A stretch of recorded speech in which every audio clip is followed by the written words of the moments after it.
Chapter 1. Rebirth after 30 years, a surge of killing intent. The former crown prince of Dawu, Chu Lin, has betrayed his trust, indulged in debauchery, and acted without virtue. By decree of His Majesty, he is to be exiled to the northern wastes, never to return to the court. In the Golden Lawn Hall, the eunuch Zhao Jin, with a high-pitched voice, proclaimed the first imperial edict following the ascension of the new emperor. The civil and military officials were arrayed on either side, while in the center stood Chu Lin, who had just emerged from a daze. He blinked in confusion for a long while and asked the person beside him, "What time is it now?" The one queried happened to be the chief military advisor, Gu Sangyan. He sneered derisively, "Only 3 days have passed since the late emperor's demise, and you have already sullied the harem. Such actions are utterly unfilial and unjust. Fortunately, His Majesty is benevolent and has merely sentenced you to exile. Do you not hasten to express your gratitude? The late emperor has passed away. 3 days? The year of Dawu, 329? Chu Lin's heart felt as though it were being constricted by a noose, dark blood surging violently within him. He spat out a mouthful of congealed blood. "Chu Yi, how dare you betray the nation?" A furious roar pierced through the protective array of the Golden Lawn Hall, reverberating through the heavens. Within the hall stood dozens of formidable generals, yet at that moment, they were paralyzed with fright, as if facing the wrath of the late emperor. As for the new emperor, Chu Yi, seated upon the dragon throne, his complexion drained of color, trembling uncontrollably, unable to utter a word. After his initial outburst, Chu Lin's emotions settled, and he finally realized he had been reborn 30 years into the past. His father had only passed away 3 days prior, and the throne was rightfully his. However, the ancient sword sect had altered the late emperor's will, supporting the more easily manipulated Chu Yi to ascend. Chu Yi did not disappoint the expectations of the ancient sword sect for 30 years. He directed the resources of the court in their favor, leading to a situation where the ranks of the Dawu court were filled with disciples of the ancient sword sect. Yet, how could cultivators from the celestial realm comprehend intricacies of governance or military strategy? When the armies of Yun Kingdom pressed upon the borders, the Dawu troops fled in panic, losing a third of their territory in just half a month. By that time, Chu Lin had already been exiled to the northern wastes, enduring countless hardships, his extraordinary willpower compelling him to continue his cultivation. Upon learning of Dawu's impending doom, he returned with 3,000 iron cavalry from the northern wastes, managing to prolong the existence of Dawu for another 3 years. During these 3 years, the ancient sword sect abandoned Dawu, resulting in a significant loss of elite combat power. Chu Yi, however, heeded false rumors and attempted to strip Chu Lin of his military authority, forcing Chu Lin to cede territory and establish his own power. In the final battle, Chu Lin, as an ordinary cultivator, faced off against 3 celestial beings. Regrettably, mortal cultivators could never triumph over immortals. He vividly recalled the scene before his death, where the emperor of Yun Kingdom embraced the most beautiful celestial maiden beneath the heavens, standing upon his chest, too disdainful to utter a single word. "Zhao Xian, Zhao Xian, Zhao Xian." Chu Lin gritted his teeth and called out the name of the emperor of Yun Kingdom. This man was likely still the crown prince of Yun Kingdom. But while their fates differed, his own princely status had been forsaken by the celestial sect, while Zhao Xian's princely status was fervently supported, sweeping across the world with ease. Unwilling to accept his fate, Chu Lin was deeply aggrieved. "Chu Lin, what are you doing?" His overwhelming killing intent frightened the officials flanking him, causing them to cower.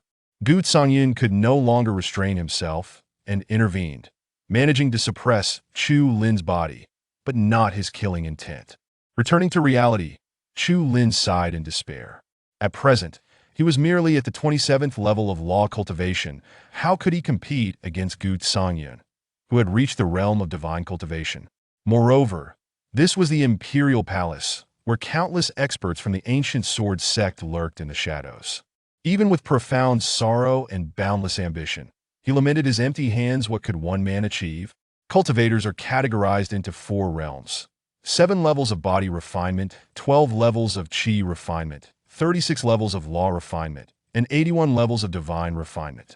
Only upon reaching the pinnacle of divine refinement could one break through to become an immortal, known as a terrestrial immortal. Alas, Chu Lin had endured countless tribulations in his previous life, but had never received an opportunity to ascend to immortality. He died as merely a half-step terrestrial immortal. This world is called the Xian domain, divided into 9 continents: Qian, Qin, Jin, Zhen, Sun, Li, Kun, Dui, and Zhong. Dawu occupies the Qian continent and is an absolute hegemon. A century ago, the celestial gates opened, and beings from the celestial realm descended, initiating the age of cultivation. Since then, all empires have been controlled by the celestial sects, elevating themselves into celestial dynasties. The celestial sect behind the Dawu celestial dynasty is the ancient sword sect, which once coexisted harmoniously. However, as the 2 previous emperors of Dawu endeavored to break free from their control, they finally provoked the anger of the ancient sword sect.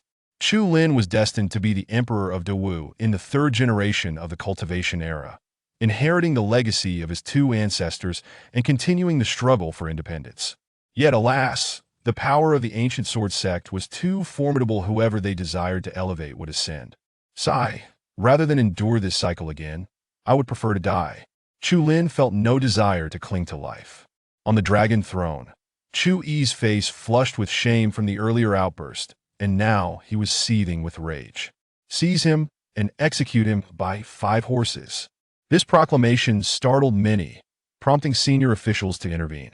Your Majesty, please retract your command.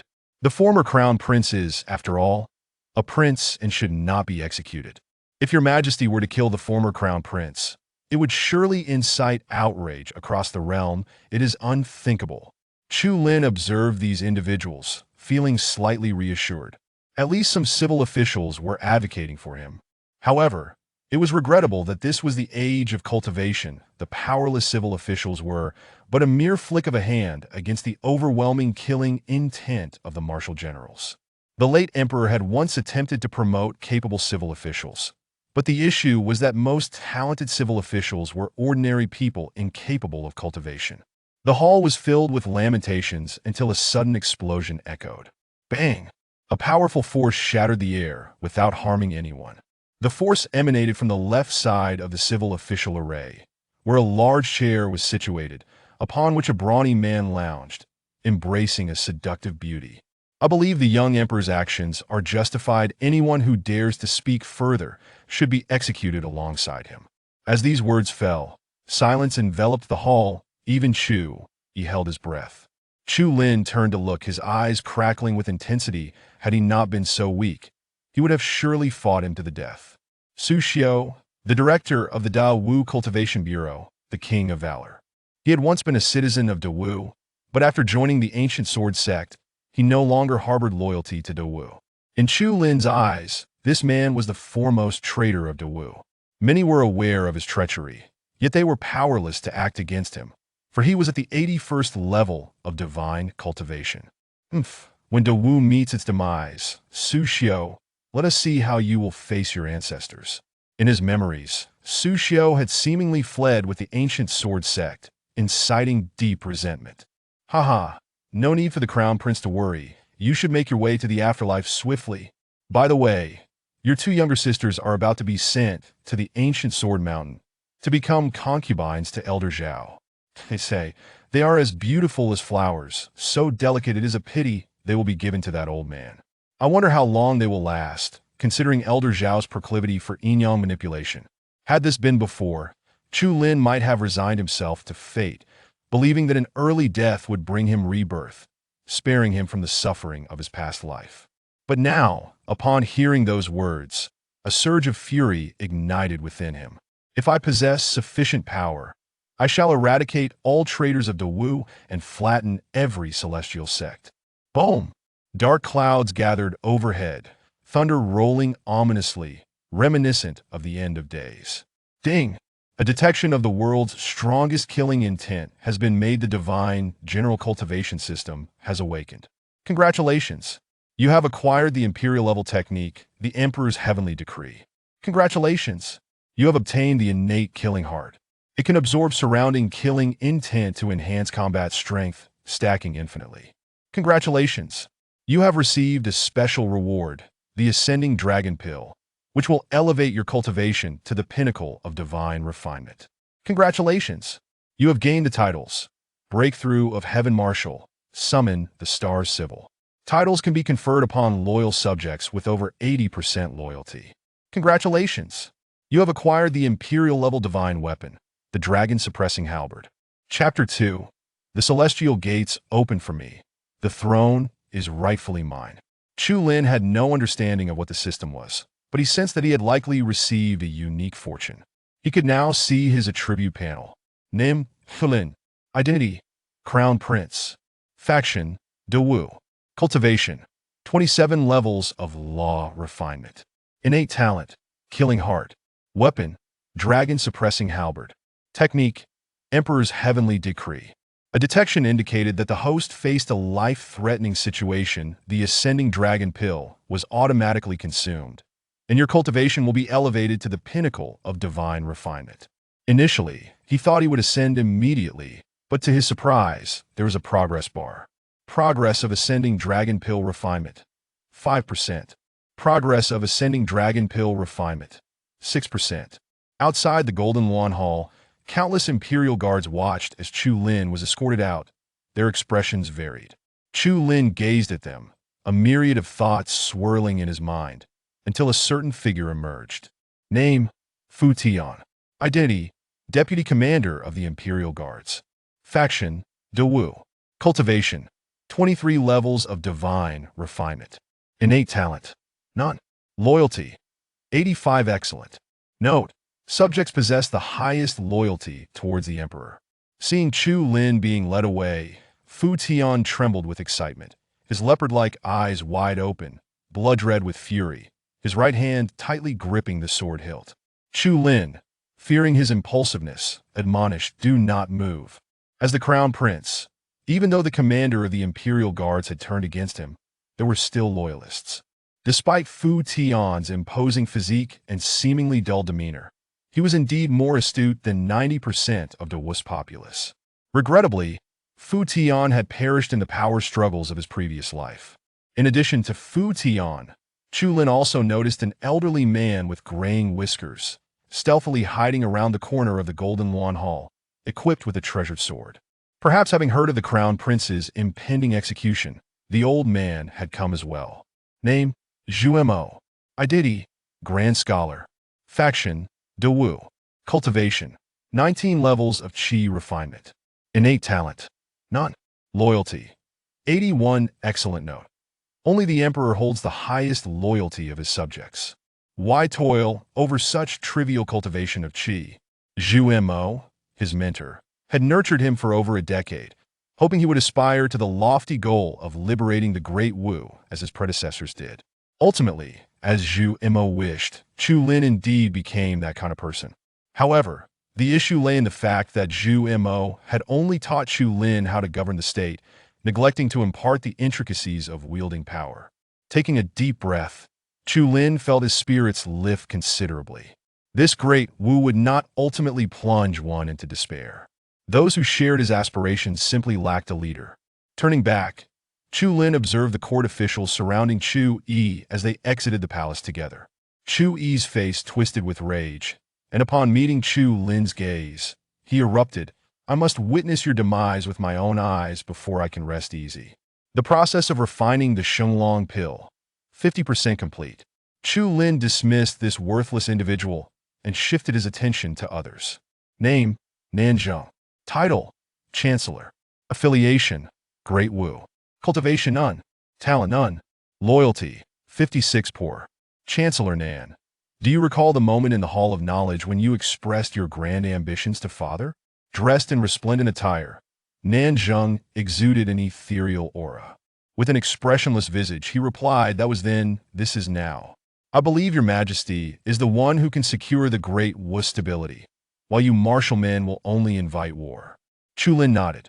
Indeed, should he ascend to the throne, it was highly probable that he would engage in conflict with the Ancient Sword Sect and even the Cloud Nation. As the execution site approached, the palace guards prepared the instruments of punishment. Clop, clop, clop. 5 magnificent warhorses were granted entry solely to satisfy Chu Yi's visual demands. Chu Lin seemed oblivious to this, instead calling out the names of his familiar ministers, eager to glean differing perspectives. Lord Protector, what say you? Father instructed you to assist me before his passing. Is this your decision? Name, Gu Songyun. Title, Chief Military Advisor, Lord Protector. Affiliation, Great Wu. Cultivation, Refining Spirit Level 46. Talent, none. Loyalty, 30. Rebellious. Ah, no wonder his loyalty was appallingly low. Gu Songyun responded. It is due to the existence of the ancient sword sect that our Great Wu possesses numerous skilled practitioners. We must learn to be grateful. Gratitude equates to burying the Great Wu? Chu Lin felt profound disappointment, not a single stalwart figure among the high-ranking officials in the court. Haha, in the days when Father enacted radical decrees, you lot were filled with righteous indignation, eager to dash yourselves against the throne. And now, you cower like ants. No, you are ants. I ask again, do you truly intend to betray the late emperor's edicts? Thunder rumbled. Lightning struck down, shattering the pinnacle of the Golden Yuan Hall within the palace. No one replied, only Chu Yi's furious roar. Hurry up. I no longer wish to hear him speak. Whoever dares to hesitate shall face annihilation. The palace guards hastened, attempting to ensnare Chu Lin with ropes. Yet they found themselves unable to approach. A terrifying pressure radiated outward, compelling even the refining spirit-level guards to adopt a defensive stance. What is happening? Such overwhelming power. Ding! Congratulations to the host for successfully refining the Shenglong pill, attaining complete mastery of the refining spirit realm. In that moment, a cataclysm of thunder erupted from the heavens, plunging the entire imperial capital into a hellish turmoil. In this life, the gates of heaven open for me, the throne is rightfully mine. As for others, those deserving of death shall meet their end. Flames roared around Chu Lin, resembling a wrathful deity. Protect his majesty. How dare you, scoundrel? Chu Lin moved with unparalleled swiftness, brandishing the black-hued Jinlong spear, sweeping through all directions, with none capable of standing against him. Chu Yi, for the longevity of the Great Wu, you shall be the first to perish. Gunfire thundered. A dragon's roar echoed across the sea. Su Xiao attempted to intervene, but was paralyzed by the dragon's roar, instinctively stepping aside. Others, too, were overwhelmed as the divine spear transformed into a dragon. They were all terrified, fearing they were too close to Chu Yi. Gu Songyun gasped. The power of a half-step earth immortal? Impossible, absolutely impossible. Faced with the oncoming dragon's head, Chu Yi was left dumbfounded. Chu Lin, elder brother, spare my life. Swish! The spear tip shot forth with lethal brilliance, piercing through Chu Yi's forehead, even creating a massive crater in the earth behind him. I spare you. But who spares the Great Wu? When you issued the order to kill me, you exhibited no semblance of brotherly affection. Chu Lin required no kin. These individuals deserve death. Aside from Chu Yi, there were also Prince Chu Yin, Prince Yi Chu Hong, and Prince Yu Chu Lien, all of whom, though they were his brothers or uncles, were equally deserving of their fates. Bang! Chu Yi exploded, and the ministers wept bitterly, with some even fainting from fear. From this moment forth, I, Chu Lin, ascend the throne. Do any of you have objections? Silence. Swish! Nanzheng was dispatched in an instant. The esteemed chancellor of the nation had a gaping hole torn through his chest, leaving the courtiers in terror. I, Chu Lin, ascend the throne. Do any of you have objections? He thundered. Your subjects pay their respects to your majesty. It was Yuemo. He was overjoyed and knelt, bowing his head. Chu Lin lifted him up with great care. Teacher, do not kneel. Be wary of the blood of treasonous ministers staining your robe. Then he commanded the court to kneel, prompting the imperial guards to collectively lower themselves to one knee. The soldiers cared not for who the emperor was. They only understood that the previous emperor had perished, and the next would undoubtedly be Chu Lin. Yet for some, Chu Lin's ascendance represented a calamity. Gu Songyun, let us slay him together. What does it matter if he has reached perfection? His realm is unstable. Su Xiao declared with fierce determination. Leaving no room for compromise, Chu Lin must die. Gu Songyun, too, found himself with no option for retreat. He had already severed all ties. Chapter 3. Deterrence of the Court and the People. Countless casualties. Two formidable masters of the refining spirit realm besieged Chu Lin, rendering him momentarily unable to secure victory. However, he harbored a heart for slaughter. The longer he fought, the stronger he became. Killing intent. A thick and suffocating aura of bloodlust enveloped him. He craved more. Outside the palace, the winds surged violently, the aftermath of the battle sweeping across the surroundings, leaving the marble floor in ruins. Though Chu Lin possessed unparalleled cultivation, he was not well versed in various divine abilities or techniques. He relied solely on raw power. Su Xiao, backed by the ancient sword sect, had learned numerous advanced spells that he continuously formed hand seals, summoning flames that roared and thunder that crashed. As for Gu Songyun, wielding a massive blade, he unleashed a torrent of slashing light, effectively restricting Chu Lin's movements even from a distance. Alas, despite his high cultivation, it was but a facade. His combat prowess was not as formidable as he had imagined. The pinnacle of the refining spirit realm, he nearly faltered against opponents at the 8th and 6th levels. Your Highness, allow me to assist you. Fu Tian, perceiving the shifting tides of battle, was the first to join the fray. Yet he was quickly intercepted by an equally formidable master of the refining spirit realm. And soon, more experts emerged to partake in the siege against Chu Lin. Chu Lin was acutely aware that these individuals were either from the ancient sword sect or the Grand Martial Arts Training Division, which had likely transformed into a talent screening center for the sect. Boom! The dragon-suppressing halberd swept through all directions, forcing everyone back.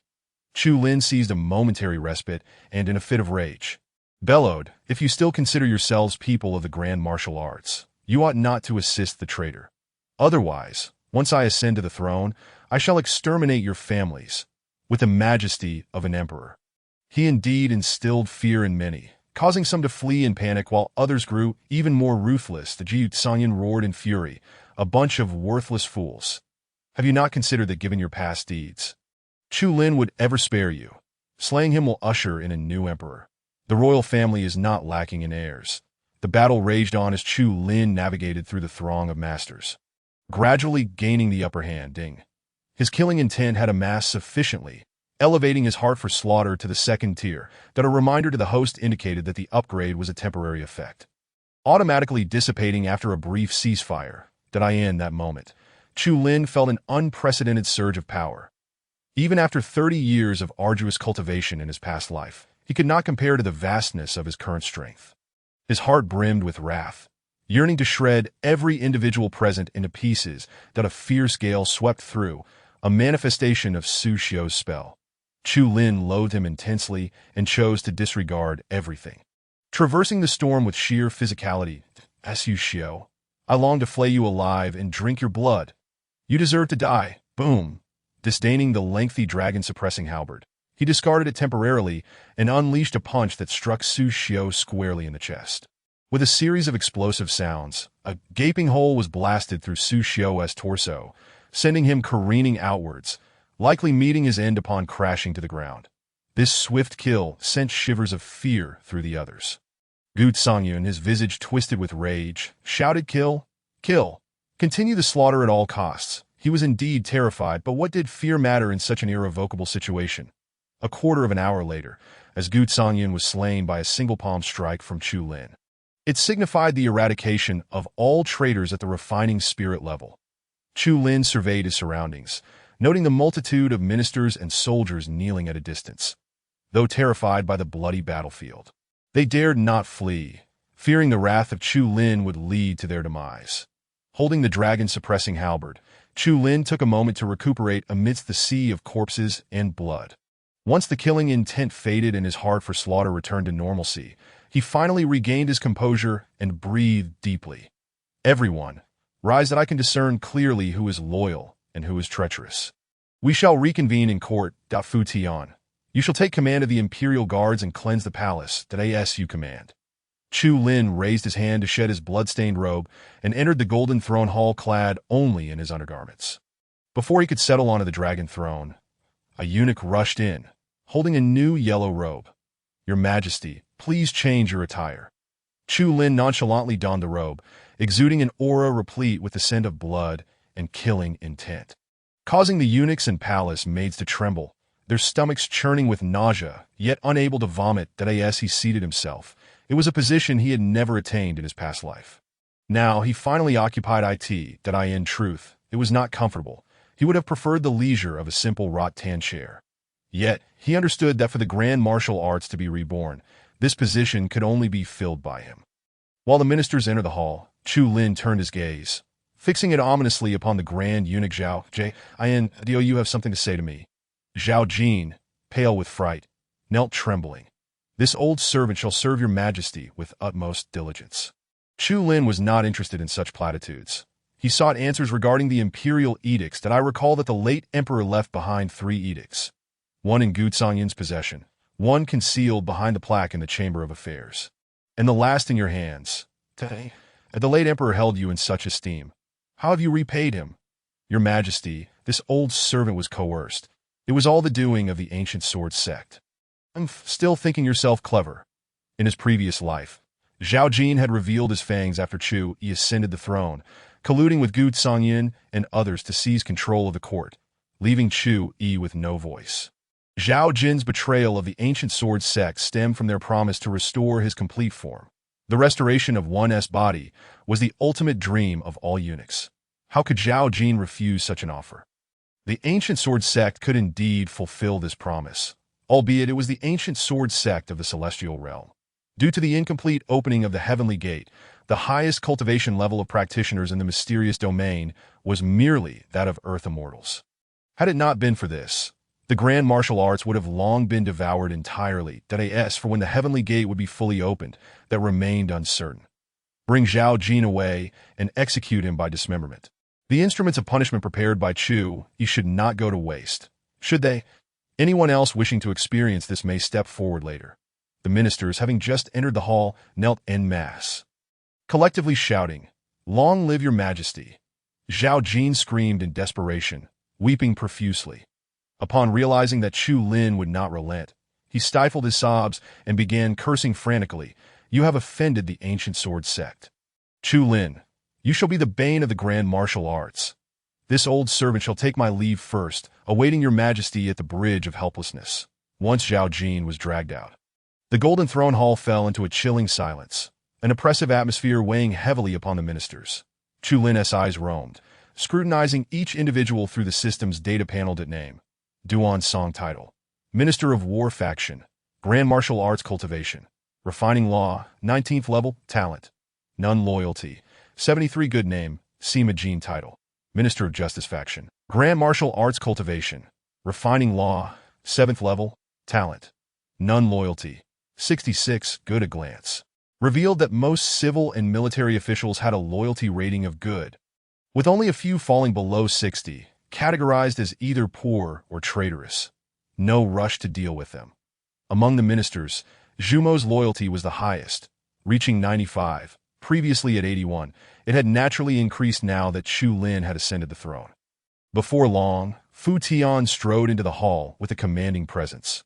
"Your Majesty, the leader of the Imperial Guards, Deng Kong, has fled in fear of his crimes. Should we pursue him? Let it be that he is at the 40th level of the refining spirit. We cannot catch him. Fu Tian's data panel astonished him. Name: Fu Tian. Title: Leader of the Imperial Guards Faction, Grand Martial Arts Cultivation, Refining Spirit, 23rd Level, Talent, None Loyalty, 100. Devoted. Note: devoted subjects will not lose loyalty and can be completely trusted. It was impossible not to be moved. Chu Lin had never expected to acquire a general with 100% loyalty. Chapter 4. The General Who Breaks the Heavens. The Civil Minister Who Calls the Stars after a prolonged moment of reflection. Chu Lin finally grasped the role of the system. How should I utilize the positions of generals? Each general position possesses a unique insignia. Bestowing it upon subordinates will grant them the position and enhance their cultivation. Transforming them into divine generals of the grand martial arts. It is advisable to select generals with loyalty greater than 80. Upon acquiring a divine general, the system will return 1 divine general point, which you may use for a lottery. With a thought, two general insignias materialized in his hand, each bearing a name: break the heavens and call the stars. The reverse of the break the heavens insignia bore the word martial, while the reverse of the call the stars insignia was inscribed with civil, as for whom to bestow the insignias. He had already formulated a plan, which he would temporarily withhold. Everyone, Chu-yi is dead. I, the fallen prince, have ascended the throne. Does anyone have objections? Who dares to object? The true dissenters lay either dead outside the hall or would be dismembered. Since there are no objections, I shall take my rightful place. Ministers, do you have matters to present? The ministers exchanged glances, unsure of what to say. Their foremost desire was to exit swiftly, return to their residences, and rest at as for who should be emperor. They could contend amongst themselves. Since there is nothing to discuss, I shall begin. The head of civil ministers is the prime minister, while the head of military ministers is the chief of military affairs. However, both Nan Zheng and Gu Sangyin have perished. Do any of you have recommendations? The previously listless group of ministers suddenly became invigorated. Your Majesty, Minister of War Duan Song has served diligently, assisting 3 generations of emperors, and is thus fit for the task. Sima brother, you overstate my capabilities. It is not appropriate. Your Majesty, Minister of Justice Sima Jin has labored greatly and is qualified to serve as Prime Minister. Minister Qin Jin may take charge of the Military Affairs Office. I implore your Majesty to make a decision. These individuals are engaged in mutual flattery, creating an atmosphere of discomfort. The historical discord between civil and military officials persists even to this day. Occasionally, someone suggests Zhu Mo, yet the response remains tepid. Chu Lin reclines upon the dragon throne, summoning a nearby palace made to bring to in the past. The emperor relished watching his ministers vie against one another. Now, occupying this position, Chu Lin finds himself sharing a similar sentiment. There exists both a spectator's delight and the reassurance that the ministers will not unite against him, that the squabbling reaches a crescendo. Chu Lin suddenly interjects. What if we were to appoint Grand Scholar Zhu Mo as Prime Minister? What are your thoughts on this? I believe this is a prudent choice. Scholar Zhu possesses exceptional talent and unparalleled political acumen, making him well suited for this position. It is under Zhu's leadership that we can better govern the nation. The ministers concur, yet Zhu Mo stands aghast amidst the crowd, momentarily rendered speechless, approaching the front. Zhu Mo witnesses a token resembling a medallion soar from Chu Lin's hand that he instinctively reaches out to catch it, and in that instant, an overwhelming surge of spiritual energy rushes into his body. Zhu Mo has toiled diligently for Dawu, demonstrating unwavering dedication. Upon surveying the court, I find no other civil or military official who surpasses Zhu Mo. Therefore, I bestow upon you the stargazing general title.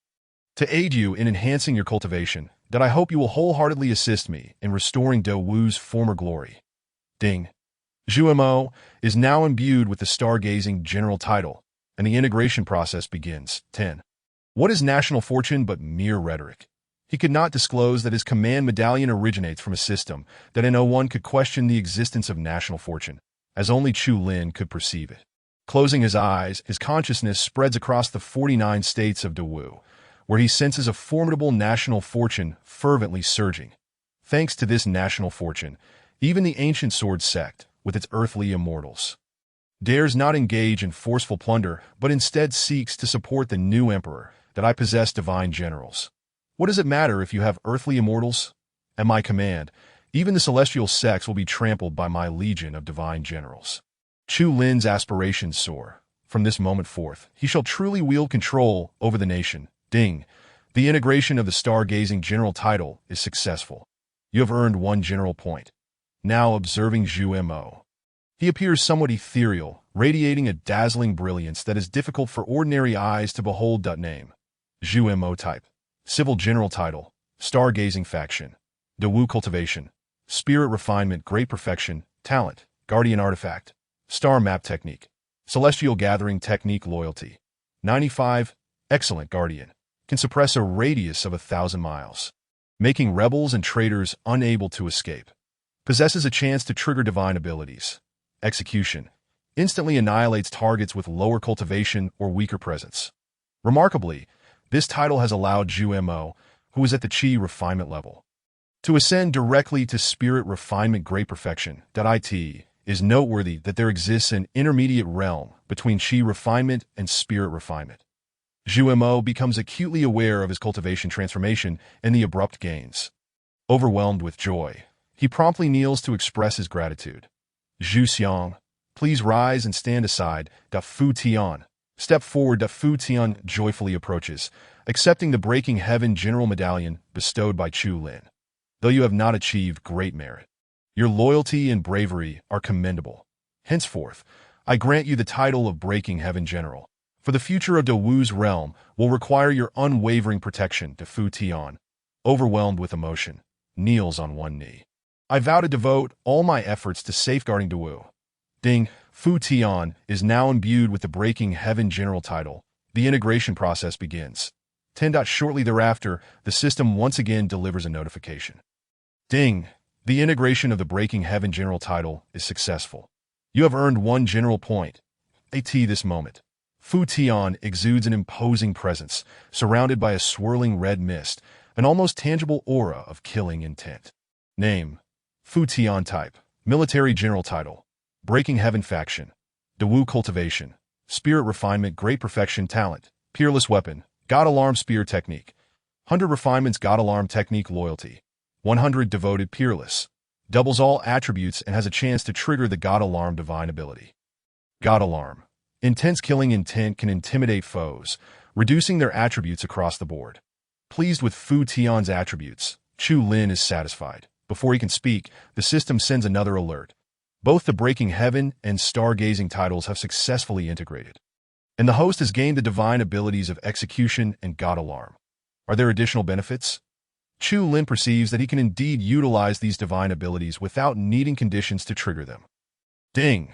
The new title of 100 Battles has commenced its unlocking process. 0. System. How can I expedite the unlocking? 1. The greater the control over the Celestial Dynasty, the faster the process. 2. Each sacrificial offering of a heavenly grade artifact yields 1 progress. Royal grade yields 10, sacred grade yields 50, and imperial grade yields 100.3.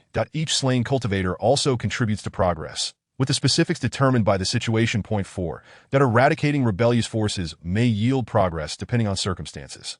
Understanding the mechanics, Chu Lin realizes how to proceed. With the system support, the number of Spirit Refinement Great Perfection cultivators will continue to rise. Given a suitable opportunity, the breakthrough to earthly immortality will solidify Dawu's defenses, provided the Celestial Gate remains as it is. However, Chu Lin knows that the Celestial Gate will eventually open fully. Just the thought of celestial beings, golden immortals, and great Luo golden immortals sends a shudder through him. Fortunately, for at least the next 30 years, the Celestial Gate will maintain a semi-open state, permitting only a few celestial beings to enter sporadically. These celestial beings will also be unable to maintain their full powers, constrained by the realm, limited to earthly immortals at most. Few. Even earthly immortals are not something Dawu can contend with. For now, all he can do is hope that the ancient sword sect is slow to react, granting him more time. The entire court is in a state of alarm, witnessing the birth of 2 Spirit Refinement Great Perfection cultivators, a truly terrifying sight. Chu Lin offers minimal explanation, proceeding with some appointments. General Ping Wei, Qi Xiu, you shall serve as the Chief of Military Affairs. Thank you, Your Majesty, for your great favor. Initially, he had considered Fu Tian for the position, but he refrained, despite Fu Tian's high loyalty and formidable strength.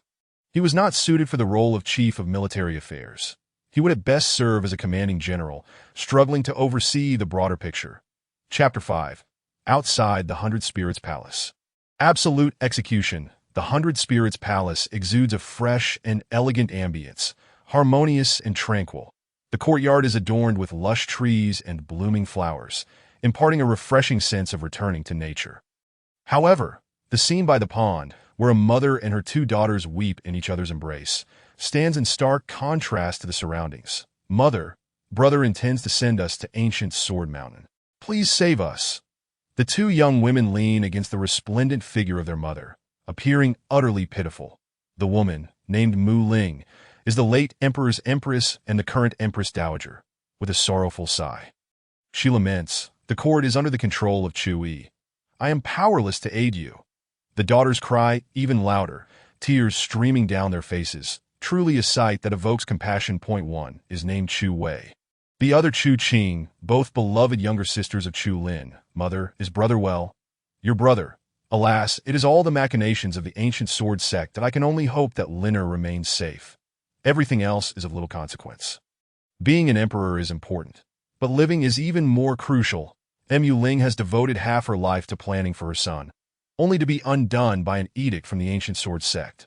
At that moment, a eunuch stumbles into the courtyard, losing his balance and falling. Seeing this, Mu Ling erupts in anger. How can one be so reckless? Your Highness, the prince. He has been sentenced to death. The three women feel as though struck by lightning. Mu Ling's head spins, her eyes reddening. Impossible. Liner is at least Chu Yi's brother. He wouldn't do such a thing. That if Liner is dead, I cannot survive either. Does he intend to force the Empress Dowager into an early grave upon ascending the throne? Though she speaks thus, Mu Ling understands Chu Yi. That man is notoriously stubborn and could indeed act recklessly when provoked. Where is he? Take me to him at once. Chu Wei and Chu Qing support their faltering mother. But as they reach the palace gates, they are halted by the guards outside. Your Highness, princesses, it is chaotic outside. Please do not leave the palace. How dare you? I am the Empress Dowager of Dawu. Do you dare to confine me? The guards dare not impede her. Yet they are equally unwilling to allow the Empress Dowager to exit. In the midst of this turmoil, a spirit refinement expert gracefully descends. Your Highness, please return. Chu Lin is likely to have lost his head by now. Do not seek to increase your sorrow. This individual, named Guan Peng, serves the royal family but in truth hails from the ancient sword sect, boasting over 30 levels of spirit refinement cultivation. You rogue, I shall not be stopped. Do you dare to impede me? Though Mu Ling lacks cultivation, her assertive presence forces Guan Peng to retreat, that he has been sternly warned by Su Xiu not to allow the Empress Dowager to leave.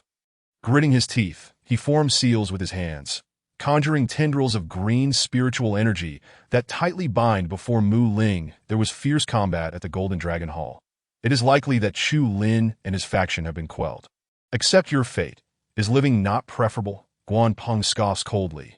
This is the so-called Celestial Dynasty, merely in name without substance. The Celestial Sect is the true powerhouse. A single spirit refinement cultivator, like me, can command a nation's Empress Dowager. The sensation is exhilarating. Just as he prepares to leave, he senses an immense pressure approaching from behind. Turning to look, he sees numerous figures striding forward, the foremost clad in a dragon robe. He instinctively assumes it is Chu Yi. The ancient sword sect has dispatched many disciples to seize control of the palace, and Guan Peng is among them, unaware of the distinct appearances of Chu Yi and Chu Lin. Your Majesty, you have arrived. That madwoman insists on going to the Golden Dragon Hall, but I managed to intercept her. Madwoman? Chu Lin's brow was furrowed, yet he refrained from hastily revealing the truth. Instead, he inquired softly, what would you do if she were to breach your restraints? This question struck Guan Peng as inexplicable. Recalling the earlier admonitions of his senior brothers, he remembered that Chu Yi had always been at odds with the Empress. The discord with the Empress was indeed one of the reasons why the ancient sword sect had chosen Chu Yi. He replied, if they truly manage to break through the restraints, I shall, of course, apprehend them. That he was not a minister of the Great Wu dynasty, merely a temporary vassal. Thus, it was appropriate for him to refer to himself as I. Before Chu Lin could respond, he continued, I must remind your Majesty that the two princesses have been specifically designated as vessels by Elder Zhao. Let us not forget that. Elder Zhao has a notoriously volatile temper, and should he become enraged, we would be unable to withstand the consequences. With a fierce glint in his eyes, Chu Lin remained silent as Guan Peng continued, were it not for the Empress being a mere shadow of her former self. Given Elder Zhao's temperament, he would likely have taken action by now. That would alleviate your Majesty's troubles within the palace. He was oblivious to the fact that the civil and military officials behind Chu Lin had turned ashen, just as he failed to notice that the attendants outside the palace gates were weeping tears of joy. However, he soon realized that three formidable presences had locked onto him. Point 1 emanated from the Emperor, while the other two came from the white-bearded civil official on the Emperor's left and the leopard-eyed martial general on his right. The notion of reaching the pinnacle of soul refinement seemed implausible. Wait a moment, wasn't Chu Yi merely at the level of chi refinement? How had he ascended to the level of soul refinement? Guanpeng suddenly felt a sense of foreboding, but Chu Lin provided him no opportunity to react. Esteemed ministers, how should we deal with one who behaves so arrogantly before the empress? The ministers, for the most part, were hesitant to voice their opinions, too intimidated to speak. The disciples of the ancient sword sect dared not take action. Yet, while they hesitated, there were those who were willing to act. Zhu Mo casually pointed, unleashing a wave of sword chi towards Guanpeng. The force was akin to the blazing sun in the sky, leaving Guanpeng utterly incapable of resistance. Alarmed, he realized that despite being at the 30th level of soul refinement, he should not feel this powerless against someone at the pinnacle. The reason for his impotence lay in the overwhelming pressure he sensed. As if Zhu Mo were a celestial body, draining him of all strength. Summoning the power of the stars without uttering a word to suppress his foe was one of the functions of the star summoner's position. As it appeared that Guanpeng was on the brink of annihilation, a long spear suddenly shot out from the side, intercepting the sword chi. The spear belonged to the leopard-eyed general, Fu Tian. Zhu Mo frowned and inquired about Fu Tian's intervention. This individual is different from Su Xiao and the others. He is a legitimate disciple of the ancient sword sect. Should he be killed at this moment, it would likely trigger a reaction. Your Majesty, in my opinion, we should either detain him or sever all ties before eliminating him.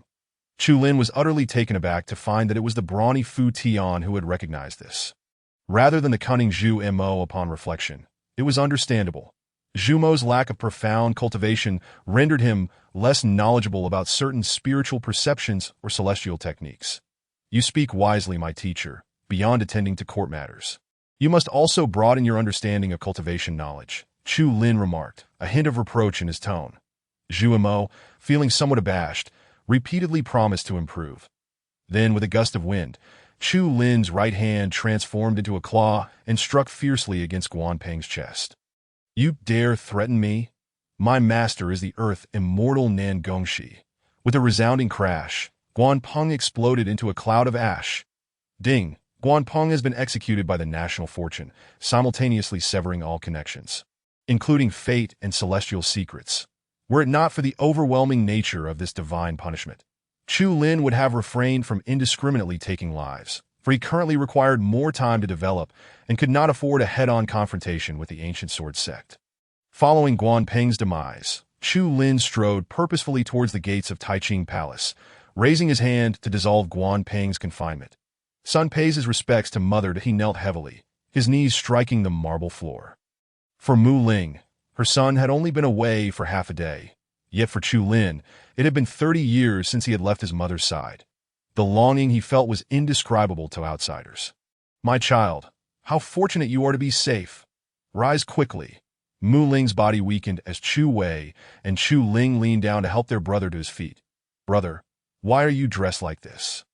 Wow, you look so handsome today. Chu Lin embraced his two younger sisters, the warmth in his heart beyond words that in his previous life, his mother had passed away 6 months after his exile, while his two sisters had suffered even more, sent to the ancient sword sect where they lived only 3 days. Chu Lin felt an overwhelming rage, a man of his stature, traversing the heavens and earth, yet unable to protect the 3 women he held dearest. In this life, he would not allow a single one of those dear to him to be lost. Chapter 6. The Great Wu Cultivation Department. Deputy Minister Wu Qian, in the 100 Spirits Palace. Palace maids presented tea and snacks. Chu Lin had a multitude of words to express, yet found himself at a loss. Ultimately, he steeled himself and succinctly recounted what he had accomplished and what he planned to do. Aiming to ease his mother's worries, summary from now on, I will have the final say here. You shall not be bullied. Mother, sisters, I have many matters to attend to. I shall visit you later. Mu Ling was still wiping away tears, urging Chu Lin to depart. You have grown up and have your own plans. Mother cannot assist you, but will endeavor not to hinder you. Upon exiting the 100 Spirits Palace, Chu Lin issued various commands, instructing his trusted civil and military officials to attend to their tasks. Qi Xiao, go immediately to control the Imperial Guard and seal off the entire city. While it may not necessarily pose a problem, we must be prepared. Fu Tian, take sufficient guards and accompany me to the cultivation department. This is the foundation of our great Wu. Before long, as they passed by the prince's residence, Chu Lin paused momentarily. He did not enter. The prince's residence, which he had not seen for 30 years, held no allure for him. However, he called for the maid and eunuchs. The personal maid, Qinglan, paled at the sight of the assembly of civil and military officials as she exited the residence. The prince had already been captured. Could the new emperor be here to seize their assets? It was pitiful for their prince, who was both talented and wise, to end up in such a predicament. While she was lost in thought, a wave of spiritual energy akin to cotton struck her forehead. "What are you thinking? Summon Wan Yun immediately." The familiar reprimanding tone snapped her back to reality. Confused, Qinglan soon realized that the figure in the dragon robe was not Chu Yi, but her own prince. "You two brothers look strikingly alike," she murmured softly before joyfully rushing towards Chu Lin. Yet as she approached, the numerous guards behind him rendered her cautious, and she refrained from being overly familiar. The young girl, fair of face and no more than 16, elicited a flood of emotions in Chu Lin. He was uncertain of Qinglan's fate in his previous life, but he knew that shortly after his exile, the prince's residence had been sealed. Qinglan has seen the prince that Fu Tian clear his throat, reminding her, "You should address him as your majesty." Aware of Qinglan's relationship with Chu Lin, Fu Tian refrained from being overly harsh. Had it been anyone else, they would have faced severe punishment. Chu Lin's mood lightened considerably, and he jested, still so reckless. "Only I can tolerate you. If it were any other prince, I wonder what your fate would be. Wan Yun, why are you loitering at the door? Come here." Wan Yun, the most trusted little eunuch of Chu Lin, donned a green robe that made him resemble a fluttering leaf as he moved. As the saying goes, when one ascends, even the chickens and dogs rise with them. Now that Chu Lin had become emperor, those he had once trusted would undoubtedly continue to accompany him. The capital of the Great Wu was known as Wudu, a city with a population exceeding 10 million. The foremost city of the Great Wu. The streets within the city were interconnected, and the populace continued their daily lives. However, their faces bore an added layer of gloom. The first reason was the passing of the late emperor. A matter of shared sorrow among all. The late emperor, Chu Zhao, had diligently worked for the nation and its people, earning the title of a good emperor in the eyes of the citizens. Initially, the populace had believed the new emperor would be the crown prince. Yet news had spread overnight that the second prince, Chu Yi, had ascended the throne that in an instant, countless citizens lamented in despair. The crown prince, much like the late emperor, had been a compassionate ruler, devoted to his people, while Chu Yi was a different matter altogether. He had been notorious in his youth, wreaking havoc in Wudu. Yet, as fate would have it, not long ago, news had emerged from the palace that the crown prince had successfully reclaimed the throne, instilling awe throughout the court. The ascension of the crown prince is a blessing for our Great Wu. Yet we fear the ancient sword sect will intervene. Sighing, the common folk lamented, "We are but ordinary people. What can we do but watch the spectacle unfold?" As the citizens engaged in lively discussions. Some remained oblivious to the events outside their windows, preoccupied solely with their indulgences. Since the era of cultivation commenced, the status of the cultivation department within the Great Wu had gradually become paramount. Attaining a position within it was the aspiration of many. Wu Qian, the son of Wu Liang, the Minister of Works, had joined the ancient sword sect in his youth, but possessed average talent, leading to an early assignment to Wudu, where he served as the Deputy Minister of Martial Affairs. Although the position of Deputy Minister was merely a fifth-rank official due to the lack of oversight, he often wielded authority comparable to that of third- or fourth-rank officials. One afternoon, Wu Qian emerged from a brothel in a daze. Accompanied by a group of equally bewildered sycophants, he wandered into an antique shop, an establishment he had previously shown little interest in, yet today he found himself glancing around. "This purple clay teapot must be over 500 years old. I'll take it at my lord. You haven't paid yet." "Pay? Go get it from the cultivation department. It's south located on Jinyang Street in the east of the city. Who dares to request money from the cultivation department? If caught, there would be no recourse even in death." As they traversed the streets, this group engaged in acts of extortion, taking whatever caught their eye without hesitation. The merchants could only grumble afterward, for they dared not refuse. "Boss, that girl is stunningly beautiful." Upon reaching the riverbank, Wu Qian cast a sidelong glance and spotted two young maidens standing beneath a willow tree, one a mistress and the other a servant. He swallowed hard. The young ladies possessed an extraordinary beauty that rendered the courtesans of the previous night at Tianxiang Tower utterly unremarkable in comparison. "Let us approach and have some fun," he suggested. However, his companion cautioned, "But, my lord, she appears to belong to a distinguished family. What is there to fear? Su Xiao is my adoptive father. A mere word from him can make even the emperor tremble." Came Wu Qian's confident retort. "Indeed, you are quite formidable, my lord." The group surrounded the two maidens beneath the willow, hurling the most degrading insults imaginable. "That my father is Sima Yu. What do you intend to do?" The embroidered-clad maiden exclaimed, her tone carrying indignation but lacking ferocity. That Wu Qian jested. "Ah, is that the same Sima Yu who was demoted to Jiangzhou as a magistrate?" "Umph. Even if he were still the Minister of Justice, I would not fear him." The young girl appeared quite youthful. He mused, "I do have a penchant for the younger ones." Just as he was about to act, a long spear suddenly descended before him. Plunging into the earth, that a tremendous surge of spiritual energy erupted, sending the group tumbling, leaving only Wu Qian, with his cultivation in the refinement method, able to withstand the force. The to insult a minister's daughter in broad daylight. "You possess great audacity." The newcomer was Chu Lin, astride a magnificent chestnut horse, flanked by dozens of imperial guards. That it was Fu Tian who had acted, his furious demeanor not only instilling fear in Wu Qian and his companions, but also causing the two maidens to tremble. How could they possibly endure the overwhelming presence of one at the pinnacle of the refinement method? Chu Lin frowned and admonished, "Calm yourselves." To Fu Tian, feeling helpless, scratched the back of his head and murmured, "I reached the great perfection too swiftly. I cannot control my strength." Chu Lin dismounted and approached the two maidens, softly reassuring them, "Do not be afraid, ladies. My guards mean no harm." Chu Lin was not a lecherous individual.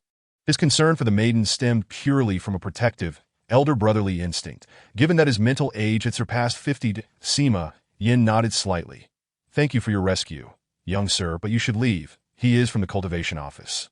Chu Lin, not garbed in royal robes, resembled a young gentleman. "From the cultivation office? How fortuitous. I am on my way there myself."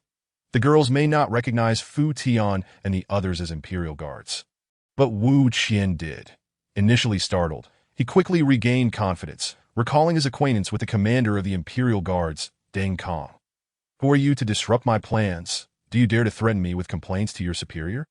Facing Chu Lin, whose smile radiated warmth like the sun, Wu Qian declared, "If it is just Deng Kong, your threats may not intimidate me. Did I ask there anyone else?"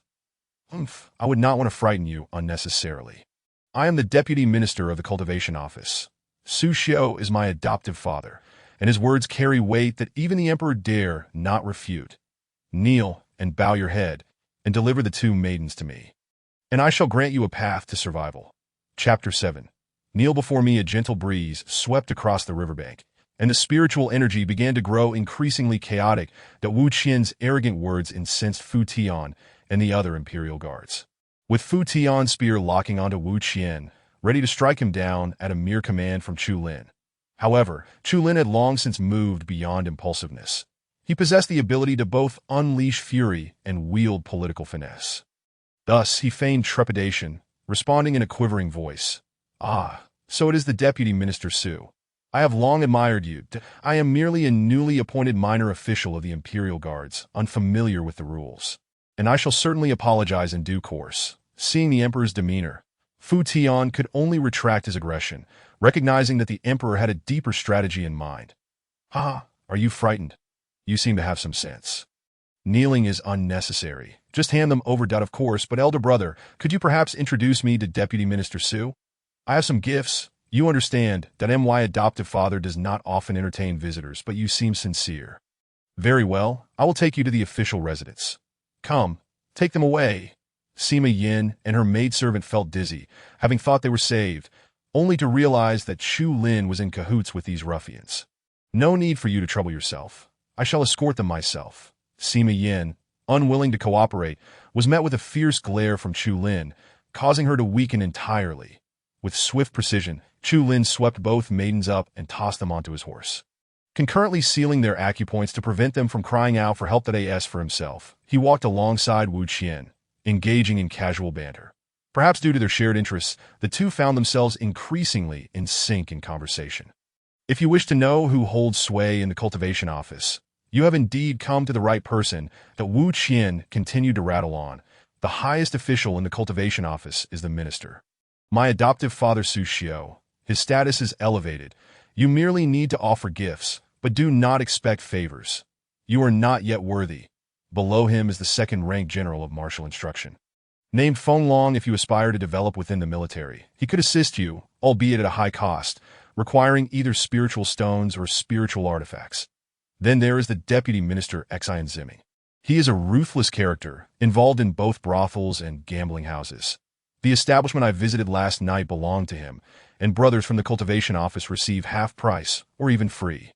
Next comes the martial instructor Su Shichuan and the deputy minister Tao. On the list was extensive, and had Chu Lin been tasked with filtering them, many would likely slip through the cracks. Fu Tian, make sure you remember this. Yes, young master. I have committed it to memory. Wu Qian, not pondering too deeply, laugh heartily. It is indeed wise to remember. It will make future dealings more convenient. Just ahead is Xingyang Street. We are nearing the official residence. The peculiar group attracted considerable attention, yet none among the populace dared to provoke them due to Wu Qian's fearsome entourage. Chu Lin glanced back at the furious Sima Yin and inquired, "Is your father truly Sima Yu?" After a prolonged silence, she seemed to recall that she was unable to speak. Wu Qian interjected, "Indeed, he is the former Minister of Justice who angered the late emperor a few years ago. Now serving as the magistrate of Luoshui County, and he is not of high rank. I will simply maneuver some connections to have his position revoked. Even if I were to toy with his daughter, there would be no one to hold me accountable." Chu Lin fell into contemplation, recalling Sima Yu from history. His position had not diminished. Rather, during the twilight of the Great Wu Dynasty, he had served as the governor of Jiangzhou and later assembled a formidable army of 100,000 to fight against the Cloud Nation, only to be tragically defeated in battle. Your father is a loyal minister. Such a mere magistrate is a pity, Chu Lin remarked wistfully.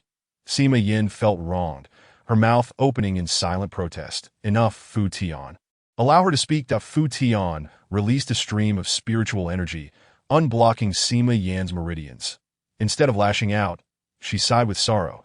It is because there are too many of you that my father was wronged. Even the emperor, who claims to serve the people wholeheartedly, cannot truly see through to the essence of things. Indeed, the emperor is not omnipotent. That as they spoke, the group arrived at the grand entrance of the cultivation office.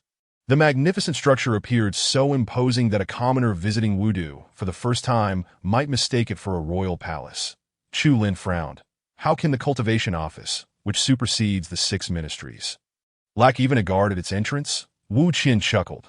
The cultivation office boasts the mightiest cultivators of the Great Wu. Who would dare to provoke them? Guards are entirely unnecessary. As they drew near, the sounds of anguished wails echoed from within.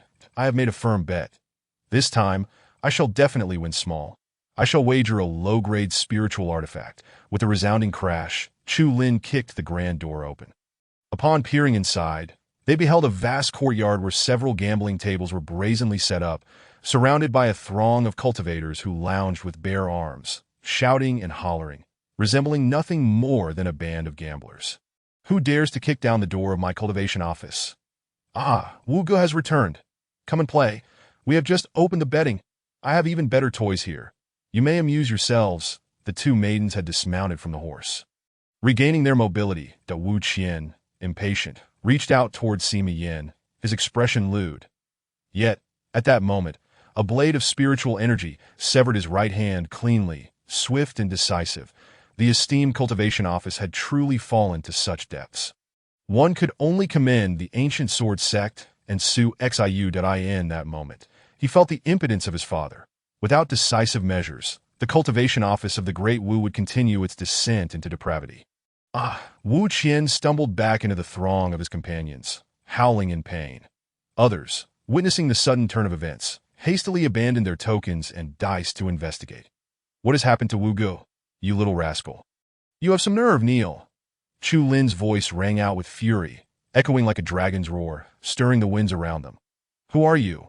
What is your identity? A tremendous pressure enveloped the scene. Kneel before me. This command wielded the weight of the nation's fate, compelling everyone present, save for his own, to kneel, their knees crushing the stone slabs beneath them, me, the emperor.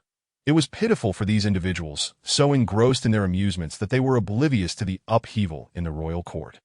You are His Majesty? No. The emperor possesses only qi refinement cultivation. Chu Lin remained silent, only questioning, "Where is Feng Long? Come forth." There was no response. He had either fled or concealed himself, that Wu Qian finally regained his composure. Bellowing, "You are Chu Yi. It must be you. My adoptive father is Su Xiu. Do you dare to harm me? Su Xiu? What is he? I would not hesitate to kill you with a flick of his wrist." Fu Tian's spear whirred through the air, piercing through Wu Qian's skull. The crowd gasped. He was certainly not Chu Yi, who was far too timid to offend Su Xiu. "Who are you, then?" The questioner appeared to be the one in command among these individuals. Possibly a martial instructor or deputy minister. Chu Lin finally responded, "I am Chu Lin, newly ascended to the throne, rather unexpectedly. Is it not shocking? Do not rush. Go to prison to be shocked that I end the season of. All will be apprehended and confined in hell." The martial city possesses two major prisons: the celestial prison of the Taiwu Mansion and the inferno specifically designated for the confinement of cultivators. Once one enters these confines, it is a fate worse than death. This sudden turn of events has left Sima Yin and Ziyu utterly astounded. They stared in disbelief, their faces drained of color. And after a long moment of hesitation, they finally knelt down. Chapter 8. The execution of the envoy from the Yun Kingdom. Chu Lin, in a fit of resolve, ordered the capture of everyone affiliated with the cultivation headquarters. Regardless of their involvement, they would be detained first and interrogated later. Upon turning to see the two young maidens kneeling on the cold ground, Chu Lin's anger began to subside. "Rise," he commanded, "that if your father has been wronged, I shall vindicate him." Sima Yin stood up and bowed in gratitude. "Thank you, Your Majesty. It is I who should thank you. I apologize for this excessive abruptness. The martial city has been quite chaotic these days. Do not venture outside. Send someone to escort them back to their residence. As you command." However, there were more individuals from the cultivation headquarters than just those present. Some had learned of the changes within the palace and sought to escape. But there was no place to hide. With two great perfection cultivators suppressing the area, unless one was a celestial, escape was impossible. Half an hour later, Chu Lin entrusted the situation to cancel the position of the chief cultivator and establish the general of divine strategy, which I shall assume. You will oversee the martial education. Chu Lin felt it imperative to maintain direct control over the great martial cultivation headquarters. He could not trust anyone else with such a responsibility. Hesitated. "Your Majesty, I oversee the Imperial Guards. If I were to meddle in the cultivation headquarters, it may invite slander. Are you afraid?" Immediately retorted, "I am certainly not afraid. But if you are not afraid, then cease your prattling. The cultivation headquarters is the foundation of our great martial strength. It has long been under the control of the ancient sword sect. I hope you can reclaim it. The majority of the generals in the great martial empire are selected from the cultivation headquarters, indicating that many court generals have ties to the ancient sword sect." Chu Lin, lacking the time to address them, decided to proceed with caution. Reclaiming control over the cultivation headquarters was merely the first step. Before leaving, Chu Lin instructed, "Since you are still the Grand Commander of the Imperial Guards, you may temporarily deploy them to control the cultivation headquarters, but this will not be permitted in the future." It was precisely because he trusted that he could issue such orders. Furthermore, deploy the Imperial Guards to assist the Taiwu Mansion, capture any rebellious, treasonous, or third-rank officials connected to the ancient sword sect. Exempt those present in the court today. In these times, there are too many associated with the ancient sword sect. Even Chu Lin himself has relatives within their ranks. Thus, he could only deal with officials of third rank and below for now, while addressing the others in due course. Not long after returning to the palace, a messenger from the Honglu Temple reported that envoys from various nations had just entered the city and were being received by various factions. These envoys had come to the martial city to mourn the late emperor and to congratulate the new emperor. However, they could never have anticipated that the emperor of the great martial empire would suddenly change today. Half an hour later, within the knowledge hall, Chu Lin was receiving 3 envoys from the Yun Kingdom. Among the trio, 2 were guards, while the third, possessing an elegant appearance and refined demeanor, was cautious due to his lowly status in a foreign land. This man was named Li Zhong, and as soon as he entered the hall, he was met with Chu Lin's unwavering gaze. "Your Excellency, I am Li Zhong, a foreign envoy, sent by the sovereign of the Yun Kingdom to express my condolences for your late emperor." It is truly a matter of great sorrow. Before he could finish his formalities, Chulin interjected with a startling assertion. You are not from Qi. Zhong's expression tightened, momentarily at a loss for words. The intensity of Chulin's gaze bore down upon him, a sensation more potent than that of his own emperor, but he realized, in a flash of clarity, that this individual was no simple foe. Upon returning to his homeland, he would need to caution his emperor to be on high alert. Your Majesty jest, Li Zhong replied that I was born in the Yun Kingdom, and of course, I am a citizen of the Yun Kingdom. Perhaps Chulin chuckled lightly to be by the way. I am aware of a tragic incident that transpired in Jinzhou a decade ago. The illustrious Li family, once a 1,000-year-old lineage, was utterly obliterated. That it is likely that few escaped. Li Zhong stiffened, bowing his head to mask his emotions. There was no need for him to conceal anything. Chulin could easily surmise the truth that in 2 decades, Li Zhong would rise to become the prime minister of the Yun Kingdom, orchestrating grand designs for the unification of the realm. That in his previous life, he had proposed many plans deemed fanciful by ordinary folk, yet the emperor of the Yun Kingdom, Zhao Xian, had supported him wholeheartedly. From that point onward, the great martial empire was systematically suppressed by the Yun Kingdom, never to rise again. Contemplating this, Chulin felt his breath quicken, his complexion slightly flushed. The greatest contributor to the rise of the Yun Kingdom had been delivered to him on a silver platter. How could he not seize this opportunity to kill? Li Zhong could sense Chulin's inner turmoil, but he discerned that the new emperor's demeanor was amiss. Being clever, he promptly suggested, the Yun Kingdom is currently weak. I wish to coexist harmoniously with the great martial empire, pledging non-aggression. How does your Majesty perceive this? Chulin tempered his murderous intent and reclined lazily in his chair, beckoning for Qinglan to bring him tea. After a long moment of contemplation, Chulin declared resolutely, let us speak plainly. I know you are not a citizen of the Yun Kingdom. Here is my proposal. Remain in my court for 3 years.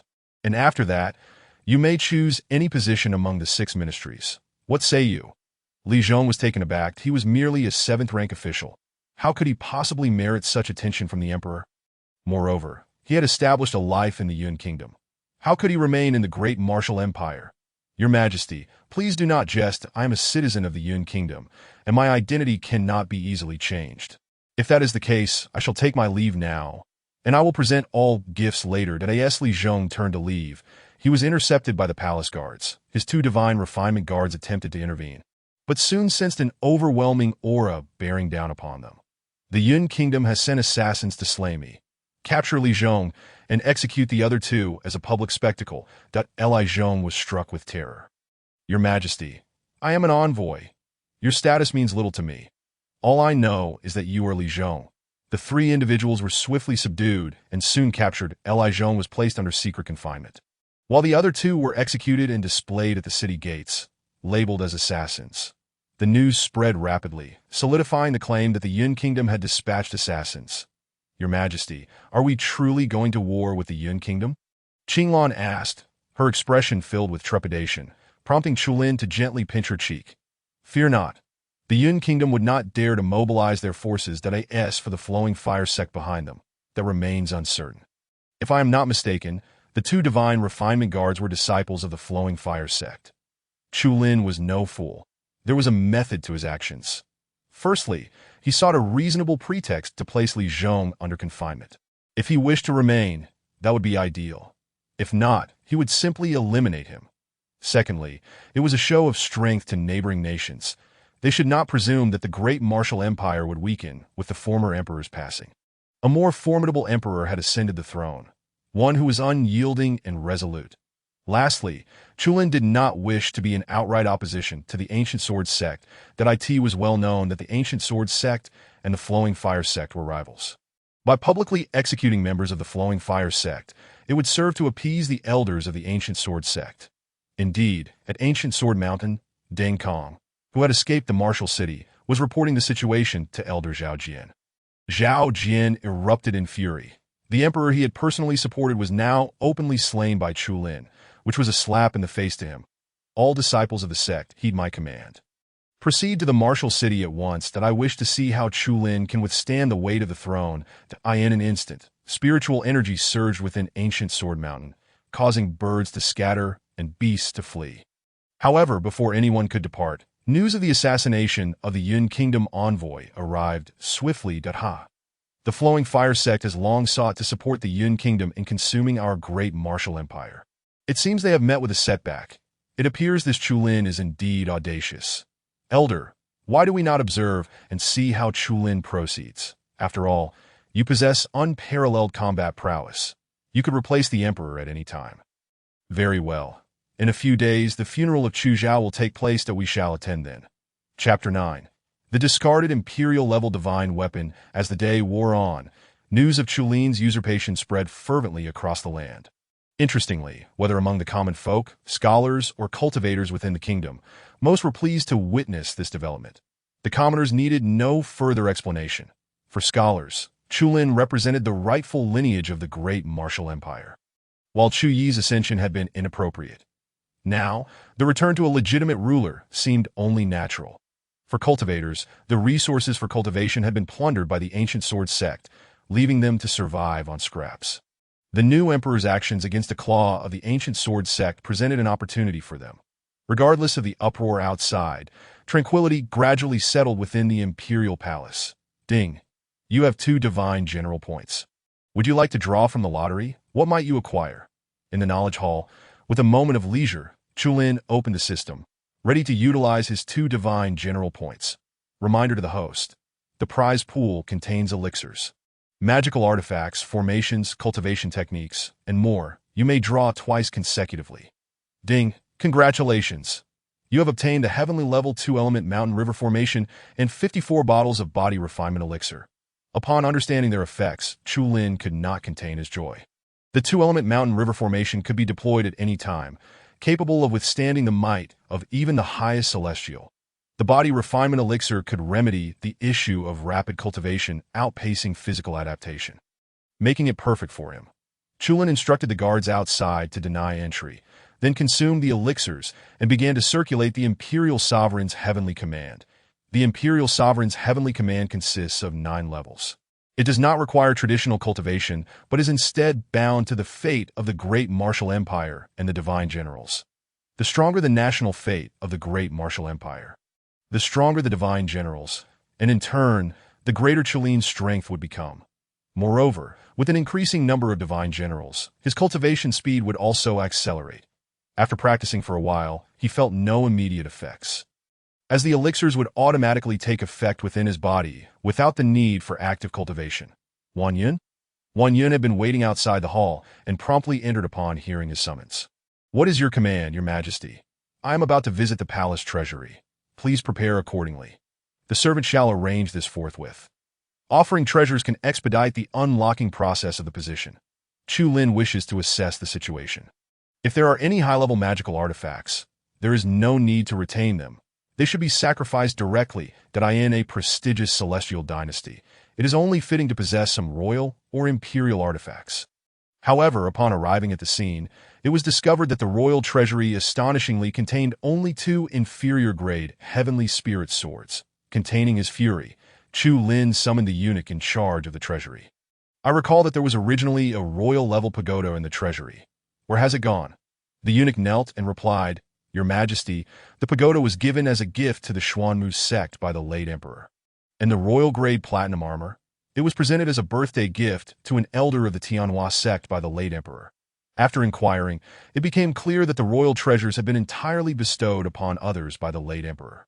Alas, one cannot blame the late emperor. In his desire to extricate himself from the control of the ancient sword sect, he sought alliances with other celestial sections, yet he failed to consider that these sects would dare not offend the ancient sword sect, and would only provide superficial appeasement. The 2 heavenly spirit swords were of little value. Chulin made no move to take them down on the way back to the Hall of Knowledge. While passing through the Shanqing Garden, the system suddenly sent a notification. Detected an Imperial-grade divine weapon. It is advised that the host offer a sacrifice that Imperial-grade divine weapon. Is there truly such a thing that requires sacrifice? His own Jinlong halberd is of Imperial grade, allowing him to discern the strength of such weapons. Unfortunately, Chulin's cultivation was limited, far from being able to unleash its full power, that if he were to truly find an Imperial-grade divine weapon, it must not be sacrificed in Chulin's eyes. A position is incomparable to an Imperial-grade divine weapon. Note that a divine weapon is a magical artifact, but not all magical artifacts are divine weapons.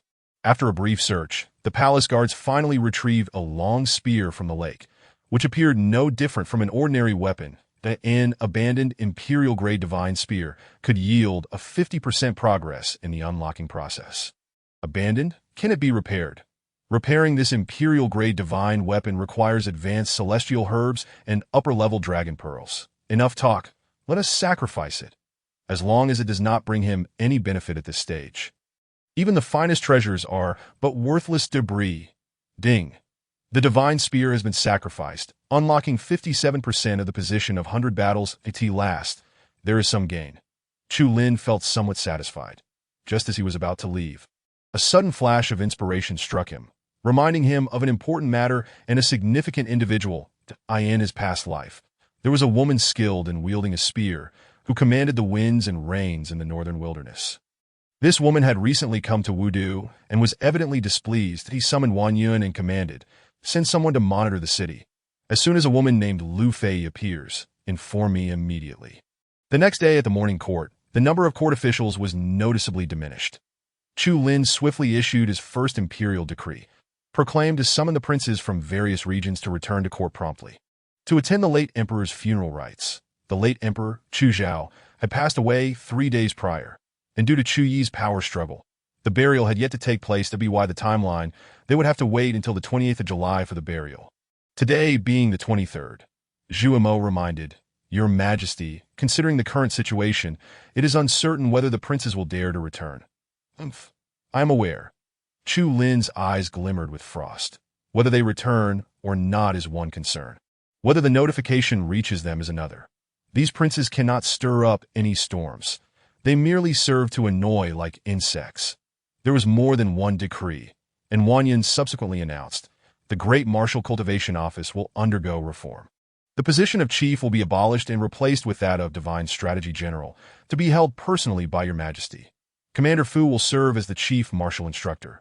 Furthermore, officials of the cultivation offices in various states will no longer be appointed by the state governors, but determined by the Wudu General Cultivation Office. This was because Chu Lin was aware that many state offices had already been severely infiltrated by celestial sects and other celestial dynasties. Following this, some official appointments were made, the most noteworthy being that Sima Yu, the governor of Luoshui Prefecture, was promoted to Minister of Rites, and an edict was sent to Sima Yu, commanding him to arrive in Wudu within 3 days. As for the disheveled former Minister of Rites, Shun Quantai, he was directly imprisoned. He thought Chu Lin was unaware. In truth, Chu Lin was fully cognizant of the deep ties this man had with the ancient sword sect, even to the extent of freely determining the appointments and removals of officials. Zhu Xiang, please elaborate on the current situation of the Great Martial Dynasty. While Chu Lin remembered much, there remained many critical issues from this year that were unclear. Zhu Mo, with a furrowed brow, replied, "Your Majesty, the pressing matter is to stabilize the court, lest we fall prey to schemers. Furthermore, the most crucial task is to deal with the ancient sword sect. Once news of your ascension reaches Ancient Sword Mountain, they will undoubtedly send someone to hold us accountable.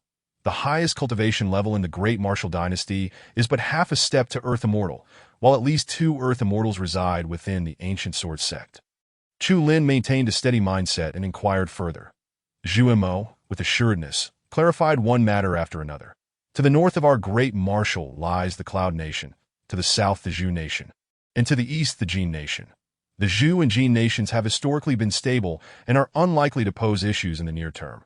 However, the Cloud Nation, bolstered by the support of the Liuhua sect, has been rapidly growing these years and may harbor intentions toward our Mingzhou.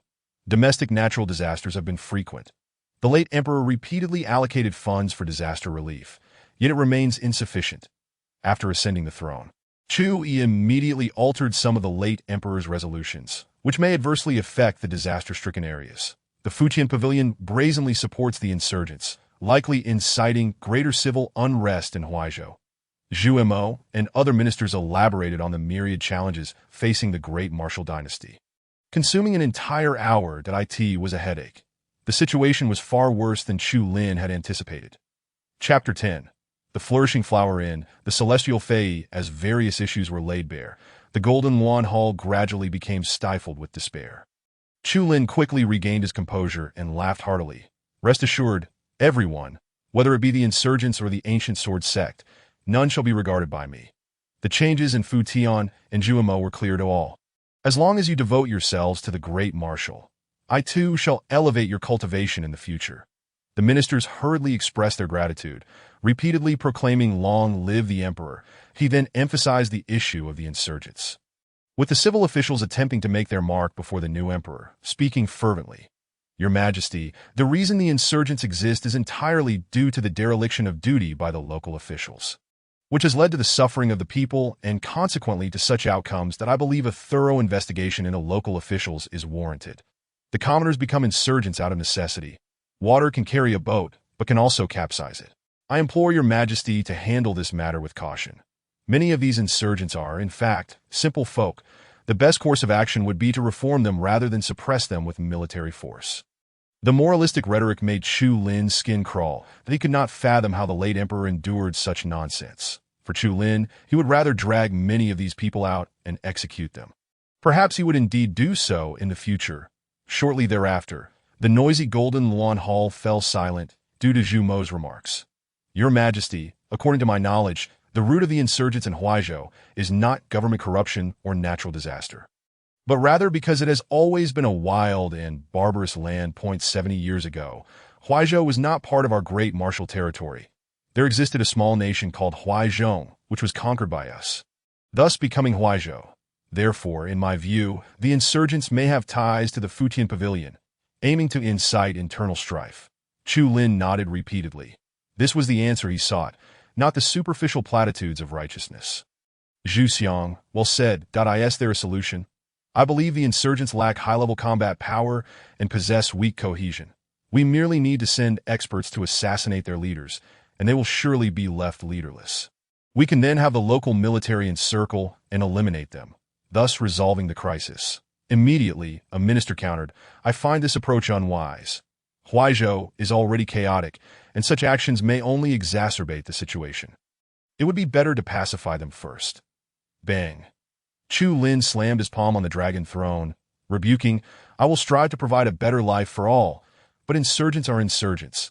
They will not lay down their arms simply because someone speaks to them. The primary difference between insurgents and unruly mobs is that the former are organized and disciplined, akin to an army, capable of launching assaults on the county at any moment.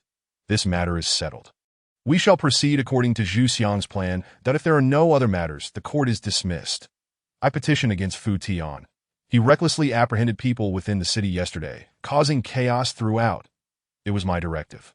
Court dismissed. The Flourishing Flower Inn by midday. The weather was sweltering, and many sought refuge in the inn to escape the heat that a cup of cold tea could provide comfort for half the day. Groups of 3 to 5 would engage in discussions about current affairs. In the Great Marshal, freedom of speech prevailed without fear of punishment. That Wu Shilang was apprehended this morning. What exactly does the emperor intend? So many have been captured that it was evident to discerning eyes that these individuals had deep connections with the ancient sword sect that I heard the area outside the cultivation office is swarming with the imperial guards. The entire street has been sealed off in a few days. One can expect a throng of spectators at the market. The emperor is indeed capable, yet overly radical. Not a blessing for our great marshal. Just then a voice inquired, Isn't the emperor Chu Yi? I heard he is frail and weak. Who would dare to do such things? The crowd looked up, their eyes widening, breath caught in their throats. That it was a woman. Extraordinarily beautiful beyond description. She appeared like a celestial being, her presence reminiscent of an elegant orchid, adorned in a white-patterned dark robe, moving as if floating on AI, or that as she spoke, her bright eyes blinked. Her lashes resembling dancing sprites, tugging at the hearts of all present. What a mesmerizing sight. No one dared to respond, utterly speechless in awe. Observing the travel-worn satchel slung across her back, one could surmise that she might be a wandering ranger. With such striking features, her travels must have endowed her with formidable prowess. Noticing the silence that enveloped the room, Lu Fei felt a tinge of annoyance. The people of the Great Wu were indeed rather uncouth. Suddenly, a dashing young gentleman strode forth. Unlike the others, he possessed an extraordinary appearance, especially the genuine warmth reflected in his smile. You must be new to Wudu, fair maiden, The chaos of recent days necessitates caution. Should you seek knowledge, feel free to inquire of me. His demeanor was neither subservient nor arrogant, exuding a refined elegance that piqued Lu Fei's interest. That I am Lu Fei. Please take a seat. Waitstaff, bring the tea promptly. Greetings, Miss Lu. I am Chu Qing. That if Lu Fei were to scrutinize her surroundings, she would observe that those who had spoken earlier had fallen silent, no longer daring to utter a word, with many discreetly slipping away. Once the tea was served, the two engaged in a delicate conversation. What you may not know, Miss Lu, is that the current emperor is Chu Lin, while Chu Yi is but a relic of the past. Lu Fei took a delicate sip of her tea, her crimson lips causing Chu Qing to swallow involuntarily. She pondered. This implies that the current emperor is decisively ruthless, far surpassing the former Chu Yi. Intriguing. By the way, sharing your surname with the emperor, does that indicate a familial connection? Haha, indeed, His Majesty is my royal uncle, but it is of little consequence. Should you encounter any difficulties in Wudu, do not hesitate to seek my assistance. Perhaps we might relocate to a more tranquil and refined setting for our discourse. That Lu Fei shook her head, disinterested in royal matters. There is no need. I shall be departing Wudu this afternoon. Upon hearing this, a glimmer of coldness flickered in Chu Qing's eyes. That my lady, Wudu is the most prosperous city of the Great Wu. Why not linger a few more days? I could show you around. Lu Fei felt no enthusiasm, rising to leave, only to realize a sudden weakness had overtaken her, making her feel lightheaded. What is happening? At this moment, Chu Qing's true nature was finally revealed, a cruel glint manifesting on his handsome visage. Refusing the toast and accepting the penalty, it seems I must resort to severe measures. That Lu Fei was taken aback. That I asked there poison in the tea.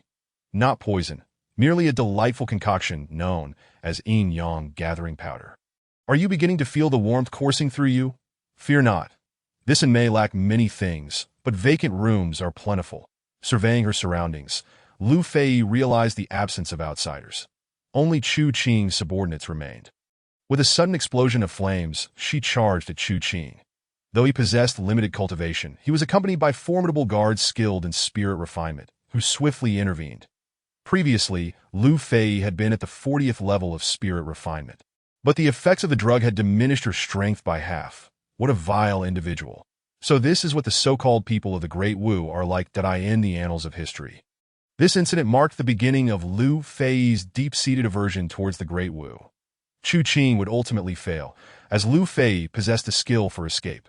Years later, when Chu Lin met Lu Fei in the northern wilderness, she would command legions, reigning as the most powerful queen of the realm. Had it not been for this incident, Chu Lin's military endeavors would have surely succeeded, for Lu Fei held him in high regard. Most crucially, Lu Fei was the little princess of the Killing Sect, a sect more powerful than the ancient sword sect. Chapter 11. Taken back to the imperial palace for cleansing and detoxification in the inn. Despite her body burning with fever, Lu Fei fought valiantly against her adversaries. Not all of Chu Qing's guards were at the spirit refinement level. Several had already been slain, as Lu Fei appeared to be cornered. Chu Qing let out a sinister laugh.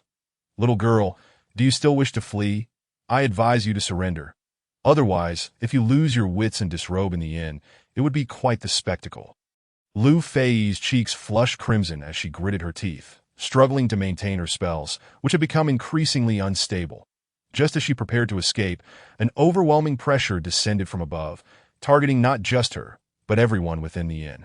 In an instant, Chu Lin burst through the window, his expression dark and foreboding. The patrolling soldiers outside hurriedly converged, surrounding the inn completely. Chu Qing, taken aback, inquired, "Who dares to disrupt my affairs?" A general entered the room. Kneeling before Chu Lin, "Your Majesty, the innkeeper of the Fragrant Blossom Inn has been subdued." "Rise! Arrest them!" Chu Qing was rendered speechless, paralyzed by fear, including the spirit refinement guards.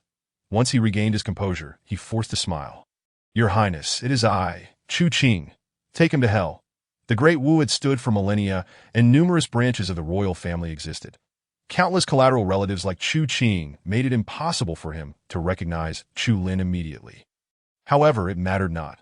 Chu Lin had shown no mercy even to his own brother, let alone a distant relative. While Chu Qing's forces had been quelled, tension remained for Lu Fei. She glared, resembling an angry little lion. Standing at a height of 5 feet 7, her petite frame appeared even more delicate compared to the imposing figure of Chu Lin, who towered at 6 feet 3 to do not be afraid. My lady, I am here to assist you. That it was hard to imagine that the future queen of the northern wilderness now appeared as innocent as a child. The hardships of her travels would soon foster her rapid growth. Your royal family is no good, including you. She prepared to cast a spell, but was interrupted by the higher cultivation of Chu Lin, who could not allow her to escape, lest history repeat itself. Most importantly, Chu Lin sought to forge a connection with the killing sect.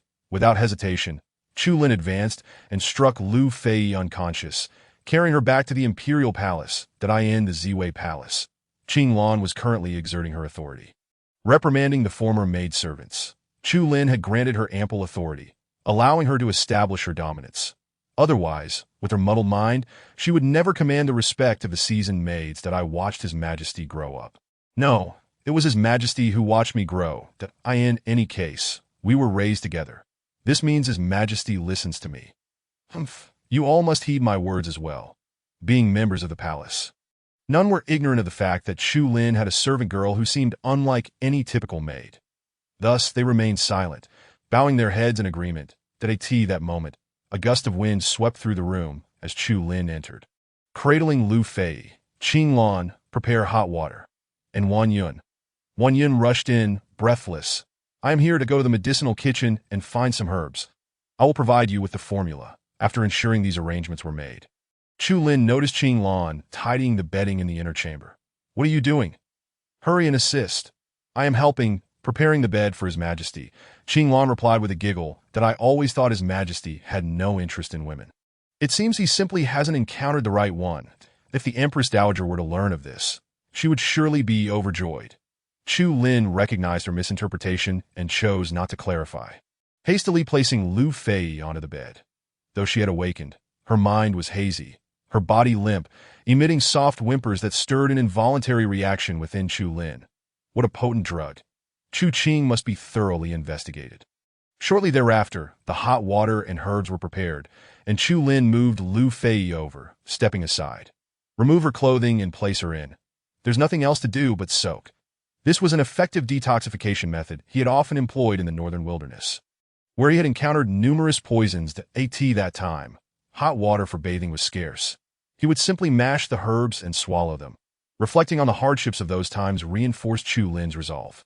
In the Hall of Knowledge, the Chief of Military Affairs, Qi Xiu, was reporting an urgent situation. Your Majesty, the Yun Kingdom has learned of the envoy's assassination, and there is a tendency for 200,000 troops to gather at the border. Chu Lin remained unfazed, commanding, let the border troops from Mingzhou take the lead. If war is to come, let it commence.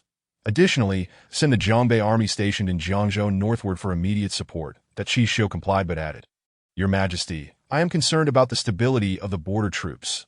Chu Lin was well aware that the Great Wu boasted 10 border armies, with troop strengths ranging from 100,000 to 500,000. The extent to which the leaders within were affiliated with the ancient sword sect remained unknown. However, one thing was certain. The 4 main military factions of the Great Wu were definitely free from the ancient sword sect's influence, as it was a firm boundary upheld by the last 2 emperors, and the ancient sword sect dared not interfere. The 4 primary military factions included the Zhongbei army from Jiangzhou, the Huayan army from Huaizhou, the Jinshan army from Quanzhou, and the Shuilian army from Longzhou, with troop strengths varying from 500,000 to 1 million, forming the core military might of the Great Wu's campaigns that in the previous life. These 4 legions were gradually taken over by the ancient sword sect, with commanders being nothing more than incompetent fools, leading to the utter ruin of the once vibrant military. Eventually, when the Yun Kingdom invaded, these forces crumbled at the first touch. Upon hearing this news, Chu Lin had been consumed by rage, unable to eat for 3 days. The core military factions, painstakingly nurtured by the previous 2 emperors, had been effortlessly destroyed by Chu Yi. Thus, in Chu Lin's eyes, Chu Yi was the most despicable traitor to the Great Wu. Qi Xiu discreetly relay orders to the commanders of the 4 main military factions, expressing my high hopes for them and the opportunities for them to achieve merit in the future. Additionally, seek opportunities to control the border troops and place your trusted commanders in positions of authority. I am aware of your ambitions. If war breaks out, I shall grant you the position of commander. Ding. Qi Xiu experienced a transformation in his mindset, gaining the innate ability to command. Ding. Qi Xiu's loyalty value rose to 90. Chu Lin could hardly have anticipated that his casual remarks would rejuvenate Qi Xiu, whose heart was as tranquil as a placid lake. To his astonishment, Qi Xiu actively awakened his innate talent, a testament to his formidable potential. Kneeling on one knee, Qi Xiu was overwhelmed with emotion, vowing, I shall dedicate myself wholeheartedly to serve your majesty. At over 60 years of age, he possessed the name Qi Xiu. Type: Military General. Rank: None. Faction: Great Wu. Cultivation level: 29 stages of spirit refinement. Talent: Command. Weapon: None. Weapons below celestial rank not displayed. Martial arts: None. Martial arts below celestial rank not displayed. Loyalty: 90. Excellent. His command ability elevated the morale of his troops by 30% in battle. Previously, when reviewing his data panel, the information was rather sparse, but now the presence of type and rank indicated that he was indeed capable of bearing a general's position. This was fortuitous, as Chu Lin was in dire need of a competent general. Chapter 12. I am not adept at comforting young ladies. To the west of the imperial palace lay a vast expanse of cold palaces, which had remained unoccupied for many years due to the disinterest of previous emperors in carnal pleasures. However, a man had taken residence there in recent days. Mr. Li, I apologize for the inconvenience, but please stay here for now. We will arrange everything you need. Nothing will be lacking. Li Zhong could now ascertain that the martial emperor indeed wished to retain him. Yet he found it perplexing that he, who had accomplished so little and held little status in the Cloud Kingdom, could possibly catch the martial emperor's attention. Li Gonggong. Has His Majesty said anything further? Nothing of significance. Simply instructing you to reside comfortably in the capital of the Cloud Kingdom, within the Grand Hall of the Imperial Palace. Emperor Zhao Ao was in a fit of rage. That little rascal Chu Lin dared to slay my envoy. This is an act of war. He commanded, issue a decree. From this day forth, assemble the army, station troops at the border, and be prepared for combat. That cannot be. Prime Minister Shuiji quickly intervened, hastily explaining, Chu Lin's ascension is unstable. He surely seeks external conflict to divert domestic strife. If we engage in war, we would be playing right into his hands. I propose we make a grand show of force without actual confrontation. Zhao Ao's white beard bristled in fury. Why your logic? We would be enduring silent suffering. Grand Tutor, what do you suggest, seeing as it is your people who have perished? The Grand Tutor, Yi Chun, an elder of the Flowing Fire sect, leisurely seated in a large chair, was merely a representative of the immortal sect in the court and did not truly engage in affairs of state. However, since the emperor had asked, he felt obliged to respond. Your Majesty, since the martial emperor has provoked us, we cannot show weakness. We must continue to station troops, but refrain from actual combat, merely applying pressure at the border. Chu Lin's rise to power came through the assassination of Chu Yi, and the ancient sword sect surely harbors resentment. We should observe the situation. They are likely to instigate trouble. Very well, we shall proceed as the Grand Tutor suggests. The 49 states of Great Wu varied in size and prosperity. Typically, the territories granted to princes were somewhat smaller to prevent restlessness among them. Wuzhou, located in the northern region of Great Wu, bordered Mingzhou. The state city, Wuqing, housed the Prince Cheng's residence, grand and imposing, with red lanterns adorning its entrance. Inside, Prince Chu Yin perused news from Wudu, his expression grim and his lips tinged with a dark hue. The steward and advisor beside him could no longer contain himself. Chu Lin is inexplicably formidable. He has not only slain Su Xiu and the Duke of the State, but also the new emperor. Your Highness, how should we respond to his decree? Chu Yan's features contorted with rage as he tore the letter in his hands to shreds. The Duke of the State was my maternal grandfather. Do you think we should respond? If Chu Lin dares to act thus, he may very well target me next. What shall we do? Chu Lin is ruthless and fearsome. Do not rush. His greatest trouble now is the accountability from the ancient sword sect. Let us see how he manages that. Send word discreetly to ensure our people are prepared for any eventuality. Understood. Gradually regaining his composure, Chu Yin muttered to himself coldly, Elder brother, you truly possess remarkable abilities.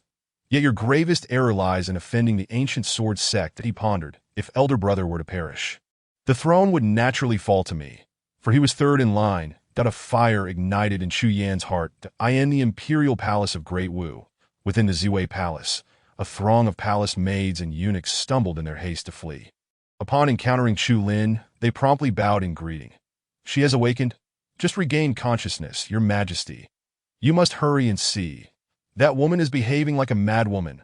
With a swift leap, Chu Lin soared into the main hall.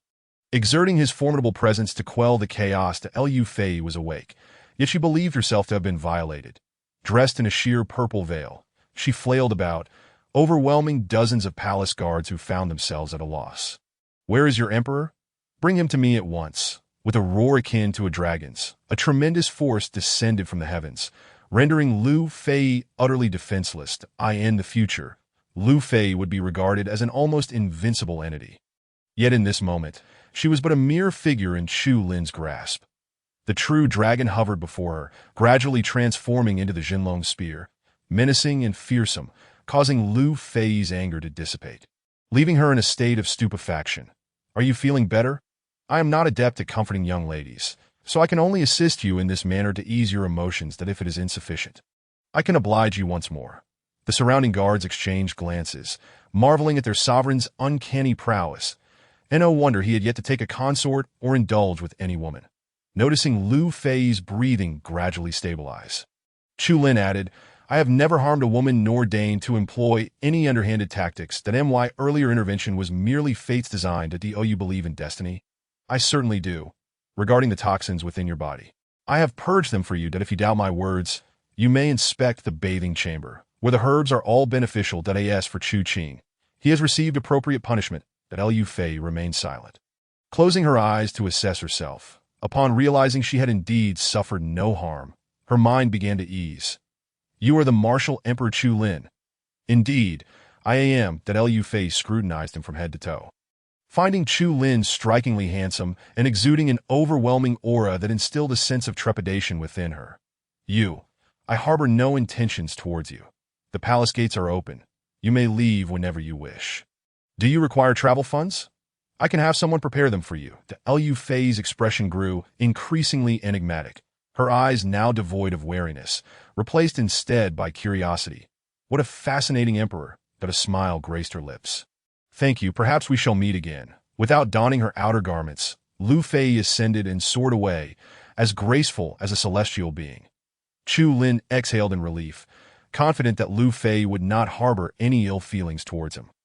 As she had expressed in a past life, upon encountering Chu Lin, she felt an unyielding strength and unwavering integrity emanating from him. Your Majesty, are you truly allowing her to leave? Qing Lan, who had been hiding in a side hall, hurried over with a pout, clearly dissatisfied. That woman is too insufferable. She nearly harmed me. Oh, you wish to keep her? I merely wish to retain her for your Majesty. After all, it is rare to encounter such a beautiful woman. She giggled. Her bosom is quite ample, surely to your liking. Chu Lin's expression froze, and he chuckled lightly. I have no idea what you are talking about. You do not? I am referring to this. She pointed to herself, her chest blossoming like a budding flower. Then, with a hint of dejection, she lamented, she is 3 times no for times my size, and, by the way, she is so pristine down there. Chu Lin turned away, feigning ignorance in truth. He was all ears, listening intently until Wang Yun arrived to report the situation, prompting Qing Lan to cease her incessant chatter. What is it? Chu Lin frowned, quite engaged in the conversation. Your Majesty, the rabble in Huai Prefecture has overrun Huainan Prefecture, and over 30 officials have been slain. Meanwhile, other states' insurrections are rapidly escalating. We may face significant upheaval. Chu Lin's expression remained unchanged as he inquired, has the assassination operation commenced? It has failed.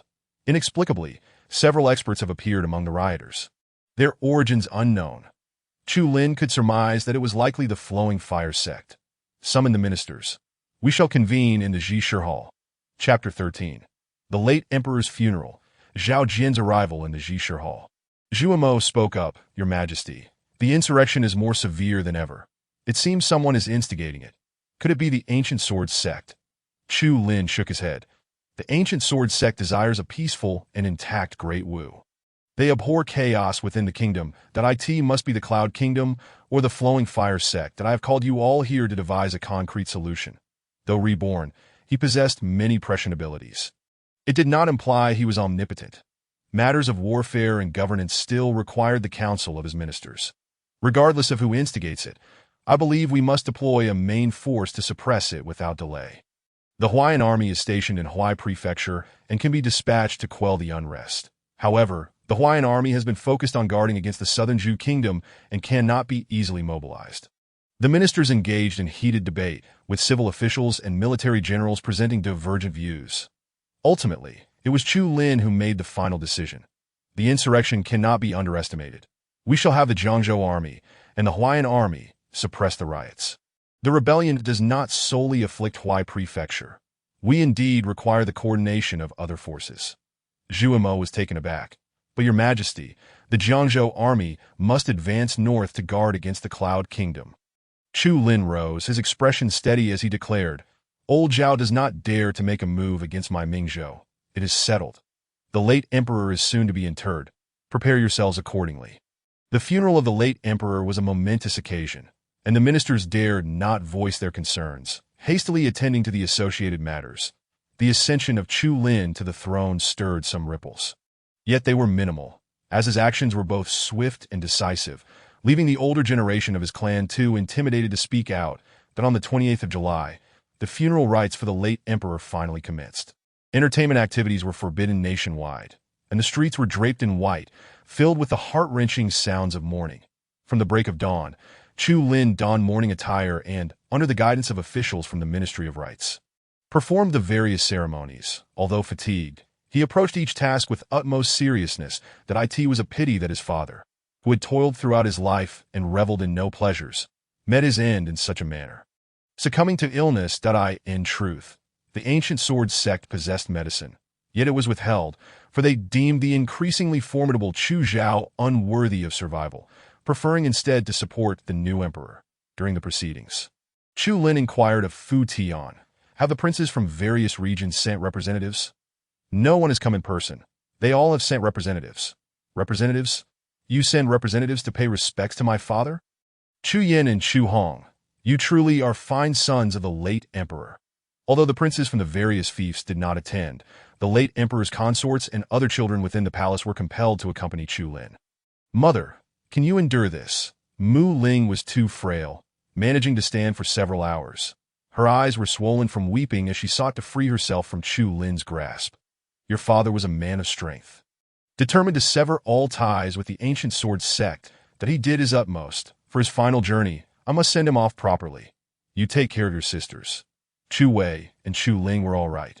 They had their own cultivation, yet they too wept profusely alongside Mu Ling. Besides the two younger sisters, there were also two married elder sisters, who appeared remarkably distant when meeting Chu Lin. The coffin was interred in the imperial tomb at the hour of Shun, with Chu Lin himself bearing the casket. Zhu Mo was deeply moved, exclaiming, Your Majesty embodies the spirit of the late emperor. You will surely restore the great Wu. Truth, this was a rather veiled compliment. In his heart, he believed Chu Lin to be superior to the late emperor, at least in terms of cultivation. Other civil and military officials echoed praises, yet the atmosphere of sorrow remained palpable. The ceremony, although simplified, stretched throughout the entire day. Even though Chu Lin had achieved the pinnacle of divine refinement, he was left utterly exhausted as the sacrificial rites approached their final stages. The arrival of the ancient sword sect rejuvenated Chu Lin's spirit. There were not many, merely a dozen or so, descending upon the imperial tomb on clouds, their presence formidable. With the ability to manipulate the weather, this was indeed the power of Earth Immortals, a capability Chu Lin could not help but envy, having never possessed it in his previous life.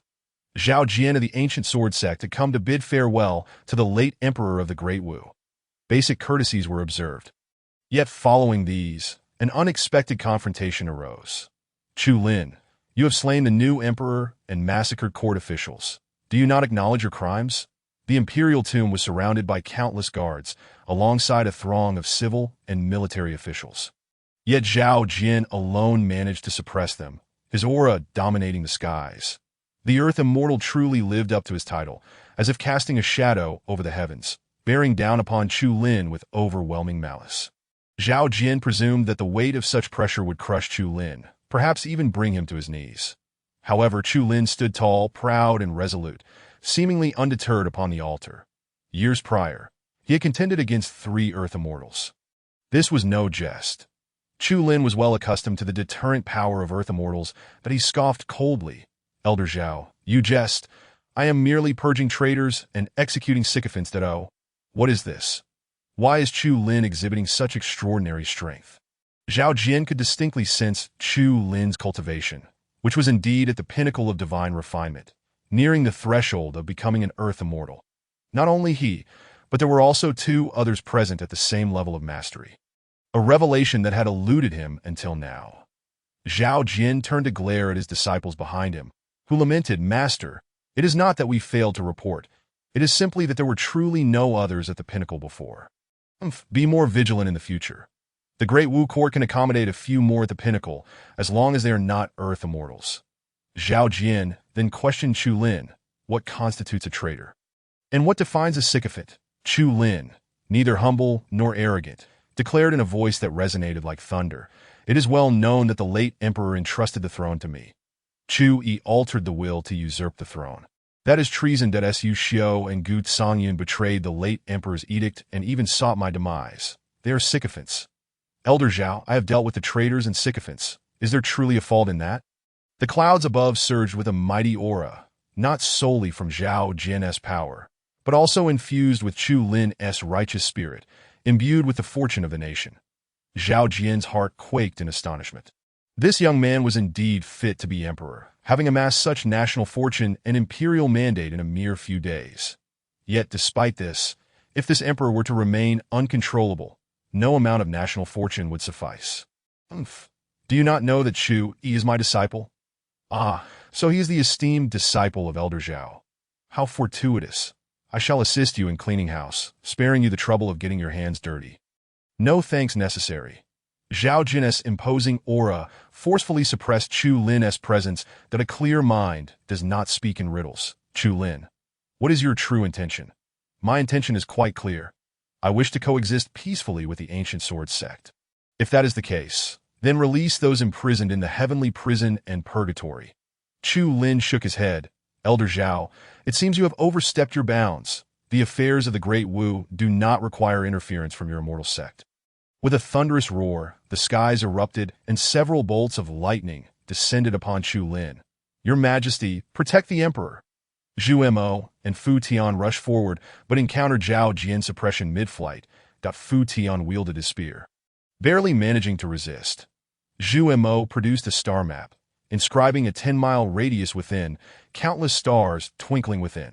Suppress, he aimed to subdue Zhao Jian, yet to no avail. His efforts merely placed immense pressure on Zhao Jian's disciples behind him. Oh, 2 royal-grade treasures. Where did you acquire them?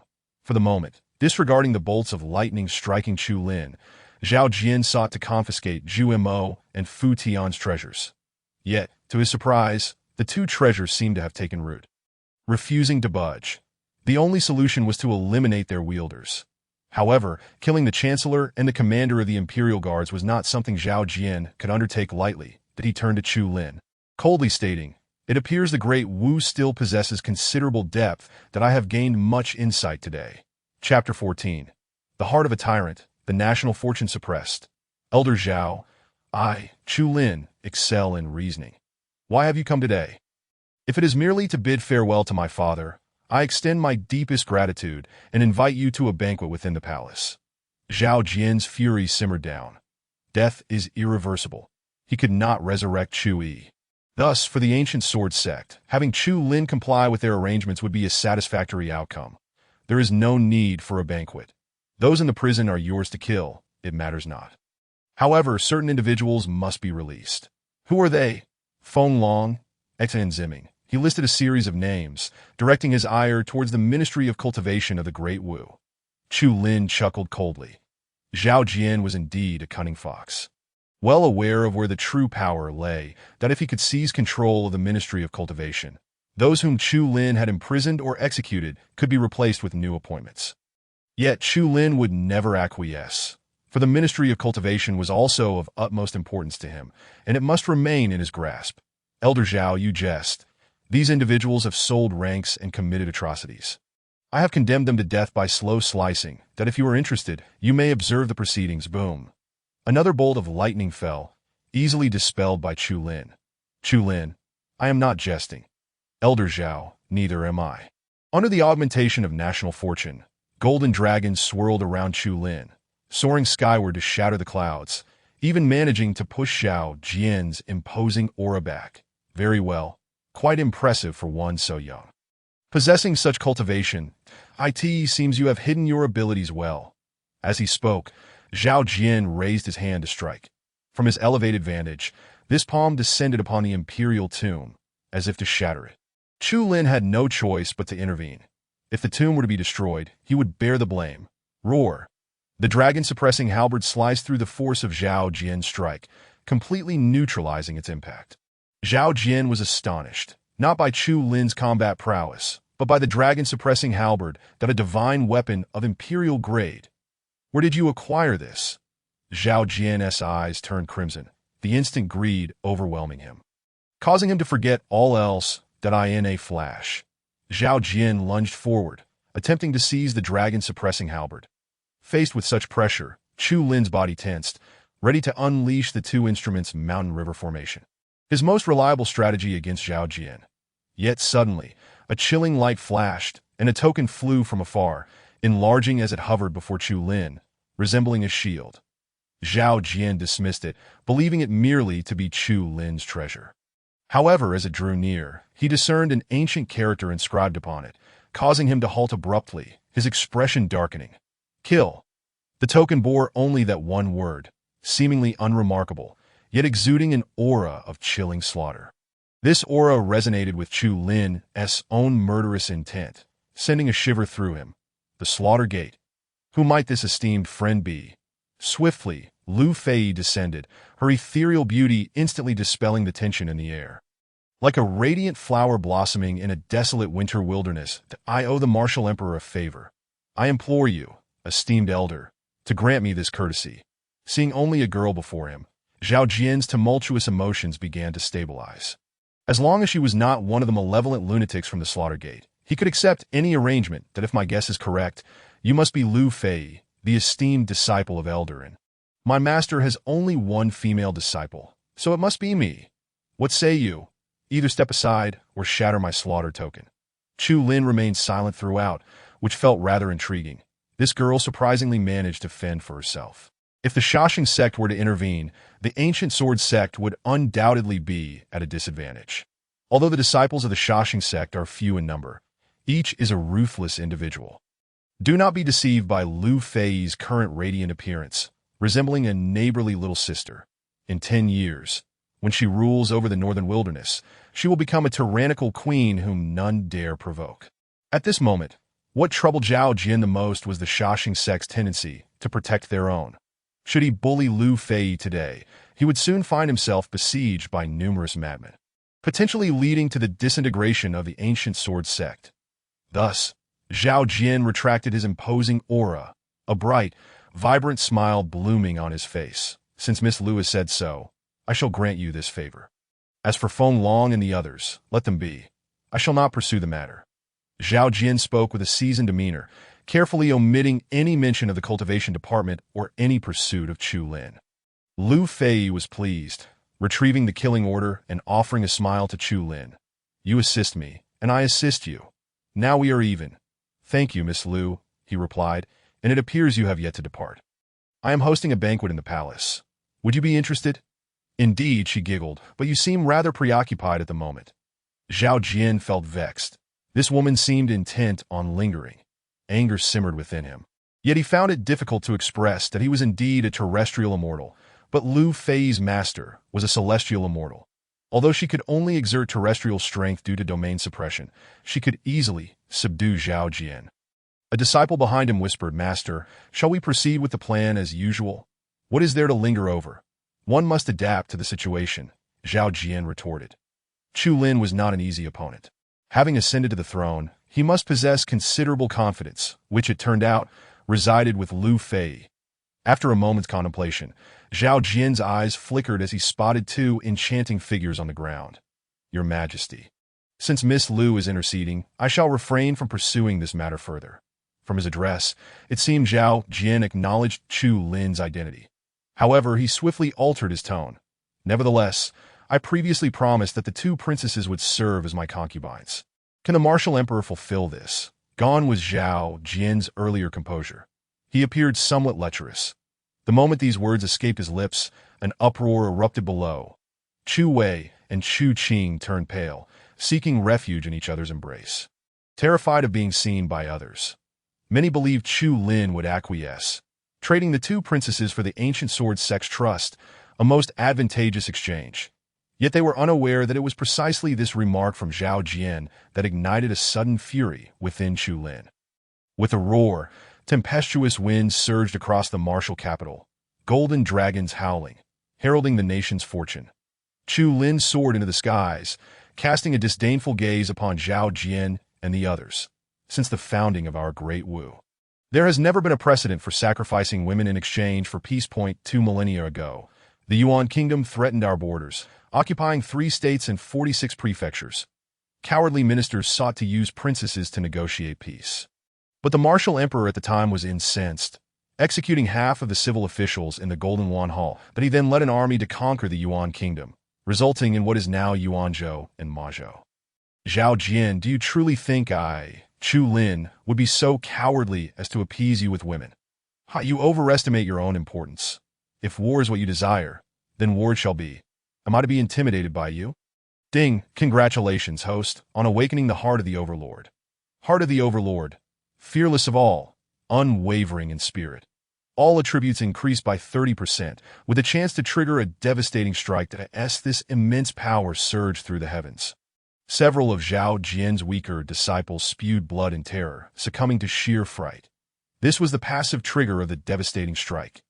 Zhao Jian, horrified, found himself at a loss for words that a dignified terrestrial immortal was unexpectedly suppressed by a refined spirit. Leaving everyone present in a W.A.S. Chu Lin's aura intensified, Zhao Jian's expression grew increasingly grim. Chu Lin, are you certain you wish to oppose the ancient sword sect? Is it not the ancient sword sect that seeks to oppose my great Wu? With a swish, a sharp sword shot from Zhao Jian's brow, slicing through the air, ultimately extending over 10 meters. This sword exuded an ethereal aura, forcefully suppressing Chu Lin's imperial might. Zhao Jian, in a frenzy, mocked, and even if so, what of it? You, a mere spirit cultivator, cannot possibly turn the tide. I was merely toying with you. Since you failed to recognize the gravity of the situation, prepare to perish. The celestial sword hailed from the celestial realm, not from the 9 continents of the Xian domain. Chu Lin felt the bone-chilling pressure, but was able to withstand it, for he bore the weight of his nation's fortune and the imperial mandate inherent to his being. As the crown prince of Dawu, he was the epitome of legitimacy. Many were unaware that emperors possessed an imperial mandate that could be inherited. When the late emperor perished, he had already bestowed the imperial mandate upon Chu Lin and not upon Chui. This was precisely why, despite enduring numerous tribulations in his past life, Chu Lin was still able to rise and ultimately become Dawu's sole hope. Alas, when he died, the imperial mandate had been completely plundered by the emperor of the Yun kingdom.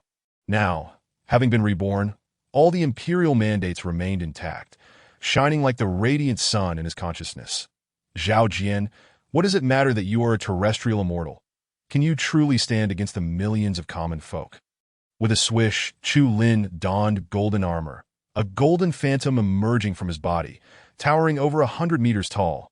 This phantom, mirroring him, wielded the dragon-suppressing spear, radiating an overwhelming presence. Spectators were left speechless. Entranced by this surreal spectacle, it appeared that Chu Lin's aura once again suppressed Zhao Jian. With a resounding clash, the sword and spear met, equally matched. Zhao Jian was taken aback. He never anticipated that Chu Lin could genuinely bear the imperial mandate. And in such abundance. The late emperor's cultivation was merely at the level of spirit refinement, yet none dared to assassinate him due to the existence of the imperial mandate. This was the supreme power amassed by the common folk. And when combined with the nation's fortune, It enabled Chu Lin's strength to rival that of a terrestrial immortal, albeit only within the imperial capital. After a brief struggle, the celestial sword and golden phantom found no effect, and Zhao Jian withdrew it. Since you have fully embraced the imperial mandate, I have no further words. However, the days are long, Chu Lin. Think carefully about what lies ahead, and beware of the Liuhua sect from the Yun Kingdom. Threatening Chu Lin with the Liuhua sect indicated that the ancient sword sect might covertly plot against him. Chu Lin exhaled, relieved that if he could surmount this challenge today, all would be well. There is no need for Elder Zhao to concern himself. The palace has already arranged a banquet. Please proceed. Zhao Jian, having no desire to attend the banquet, departed with his disciples on a cloud. Once Zhao Jian had truly left, Chu Lin gradually returned to his normal state. Drenched in sweat, he had not been able to maintain his stance for long. Had Zhao Jian lingered, it would have posed a significant dilemma. Upon landing, civil and military officials rushed to greet him. "That I am well. You may disperse." "Mother, please be careful," he urged as Mu Ling rushed over, grasping her son's arm, checking him over, and only relaxing once she confirmed he was unharmed. Beside them, Chu Wei and Chu Qing expressed their gratitude. "Thank you, Brother Emperor. It is my duty to protect my sisters that I hear you have been diligently cultivating. This is commendable. Should you need anything, do not hesitate to inform me. Remember, only by becoming strong can you avoid being bullied." The two girls' eyes glistened with tears. They had learned this lesson profoundly today. However, Mu Ling's attention was evidently elsewhere, her interest piqued by Lu Fei beyond the crowd. "Linner, what is the name of that girl?" "Her name is Lu Fei. That a splendid name. Does she wish to enter the palace?" Chu Lin was left speechless. "Mother, please do not speak carelessly. She is innocent and has no ties to me." Mu Ling's expression turned wistful as she murmured, "Your father has departed, and you have no sons or daughters. How can a mother find peace? Linner, find an opportune time, and I shall assist you in hosting a selection of candidates." At 20 years of age, it was indeed a miracle for him to be unmarried. That it was not that he was unwilling.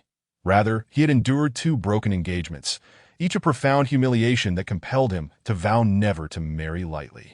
Previously, as the crown prince, his potential brides were not mere mortals, but disciples from celestial sects, reflecting the late emperor's fervent desire to ally with them. Regrettably, these celestial sects were notorious for their fickleness, unhesitating in annulling engagements. After all ceremonies at the imperial tomb concluded, Chu Lin intended to invite Lu Fei to the palace for the banquet, only to discover she had departed as Zhao Jian left the martial capital. His anger intensified. Not only had he lost lives, but he had also inadvertently solidified Chu Lin's position, gaining nothing for himself. "Chu Lin, we shall see if you can maintain your throne. Send word to Chu Yan. The ancient sword sect shall covertly support him. Should he seize the throne, he will become the emperor." Ding! Congratulations, host, for temporarily escaping the control of the ancient sword sect. The progress towards the position of General of 100 Battles has reached 100%. Ding! The position of General of 100 Battles has been unlocked. Please utilize it promptly. After much contemplation, he summoned Chi Xiu-S, the chief military advisor and grand marshal. Overseeing the nation's forces, he needed sufficient cultivation to fulfill his role. "Now, I bestow upon you the position of General of 100 Battles, and I hope you will continue to serve Dawu diligently." Qi Xiu knelt, accepting the command. Ding! Qi Xiu is currently assuming the position of General of 100 Battles. Fusion progress. 10. Shortly thereafter. Ding! The fusion of the position of General of 100 Battles has succeeded. You have gained 1 divine general point. Qi Xiu rose, his aura transformed entirely. Chu Lin reviewed the data panel. Feeling moderately satisfied. Name. Qi Xiu type. Martial general position. General of 100 Battles faction. Dawu cultivation. Spirit refinement, great perfection, talent, command weapon. Heavenly net spear technique. 100 Battles death refinement technique loyalty. 95, excellent command. The morale of the commanded army soars. Increasing combat effectiveness by 30%, with a chance to trigger the divine ability to suppress the military. Jinwu, a formidable presence is exerted over the surrounding enemies, irrespective of their cultivation levels. No new talents have been acquired. Rather, a divine ability has been added. Ding! The integration of the 100 Battles general position is successful, and the host gains the divine ability Jinwu. Ding! The unlocking process for the new general position. Tianji commences. 0%. The intertwining of civil and martial affairs appears to be the prevailing pattern. After Qixio's departure, Chulin contemplates the reasons behind the completion of the 100 Battles general position. Ultimately, he deduces that the ancient sword sect may have temporarily relinquished their attempts to control him, opting instead to support another, possibly a certain prince. Viewed in this light, the likelihood of Prince Chuyin ascending to power seems the greatest. Chuyin, the younger brother who first emerged and was swiftly eliminated in my previous life. Chuyin is intelligent, yet his cleverness is superficial, that he possesses a notable flaw: his inability to utilize others, believing himself to be unmatched in wisdom and invincible, incapable of tolerating anyone more astute than himself. Thus, in the past, after a rebellion, he was subdued by the Great Wu army within 3 months. It is worth noting that during that time, the Great Wu army had been severely infiltrated by the ancient sword sect, rendering them feeble. The fact that Chuyin could not triumph under such circumstances speaks volumes of his incompetence. Chuyin is insignificant. What truly matters is the stance of the ancient sword sect. At least they will remain quiet for a while. Chulin feels a slight relief. Given time, the Great Wu will secretly grow stronger. Chapter 16. The Duel of Sword Maniacs. The Divine General Lottery grants Chulin a water-repelling pearl. For the moment, it serves little purpose, so he stores it away. Over the subsequent half-month, the situation in the Great Wu gradually stabilizes, with no forces openly opposing Chulin. Numerous court officials are replaced, and those with low loyalty to Chulin are no longer present. In mid-August, under the pretext of seclusion, Chulin entrusts state affairs to Zhu Imo and Qixio that he intends to covertly visit Jiangzhou, Luoshui County for 2 reasons. Firstly, he seeks an imperial-level artifact that will alter the fate of the Yun Kingdom, conveniently located within the jurisdiction of Luoshui County. Regrettably, in his previous life, this artifact was seized by a cultivator from the Yun Kingdom, subsequently accelerating its rise. Secondly, the prefect of Luoshui County, Sima Yu, has yet to report to Wudu, repeatedly declining to do so. However, the reasons provided by Sima Yu are contradictory and nonsensical, indicating he is likely facing unreportable hardships. Thus, Chulin plans to make a discreet visit to investigate and alleviate his own emotions. Being an emperor is indeed no simple task. The high-intensity work over the past half-month has left him emotionally strained. Influenced by a mindset of slaughter, his emotions become increasingly unstable for fear of impacting his cultivation. Governing the country is crucial, yet cultivation must not be neglected. This time, he travels alone. His perfected divine cultivation does not require guards that he had considered bringing Futian along, but Futian is currently away from Wudu, inspecting the cultivation departments in various locales. Before dawn, Chulin rides a white horse, quietly exiting the western gate. Although his divine cultivation allows for flight, it cannot be sustained for long, making it impractical to travel in the manner of Zhaojian. The Great Wu comprises 49 states, with Wudu positioned at the center of Wuzhou. However, Wuzhou does not fall under the jurisdiction of Wudu, being the imperial capital. The state city of Wuzhou lies several hundred kilometers west of Wudu, named Zhaoxing to distinguish itself from Wudu. Chulin does not stop in Zhaoxing, but chooses to rest for the night in Fuiying City, the westernmost point of Wuzhou. Just as he secures a room, he unexpectedly encounters a familiar face. I'm here having fun, and I sensed your aura, so I came. Lu Fei beams, holding sugar-coated hawthorns in both hands, her lips smeared with sugary residue. She appears both adorable and somewhat foolish, prompting Chulin to stifle a laugh as he softly replies, I am here incognito. You must not reveal my identity. Rest assured, my lips are sealed. Would you care for a taste? She offers him a sugar-coated hawthorn. Half-eaten, Chulin shakes his head and proceeds to place his belongings in the room. Lu Fei, showing no restraint, follows him in.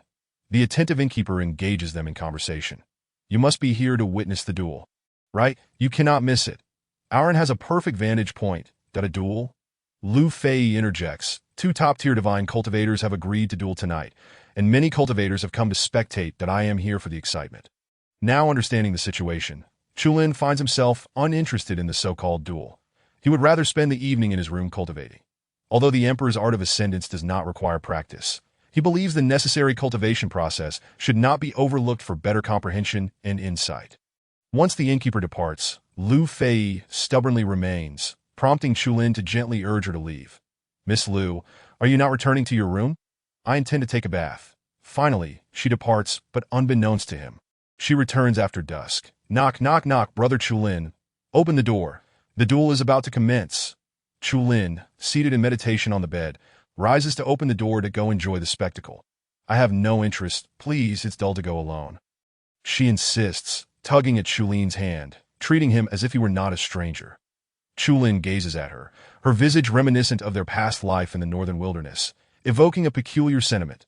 The queen who once dominated the northern wilderness now resembles a little girl, presenting an oddly enchanting scene. The two swiftly ascend to the rooftop, where they can see a tower kilometers away.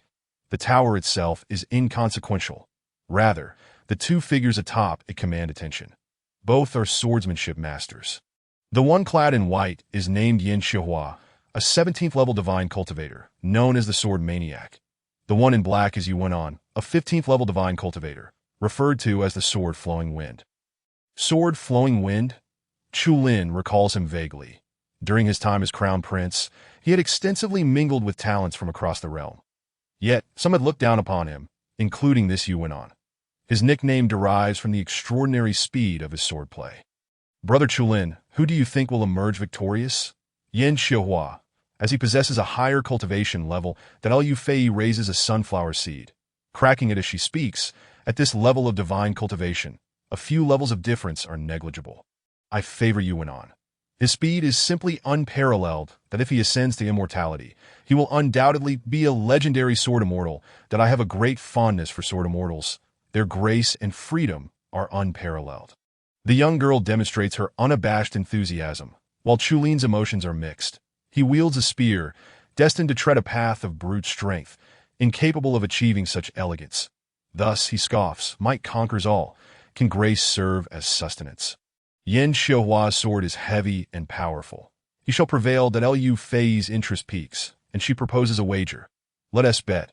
Whoever loses owes the other a favor. Agreed? Of course, but it must not contravene justice or morality, nor cause harm to others. Agreed. What was initially a mere spectator event transforms dramatically with the introduction of stakes. The duel begins after a quarter-hour of standoff. Yin Xiuhua and Yuan unleash lethal moves without a trace of mercy. The former's swordplay is somewhat slower, yet brimming with power, akin to wielding a blade with great force, attempting to seal off all escape routes for his opponent. Meanwhile, the latter is agile and unpredictable, his astonishing speed creating phantoms atop the tower, eluding any confinement. Brother Chulin, observe. Yin Xiuhua is utterly helpless against Yuan. It is only a matter of time before Yuan claims victory. Chulin, drawing on his greater experience, counters. Since they have agreed to this duel, it indicates a profound understanding of each other.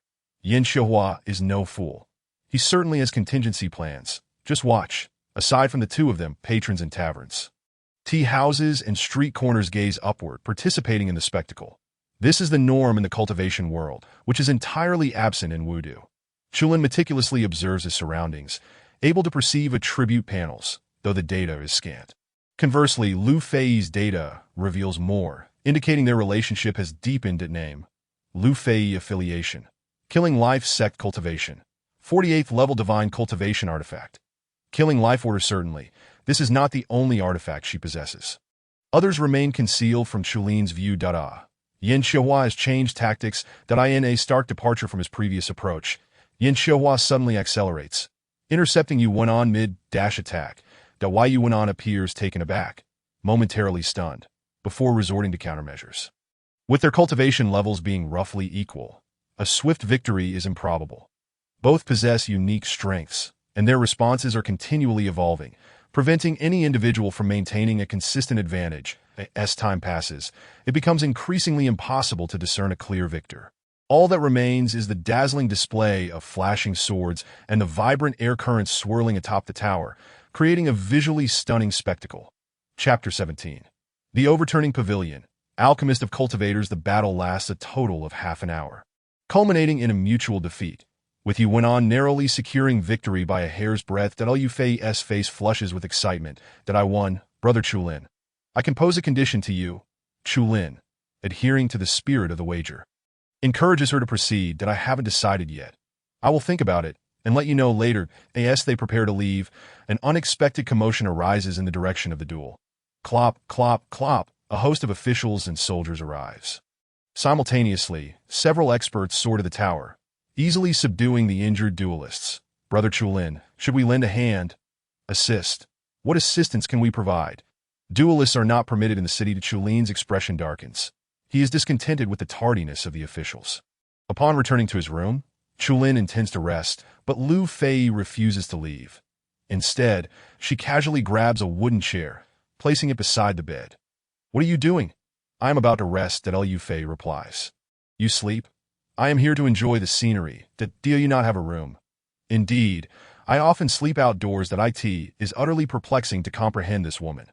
Chulin, having settled down to sleep, was abruptly awakened in the dead of night to discover Lu Fei slumbering upon a chair.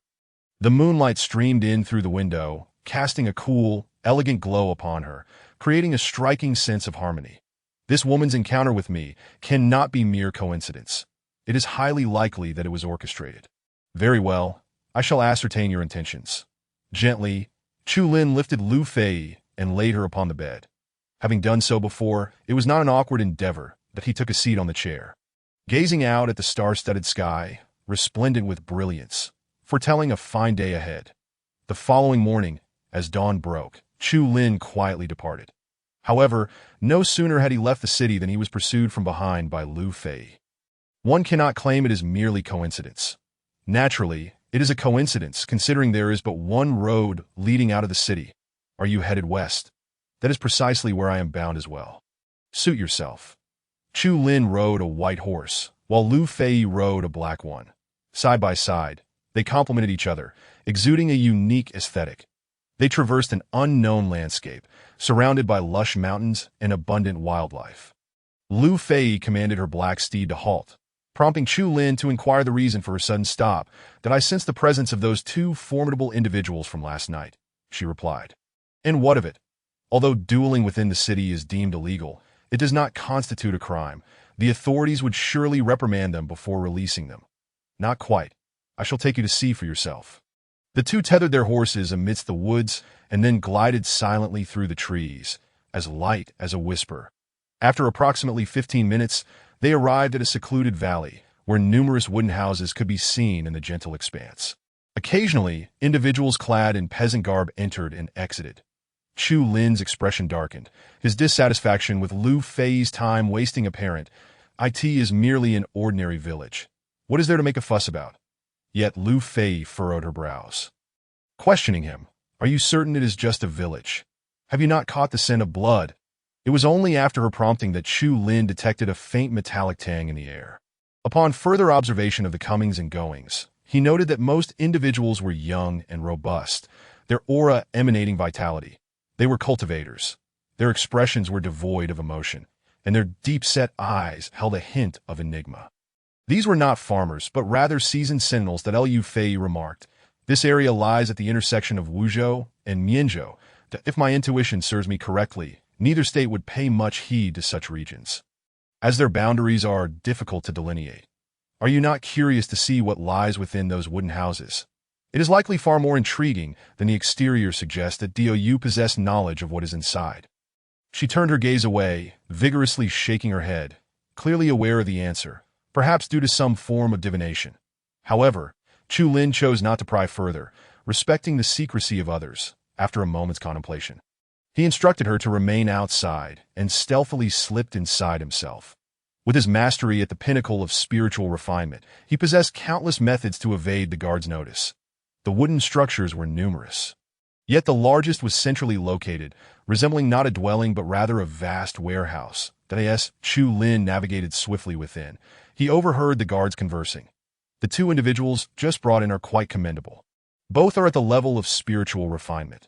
Such valuable specimens were plentiful, and the pills produced from them would undoubtedly be of the highest quality. With these two remarks, Chulin could surmise that this was indeed a clandestine organization of the Fuyin Pavilion. The Fuyin Pavilion was not an indigenous organization of Dao, but rather an evil sect hailing from the celestial realm, notorious for their proficiency in concocting elixirs for cultivators.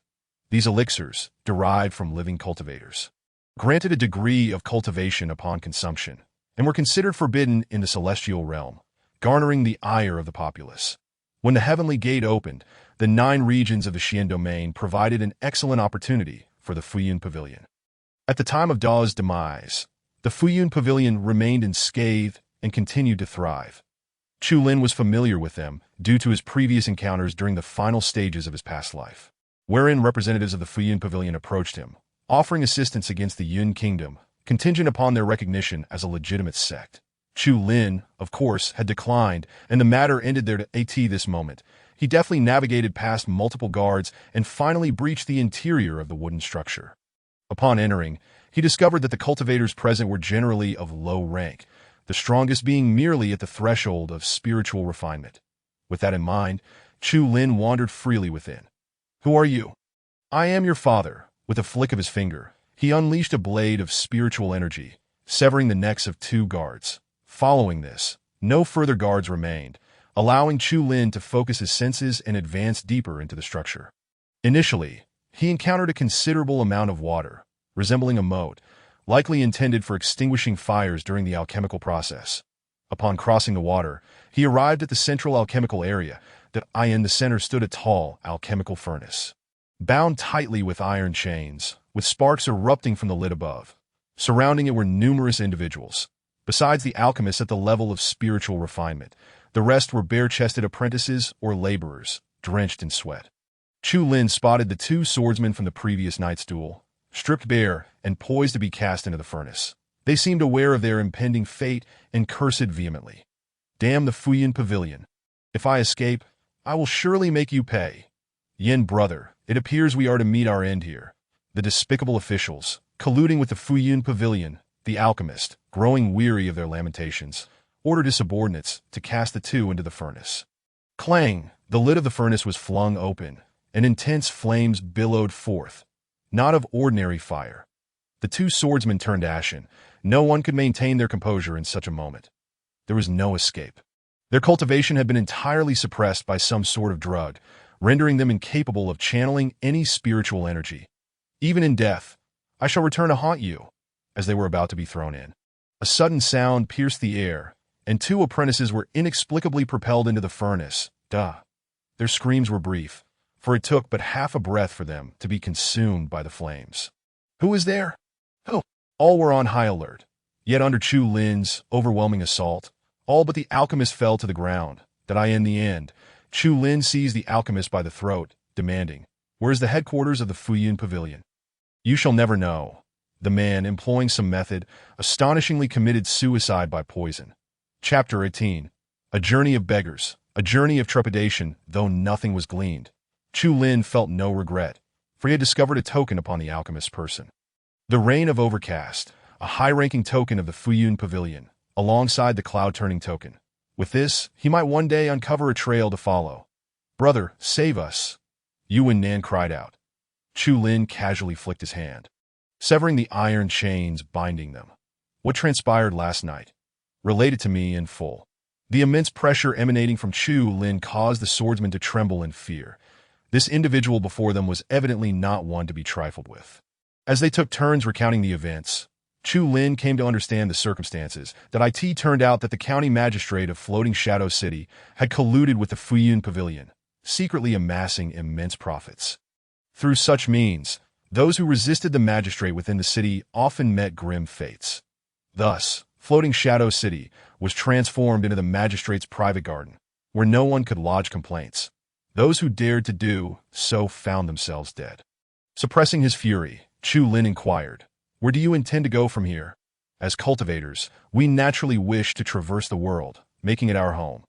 However, having been thwarted by the Fuyun Pavilion this time, we are bound to seek retribution." Chu Lin began to formulate a plan. "Leave the individuals outside to you. Do not spare any alive. Then head to Wudu and join the Cultivation Bureau. There will be those who guide you in searching for the Fuyun Pavilion." Who does not know that the Cultivation Bureau is an organization of the court? He wished to ask more, but Chu Lin refrained from elaborating further. With a flick of his wrist, he released their physical restraints and swiftly departed. "Yin brother, shall we not go take a look? To be honest, with our cultivation levels, we are indeed powerless against the Fuyun Pavilion." "Then let us go." On the road outside the mountains, Chu Lin rode with a sullen expression. The direction of their journey continued forward, without turning back, despite his desire to deal with the county magistrate of Floating Shadow City. "Hey, what troubles you? What are you pondering?" Lu Fei asked, carefree. Chu Lin countered. "What do you believe is the appropriate way to deal with those corrupt officials?" Without a moment's hesitation, Lu Fei replied, "Kill them. The more brutal the punishment, the better. Do not hesitate. These scoundrels show no mercy when harming others." A sense of clarity washed over Chu Lin, as if clouds had parted to reveal the truth. Indeed, when criminals inflict harm upon others, they do not exhibit even a modicum of compassion or humanity. Thus, in dealing with them, there is no need for mercy. The more ruthless, the better. The bloodlust within Chu Lin intensified, yet was swiftly quelled by the picturesque mountain scenery as he and Lu Fei journeyed onward. Admiring the views, ahead lay Mianzhou, but the sights along the way only deepened Chu Lin's melancholy. "Why are there so many disaster victims?" Lu Fei inquired. With a sigh, Chu Lin responded, "There are two reasons. First, the unceasing wars of Dao in recent years have severely impacted the livelihoods of the common people. Second, the corrupt officials of the court disregard the lives of the populace. This is precisely why my father and great-uncle sought to rebel against the ancient sword sect. In the eyes of the celestial sects, these commoners are akin to ants. Their deaths are of no consequence that he adhered to his father's aspirations, determined to seek justice for the common folk. Yet reality proved that this path was still long and required his relentless effort." Lu Fei was taken aback. During her years of travel, she had encountered many in power, but never had she met a ruler as tyrannical and cruel, yet simultaneously compassionate as Chu Lin. It was precisely for this reason that Lu Fei wished to accompany him, to delve into the character of this extraordinary individual. Along their journey, beggars and victims of calamity were as if rendered invisible to Chu Lin. Originally, they had no intention of visiting the state capital of Mianzhou, but upon learning that Fu Tian was there, Chu Lin altered their course. As they approached Mianqing, the plight of the disaster-stricken became less pronounced, and the surrounding scenes began to blossom with vibrant life. Mianzhou, located in the heart of the nation, was destined to be unscathed by the ravages of war. Hence it had always thrived. Chu Xiong. "Shall we linger here for a few days?" Chu Lin shook his head. "I have matters to attend to. You may amuse yourself." He had no time for leisure, and upon entering the city, he headed straight for the cultivation office. The cultivation office indeed stood out, its official quarters more splendid and imposing than the state government office. Chu Lin had little to say. Since such a fine environment had been provided, the cultivation office must shoulder its due responsibilities. Guards blocked Chu Lin and Lu Fei's path. "I seek Fu Tian." The tall, slender guard widened his eyes in astonishment. "How do you know Commander Fu is here? Has he not kept it confidential?" Another guard suddenly knelt. "I have seen His Majesty. Imperial guards, rise, do not reveal my identity, and summon Fu Tian." Moments later, Fu Tian rushed out, and upon seeing Chu Lin, instinctively bent to kneel, only to be halted by a mere glance. "Outdoors!" These two simple words were enough for Fu Tian to understand. "Chu, please, let us converse inside." Fu Tian had been dispatched by Chu Lin 10 days prior, tasked with investigating the cultivation offices across the states and eliminating the claws of the ancient sword sect.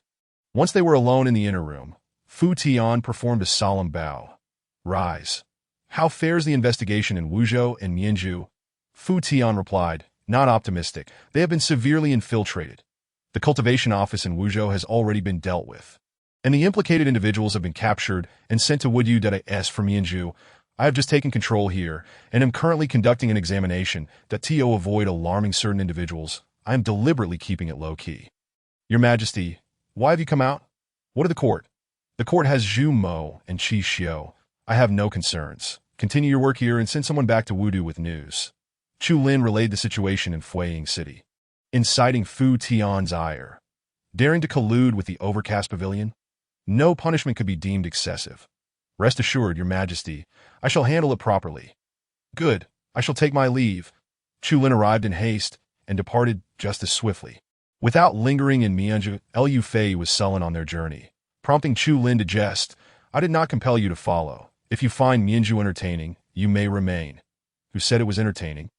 "I do not find it amusing that as they distanced themselves from Mianqing, the plight of the disaster-stricken re-emerged. Out of sight, Out of mind, the two hastily urged their horses onward, crossing into Yuzhou. Yuzhou was relatively better. Its terrain was gentle, devoid of extreme weather, allowing the populace to at least have their basic needs met. Let this be a consolation. At least we are spared the sight of beggars along the way. Lu Fei lamented. Governing a nation is far more challenging than cultivating. The Do not be fooled by the many masters of the killing sect. If they were tasked with ruling a country, countless lives would surely be lost. Indeed, hence my aversion to the ancient sword sect's excessive interference in governance. Ahead lies Yuzhou's Yuqing. We shall stay there tonight. Cheer up. Yuqing is quite pleasant, being the largest city in Yuzhou. Upon entering the city, they were greeted by a disheartening view of slums. The slap in the face came so abruptly that Chu Lin found no opportunity to defend himself. That a slum, after all, offers some semblance of shelter. Unlike the beggars seen in Mianzhu, the inhabitants merely glanced up and down as the two horses entered, their expressions devoid of emotion, as if indifferent to their presence. At Lu Fei's side, these individuals have lost their will to live, simply existing day by day. Yuqing is the worst state capital I have ever encountered. The administrative center of a state is represented by its capital.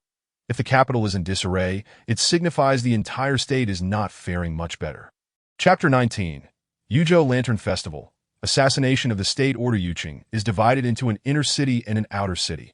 The outer city consists of half slums and half ordinary residences, while the inner city is a different world altogether, ablaze with lights and splendor. As night fell, the myriad lanterns ignited, heralding the official commencement of the Yuqing Lantern Festival.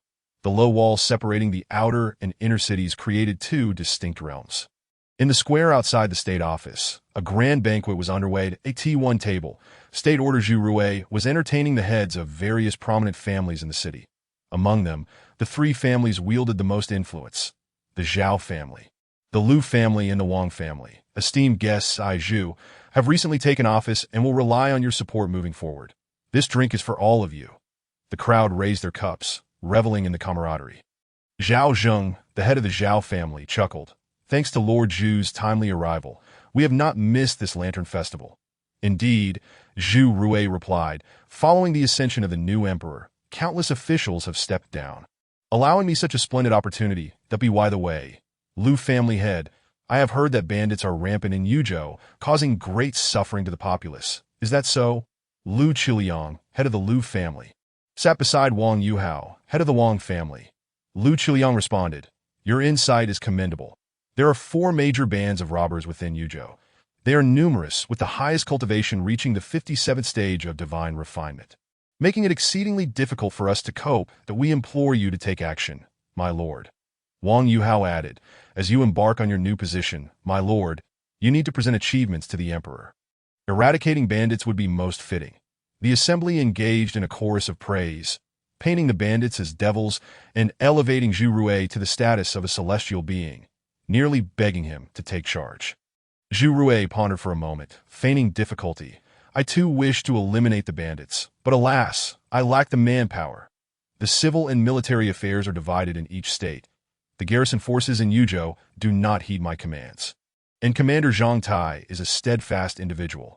Without an imperial order, he will not dispatch troops. After a moment of collective lamentation, Zhu Rui proposed, how about each family contributes some cultivators?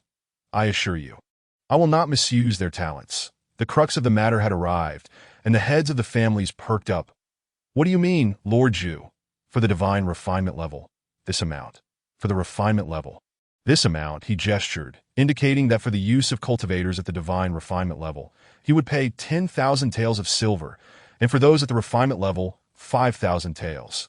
The heads exchanged glances, their expressions neutral, yet their hearts brimming with delight.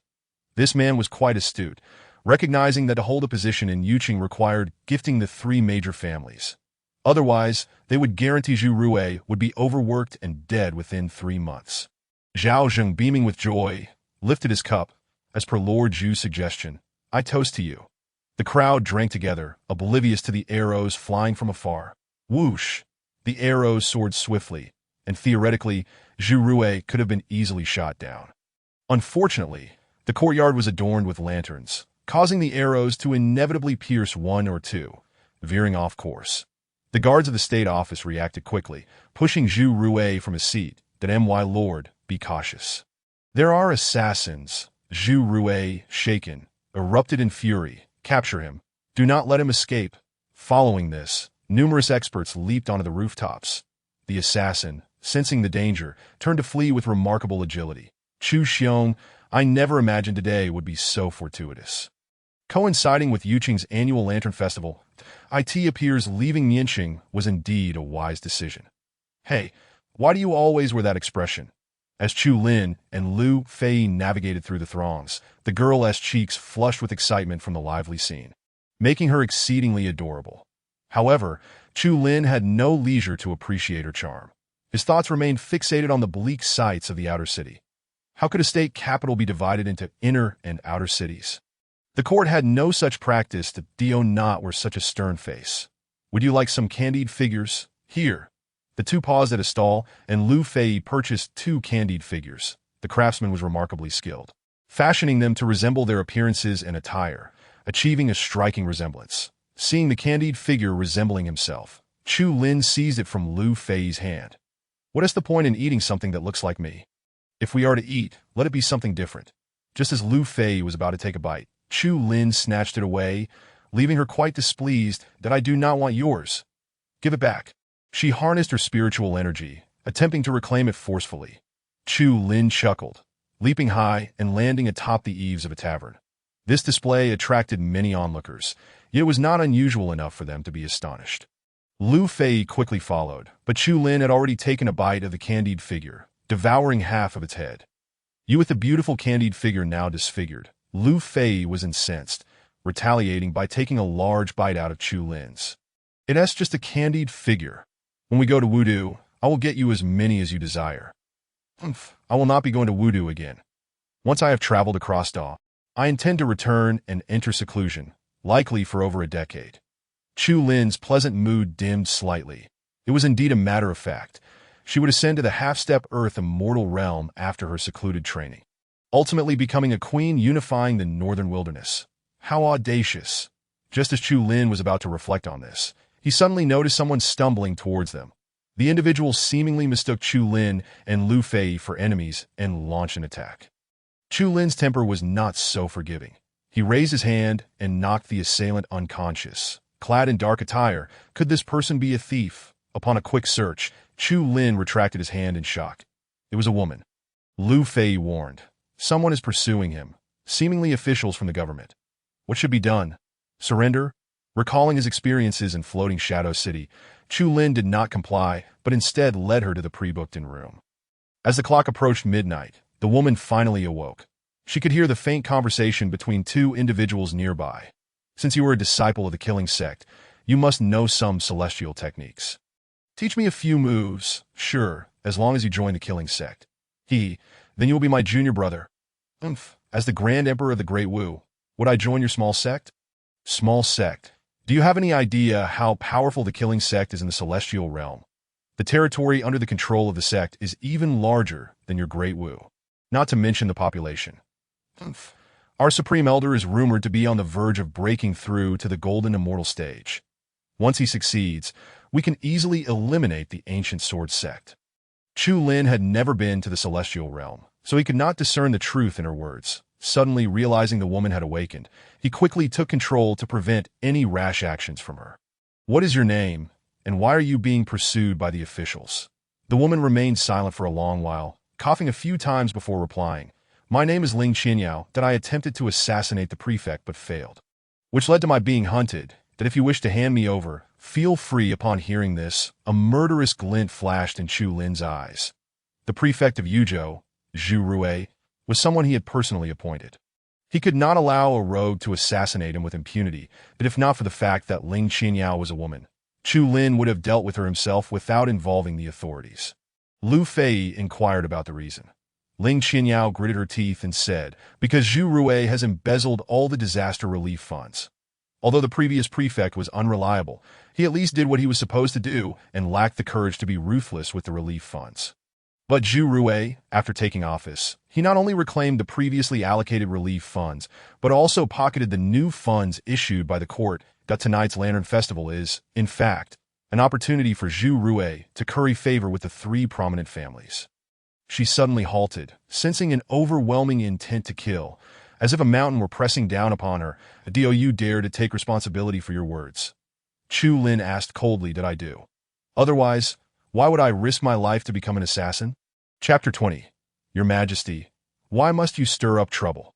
The Lantern Festival last night was splendid, but by daylight, the city's dark and damp nature became painfully evident. Most of Yuzhou is rainy, so it is no surprise that Yuqing remains perpetually humid.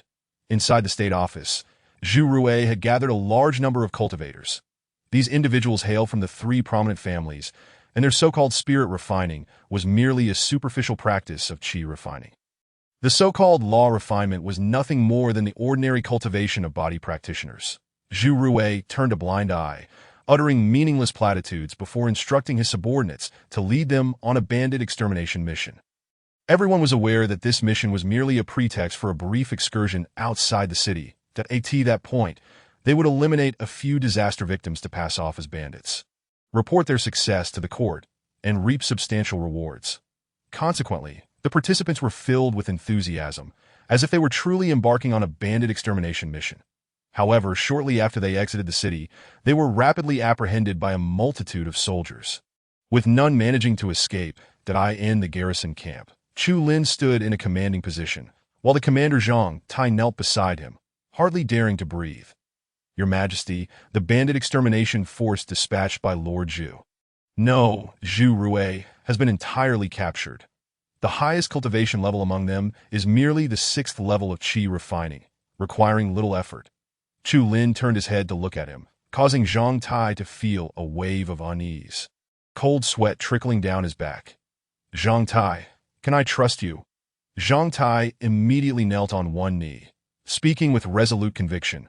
I was originally a commoner, and it was only through the grace of the late emperor that I obtained my current status. I am acutely aware of the numerous issues plaguing the Great Wu, and only your Majesty can resolve them. Therefore, I have remained loyal to you. Name. Zhang Tai Identity, Commander of the Yuzhou Garrison Power, Great Wu Cultivation Level, 32 levels of Spirit Refining Talent. None loyalty. 79 good, Chu Lin inquired further. Since you are aware of the many problems in Yuzhou, why did you not report them earlier? Zhang Tai, filled with helplessness, replied, Your Majesty, previously submitted memorials had to be reviewed by Nanzheng or Gu Sangyan. How could I dare to speak the truth? Regardless of any memorial, as long as it contained any negative remarks, one would surely lose their official position within half a month, or even face death. From this, one could infer how many corrupt officials still lurked in the various states of the Great Wu. Very well, I trust you. Now take my imperial decree and surround the state office. Arrest all three prominent families. However, the premise is that my identity must not be exposed. Zhang Tai lamented, Your Majesty, capturing Zhu Rui is simple, but I cannot touch the three prominent families as they are backed by three major sections. And those three major sects are supported by the Ancient Sword sect. There are many sects in the world, but not all are celestial sections. Beneath the celestial sects lie various sects, most of which are vassals of the celestial sections.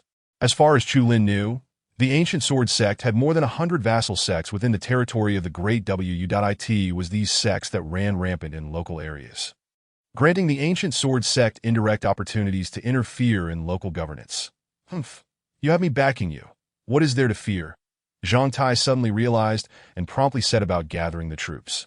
Each state had garrison forces ranging from 20 to 50,000 that although they were not regular troops, their combat effectiveness was not to be underestimated at this moment. Within the state office, Zhu Rui was feeling quite pleased with himself. This man was not particularly fond of wealth, but rather he craved power. He understood that to secure his position as prefect, he needed to curry favor with the right individuals. Thus, he willingly relinquished all the disaster relief funds. However, he was unaware that the current emperor was not the late emperor and had no need for excessive caution. Having just taken office, there were numerous matters to attend to, and Zhu Rui was busily dealing with state affairs. Around noon, a clerk hurriedly entered the room to report, My lord, our state office is surrounded by the garrison troops. Zhu Rui exploded in fury, smashing his brush against the table, breaking it in two. Even if Zhang Tai is not under my jurisdiction, I am still the highest official of Yuzhou in name. Once I submit a memorial, let us see if he can keep his position." Before he could storm out, soldiers rushed in, apprehending everyone they encountered. Zhu Rui received a decree that in an instant, he became alert and knelt in trepidation. The one proclaiming the imperial decree was Zhang Tai, his voice booming and resonant.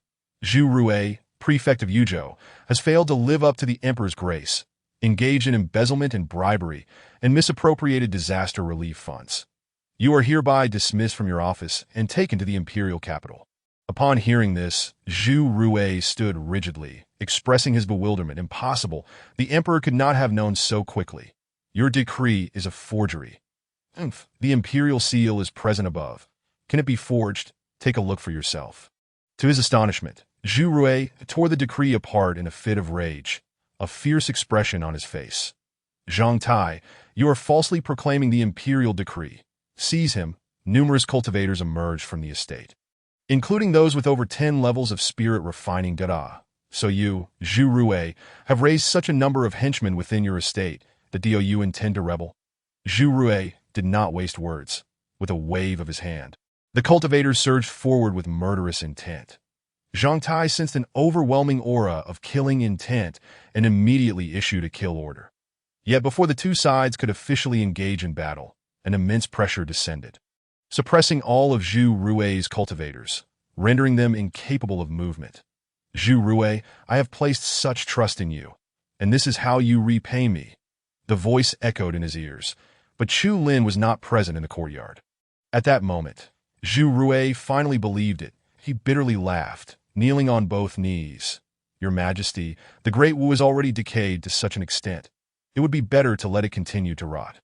Why must you stir up trouble?" He attempted to commit suicide with a sword, but was promptly stopped by Zhang Tai and captured. Outside the state office, Chu Lin wore a smile that it was precisely because the Great Wu was deteriorating that I had the opportunity for rebirth. Turning to Ling Qinyao, who was following closely behind, Chu Lin reminded her, "Keep up, hurry ditto, but your Majesty, I mind your address outside." "Chu, elder brother, can I go to the imperial capital?" "Go ahead, no one will stop you." Chu Lin took a glance at her data panel, finding it quite intriguing. Name: Ling Qinyao identity, cultivator power, Great Wu cultivation level, 30 levels of law refining talent, none loyalty, 96, excellent. Note: this person harbors feelings for the host and will not refuse any request from the host. Lu Fei had gone to assist Chu Lin, leaving only Ling Qinyao by his side. This girl was rather interesting. She dared not meet Chu Lin's gaze, hastily lowering her head, her cheeks flushed. "Did you already know about me?" As they spoke of the past, Ling Qinyao raised her head, her eyes sparkling with excitement. "You might not know, but I lived in Wudu when I was young. You were the smartest child in Wudu. I admired you greatly. Later, you grew up, excelling in both literature and martial arts, your reputation spreading far and wide. However, due to my family's decline, I was forced to come to Yuzhou. Did I end this light?" One could say they were childhood sweethearts. Under the sunlight, Ling Qinyao beautiful eyes sparkled with light, filled with excitement and hope, unlike the previous deadness. "For the time being, speak less and act less. Just follow me. This Yuqing is utterly rotten." Approximately a quarter of an hour later, Zhang Tai sent word that the Liu and Wang families had been completely apprehended, but the Zhao family remained unbroken, as there was a master with 50 levels of spirit refining inside. Such a family has a master at 50 levels of spirit refining. That's formidable. He was preparing to take action when he suddenly sensed that the oppressive heat of summer had infiltrated the city. Thus, he proceeded with a calm demeanor, merely intending to observe the unfolding spectacle. The Zhao family resided in the western part of the city, their expansive courtyard fortified by towering walls, resembling a fortress that was both easy to defend and difficult to assault. The combat was overseen by Zhang Tai's deputy, who at that moment chose to withdraw all forces, fearing that the adept in spiritual refinement within the courtyard might unleash a massacre that end Zhang Tai's absence. They would undoubtedly be unable to withstand the onslaught. Chapter 21. Lingqi Execution. Decapitation for public display within the Zhao family courtyard. Zhaozhen wore a grim expression as he directed his family members to hastily gather their valuables and escape through the tunnel. "Hurry up. Leave behind any unnecessary items. Just take some silver." "Master, what exactly is happening? Why are the officials attacking us?" "How would I know? In any case, it cannot be anything good. Rest assured, I have already sent word to our sect. For safety's sake, you all should leave first. Little did he know, the tunnel leading to the back street had already been blocked, capturing anyone who attempted to escape. Elderly, the individuals outside seemed to possess low cultivation. Is it possible to fight our way out? The adept in spiritual refinement at the 50th level, named Li Chong, hailed from the Qingluo sect. He shook his head, a frown etched upon his face. You should quickly ascertain the reason behind this. My Qingluo sect would never dare to oppose the court. Zhao Zheng was greatly displeased yet felt powerless. After approximately a quarter of an hour, Zhang Tai arrived, intensifying the assault on the Zhao residence. Initially, arrows were fired in abundance, and once the defenses of the Zhao family were subdued, the soldiers launched their charge. Zhang Tai led the charge but soon encountered Li Chong. Commander Zhang, might I inquire the reason for the siege on the Zhao family? Zhang Tai furrowed his brows, scrutinizing the individual before him and recognizing his identity. That I advise you not to meddle in affairs that do not concern you, as it would not bode well for your Qingluo sect. That Li Chong retorted coldly, who does not know that the Zhao family is under the protection of my Qingluo sect. If you do not provide a justification, how can I account for this to the disciples of the sect? Why should I provide an account to you? But, to enlighten you, the prefect Zhu Rui has been captured, and he has divulged all the misdeeds of the three prominent families. If your sect wishes to remain unscathed, I suggest you keep your distance. Otherwise, do not blame me for being unkind. That Li Chong scoffed. The actions of Zhu Rui are unrelated to the three prominent families, and even less so to the Zhao family. I implore the commander to see clearly. See clearly. Your entire family has been complicit in embezzling disaster relief funds, resulting in countless deceased victims. Does that not concern you? Seizing fertile lands, oppressing the common folk, and even dispatching assassins to commit murder. Does that not concern you? Li Chong, you should decide whether to involve yourself in this matter. That in response to Zhang Tai. A surge of sword energy was unleashed. That Li Chong's involvement was not merely a matter of choice. The ties between the Qingluo sect and the Zhao family were far too intricate to sever easily. Zhao Zheng was in the process of destroying evidence, while Li Chong sought to buy time, that as long as no evidence remained, even should the martial emperor himself arrive on the scene. Li Chong could absolve himself. The two clashed atop the courtyard wall. Due to their disparity in cultivation, Zhang Tai ultimately found himself at a disadvantage. Haha, when it comes to combat, Commander Zhang, you are certainly no match for us professional cultivators. With a violent blast, Zhang Tai was sent flying out of the courtyard, sustaining a minor injury to his left palm, which was now bleeding. The thought that His Majesty might be watching him from somewhere ignited Zhang Tai's fighting spirit, and he charged back in, unleashing a level of combat prowess far surpassing his previous efforts. Li Chong cautioned, I have already held back. Do not be ungrateful. The difference in their cultivation levels was a staggering 20 ranks. A significant gap. Yet as Zhang Tai's momentum surged, it began to unsettle Li Chong. Turning to observe the battle below, which had encroached upon the courtyard, Li Chong felt a surge of agitation and murderous intent. With a swift motion, the sword danced in the wind, slicing toward Zhang Tai's neck with an uncanny grace. Sensing the imminent danger, Zhang Tai raised his blade in defense, while he successfully blocked the attack. Li Chong's sword, akin to a venomous serpent, managed to twist and coil around the blade, evading full obstruction. Boom! In an instant, Zhang Tai conjured a spiritual shield, deflecting the sword's edge with a resounding explosion. Once more, Zhang Tai was forced back by Li Chong, who discarded his spiritual sword and formed a hand seal, causing the temperature around them to surge dramatically. This was some form of sorcery, which Zhang Tai could not afford to underestimate. He prepared to respond with all his might. However, before the spell could fully manifest, a red-feathered spear shot in from a distance, due to its incredible speed. Li Chong had no time to defend himself as it pierced through his chest. Clop, clop, clop. The sound of chaotic hooves echoed from the street, a significant number of them. Zhang Tai was taken aback. The Imperial Guards, clad in black armor adorned with distinctive Imperial Guard insignia, their presence was imposing and brimming with lethal intent. Only the Imperial Guards of Wudu would don such attire that a figure leaped forth on horseback. Extracting the spear from Li Chong's chest, it was none other than Fuden. How dare you flaunt your arrogance at the 50th level of spiritual refinement? The strike was fatal. Li Chong could utter not a single word before collapsing. Subsequently, the Zhao family was uprooted and all members were apprehended. Chu Lin sat in a tea house, sipping tea, when Lu Fei returned. "Brother Chu, you owe me 2 conditions that I said just 2. "Not a problem. Come, let us drink tea." "No, I prefer wine. Young ladies should take care when drinking outside. It can lead to trouble." Recalling the events in Wudu, Lu Fei took a delicate sip of tea. "Has Futin arrived yet?" After a brief glance at Ling Qianyao and Lu Fei, Futin replied softly, "The crimes of the 3 prominent families have been investigated thoroughly. Even the execution of 9 clans would be lenient for them. Did Dio share a couple of details?" Lu Fei was intrigued. Futin looked at Chu Lin, who nodded in agreement, and continued, "Firstly, the 3 prominent families have manipulated the local government, coercing successive prefects to join their ranks, lest they face death or injury. Even if prefects attempt to report their grievances, they are intercepted. Secondly, the disaster relief funds distributed over the years have been entirely consumed by the local government in collusion with the 3 prominent families, with not a single copper coin reaching the hands of the victims. Lastly, that is enough. The men from the 3 families shall be executed by Lingqi, while the women shall be publicly beheaded, carried out in Yuqing." Upon concluding, Chu Lin stood and departed, leaving the other 3 speechless. Lu Fei gasped, "Your Majesty is terrifying when enraged. It is quite fearsome." Despite her background in the killing door, where she was typically feared by others, she found herself intimidated in the presence of Chu Lin. Hastily, Lu Fei pursued him, asking, "What if there are innocent individuals? In such families, there are no innocents. The opulence and extravagance of the 3 prominent families are built upon the lives of countless victims. Do you believe anyone is innocent here?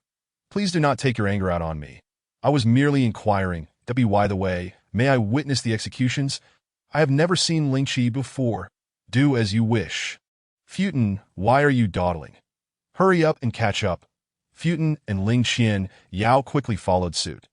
Chu Lin commanded, "Bring your 5,000 Imperial Guards. We shall eradicate the 3 major sections since they have sheltered the 3 prominent families within the city. They are undoubtedly not good people."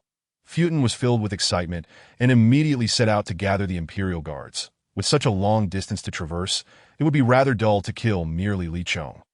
The troops set out half an hour later, during which time Chu Lin instructed Zhang Tai to temporarily assume the role of prefect, ensuring everything in Yuqing was thoroughly investigated. Once outside the city, Futin briefed Chu Lin on the situation regarding the 3 major sects: the Qingluo sect, the Bingpa sect, and the Mingyao sect. Given that the Qingluo sect was the closest, to prevent any leaks of information, it would be best to deal with them first. Chu Lin nodded and inquired about their cultivation levels. The highest cultivation within the Qingluo sect is Li Chong, who is now dead. The remaining members possess only the 2nd or 3rd level of spiritual refinement, which I can easily handle. The other 2 sects have their highest cultivations capped at the 60th level of spiritual refinement. As long as they do not flee beforehand, I guarantee their complete capture. Capture? I did not instruct you to capture them. Save for a few newly admitted outer disciples. All should be killed. Understood. The disciples of the sect often had a strong sense of belonging. Failing to eliminate them would only invite retaliation. While Chu Lin was unafraid of reprisal, the local government of Yuzhou might find itself overwhelmed. Chapter 22. The Siege of the 3 Major Sects. Accelerating the progression of events, the Qingluo sect was situated on Qingluo Mountain, just 30 kilometers from the western gate of Yuqing. The sect was resplendent and imposing, with palatial halls and pavilions standing in orderly succession. Thanks to the Zhao family's long-standing support, the Qingluo sect had never lacked financial resources and now boasted over 500 newly admitted disciples. Within the main hall, sect leader Fong Wentian convened a meeting of the elders. "The ancient sword sect has issued orders for us to disregard the court." "Haha, when have we ever paid them heed? The court is currently overwhelmed with troubles and has no time to concern itself with us. The newly appointed prefect is spineless." Within days of his arrival, he hastily handed over money and grain. "With this influx of funds, our Qingluo sect can recruit an additional 100 disciples." After the elders had discussed for a while, Fong Wentian finally remarked, "Though Zhu Rue is weak, Zhang Tai is formidable. We need to concoct a reason to eliminate him. The Grand Elder's visit to Yuqing is precisely to negotiate this matter with Zhaozhen. Do any of you have thoughts on this?" The elders exchanged glances, wary of Zhang Tai, the highest-ranked military official in Yuzhou. They dared not contemplate assassination, that it was preferable for them to resolve the issue internally, but unfortunately, with the new emperor's ascension, many previous connections have been severed. This posed a dilemma, yet a new strategy had emerged. Isn't the local government seeking to eradicate bandits? We could certainly create some disturbances, leading to a significant defeat, thereby shifting the blame onto Zhang Tai. Brilliant. Eradicating bandits falls squarely within the remit of the garrison. When the time comes, Zhang Tai will have no way to deflect responsibility. Laughter filled the hall, creating a harmonious atmosphere. Suddenly, a disciple rushed into the main hall in a flurry, disregarding all protocols. Sect leader. What nonsense. What is it? Sect leader, a multitude of officials has descended from the mountain. The assembly was taken aback. Could it be the garrison is upon us? It should not be the case. If the garrison troops were to mobilize, the city of Yu should have received word long to the entrance of the Qingluo sect. Dozens of imperial guards recklessly surged in, completely clearing the passage. These guards are not mere soldiers. Each possesses at least the cultivation of body refinement. Who are you? This is the Qingluo sect. Are you courting death? The disciples of the Qingluo sect, brimming with arrogance, failed to recognize the imperial guards, mistakenly believing them to be a formidable force. Fu Qian transformed into a gust of wind, arriving instantaneously at the innermost square. Surveying his surroundings, he noted the excessive opulence of the Qingluo sect. Chu Lin, accompanied by two young women on the rooftop, wore a grim expression. Such a small sect, yet it exuded the grandeur of a royal palace. One could only imagine the extent of their gains.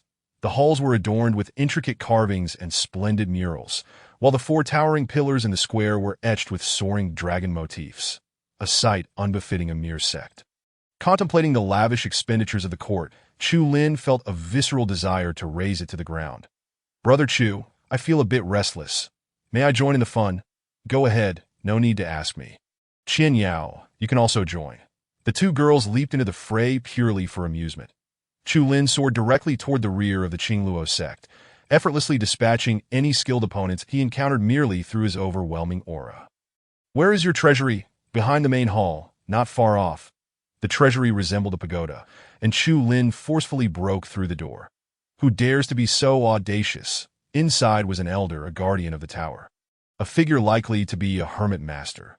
Yet in less than a single exchange, he was swiftly vanquished by Chu Lin. Ding, detected a celestial-grade treasure. The tower comprised multiple levels. The first was filled predominantly with weapons, including a celestial-grade sword, which Chu Lin immediately offered as a sacrifice. The second level primarily contained spirit stones, which could neither be sacrificed nor taken, to be dealt with later by Fu Tian. Ascending further, he discovered various special treasures, techniques, and elixirs. After a thorough search, he found only 5 celestial-grade treasures, with none of higher rank. This was hardly surprising. It was already commendable for a sect to possess so many celestial-grade artifacts. Whether treasures, techniques, or elixirs, they all adhered to a similar grading system. Mortal, Earth, Celestial, King, Saint, and Emperor levels. That it is exceedingly rare for ordinary sects to possess king-grade treasures. System. What is the progress of unlocking the celestial position? Progress of celestial position unlocking. 18. The celestial-grade treasures are disappointingly subpar, akin to rubbish. Chu Lin, disinterested, departed the treasury. Outside, a chaotic battle raged, overwhelmingly in their favor. Fu Tian had just slain the sect master Fong Wentian, his head held high in triumph, which caused the disciples of the Qingluo sect to crumble emotionally. Did I surrender? I too surrender. The sounds of clattering weapons echoed incessantly, yet the core disciples of the sect continued to resist stubbornly. Chu Lin hoped they would persist a while longer. That a quarter of an hour later, all resisting disciples of the Qingluo sect lay dead, leaving behind a sea of corpses. Your Majesty, among those who surrendered are inner disciples. Shall we execute them? Chu Lin pondered briefly before commanding. Release the newly initiated, but confine the others in the Yu province prison, to be dealt with later. Ensure a thorough investigation. If any elders or core disciples are found, they must not be spared. Since they have surrendered, it would be unreasonable to massacre them further. Did I obey? Your Majesty, the next target is the Ice Phantom sect, located to the north, approximately 50 kilometers from here. Proceed. You shall lead the command. I will accompany you to handle any unforeseen circumstances that on their way. The system relayed a notification. Successfully eradicated the rebellious Qingluo sect, gaining 30% progress toward unlocking. It seems that by subduing the other two sects, the new position will be unlocked imminently. Motivated, Chu Lin urged Fuqian to hasten. The Ice Phantom sect stronghold lay atop a snow-covered mountain, guarded by a master of the sixth realm of spirit refinement. Yet Fuqian effortlessly dispatched him, as long as no one reached the pinnacle of perfection. Numbers alone would not suffice to contend. 2 hours later, the army descended the mountain. Fuqian dispatched 200 imperial guards to escort the prisoners, while the rest continued toward the Mingyao sect, situated 40 kilometers to the west. Undoubtedly, the progress towards unlocking the new position had increased by another 30%. Your Majesty, our position may have been compromised. Mingyao sect has ample time to prepare or evacuate. No matter. We shall proceed first, and the others will follow swiftly. The two abandoned their steeds and darted through the forest, moving at an extraordinary pace. Before long, they arrived at the gates of Mingyao sect, only to find that the people had not fled but were actively preparing defenses. Can you feel it? Half step to the immortal realm. Fuqian nodded. Somewhat anxious. Your Majesty, perhaps we should reconsider. Let the Mingyao sect remain for now. That a half step to the immortal realm is markedly different from the pinnacle of spirit refinement, with its cultivation equivalent to 3 ordinary perfected beings. At times, Chu Lin was mistaken for a half-step immortal, yet he only possessed such power when exerting his full strength and no need. We shall wait for the army. A small sect like Mingyao could hardly have a half-step immortal. The only possibility was that this individual hailed from the ancient sword sect. Since it was a representative of the ancient sword sect, there was no reason to fear. To show fear once would invite fear again. The strong remain strong, while the weak remain weak. Often, the strength of one's aura can dictate the future strategies of both parties. Chu Lin wished to convey to the ancient sword sect that no matter how much they sheltered their subordinate sects, he could still eliminate them. In the main hall of Mingyao sect, the sect master Zhou Yikong wore a face filled with anguish, his eyes sunken. Elder Yu, the court has begun to investigate previous matters. What should we do? Yu Hui, hailing from the ancient sword sect, exuded confidence as he sat drinking tea, seemingly unaffected. Why fret? Since I am here, I will not turn a blind eye. Though Fuqian has reached the pinnacle of spirit refinement, to me, he is not a concern. Rest assured, as long as we repel Fuqian's imperial guards, the court will not dispatch further troops. Zhou Yikong breathed a sigh of relief, lavishly flattering, with Elder Yu's assistance. Our Mingyao sect shall undoubtedly endure. Regarding that batch of spirit stones, feel free to take them all. No need. Your sect has its struggles that I shall only take 9/10. What difference is there between taking 9/10 and taking it all? Zhou Yikong silently scoffed. Before long, a disciple entered the hall with a report. The officials have arrived at the foot of the mountain. Shall we initiate a preemptive strike? You fool! Dare you to initiate an attack? Instruct them that as long as the other side does not act, we shall not strike first. An offensive against the officials differs from a defensive stance, and without proper justification, even the ancient sword sect would find it difficult to intervene. Outside the mountain gate, over 4,000 imperial guards swiftly assembled. Your Majesty, shall we attack immediately? No rush.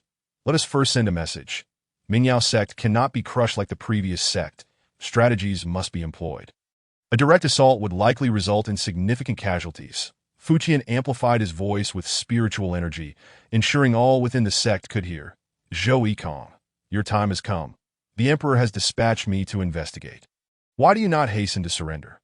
While the Mingyao sect boasted high walls, they were merely symbolic and provided little in terms of defense. Fuqian called out. Chu Lin secretly struck with a palm, shattering the 5-meter-high wall. With a clear view of the outer courtyard of the Mingyao sect, he observed hundreds of disciples armed with various weapons, bracing for defense. An elder replied, Our sect has always been law-abiding. Officials, do you possess any evidence? Of course, but we require your cooperation in the investigation. However, judging by your current demeanor, you hardly seem inclined to cooperate. Could it be that you are plotting rebellion? You were born and raised in the Great Wu. And do you wish to become traitors? Chu Lin nodded in agreement, smiling, recognizing that this individual was not obstinate and understood how to adapt. In the past, Fuqian would have been incapable of articulating such a lengthy discourse. To fabricate charges, one need not worry about lacking excuses. Fu Tian, even if the emperor himself were present, he could not claim my sect as guilty. Zhou Yikong soared from the inner courtyard, his voice booming like thunder. Followed closely by Yu Hui, who appeared ethereal, a sight deeply imprinted in Chu Lin's mind, that why Yu Hui was also somewhat astonished. He had not anticipated that among the newcomers were two perfected beings. If that were the case, resolving this matter would not be simple. Fu Tian enumerated the charges. Firstly, you conspired with the Wang family, stirring chaos in Yu province, causing untold suffering and countless casualties. Secondly, you unlawfully mined the state's spirit mines, a grave offense. Thirdly, you interfered in Yu province's officialdom, leading to rampant corruption and numerous unscrupulous officials. The aforementioned 3 charges are merely a fraction of your myriad offenses. Your crimes are truly beyond redemption. What defense do you have? Zhou Yikong's expression grew complex. Having revealed so much, there was little left to say that he understood that if caught, death was inevitable. Thus, the Mingyao sect could only risk everything that he contemplated playing tricks. Forcing a smile as he responded, I am willing to cooperate with the investigation. Please enter, General. Fu Tian genuinely believed him and prepared to lead dozens of Imperial guards inside, only to be halted by Chu Lin. Use your pig-headed brain to think carefully. Every charge you have uttered is a capital offense. How could he possibly surrender? Prepare for a full-scale assault, as the oppressive heat of summer enveloped them. The army was swiftly mobilized, launching a vigorous assault that a chaotic melee erupted, with both sides fighting fiercely. Although the Imperial Guard enjoyed a significant numerical advantage, the cultivators from the sect possessed superior mastery, resulting in a stalemate in the early stages of the conflict. In the midst of the turmoil, Fu Tian sought out Zhou Yikong, realizing that if they could eliminate the sect leader, the Mingyao sect would quickly collapse. Aware of his own inadequacy, Zhou Yikong requested assistance from Yu Hui, but Yu Hui was occupied with Chu Lin and was unable to provide help in the skies above the sect. The two faced each other from a distance, Yu Hui's hands trembling behind his back. There was but one individual in the court capable of commanding Fu Tian, and it was unexpected that the esteemed martial emperor would abandon the capital of Wudu.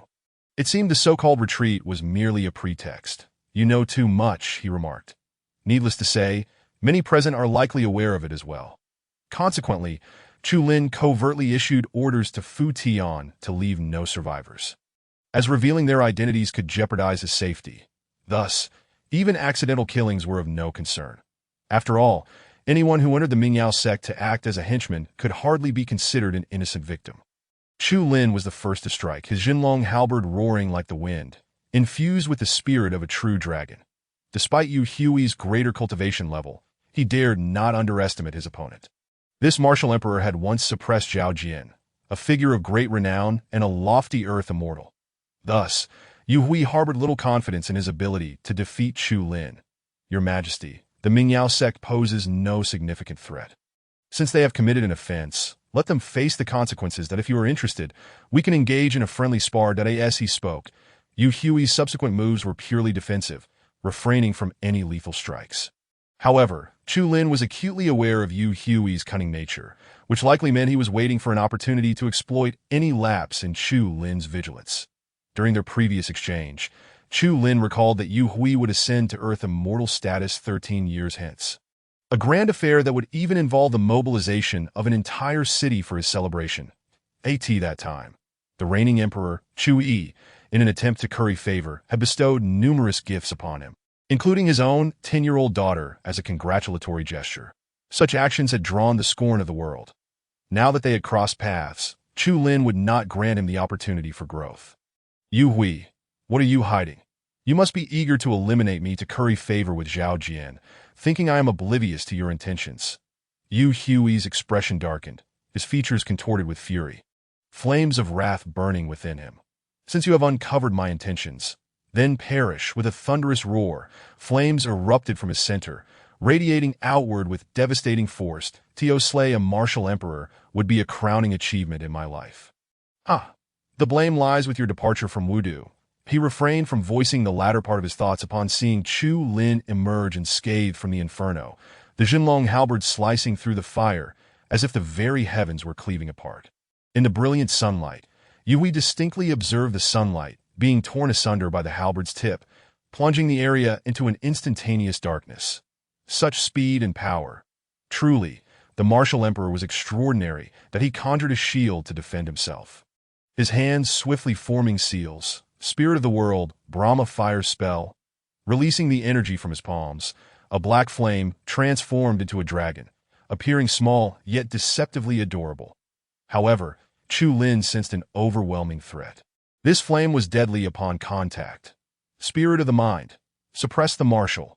The two formidable spells unleashed immense pressure upon Yu Hui, preventing him from completing his incantation.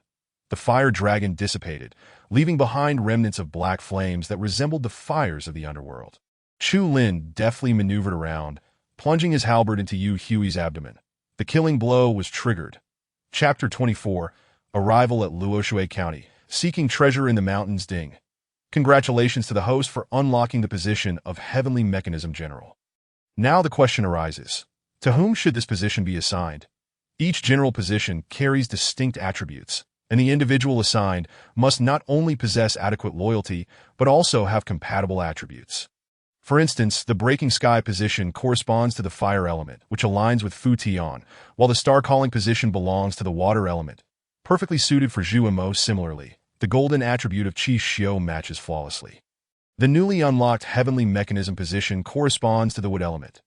Chu Lin glanced around at his companions and found several Imperial Guard soldiers aligned with the wood attribute. However, the highest loyalty among these soldiers was merely 80, which did not meet his standards. Although the system required a loyalty of 80 or above to bestow a general position, Chu Lin believed that under normal circumstances, loyalty must reach 90 to be deemed acceptable. Your Majesty, the Mingyao sect has been entirely eradicated, with no survivors. Very well, return to the city. You will remain in Yuzhou for 2 days to prevent any trouble from the ancient sword sect. Matters concerning the cultivation department can be temporarily set aside. Da Fu Tian inquired in astonishment. Your Majesty, are you not returning to the city? Where are you headed? Chu Lin offered no explanation, finding his horse at the foot of the mountain and departing with the two young women in a hurry. During a brief respite along the way, he suddenly recalled Ling Qinyao. Qinyao, what is your attribute? I possess the wood attribute. Chu Lin's eyes sparkled with excitement. How fortuitous! The new general position could only be activated once the previous one was assigned. Hence, the sooner it was utilized, the better. Qinyao, can I trust you? She nodded vigorously. Come with me into the woods. Ling Qinyao eyes widened, her cheeks flushing with embarrassment at Liu Fei, standing nearby, twitched her mouth, coldly remarking, This is the wilderness. What do you intend to do, Your Majesty? If you cannot control yourself, why not go to the nearby city? Do not think too much of it. I have something valuable to give to Qinyao. Some matters were not meant to be disclosed to Liu Fei. Once they entered the forest, Chu Lin bestowed upon Ling Qinyao the Heavenly Mechanism position. Ding, the fusion of the Heavenly Mechanism position was successful. You have gained a divine general point. Proceed to draw lots, and you have obtained a heavenly grade technique, which neither you nor your companions can utilize for the time being. Thus, it will be temporarily stored away. Data as follows. Name: Ling Qinyao. Type: Literary General Position. Heavenly Mechanism Faction. De Wu Cultivation. Divine Refinement, Great Perfection, Talent. Spirit Communication, Magic Weapon. Heavenly Mechanism, 10,000 Strategies Book Technique. Exterminate Heaven's Prajna Formula, Loyalty. 98, Excellent, Spirit Communication. Can perceive any fluctuations of spiritual energy. With a chance to trigger the divine ability Hidden Spirit. Hidden Spirit conceals one's own spiritual energy fluctuations, rendering one undetectable by others. This is incomprehensible. Chu Lin felt that the magical weapon and technique Ling Qinyao received were far more mysterious than those obtained by others. Ding! Congratulations to the host for acquiring the divine ability Hidden Spirit. This is a valuable skill that allows Chu Lin to remain undetected with ease. Had he possessed this skill previously, he would never have been recognized by Yu Hui. At this moment, Ling Qinyao was in a state of bewilderment, her cherry-like lips agape in astonishment. Your Majesty, how did I suddenly acquire so many things? She absent-mindedly waved her hand, revealing a bright yellow tome. Let me see. Chu Lin took it, noticing the title on the cover. Heavenly Mechanism 10,000 Strategies Book. Upon opening the first page, he found it filled with colorful illustrations. utterly inscrutable to him. What does this mean? Initially unaware, Ling Qinyao grasped its meaning upon a single glance. The first page discusses the calculation of destiny. Your Majesty, I can assist you in predicting the auspiciousness of your journey in the coming days. Oh, interesting, please calculate for me.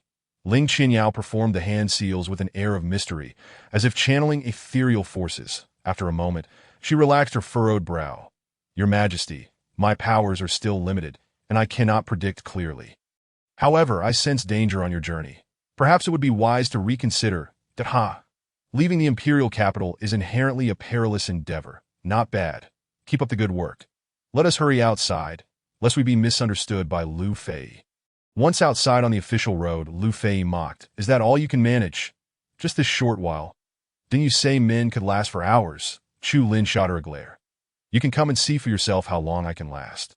Her retort left Lu Fei momentarily speechless. When she turned to Ling Qinyao, her shock rendered her incoherent. She has reached great perfection. My heavens, Brother Chu, does that thing of yours have such effects? Chu Lin chuckled wickedly and asked. Would you like it? Lu Fei did not refuse, but genuinely contemplated the offer. The three continued on their journey, resting for the night in Baihe's city of Jiangzhou before darkness fell. The two young women shared one room, while Chu Lin occupied another, and the night passed in silence. Before dawn the next day, Chu Lin quietly departed, determined to avoid being followed.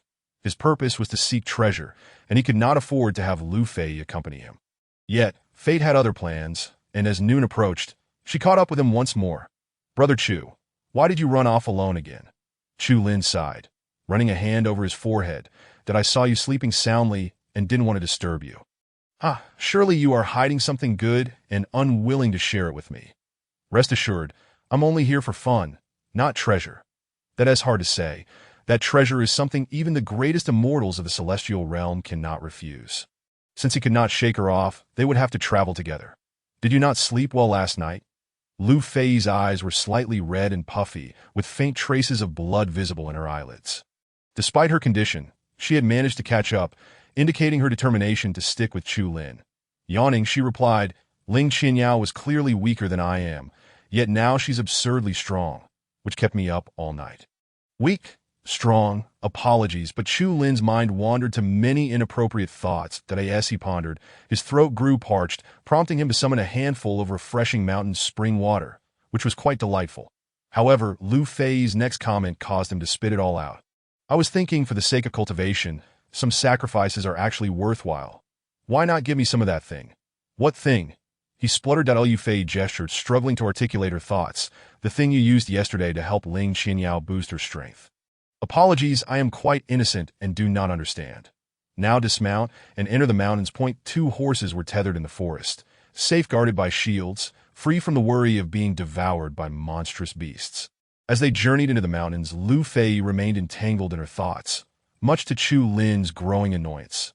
Shut your mouth. If you dare utter another word, I shall not hold back, he retorted. Lu Fei, taken aback, promptly covered her mouth, refraining from uttering another syllable. The mountains were dense with foliage, occasionally disturbed by the swift passage of birds and beasts, and no monsters were in sight. Perhaps it was simply not yet their time. Many creatures of the night were known to emerge after dusk. Lu Fei could not contain her curiosity for long, and inquired, What exactly are you searching for? A cave, he replied. Keep your eyes peeled. Once located, do not enter. It could be perilous. Perilous, you say?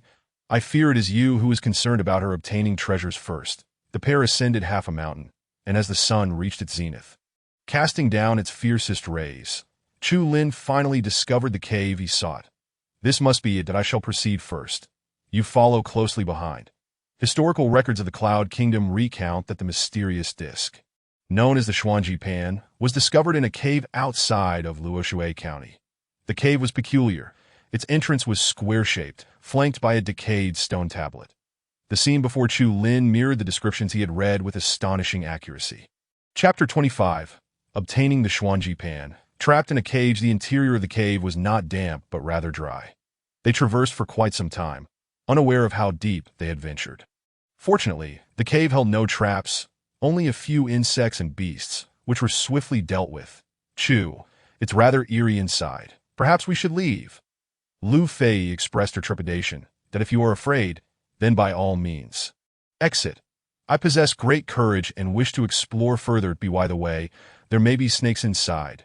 Quite large ones, mind you. Upon hearing this, Lu Fei's eyes widened in alarm. Really? I absolutely adore snake meat. Let us go. We must hunt one down.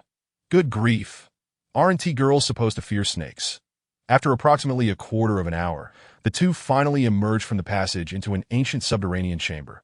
Chu Lin held a torch aloft, illuminating the surroundings, which were adorned with numerous azure marble pillars. Above the pillars, sculptures were meant to rest, yet they had long since crumbled, reduced to mere rubble. The outer walls were a pale green, likely eroded by subterranean waters, marked by traces of moss. Lu Fei gasped. This is an ancient altar. How could such a thing exist in the Xian domain? Why not? He countered. She elaborated.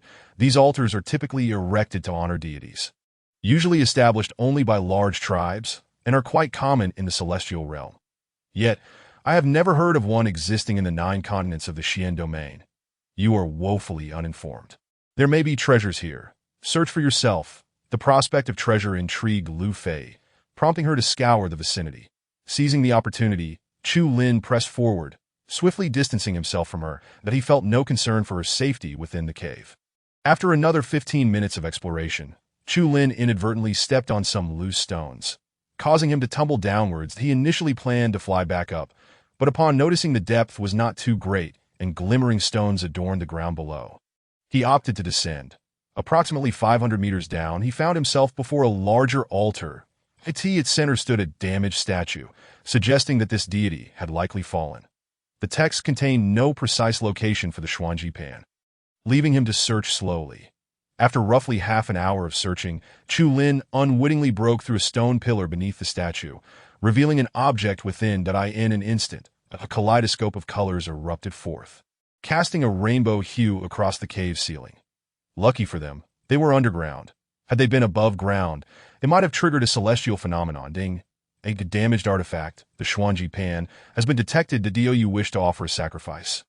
How much progress can be gained from this sacrifice? It was merely a query. Sacrificing the Xuanji Pan would activate an upgrade, granting him a new position. Chu Lin's breath quickened as he inquired further. What functions will be available after the upgrade? Information pertaining to upgrades remains classified and is not disclosed. Since it was classified information, it was not within Chu Lin's consideration. His principle remained unchanged. Only the benefits visible in the present were genuine. Any promised gains were mere empty words. That he retrieved the Xuanji Pan, and the radiance instantly faded, reverting it to its ordinary appearance. However, intricate inscriptions and patterns were etched along its edges. Albeit minuscule, they were discernible. The most prominent features were 8 distinct sections, each corresponding to an octagonal symbol. Indeed, this object was designed for divination. That To articulate it more precisely, the Xuanji Pan was utilized to deduce the mysteries of the celestial laws, bearing some resemblance to the newfound abilities of Ling Qianyao. First, I must refine it. Chu Lin sat cross-legged, allowing a drop of his blood to fall upon the disc, initiating the refinement process. This endeavor was no brief affair, consuming a total of 3 hours. Once the refinement was complete, the Xuanji Pan vanished, integrating into his consciousness. With a mere thought, the Xuanji Pan materialized in his palm. Smooth to the touch, that it could encompass the minutiae of a single individual or the vastness of an entire world. Let me give it a try. He focused on Lu Fei, deftly manipulating the disc's surface with his fingers. Before long, beads of sweat adorned his brow as dark rays emanated from the disc, forming a column of shadow. Not good. Lu Fei is in danger. Without a moment's hesitation, Chu Lin abandoned further study and swiftly ascended along the cave walls, retracing his steps. Upon reaching the exterior altar, he discovered a large hole had been formed in the right stone wall. Entering, he walked for a quarter of an hour, arriving at a relatively confined space where Lu Fei sat, lost in thought. Upon sensing Chu Lin's presence, Lu Fei perked up, urgently warning, "Do not enter."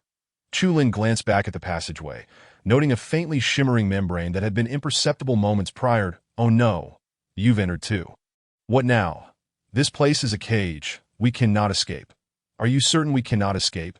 Chu Lin turned back, realizing he could not pass through the membrane, which felt akin to an air barrier. I've exhausted all methods. Even my ultimate escape techniques that were doomed. We shall perish in here. The two had not undergone fasting and still required sustenance. Given their current predicament, death was a certainty. Chu Lin remained silent, exploring the surroundings. Determined to ascertain the situation, the space measured approximately 30 square meters, empty in the center, surrounded by peculiar soil, suggesting the presence of a barrier formation. Ventilation holes were located above, yet they too bore formations. Do not waste your effort. The formation is a celestial one, and you cannot break through it. Is it possible for there to be a celestial formation here? Lu Fei replied, disheartened. Thus, this mountain is likely a remnant from the celestial realm.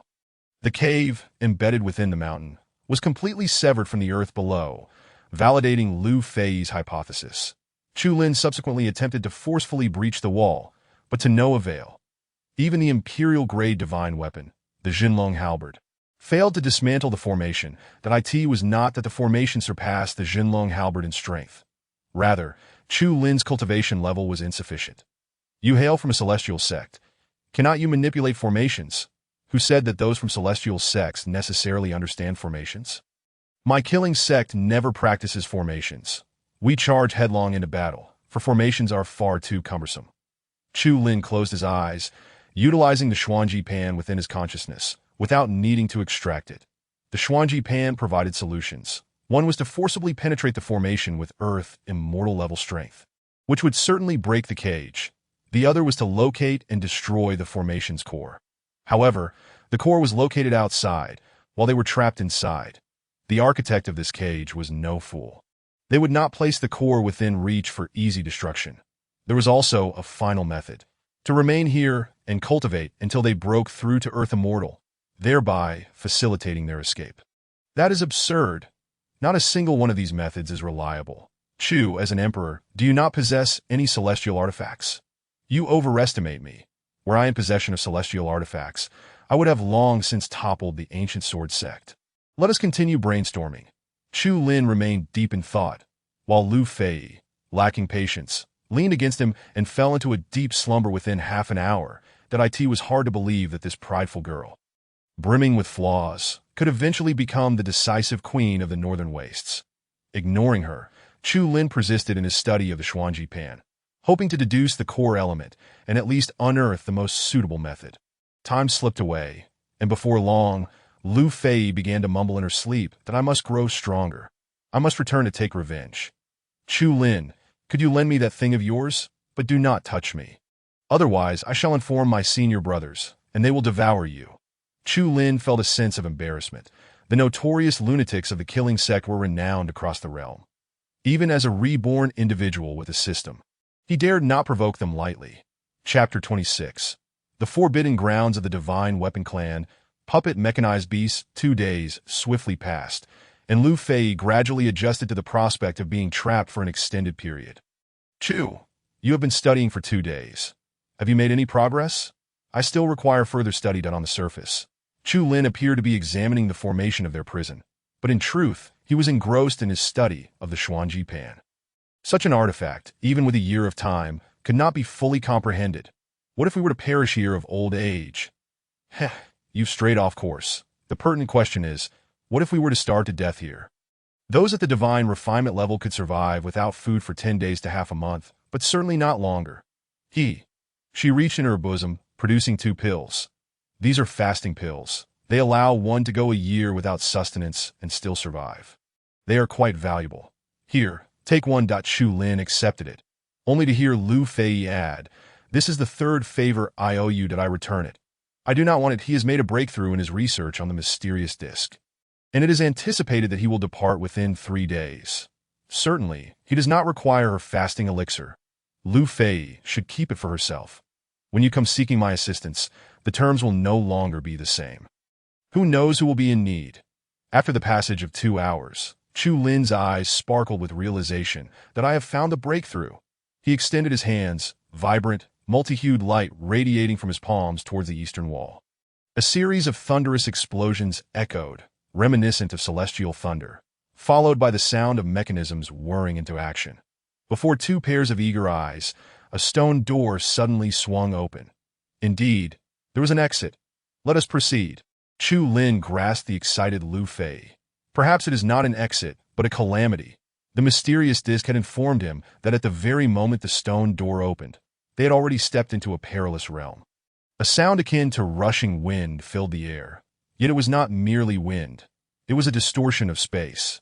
The two momentarily lost their senses, and upon regaining their awareness, they discovered they were no longer in the stone cave, but rather in an extraordinary mechanical world. Everything around them was mechanical.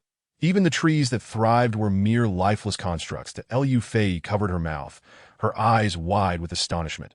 After a moment, she exclaimed, "This is the forbidden ground of the Mechanism clan. My heavens, how did we end up here?" This was the power of the mysterious disc, always finding a way out of dire situations, yet whether that path would lead to a suitable destination remained uncertain. With Lu Fei's subsequent explanation, Chu Lin felt as though he were hearing an outrageous tale. The Mechanism clan was a remote minor clan in the celestial realm, originating from the ancient divine weaponry clan. This race excelled in crafting celestial artifacts, and their celestial swords were renowned throughout the celestial world, with 7 of the top 10 celestial swords forged by the Mechanism clan. This place was their long-lost forbidden ground. Strictly speaking, it belonged to the divine weaponry clan. Divine weapons, divine artifacts. My heavens, can they not all be used for sacrificial offerings? Such thoughts were fanciful, yet the mysterious disc had just calculated that the deeper one ventured into this area, the lower the chances of survival. As they approached the core region, his survival probability approached 0. He concluded that to navigate this forbidden ground smoothly, one must attain the cultivation of a golden immortal. Earth immortal, celestial immortal, golden immortal, such a distant prospect. We shall traverse the periphery, seeking a hidden passage. Do be vigilant. After walking for a short while, various colored gems illuminated the mechanical trees. Gems? They are clearly eyes. Puppet beasts, constructs of the divine weaponry clan. We must flee. Lu Fei, well-versed in such matters, urged Chu Lin to run along the edge of the forbidden ground, their speed extraordinary. Yet even so, they lagged behind the puppet beasts. Chu Lin turned to observe closely. The puppet beasts resembled wolves, their bodies extremely agile, capable even of high-speed, gliding mid-dash leap. Do these creatures have any weaknesses? The puppet beasts are driven by a magical array. If you can disrupt their array, they will instantly become mere scrap metal. Such were the empty words. The magical array resided within the puppet beasts. If one could destroy the array, it would be more effective to simply annihilate them. Ultimately, with no other options, Chu Lin had no choice but to draw his dragon-suppressing halberd and engage them in battle. I will draw their attention. You seek the passage. Once found, return to inform me. Are you not afraid I won't return? If you do not return, your 2 conditions will be rendered void. Preposterous. Could Chu Lin ever place his life in the hands of a woman? His mysterious disc had always maintained a connection with Lu Fei's aura. As long as she found the passage, Chu Lin would instantly know its location, rendering her return unnecessary. In other words, Lu Fei was merely his pawn. Yet, to speak frankly, he too was not without his role as Lu Fei's tool. Come now, how could I fear a throng of lifeless beings? The puppet beasts thrived on their numbers and their fearless, aggressive demeanor. Each one possessed combat prowess equivalent to the 10th level of spirit refinement. Chu Lin could slay as many as he desired. The only concern was the possibility of encountering even stronger entities. The heart of slaughter ignited. The more he battled, the stronger he grew. This was his capital for fearlessness in the face of encirclement. The halberd's tip swept through the air, cleaving 2 puppet beasts at the cranium, revealing their intricate metallic structures within.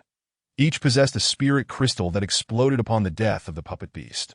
This was intended as a means of mutual destruction with the enemy. Yet at that moment, it inadvertently aided Chu Lin, preventing the oncoming puppet beast from advancing swiftly. Half an hour later, the heart of slaughter ascended, and the individual combat strength of the puppet beast rose to approximately the 40th level of spirit refinement. An hour later, the heart of slaughter upgraded once more. The vast area around him was thick with palpable murderous intent. The puppet beast fell before Chu Lin even approached. Slaughter, slaughter, continue the slaughter. Ding, detected a puppet mechanism beast equivalent to the peak of spirit refinement.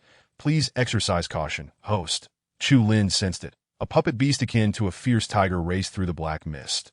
Swiftly approaching. Die.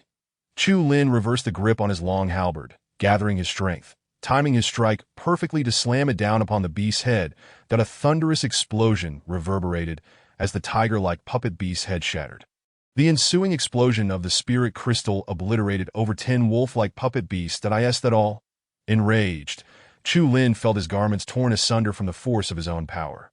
Following this, more tiger-like puppet beasts fell beneath his relentless onslaught. There was no need for superfluous tactics. Sheer force sufficed to ensure the demise of the puppet beasts. Just as his ferocity reached its zenith, Lu Fei arrived. Follow me. The passage is over there. Wait! Before their eyes, a 30-meter-tall humanoid puppet beast charged forth, exuding an overwhelming presence that Lu Fei was rendered speechless. That is a puppet beast nearing the level of an Earth Immortal. You cannot defeat it. We must flee. Would Chu Lin remain behind if he could escape? While the giant puppet beast was still en route, Chu Lin took the initiative to attack, relentlessly hunting down the other puppet beasts. More. I require more bloodlust. His heart of slaughter must transcend its limits. That Lu Fei gaped in astonishment, suddenly realizing that Chu Lin seemed more terrifying than the puppet beast itself. Heavens, how could I think such a thing? This man is utterly terrifying and insane. If my master were to witness him, he would undoubtedly go to great lengths to recruit him. Chapter 27. This time, let you witness a spectacle until you vomit. Ding! The Heart of Slaughter has undergone 3 upgrades, evolving into the Will of Slaughter. The Will of Slaughter replaces the Heart of Slaughter and will never dissipate. Its effect is tenfold that of the Heart of Slaughter. Chu Lin became a peerless deity of slaughter, the dragon-suppressing halberd in his hands radiating with metallic liquid, containing a volatile power restrained within. That I shall step back a bit. Do be careful. Lu Fei, frightened, realized that this man was more fearsome than the disciples in the sect, that if he were to enter the Hall of Slaughter, he would surely be quickly adored by all, after a prolonged wait. The giant puppet beast finally closed in. Chu Lin met its gaze, akin to an ant challenging an elephant. Yet this ant was no ordinary one, with a mighty swing of the dragon-suppressing halberd. He brought down pure force upon it. The puppet beast, devoid of emotion, mechanically raised its arm to defend. However, the descending halberd was but an illusion. The true Chu Lin had already positioned himself above the beast's head. And the dragon-suppressing halberd erupted with blinding brilliance. The puppet is indeed a puppet.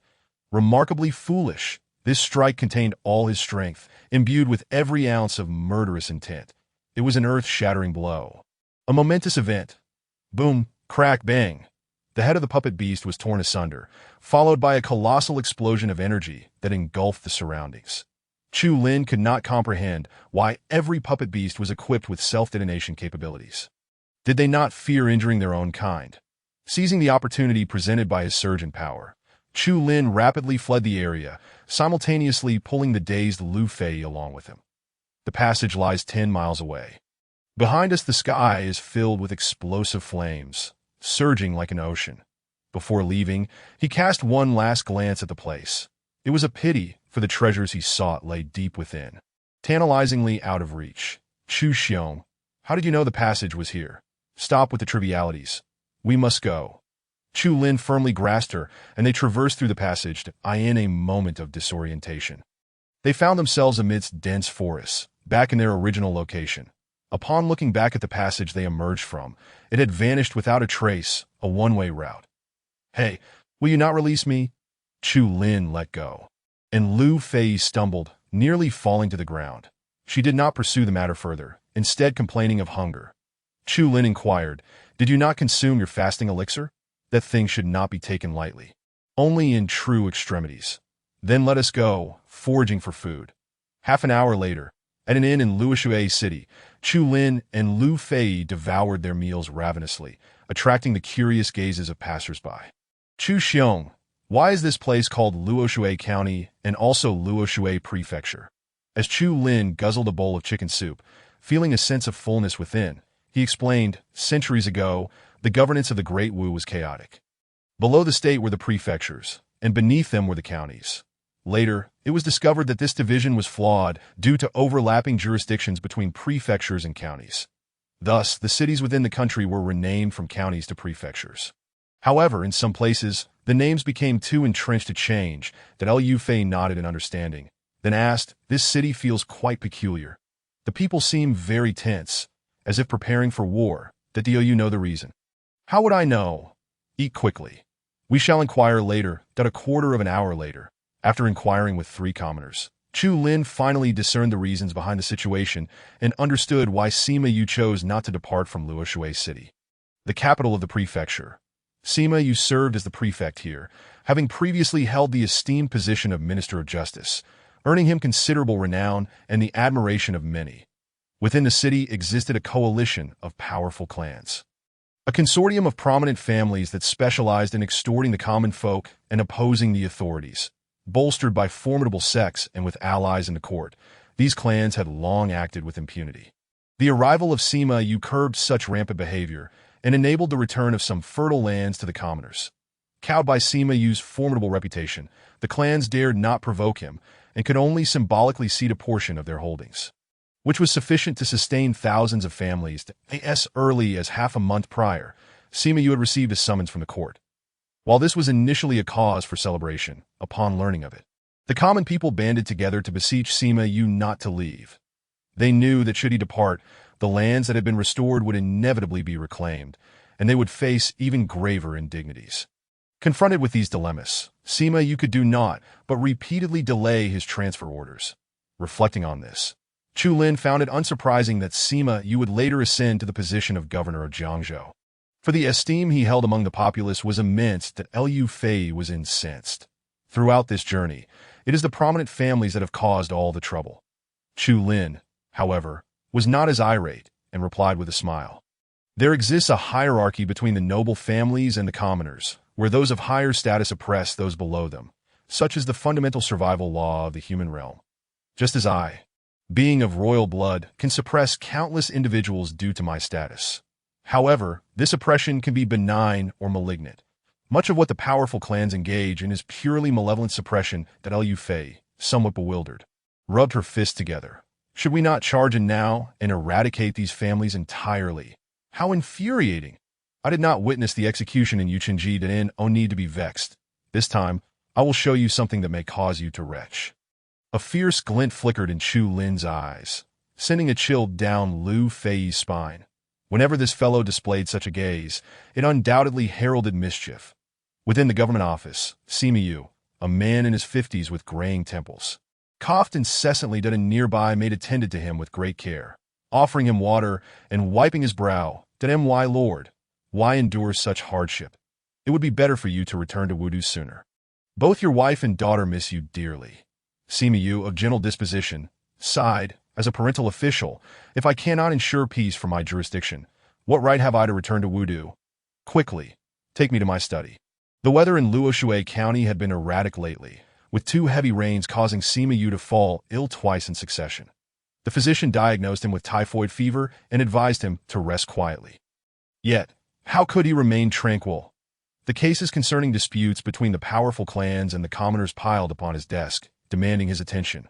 The Zhu Wu, Zhao, and Lu families were none to be trifled with. The military commander was one of their own, and the prefectural office repeatedly suppressed the memorials he submitted. Alas, I do not know how much longer I can endure. Cough, cough. Sima Yu sipped hot tea and continued poring over the documents. The content revealed that the commoners accused the local powerful clans of seizing land. Yet everyone was aware of the situation but could not produce definitive evidence, which was the most challenging aspect. Outside the government office, Chu Lin and Liu Fei were intercepted by the constables. That we have matters to discuss with Lord Sima. Please inform him. The constable, somewhat brusque, barked, "The lord is utterly exhausted and has no time.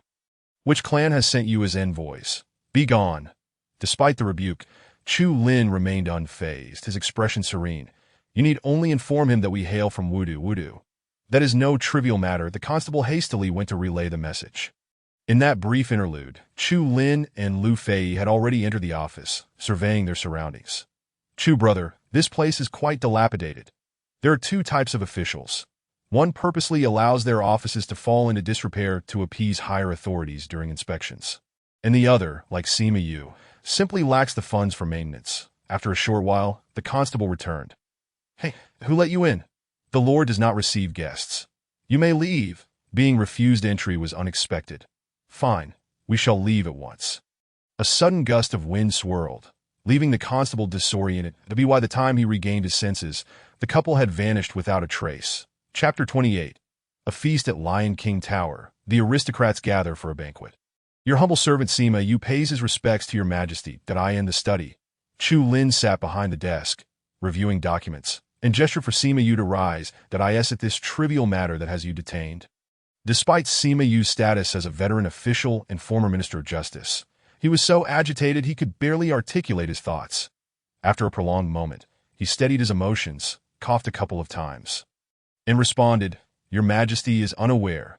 The local powerful clans wield too much influence, and I find myself powerless. That if I were to leave, the common folk would face retribution, suffering far worse than before. That he glanced up at Lu Fei, who was casually reclining on the table, astonished by her audacity in the presence of the emperor. Chu Lin, somewhat displeased with Lu Fei's lack of decorum, waved his hand, signaling her to depart. There are plenty of chairs. Why sit on the table? Do not obstruct my reading. Sima Yu, why did you not clearly articulate the issues in your memorial? It is not as if Nan Zheng and Gu Songyan are in power anymore. What is there to fear? Sima Yu replied bitterly, Your Majesty, you do not understand. Memorials submitted to the Jiangzhou Prefectural Office undergo scrutiny, reporting only good news and suppressing the bad. If I were to detail the issues of Luoshui Prefecture, it would be intercepted. With a resounding slap, Chu Lin struck the table, his eyes glinting with cold fury. Once again, the Prefectural Office. The Prefectural Office governed the entire province, and this was the aspect that troubled Chu Lin the most. He had not anticipated the recurring issues. I ask you again, is it true that the powerful clans are seizing land from the commoners? In response to your majesty, I swear upon my head that it is true. Furthermore, the powerful clans are wildly inflating grain and cloth prices, leaving the commoners of Luoshui with neither food to eat nor clothing to wear. Chu Lin swiftly flipped through the documents and inquired, who are the sects backing them to act so brazenly? They must have sect support. Sima Yu answered, the powerful clans are backed by Bazong. While Chu Lin may not be familiar with other sects, Bazong was a name that resonated profoundly, for it had been regarded as the foremost sect in the martial world even before the Heavenly Gate was opened. After the arrival of the Ancient Sword sect, Bazong became its affiliated sect, subsequently soaring to prominence and solidifying its status as the leading sect in the martial realm. From what Chu Lin knew, there were multiple individuals at the peak of Bazong's cultivation. Yet, despite this, sect should not dare to challenge the authority of the court. That Liu Fei, brimming with enthusiasm, interjected, Chu brother, why not gather an army and strike down Bazong? This girl was overly animated. Do you know how powerful Bazong is? Can they rival the Ancient Sword sect? And what about the sect you fear? Chu Lin. Sima Yu, drenched in cold sweat, realized that this woman not only audaciously referred to the emperor by name, but also openly mocked him, indicating her extraordinary status. That I certainly do not fear them. I merely cannot afford to underestimate them. Sima Yu, go to the largest tavern in the city and host a banquet, inviting the clan leaders of the powerful families. Under the pretense that you are departing to ASU command, the powerful clans would undoubtedly wish for Sima Yu to vacate, thus they would be eager to attend the banquet. The feast was set to take place at Lion King Tower, where Chu Lin and Lu Fei arrived ahead of time. The tavern, located in the heart of Luoshui City, offered a view of the crystal-clear Luoshui River through the west-facing windows. Chu brother, I've heard that the lights along the banks of Luoshui at night are splendid. Chu Lin was distracted. If the common people do not live in peace, such beauty is but a fade. Chu brother, look over there, Wanxiang Tower. Are you tempted to go? I could accompany you there for some fun tonight. You, a woman, visiting a brothel? Why should I not enjoy the company of beautiful women? I find Ling Qinya quite lovely. By the way, do you not feel a twinge of regret for having cast her aside? Chu Lin scoffed. She is a living person. There is no question of discarding. I have long assigned her a task. She has her own matters to attend to. Upon hearing this, Lu Fei suddenly understood. All right then. Let her sleep with me tonight. It is to keep me occupied while you sneak away in the morning. You think too much. I cannot possibly share a room with you two to he, but I do not lose out. Ling Qinya has a splendid figure. Her skin is soft and fragrant. This revelation left Chu Lin utterly astonished. You all, We have done what we needed to do. Are you not angry? Oh, look outside. Those people are so arrogant. Outside the tower, a dozen or so cultivators charged through the bustling streets on horseback, creating chaos. They were all clad in black robes, their chests adorned with tiger head embroidery. And beneath it, an ancient character forbade it was evident that these individuals hailed from Bazong. Chu Lin's expression grew serious, while Lu Fei asked in confusion, the old man with white whiskers at the front. What level of cultivation does he possess? Only when the cultivation level surpassed hers could she not discern it. He is at the 81st level of spirit refinement, just one step away from the great perfection. The stages of cultivation consisted of body refinement at level 7, chi refinement at 12, law refinement at 36, and spirit refinement at 81. Each stage had its own great perfection, but reaching the pinnacle did not guarantee completeness. Some individuals might attain the 81st level in spirit refinement while still lacking in body refinement. Others might reach the 12th level in chi refinement but remain incomplete. Only those who achieve great perfection across all realms can seek opportunities for transcendence. However, this is exceptionally challenging. For instance, Chu Lin, while having achieved great perfection in spirit refinement, had yet to attain completeness in body and law refinement, that he had managed to accomplish completeness in chi refinement after struggling for a considerable time in that realm. In his previous life, his ability to contend with 3 great Earth Immortals was significantly tied to the temporary combat prowess he could unleash when all 4 realms reached completeness. Chu brother. They have ascended the tower. Could it be to attend Sima Yu's banquet? It is highly likely that do not act recklessly. Await my command that I end the aftermath. Aside from the Ba clan, other prominent families sent their representatives in quick succession. Their commotion was no less than that of wild beasts unleashed, enveloping the streets of Luoshui in a thick haze. Even our faction, the Shashaman, had not displayed such arrogance, Tiske, to bring about the ruin of a power. One must first allow it to swell. Their encounter with you is truly unfortunate for them. Chu Lin ceased his speech and ascended the stairs. Dressed in commonplace attire, he assumed the identity of Sima Yu's bodyguard. Utilizing the divine concealment technique, he masked his true cultivation level, revealing only that of the 10th level of spirit refinement that Lu Fei followed closely, disguised as a man, exuding a certain gallant charm. Chu Lin jested. You resemble a man even more than actual men, dude. That's so. I have always aspired to be a man. She responded, so, you engage in the activities of men by night. Chu Lin's thoughts wandered. The 5th floor of the Lion King Tower had been reserved by Sima Yu, who sat composedly at the banquet table. Most of the guests arrived with cheerful expressions, their brows relaxed. Thank you, Lord Sima, for hosting this feast, that I hear you are to be promoted to Wudu, which is indeed a cause for celebration, that a small token of appreciation, nothing too grand, to the noble families. Sima Yu's banquet was primarily a means to collect gifts. Accepting gifts was acceptable, but they feared he would refuse. Sima Yu's expression was strained as he forced a smile, expressing gratitude in turn. Please, everyone, take your seats. Chu Lin and Lu Fei had reached behind Sima Yu, garnering a modicum of attention. Though it was not overwhelming, that it was Lu Yutzen, the 5th elder of the Ba clan, who cast several lingering glances their way, with 2 spirit refinement cultivators guarding Lord Sima. It is no wonder he remains unscathed. Sima Yu chuckled lightly. Yet, no matter how high one's cultivation, one cannot guard against the hearts of men, that I am weary. It would be better to return to Wudu and enjoy my twilight years. Chapter 29. Are you questioning my cultivation level? The atmosphere at the banquet table was jovial, with guests occasionally sharing strange tales of Luoshui, eliciting hearty laughter. Zhu Yaofeng, the patriarch of the Zhu family, an inveterate lecher, unwittingly steered the conversation toward beautiful women, leading to suggestive discussions.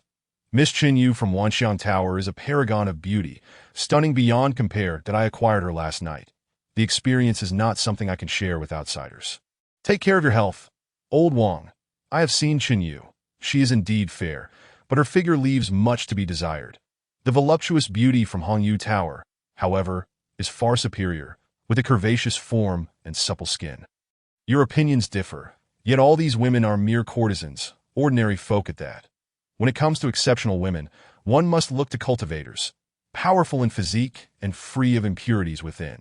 Chu Lin listened intently, glancing at Lu Fei, who was equally amused, seemingly relishing the conversation even more than he was. What an intriguing woman. Through the exchanges of these individuals, Chu Lin gleaned their identities. The lecher was Zhu Yaofeng. The somewhat younger but more composed man was Wu Jiansong of the Wu family, the somewhat lecherous Zhao Yi, and the fast-talking Lu Qinjia of the Lu family. Splendid, all four great clans alongside the Ba clan were present. As the wine flowed freely, the guests began to feel the effects of inebriation. Suddenly, Sima Yu slammed his hand on the table, exclaiming, "Since I am to take up my post in Wudu, should we not resolve the matters here swiftly?" The clan leaders appeared dazed, and Lu Qinjia inquired with a laugh, "What does Lord Sima mean?" "Ah, is it that you lack funds? No worries, my Lu family can contribute another 3,000 taels." They believed Sima Yu sought more money. However, his subsequent words struck like daggers, each syllable laden with gravity. Exploiting the populace, seizing fertile lands, inflating prices, leading to the suffering of the citizens of Luoshui. Can 3,000 taels remedy such atrocities? His words rang with authority. Complemented by Sima Yu's upright demeanor, managing to silence all present, save for Chu Lin and Lu Fei. After a pause, it was Wu Jiansong who reacted first, his face flushed as he retorted coldly. "Lord Sima, did you summon us merely to chastise us?" Sima Yu slammed his palm upon the table once more, causing the wine jug to topple, spilling fine wine across the surface. "You Wu family have devoured a total of 40,000 acres of the populace's lands, shattering countless families in the process. That Wu Jiansong. If this matter were reported to the court, what fate do you think you would meet?" "My fate? What could it possibly be? The martial emperor has just ascended the throne and is preoccupied with the ancient sword sect. The distant court has no concern for this place. Furthermore, with the Ba clan suppressing this region, even a minor emperor must show respect." Lu Yuzuan, feeling quite self-important, replied immediately, "What is a minor emperor to us? The ancient sword sect is the true authority. Sima Yu, do you genuinely believe that a minor emperor will advocate for the people of Luoshui? I advise you to focus on your duties in Wudu and refrain from making baseless claims. Otherwise, your entire family may never leave the mansion again." Sima Yu's face turned pale, not from fear, but from the disrespect shown toward the emperor. He glanced at Chu Lin, only to find him unperturbed, allowing Sima Yu to breathe a sigh of relief. Sima Yu pivoted to address the issues posed by the other three noble families, receiving responses similar to Wu Jiansong's. Evasion of responsibility mixed with veiled threats. Lu Yuzuan summed it up, "Take the money and go to Wudu quietly to receive your promotion. The matters here are none of your concern. Otherwise, you know full well the consequences that at this juncture." Sima Yu had exhausted his arguments. Chu Lin seized the moment to inquire, "I wish to know, what consequences will he face?" All eyes turned toward Chu Lin, suddenly noticing his striking appearance and commanding presence. Far from that of a mere bodyguard, Sima Yu, perceptive as always, promptly rose to grant Chu Lin a seat. Seated, he felt much more at ease after having stood for so long. Lu Fei likewise procured a chair and had a waiter bring over some snacks. Seeing that the two bodyguards did not regard themselves as outsiders, Zhu Yaofeng chided, "Sima Yu, is this your man? Is he a fool?" Others can see clearly that the bodyguard status is evidently higher than Sima Yu's. Yet, Sima Yu was soon to ascend to the position of Minister of Personnel. Who could surpass him? Could it be Fu Tian? It was indeed plausible.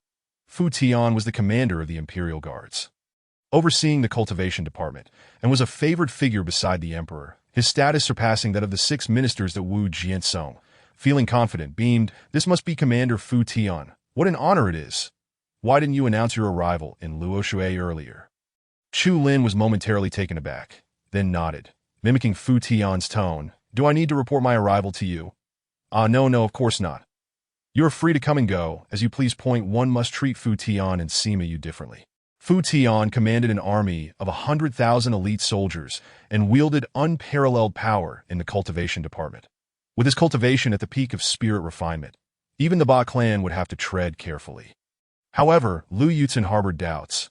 "It is said that Commander Fu possesses the peak of cultivation, yet you appear to be only at the 10th level of spirit refinement." Before he could finish his sentence, an overwhelming force surged toward Lu Yuzuan, sending him flying against the beam with a resounding thud.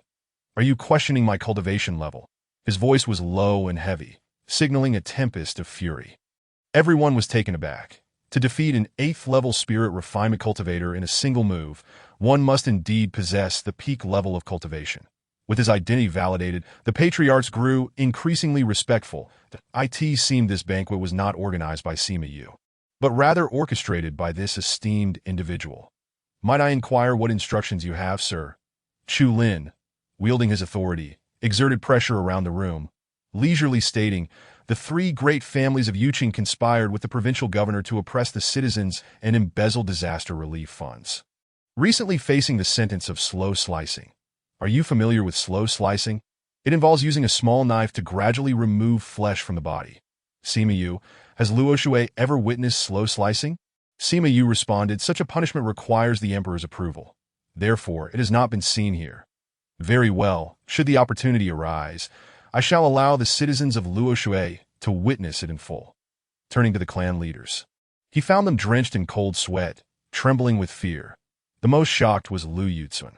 Though he was not at the peak, even if Chu Lin were, it was unfathomable for one to defeat him in a single blow. He understood that this person's combat prowess was terrifyingly formidable. Tap, tap, tap. Chu Lin's fingers drummed upon the table, echoing like a heartbeat in the chests of all present. Beside him, Lu Fei indulged in snacks, occasionally picking up a pastry to offer to Chu Lin. "This is delicious. Give it a try." Chu Lin opened his mouth and tasted it. Indeed, it was quite delightful. He could pack some to take with him when he departed. Sima Yu, standing behind, was increasingly bewildered by the identities of these two. At times they seemed like rivals, at others like friends, and occasionally, their camaraderie was overly intimate. "What are your thoughts? I am not alone in coming to Luo Shui. There are 3,000 elite soldiers at my back, that if you fail to present a satisfactory solution, I will have no choice but to resort to the most brutal methods that I end the Great Wu." Might was the foundation of the nation, and warfare was commonplace. When a martial general spoke of brutality, it was assuredly genuine. The timid Zhao Yi stammered, "May I ask, what kind of solution do you seek?" "Sir, do I even need to tell you? Simply return what is not yours, or else I shall take by force. You rob the citizens, and I shall rob you, that I end this world. After all, power speaks the loudest." Chapter 30, Impersonating a court official is a capital offense. Under the weight of Chu Lin's pressure, the clan leaders all reluctantly agreed to comply. Yet, Chu Lin was acutely aware that this was merely a temporary measure on their part, an attempt to buy time and devise a scheme that no matter. While they plotted, he possessed ample means to deal with them. Then on the way back to the government office, Lu Fei inquired, "Why didn't you kill them just now? They are clan leaders. Wouldn't that resolve the issue?" Chu Lin regarded her as if she were a fool. Sima Yu explained, "Miss Lu, you may not be aware, but even if we were to kill these clan leaders, new ones would inevitably arise, and the problem would remain unresolved, only leading to more troubles. Consider this. If we were to kill their chieftain without cause, they would have ample reason to retaliate against us." "Ah, I see." She feigned understanding, yet remained somewhat perplexed. Upon returning to the government office, Chu Lin continued to peruse the documents and ultimately discovered that the individuals from the four prominent families could not quell the public outrage without resorting to torture. The encroachment upon fertile lands and the inflation of prices were not the main issues. The most astonishing revelation was that these families might be linked to the Futian Pavilion. "Your Majesty, there have been frequent reports of missing persons in the city, and upon investigation, it has been found that these incidents are all connected to the four prominent families. However, it is curious that despite this knowledge, we cannot find any trace of them. Compile all the evidence against each family, and I shall take my leave for now. Your Majesty has worked hard. Please do rest." Before departing, Chu Lin tossed a few body-enhancing pills. "These are potent. According to your constitution, you may only consume one every 3 days, but they will aid in strengthening your physique." Sima Yu, lacking in cultivation, was at risk of sudden demise at any moment. "Thank you, Your Majesty." For the better part of the day, Chu Lin and Lu Fei wandered aimlessly around the city, while the major clans were stirred by tremendous upheaval. The name Futian echoed like a tremor, unsettling their minds and prompting thoughts of fleeing. As night fell, a message from Wu Jinsong calmed the nerves of the clans. It turned out that today's Futian was an imposter. The real Futian was enjoying tea with the magistrate in Jiangxing. "Ha, I knew something was off. That person bears no semblance to a military general, but rather resembles a pure cultivator." Elder Lu, how shall we proceed? In the Wu family residence, the clan leaders gathered to hear Lu Yuzuan's thoughts. However, Lu Yuzuan had no opinions to offer. He merely stated the facts. Regardless of whether the individual was indeed Fu Tian, his cultivation was undeniably authentic that in the end, it was Wu Jinsong, with his agile mind, who proposed a plan. Let us inform Fu Tian about the impersonator. He will undoubtedly come, and when the time comes to expose the false Fu Tian, a grand battle will ensue that we shall assist from the sidelines and claim a share of the credit. Lu Qinza hesitated. What if the genuine Fu Tian arrives and refuses to leave? Fear not. I have heard this individual is robust, yet somewhat simplistic, with a bit of persuasion and some incentives. He'll have no reason to resist. Haha, I suspected today as Fu Tian was peculiar. Turns out he is simply overly clever. Yet for safety's sake, the others were advised to lie low for the next few days and tie up any loose ends. Understood. The following morning, at the Jiangqing cultivation office, Fu Tian perused the documents with palpable dissatisfaction. The records contained nothing but the idle progeny of noble families, all of whom were merely living off the imperial doles. Grasping a brush, he methodically struck through the names listed in the files. The cultivation office sought adept practitioners, not those merely passing the time. Before long, a member of the Imperial Guard entered to report. Commander, news has arrived from Luoshui Prefecture. There is a false representation of you. What do you mean by a false representation? Someone is impersonating you, acting with great audacity. Fu Tian chuckled. Someone dares to impersonate me? They must not know how to write the character for death. Initially unconcerned, Fu Tian suddenly recalled that His Majesty seemed to be visiting Luoshui Prefecture. This matter must be dealt with, if His Majesty finds out. I shall surely face punishment. The Imperial Guard added, if this person commits misdeeds in your name, it would be disastrous. Indeed, assemble the troops, we shall head to Luoshui Prefecture. The governor of a state is termed the prefect. And beneath him is the deputy prefect. The prefect of Jiangzhou, Zhou Tai, enjoys a favorable reputation among the populace, frequently laboring for their welfare. Yet, he possesses a flaw. He is easily swayed and overly trusting of those around him. The deputy prefect, Lin Jie, sports a small mustache and a sharp visage, resembling a cunning trickster. Upon learning of the impersonator in Luoshui Prefecture, he immediately volunteered to accompany Fu Tian, claiming he would guide him. Before departing, he discreetly sent a message to Luoshui Prefecture. Your Majesty, today the streets are eerily quiet. It seems the 4 major clans are at work that we are currently unaware of their intentions. Shall we still attend the banquet? Of course, we must go till we have invited them once. They shall surely reciprocate the courtesy. The banquet was to be held at the Lion King Tower on the 5th floor, with the same dishes as before.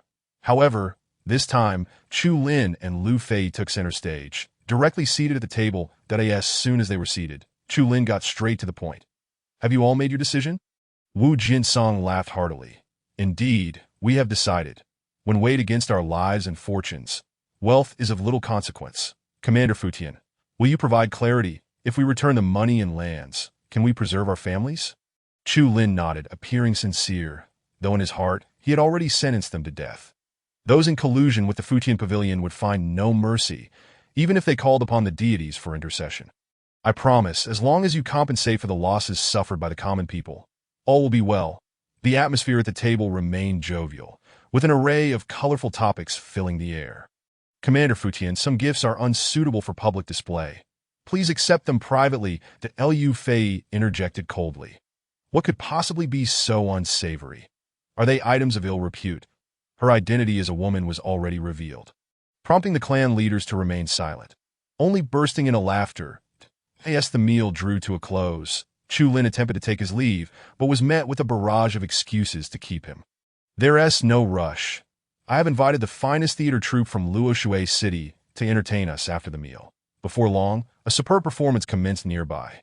Chu Lin found it tedious, while Lu Fei watched with rapt attention. In that case, let us wait a moment longer. As the performance neared its conclusion, a cultivator ascended the stairs to report to Lu Yuzuan. Subsequently, Lu Yuzuan's smile gradually faded, and his gaze towards Chu Lin grew increasingly menacing. The other clan leaders, perceiving the shift, began to grasp the reason behind it. What are you all staring at me for? Chu Lin inquired. Zhu Yao barked angrily. Impersonating an official of the court is a capital offense. What? Chu Lin took a moment to comprehend, realizing that his impersonation of Fu Tian had been uncovered. But what of it? Who exactly are you, and why do you impersonate Commander Fu Tian? Commander Fu Tian has entered the city and shall soon unveil your true identity. Everyone, guard the exits. Do not allow him to escape. Chu Lin was both amused and exasperated, repeatedly assuring them that he would not flee, that I shall remain here to await Fu Tian's arrival. Let us see how he intends to deal with me. Hey, the performers over there, do not stop. Continue, as this play has suddenly become quite intriguing. Sima Yu, aware of the circumstances, began to comprehend the unfolding situation and cast a sympathetic glance at the clan leaders. If it were only His Majesty, it might be difficult to act, as he lacked soldiers. However, with Fu Tian arriving with the Imperial Guard, the situation had turned favorable. Chapter 31. Fu Tian's Fury, seizing Luoshui City outside Lion King Tower. Lin Jie guided Fu Tian upstairs with practiced ease. Fu Tian inquired, "You seem quite familiar with Luoshui City." In response, "My lord, I am a local, that I once served as an assistant in the prefectural office, and later, due to my exceptional performance, was promoted to the state office as a magistrate. After years of effort, I have now become the deputy prefect." Fu Tian showed no interest in his career progression. He was curious about the identity of the individual who dared to impersonate him, especially one who had reached the pinnacle of spirit refining. In this world, though many practice spirit refinement, those who achieve mastery were few and far between. Perhaps he would recognize this person upon entering the building. A figure emerged to greet them, none other than the hurried Wu Jinsong. "Commoner Wu Jinsong, I have met Commander Fu Tian. I knew it." The lord stands tall and formidable, exuding an air of dominance that no mere thief could hope to imitate. Fu Tian, robust in stature, indeed differed greatly from Chu Lin. "Enough chatter. Lead me upstairs. I wish to see who possesses such audacity." Fu Tian strode forward with an imposing presence, while the others followed closely, their spirits high. Wu Jinsong formulated a plan, considering that perhaps he could use Fu Tian's presence to deal with Sima Yu as well. Soon they arrived on the 5th floor. The melodious singing of the performers was somewhat irksome to the martial background of Fu Tian. "Stop! What sort of nonsense are you singing? Where is the one impersonating me?" Fu Tian glared, scanning the room until his gaze landed on Chu Lin and Lu Fei. He rubbed his eyes vigorously, as if to clear his thoughts. Of course, who else in this world would dare impersonate him but His Majesty? Chu Lin waved cheerfully, a smile illuminating his face. Fu Tian, feeling helpless, turned to the recently halted performers and softly instructed, "Well done. Continue without interruption." The head of the troupe nearly wept, wondering whether they should continue or not. Chu Lin interjected, "It is of utmost importance to witness this play. You may leave now. I shall provide additional silver." "Your performance was splendid, Commander Fu Tian. Come and take a seat." Fu Tian, being astute, recognized that His Majesty wished to keep his identity concealed. He approached and sat down, no longer exhibiting the earlier bravado. Meanwhile, the surrounding clan leaders reveled in their triumph, each taking turns to vilify Chu Lin. "Silence," Fu Tian rebuked, then turned to Chu Lin. "What do you propose we do? Since you are here, it is only fitting that you address the matter. Should I handle it instead?" "Esteemed clan leaders and the elders of the Bazong, regarding my previous suggestion, you ought to reconsider. There remains an opportunity." "What? Who do you think you are, still imagining yourself as Commander Fu Tian?" The speaker was Zhu Yao, who was abruptly silenced by Fu Tian's fist striking his face. Whether he lived or died was uncertain, but the awkward angle of his head suggested dire consequences. "Enough noise. I have yet to speak. Who are you to interrupt me? From this moment forth, I shall take command of Luoshui City. Any dark dealings will not escape my scrutiny." Accompanying Lin Jie hurriedly reminded, "Commander Fu, we have come to expose the impostor posing as you, not to interfere in the internal affairs of Luoshui City. Lord Sima is present." Sima Yu immediately spoke up, "With Commander Fu's assistance, I am willing to relinquish my authority, should there be any orders. I shall not hesitate to face death." "Very well, aside from those two, everyone else proceed to the government office. I shall convene the court." The room was filled with astonished silence. It was indeed perplexing.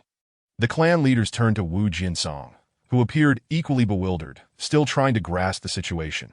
Only the deeply cultivated Lu Yuxuan had the audacity to suggest, "Commander Fu, I believe we should first apprehend the impersonator. As for other matters, we await official documents from the state office. Otherwise, you lack the authority to convene a court. In response, he was met with a fist, powerful and forceful. Lu Yuzuan, incensed, retaliated with his own fist. Unleashing a burst of spiritual energy, bang! The two fists collided, generating a strong airflow that sent the room into chaos. Chu Lin, of course, remained unscathed, having shielded himself with a protective barrier of spiritual energy. Ah, you possess some skill, managing to withstand my punch, Fu Tian remarked, intrigued, as he charged in to engage in earnest combat. Lu Yuzuan, disregarding Fu Tian's identity, unleashed a flurry of lethal strikes. Soon Lu Yuzuan's momentum waned. Realizing he could not prevail, he attempted to escape through the window. However, he was greeted by a forceful kick from Chu Lin. Fu Tian, when did you become so despondent? Fu Tian's face flushed with embarrassment. I have been practicing restraint, hence my recent leniency.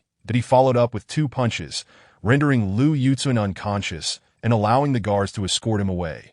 Seizing the moment amidst the chaos, Fu Tian leaned in and whispered, Your Majesty, what is the current course of action?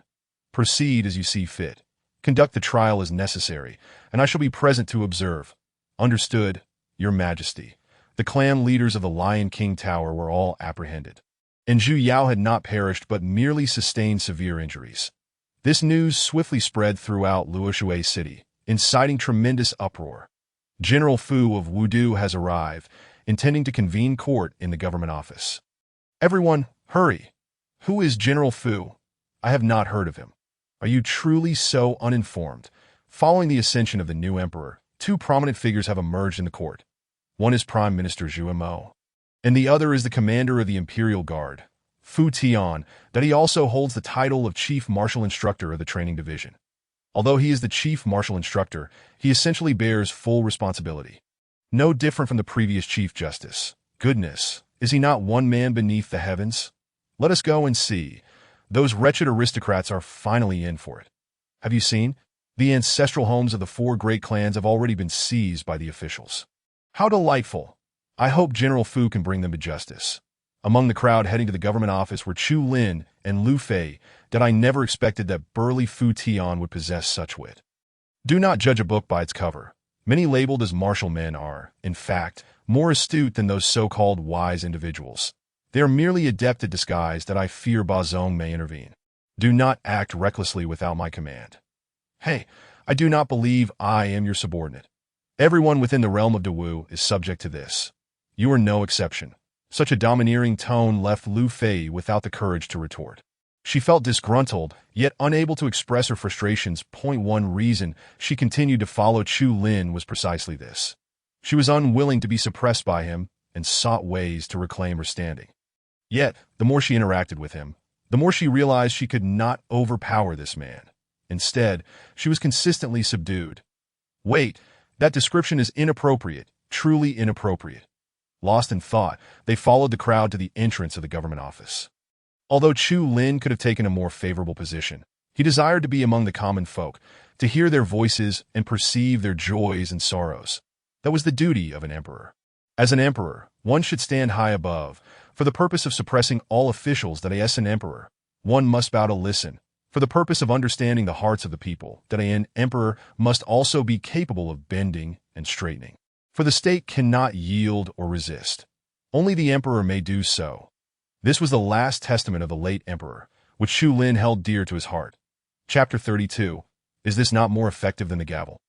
Fu Tian sat uneasily behind the court platform. Perhaps, Lord Sima, you should preside over the trial. After all, I am not an expert.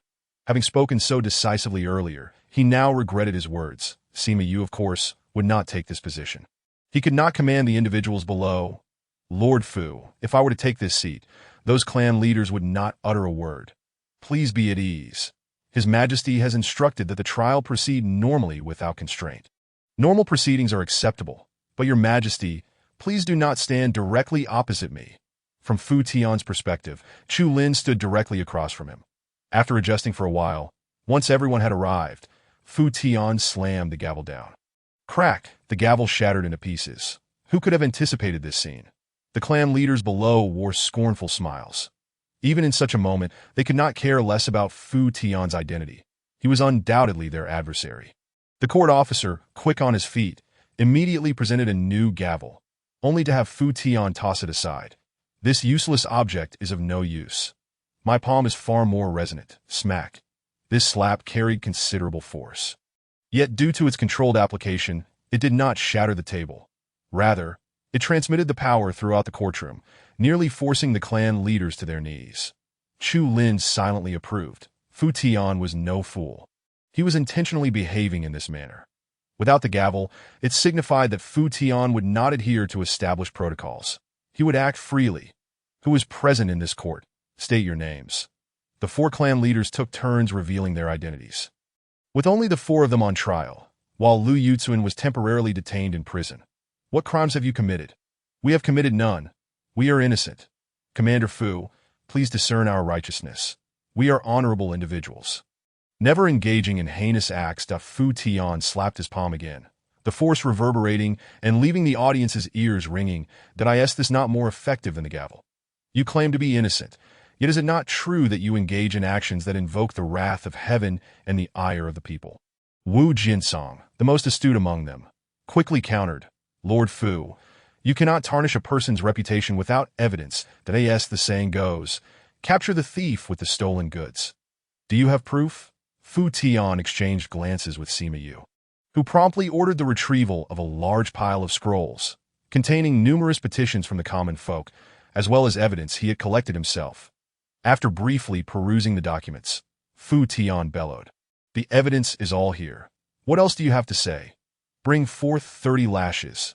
Zhao Yi of the Zhao family grew anxious and quickly interjected, the so-called written evidence can easily be fabricated.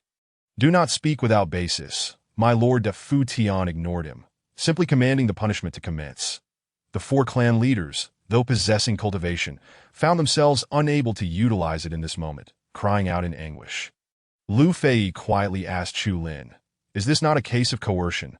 Knowing full well their misdeeds, it cannot be deemed coercion. Fu Tian has mastered the rhythm of this trial, providing these individuals no opportunity to speak further. Let us depart. Not watching any longer? Where to? To the rooftop. On the rooftop, numerous imperial guards were already suppressing the situation, yet they were insufficient against the formidable experts of the Ba Zong approaching from afar. The guards had all seen the emperor and greeted him in succession. You may withdraw and ensure your safety. The guards capable of ascending to the rooftops were of considerable cultivation and possessed a promising future. They could not afford to lose any recklessly. Only 4 or 5 individuals approached, each possessing remarkable prowess. Upon hearing that Commander Fu has arrived in Luoshui City, we of the Ba Zong have come to pay our respects. Fu Tian, hearing this from within the government office, was about to leap up when Chu Lin's voice stopped him. You handle your matters. This is not your concern. Your Majesty, be cautious. As the experts of the Ba Zong drew near, Chu Lin unleashed his full cultivation, compelling this rowdy group to halt their advance. Full cultivation? You are Fu Tian? I am not Fu Tian. I am merely a humble vice commander.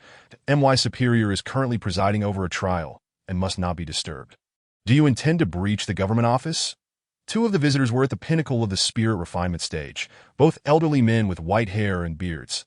The first elder Qinsha and the second elder Yunli.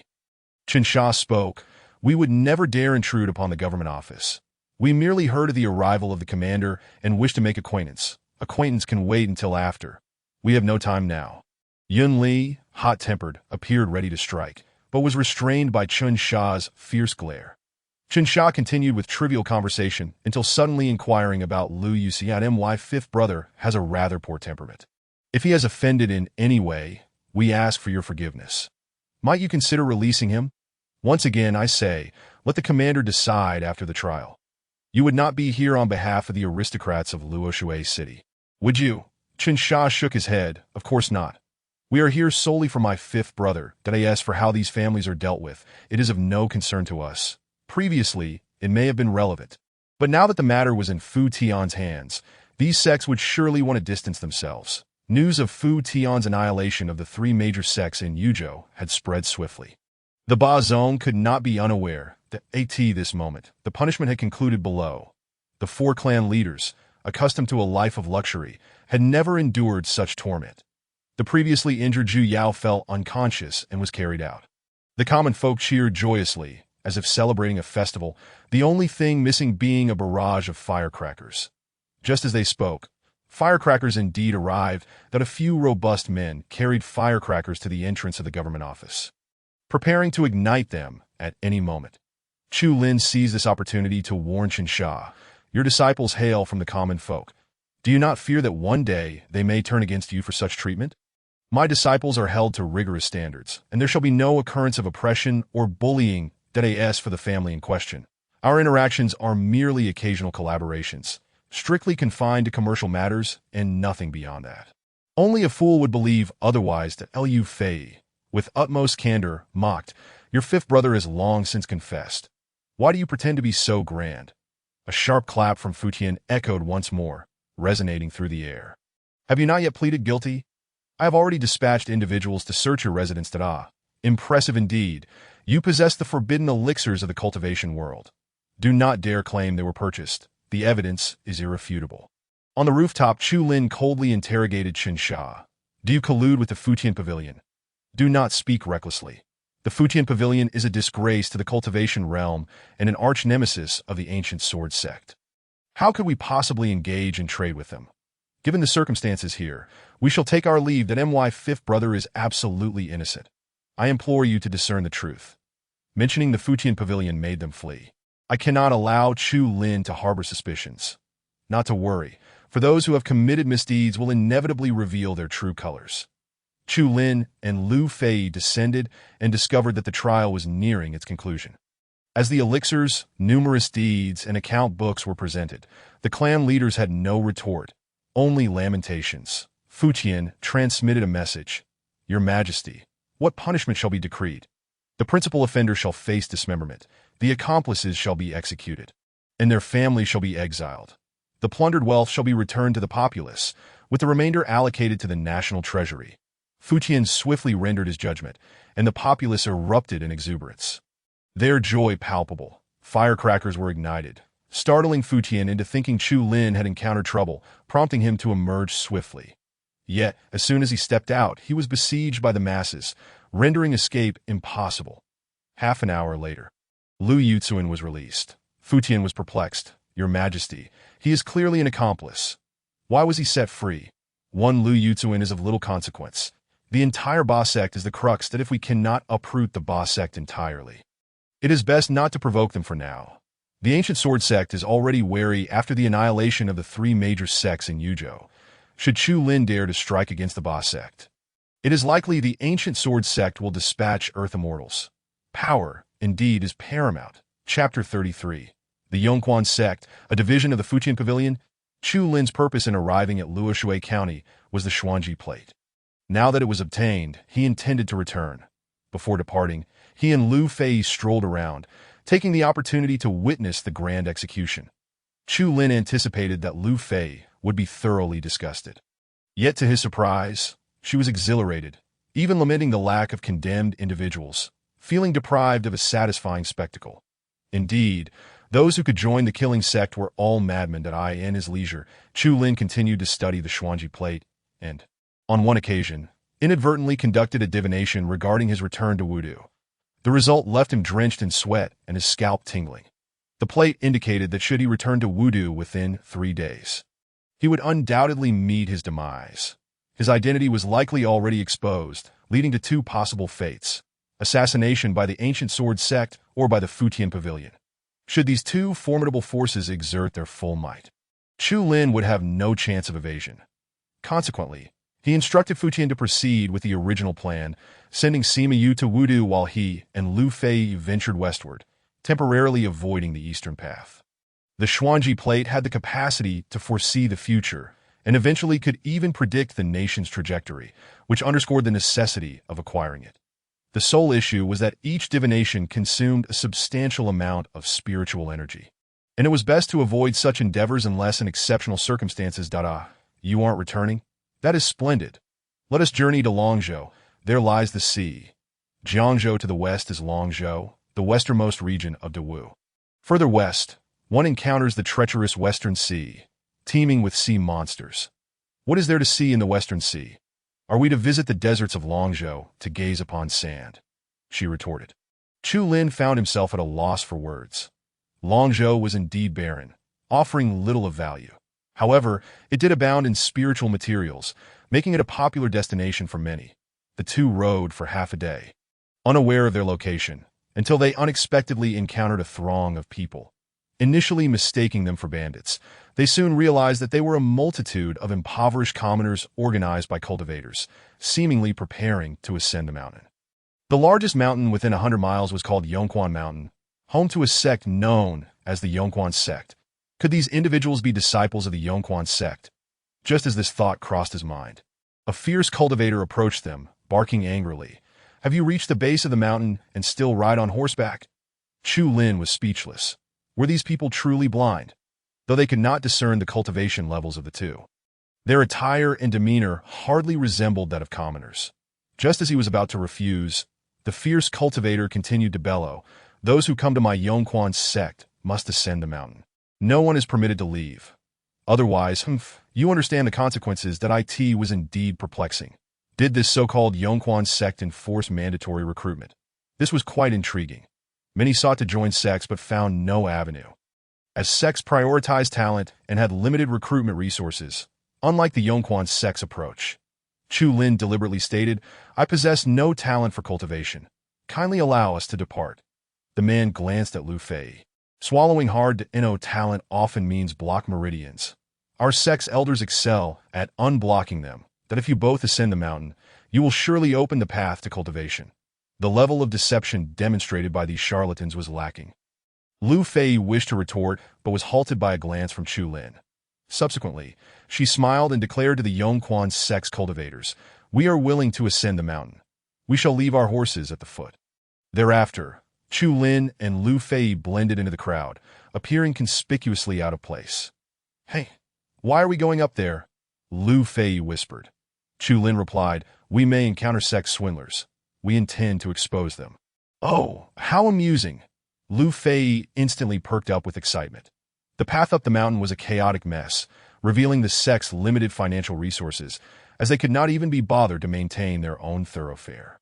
Along the way, Chu Lin inquired with others, discovering that most hailed from nearby villages. Upon hearing that the Yongquan sect was opening its gates to recruit disciples, these individuals had come in hopes of altering their fates. Nonsense! Among dozens of villagers, it was rare to find even two capable of cultivation. The majority were unsuitable for training, and the notion of unblocking meridians was a fallacy. After a quarter of an hour, the group reached the summit, and apart from Chu Lin and Lu Fei, the others were panting heavily. Everyone steeled themselves, for upon entering the sect, they would immediately be tested. Those who succeeded could remain for lunch, while those who failed would have to descend and return home. However, given your apparent talents, it is unlikely anyone will leave. The mountain path was rudimentary, while the mountain gate was quite lavish, adorned in gold and color. A massive stone tablet encrusted with countless jade stones bore the words Yongquan sect, leaving a profound impact. Typically, upon arriving here, individuals would be awestruck by the Yongquan sect's opulence, leading them to lower their guard. Just take a look and move along. Hurry inside, the elder is growing impatient. The crowd rushed through the mountain gate, and what greeted their eyes was a vibrant sea of colorful trees that as they walked. Someone explained, the path to cultivation lies in harmony with nature. Many sects outside have lost their way, but our sect returns to its roots. Once we grow powerful, it will be trivial to strike down the Ba sect and trample the ancient sword sect. Lu Fei could not help but laugh. Fortunately unnoticed, she whispered to Chu Lin, if they say such things long enough, might they not come to believe it themselves? Chu Lin remained silent as he observed his surroundings.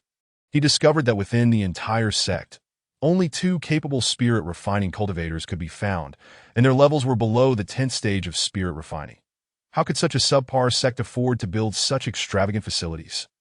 The three major sects previously annihilated in Yuzhou could easily crush the Yongquan sect. Yet something felt amiss. In his memories, the Yongquan sect was considered one of the top 20 major sects within the Dou territory. Not to the extent of being so feeble. Suddenly, Lu Fei offered a reminder. Do you smell that hint of blood? It's reminiscent of something I encountered before that a chill traversed Chu Lin's spine. That scent of blood was the lingering aura of life force dissipated after a massacre. But what purpose could they have for ordinary people? Lu Fei remarked. In the immortal realm, the Fuqian Pavilion indeed has no use for commoners, as they are worthless even in alchemy. However, in the Xian domain's 9 continents, the life essence pills produced using commoners can allow cultivators to smoothly traverse the body, refining realm, and easily reach completion. Having lived a second life, it was the first time Chu Lin had heard of life essence pills. Let us not rush. We will continue to follow them and observe their operations. Meanwhile, Chu Lin activated the Xuanji plate within his consciousness, using the Fuyu order he had obtained as a lead. The results indicated that within a 10-mile radius, there were 5 Fuyu orders and 2 Fan Yun orders. This suggested the presence of a significant division of the Fuqian Pavilion nearby. Or perhaps even the headquarters itself, the Be Swift. During the test, do not speak. Follow the Elder's instructions. The testing site was located within a dimly lit hall, illuminated by several oil lamps, casting a flickering yellow glow. First contestant, Zhang San, proceed to the testing area. Close your eyes and remain still. The onlookers could see the testing area, which was a circular platform about 10 inches high. An elder sat cross-legged on the platform's northern side. And as someone approached, he immediately cast a spell, unleashing a surge of spiritual energy that elicited gasps of astonishment. As the spiritual energy enveloped the test subject, a red halo appeared around them, creating a spectacle. Congratulations, Zhang San.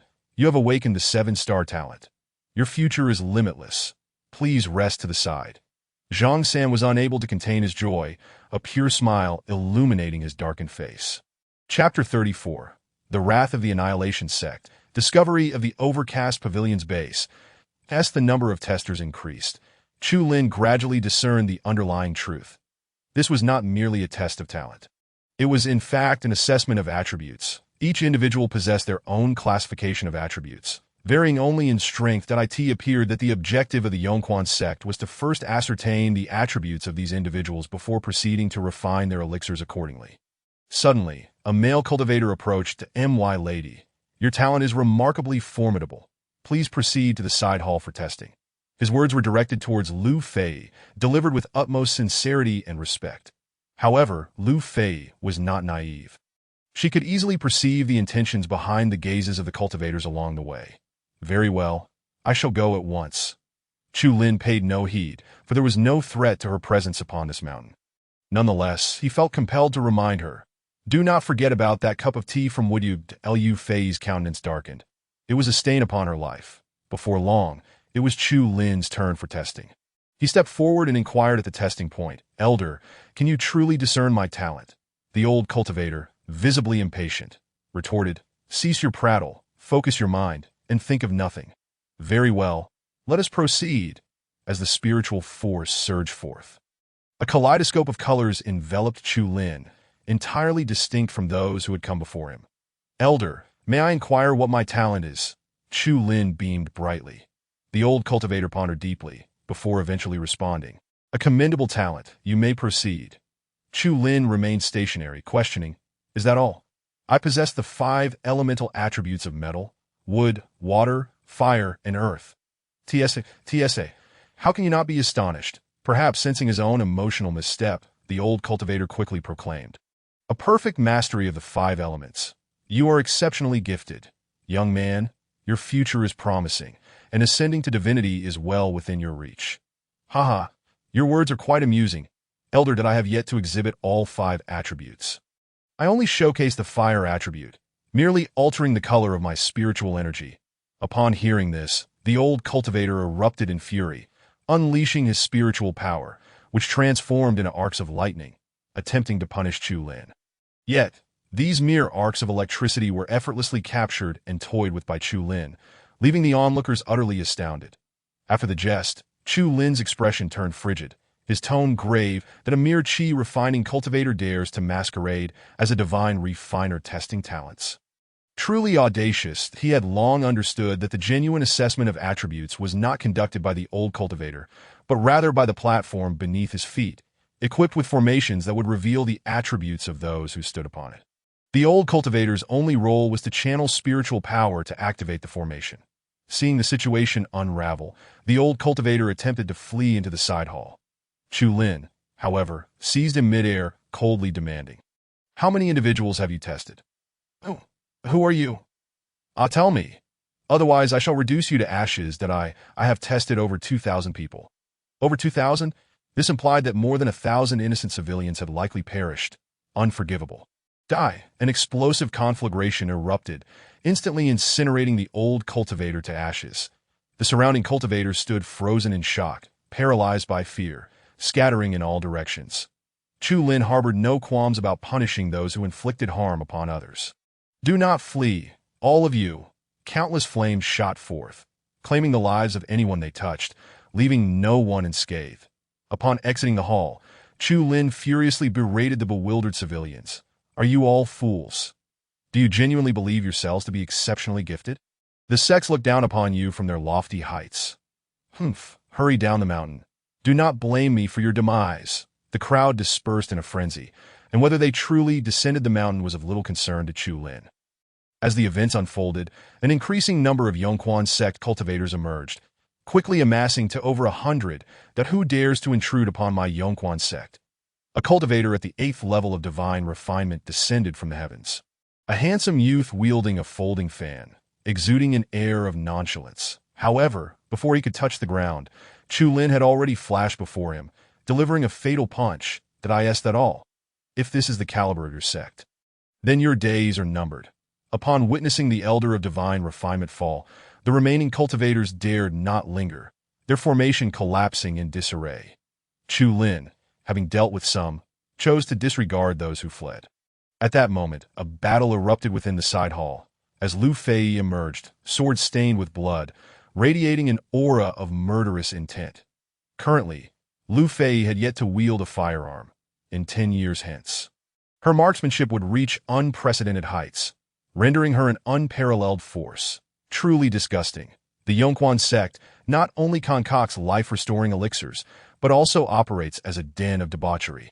Numerous women are confined within, unable to escape even if they wish to. You would do well to avoid witnessing such filth. Then let us slay them. We shall kill until they can no longer endure and are forced to reveal themselves. Within the testing grounds of the celestial mechanism, there were at least 7 masters of divine refinement at the Yongquan sect, some potentially at the pinnacle of divine refinement. They had yet to reveal themselves. But Chu Lin intended to force their hand. The ensuing massacre unfolded with remarkable ease, requiring minimal effort. "Spare me, esteemed one. I have harmed no one. That if you let me go, I can bestow upon you wealth and women." Chu Lin showed no mercy. None among the sect were exempt from punishment. They all deserved death. He had just traversed the den of debauchery Lu Fei had mentioned, and the sight was truly appalling. Even though he, Chu Lin, had taken countless lives, he found himself deeply unsettled by the gruesome and nauseating scenes that unfolded before him, his scalp prickling in revulsion. "Today, I shall pronounce your death sentence." However, despite the total annihilation of the Yongquan sect at their hands, no formidable opponents emerged. Instead, the sect leader, possessing the 13th level of divine refinement, met his end at Lu Fei's sword, his throat severed. "Is there no one else? Is this truly all? The alchemical furnace can be found in the back courtyard. I have seen the life-restoring elixirs in the storeroom. There may be no one else." Yet, Chu Lin was acutely aware that the celestial mechanism could not be mistaken. "You provide me with protection." He then sat cross-legged, secretly operating the celestial mechanism, attempting further deductions as Chu Lin's aura of profundity emanated above him. Lu Fei stood in awe. The myriad laws of heaven and earth, the celestial mechanism reigns supreme. Goodness, this appears to be a causal deduction of the celestial mechanism. How can he possess such capability? Lu Fei could not fathom it, believing it to be a closely guarded secret of the great martial emperor. Yet, she found it peculiar that causal deduction was a technique of the immortals, while Chu Lin was merely a cultivator of divine refinement. Where could he have acquired such skills? Unable to comprehend, she chose to abandon her inquiries, as it was not her habit to pry too deeply. At this moment, within Chu Lin's vision, he gleaned further information through the celestial mechanism. The base of the overcast pavilion lay 10 miles west of the Yongquan sect, nestled amidst densely wooded mountains. Within, over 20 masters of divine refinement resided, including 2 at the pinnacle of divine refinement, alongside countless other cultivators.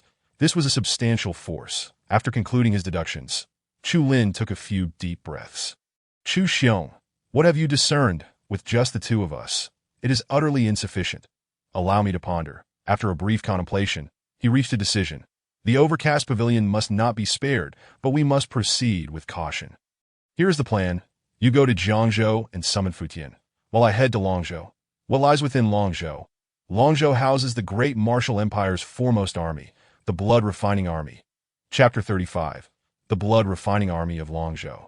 In Longzhou, within the Xisha Prefecture, in the city of Xisha, the Blood Refining Army made their presence known. Blood Refining Army, make way.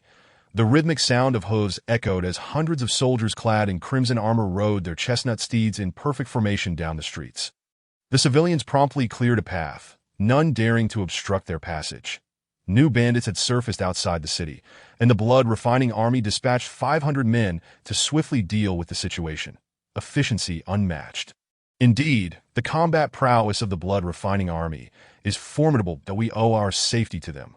Otherwise, Longzhou would have long been overrun by sand bandits that is General Qin present. Such trivial matters are beneath the general's attention. General Qin is likely at the military camp. Within the Eastern City barracks, the commander of the Blood Refining Army, Qin Wu, was vocally reprimanding his troops on the training grounds. The sand bandits are restless, and the sea demons may return at any moment. You must practice diligently day and night, without a moment's respite. This man, appearing to be in his 50s, was lean yet possessed immense strength. The thousands of elite soldiers below responded in unison. Understood. We shall continue our training. The Blood Refining Army boasted a strength of 70 to 80,000 men, yet not all were stationed in Xisha City. Soldiers were deployed in various regions, always on guard against foreign incursions or bandit suppression. In truth, the task of bandit suppression fell under the jurisdiction of local garrison forces or provincial armies. The Blood Refining Army was somewhat overstepping their bounds. Yet, who would dare oppose them? After assigning training protocols, Qin Wu prepared to conduct inspections across various locations. Suddenly, a personal guard reported, "General, there is someone seeking an audience outside the camp." "Who is it?" "It is a young man radiating immense energy, his cultivation unfathomable." "Unfathomable. Allow him to meet me." A quarter of an hour later, Chu Lin arrived leisurely at the military camp's training grounds. He surveyed the scene with satisfaction. The Blood Refining Army truly lived up to its name. The air thick with the scent of blood, an aftermath of countless battles, a testament to the soldiers' combat capabilities. Indeed, only you, Qin Wu, could achieve such rigorous training for the Blood Refining Army. Impudent! How dare you address the general by name? A guard reprimanded. Qin Wu, however, paid no mind that he scrutinized Chu Lin, feeling a sense of familiarity, though he could not place it. "Young brother, what is your name?"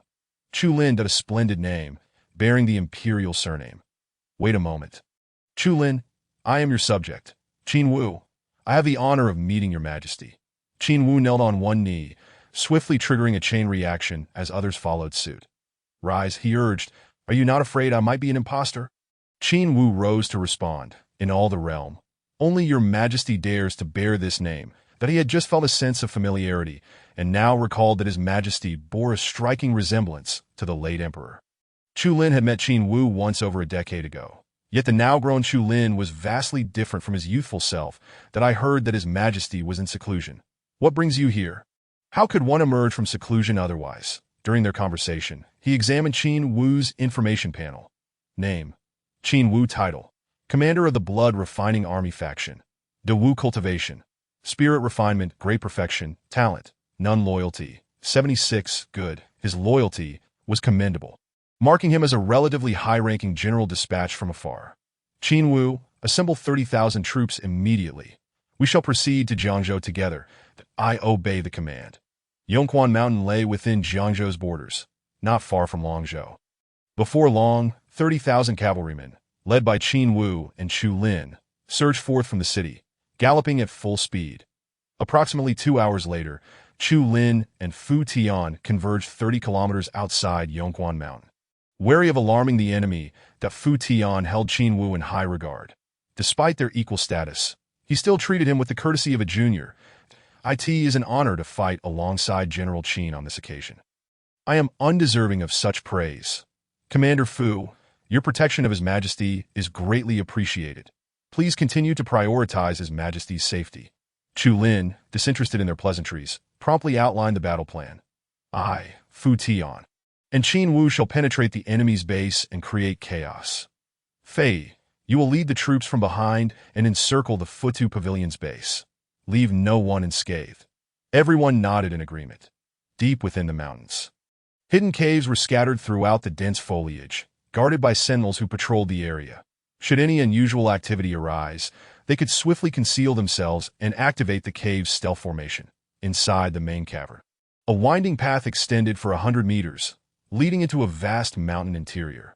Here, a substantial space housed a central alchemical furnace that bubbled vigorously, that a hand could be faintly seen grasping the furnace wall. Soon reduced to white bones, which in turn disintegrated into ash. This horrifying scene was all too familiar to the alchemists by the furnace. Why has the Yongquan sect not sent anyone? This furnace requires several auxiliary herbs. My lord, please remain patient. An alarming number of people have gone missing in this area, drawing the authorities' attention. The Yongquan sect dares not send cultivators up the mountain, only ordinary folk. Humph. What use are ordinary people? If necessary, we shall use the Yongquan sect's own members for the refinement. The speaker, adorned in a malevolent mask, exuded a chilling aura that instilled fear in those conversing with him. Before long, explosions echoed from outside the cave. What is happening? I shall investigate. The moment he stepped outside, he never returned. When the alchemist perceived the commotion, he suddenly realized these were not allies. What a magnificent alchemical furnace. My good sir, how many can this furnace accommodate? Chu Lin's tone was light, yet his mood was heavy. The alchemist cried out in terror. Though he possessed spirit refinement prowess, he was not skilled in combat. Chu Lin swiftly approached, seizing him by the throat. Tell me, how many can this furnace hold? Otherwise, I shall disassemble you piece by piece and cast you into the flames. For the first time in his life, the alchemist recognized that his own malevolence paled in comparison to the man before him. It can hold 10. Quite a capacity. Chu Lin tore off the mask, revealing a face marred by scars.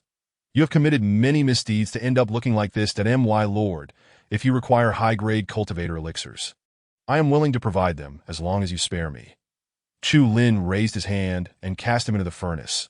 The alchemist screamed, attempting to claw his way out, but Chu Lin delivered a kick that sent him tumbling back into the searing flames, where he quickly turned to ash. Such a domineering flame. A spirit refinement cultivator vanishes in an instant. Seeing the furnace on the verge of explosion, Chu Lin hastily retreated, unwilling to challenge such flames. Outside in the mountains, Fu Tian and Qin Wu each contended with formidable opponents, evenly matched for the time being. Other spirit refinement cultivators interfered, prompting Chu Lin to roar, "Miserable wretches, meet your demise." Over a dozen spirit refinement cultivators charged at Chu Lin. Yet they were unaware that he was far more terrifying than Fu Tian and Qin Wu. The will to kill ignited, and the Jinlong halberd unleashed a slaughter. Come, I crave more. The more he killed, the thicker the aura of slaughter became, amplifying his combat prowess. Within the mountains, several hundred low-ranking cultivators of the Futu Pavilion were unable to intervene, merely spectators to the chaos that as the sounds of battle erupted around them. They finally realized they were encircled. With 30,000 elite soldiers from the blood-refining army, accompanied by 3,000 Imperial Guards, surrounding a mere few hundred, the outcome was inevitable. The general commands, for each enemy slain, a reward of 10 gold pieces, slay 3, and you shall be promoted a rank. In an instant, the soldiers of the blood-refining army surged forth like ravenous wolves, seizing the dwindling enemies. The young general of the Imperial Guard stood in stunned silence before promptly issuing the same command. The commander decrees, for each enemy slain, a reward of 10 gold pieces, slay 3, and you shall be promoted a rank. The soldiers of the Imperial Guards also descended into madness, wreaking havoc throughout the mountains. Chapter 36. The Blood Refining Command. The blood sacrifice of divine powers. Duan Yun was quite vexed. Why had his highly secretive base been discovered? Could it be a traitor? That seemed implausible. Every member had been meticulously chosen and would not betray him. Even if they did, they could not possibly escape alive. Who are you? His opponent was Fu Tian, whose remarkable marksmanship left Duan Yin struggling to defend himself. That it was utterly illogical for such a burly man to wield such exquisite marksmanship. Fu Tian replied, "You do not need to know. Eliminating the Futu Pavilion is the duty of every cultivator. That if you withdraw, I will offer you 3 bottles of high-grade cultivator elixirs. To hell with that." Die! The gunfire erupted like a phoenix, flames soaring skyward. Whoosh! A terrifying force radiated outward as the enraged Fu Tian unleashed his divine abilities. Simultaneously, Chu Lin employed a combination of divine powers to suppress the surrounding cultivators. On Qin Wu's front, he faced a rather troublesome adversary skilled in spells, particularly in techniques of concealment, dodging all of Qin Wu's fierce assaults. Damn it! Curse the wretch! Qin Wu fumed, feeling utterly frustrated as all his might failed to land a blow. Ultimately, it was with Chu Lin's intervention that he managed to subdue the foe, rendering their concealment ineffective. Step aside. I shall take over. With ample killing intent amassed, it was the perfect moment for Chu Lin to unleash his fury. Yet, mere spirit refinement practitioners could hardly withstand it. Only those at great perfection could barely resist. Qin Wu retracted his momentum and withdrew to the sidelines, quickly realizing he was no longer needed. Chu Lin's Jinlong halberd had the opponent firmly subdued, rendering any concealment techniques futile. I possess the Xuanji disc. How can you conceal yourself? The Xuanji revealed all things, allowing Chu Lin to discern every flaw. With a resounding thud, the last thrust of the halberd struck the opponent's shield, producing a crackling sound as the shield shattered and the person within was obliterated. On the other side, Duan Yun was filled with dread as he witnessed this. Losing his will to fight, he retreated from Fu Tian and turned to flee. Divine shock. The divine ability unleashed by Chu Lin shattered Duan Yun's mental composure, leaving him teetering in midair. Fu Tian pursued, piercing his abdomen with a shot that was not fatal. This cannot be your headquarters. Tell me where the Futu Pavilion's headquarters lies. Faced with the encirclement of 3 formidable opponents, Duan Yun recognized his fate was sealed. He let out a cold, mocking laugh and refused to answer. Swoosh! The Jinlong halberd shot forth, piercing through Duan Yun's forehead. His head is mine! Ding! Slaying a great perfection spirit refinement cultivator grants 10 progress points. Adding to the previously accumulated points, he now reached 64%.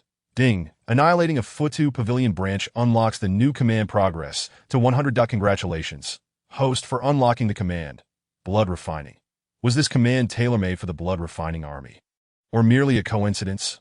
Your Majesty, not a single one escaped. They have all been slain. Are there any survivors in the cave? None, but we have found numerous elixirs. How shall we proceed? While the cultivator elixirs could enhance cultivation.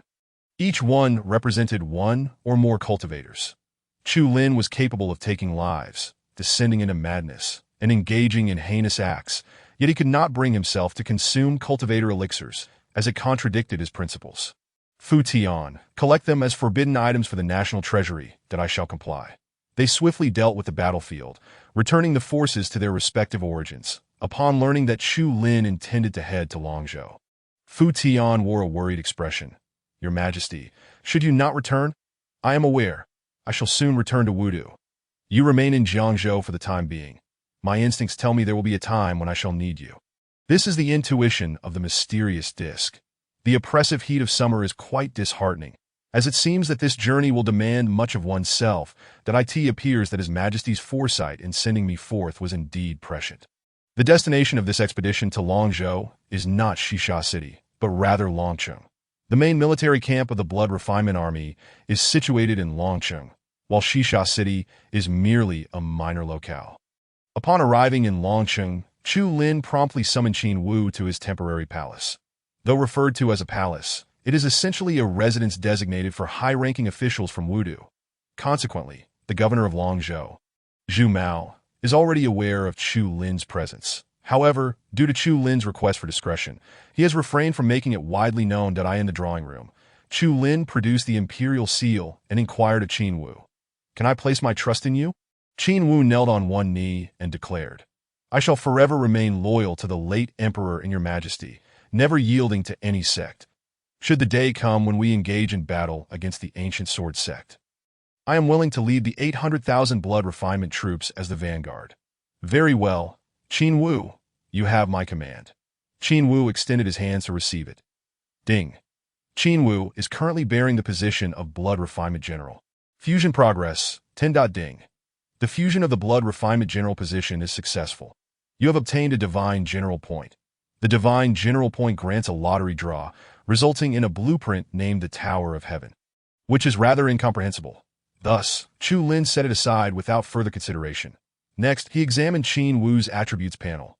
Name: Qin Wu. Type: Military General Position, Blood Refinement Faction, Wu Cultivation, Refining Spirit, Great Perfection, Talent, Bloodthirsty Weapon, Bloodthirsty Mad Blade Technique, Blood Refinement Heaven Connecting Art Loyalty. 88. Excellent. Bloodthirsty continuously absorbs the enemy's blood energy during combat to heal oneself, with a chance to trigger the divine ability Blood Sacrifice. Blood Sacrifice disperses a certain amount of one's own blood energy, doubling combat power instantaneously. Upon slaying an opponent, the blood energy returns doubled. A seemingly indestructible cockroach. Ding. Congratulations, the host has acquired the divine ability Blood Sacrifice. This is a remarkable boon, signifying that Chu Lin's explosive power has been further enhanced. It is entirely justifiable to proclaim him as the foremost individual beneath the earth immortal realm. Meanwhile, Qin Wu was utterly astonished, drawing his battle blade, the crimson blade exuding a majestic aura. Your Majesty, this weapon is forged from the nation's fortune for you, along with other techniques and such, all crafted in a similar manner. I hope you utilize them wisely, worthy of their value. Thank you for your grace, Your Majesty. I would not hesitate to lay down my life. Only those who truly attain a general's position can comprehend the terrifying nature of divine weapons, techniques, and innate abilities. Yet the acceleration and cultivation brought by the position of general has utterly transformed Qin Wu's perception. He discovered that as long as his vitality was sufficient, his cultivation speed would be 4 to 5 times faster than before. Moreover, his subconscious informed him that absorbing blood energy through slaughter would expedite his training even further. Qin Wu, enlighten me about the situation in Longzhou.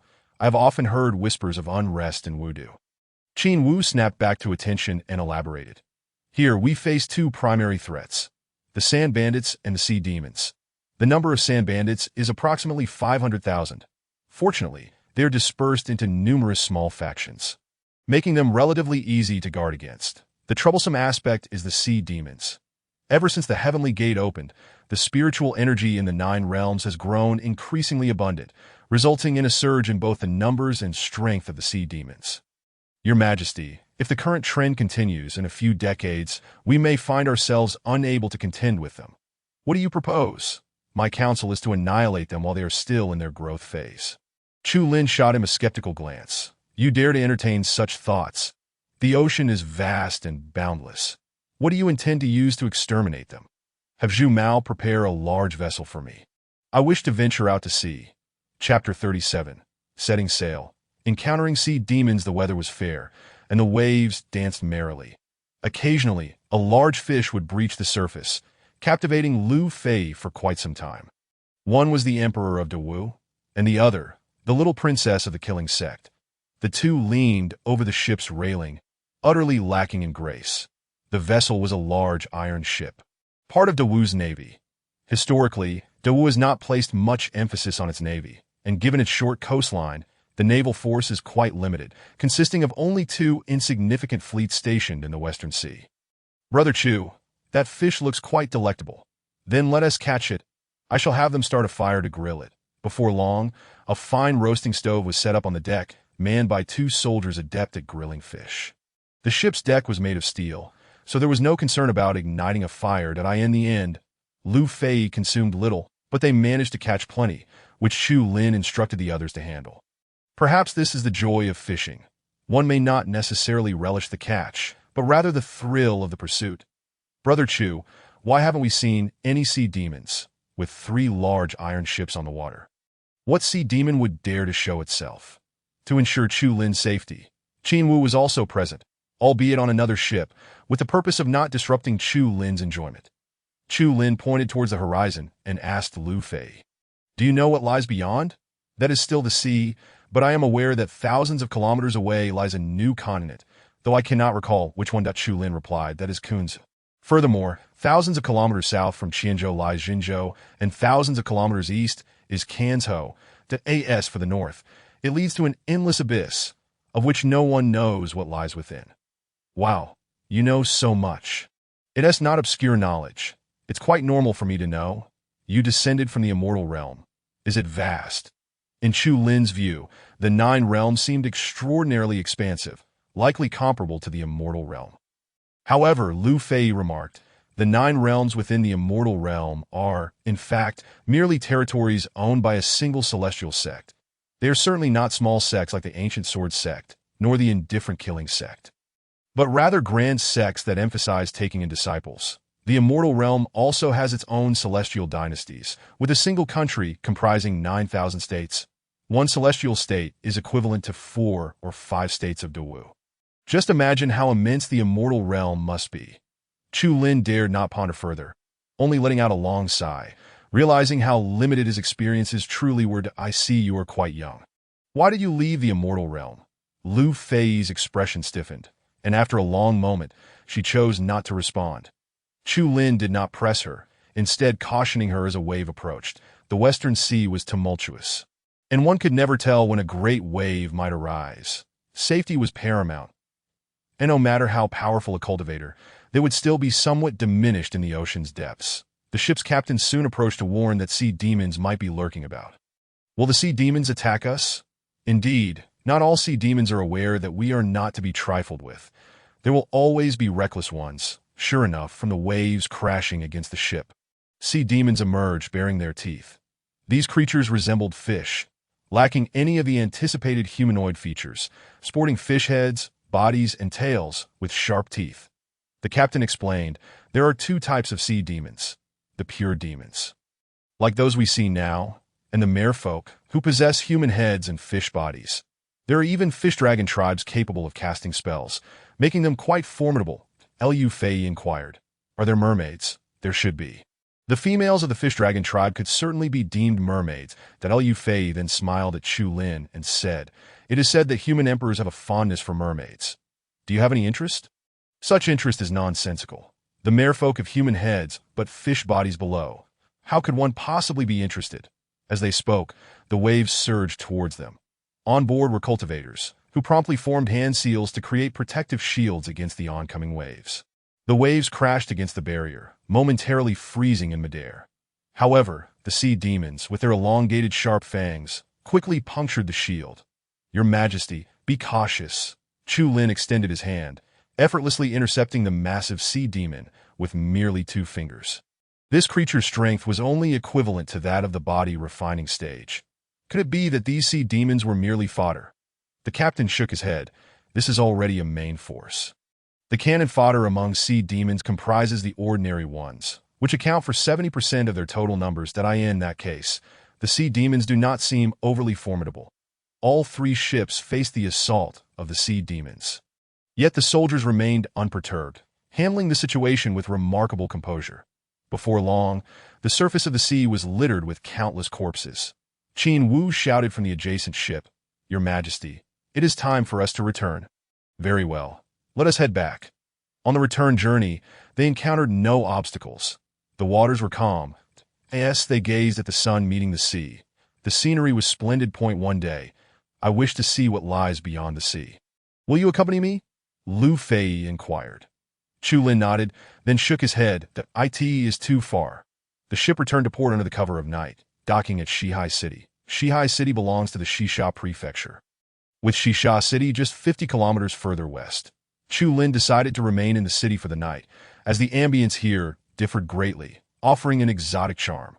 Qin Wu departed shortly thereafter, reporting that signs of sand bandit activity had been detected to the north. It's serious. If it poses a significant threat, send a large army to eradicate them. Rest assured, Your Majesty, it is not a major issue. I shall investigate. The night in Shihai City was filled with sea breezes carrying the scent of fish, which was rather unpleasant. Thus, both Chu Lin and Lu Fei found little enjoyment in exploring and retired early to their inn.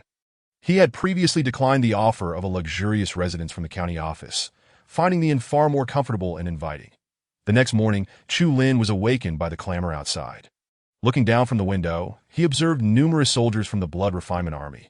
The noise did not stem from the soldiers but rather from the agitated populace. What has happened? Chu Lin summoned the vice general left by Qin Wu, named Xiao Rong. Xiao Rong replied, "To the north, 7 military forts have been breached by sand bandits, causing panic among the populace as they prepare to flee to Shisha City. The county office is working to reassure them.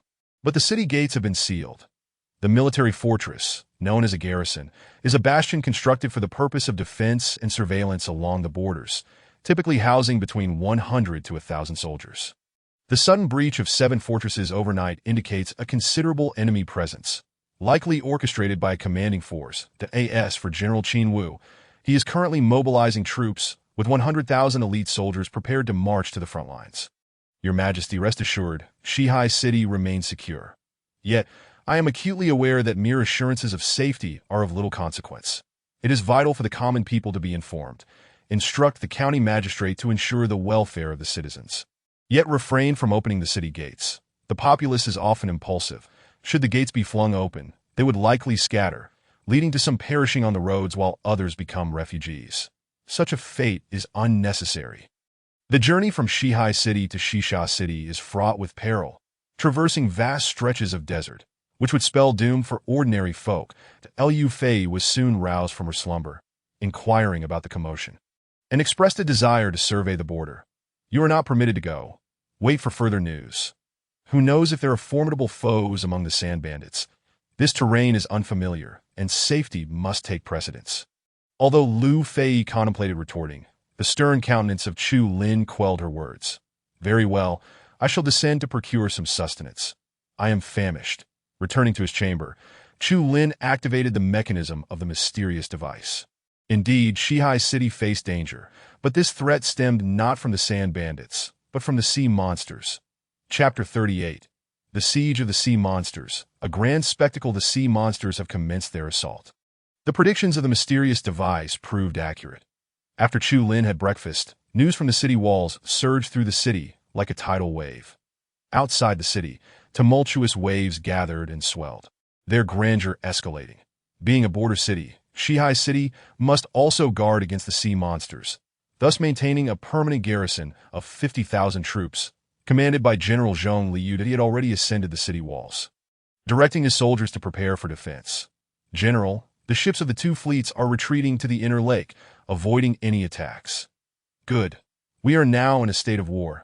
The walls stand approximately 10 kilometers from the ocean.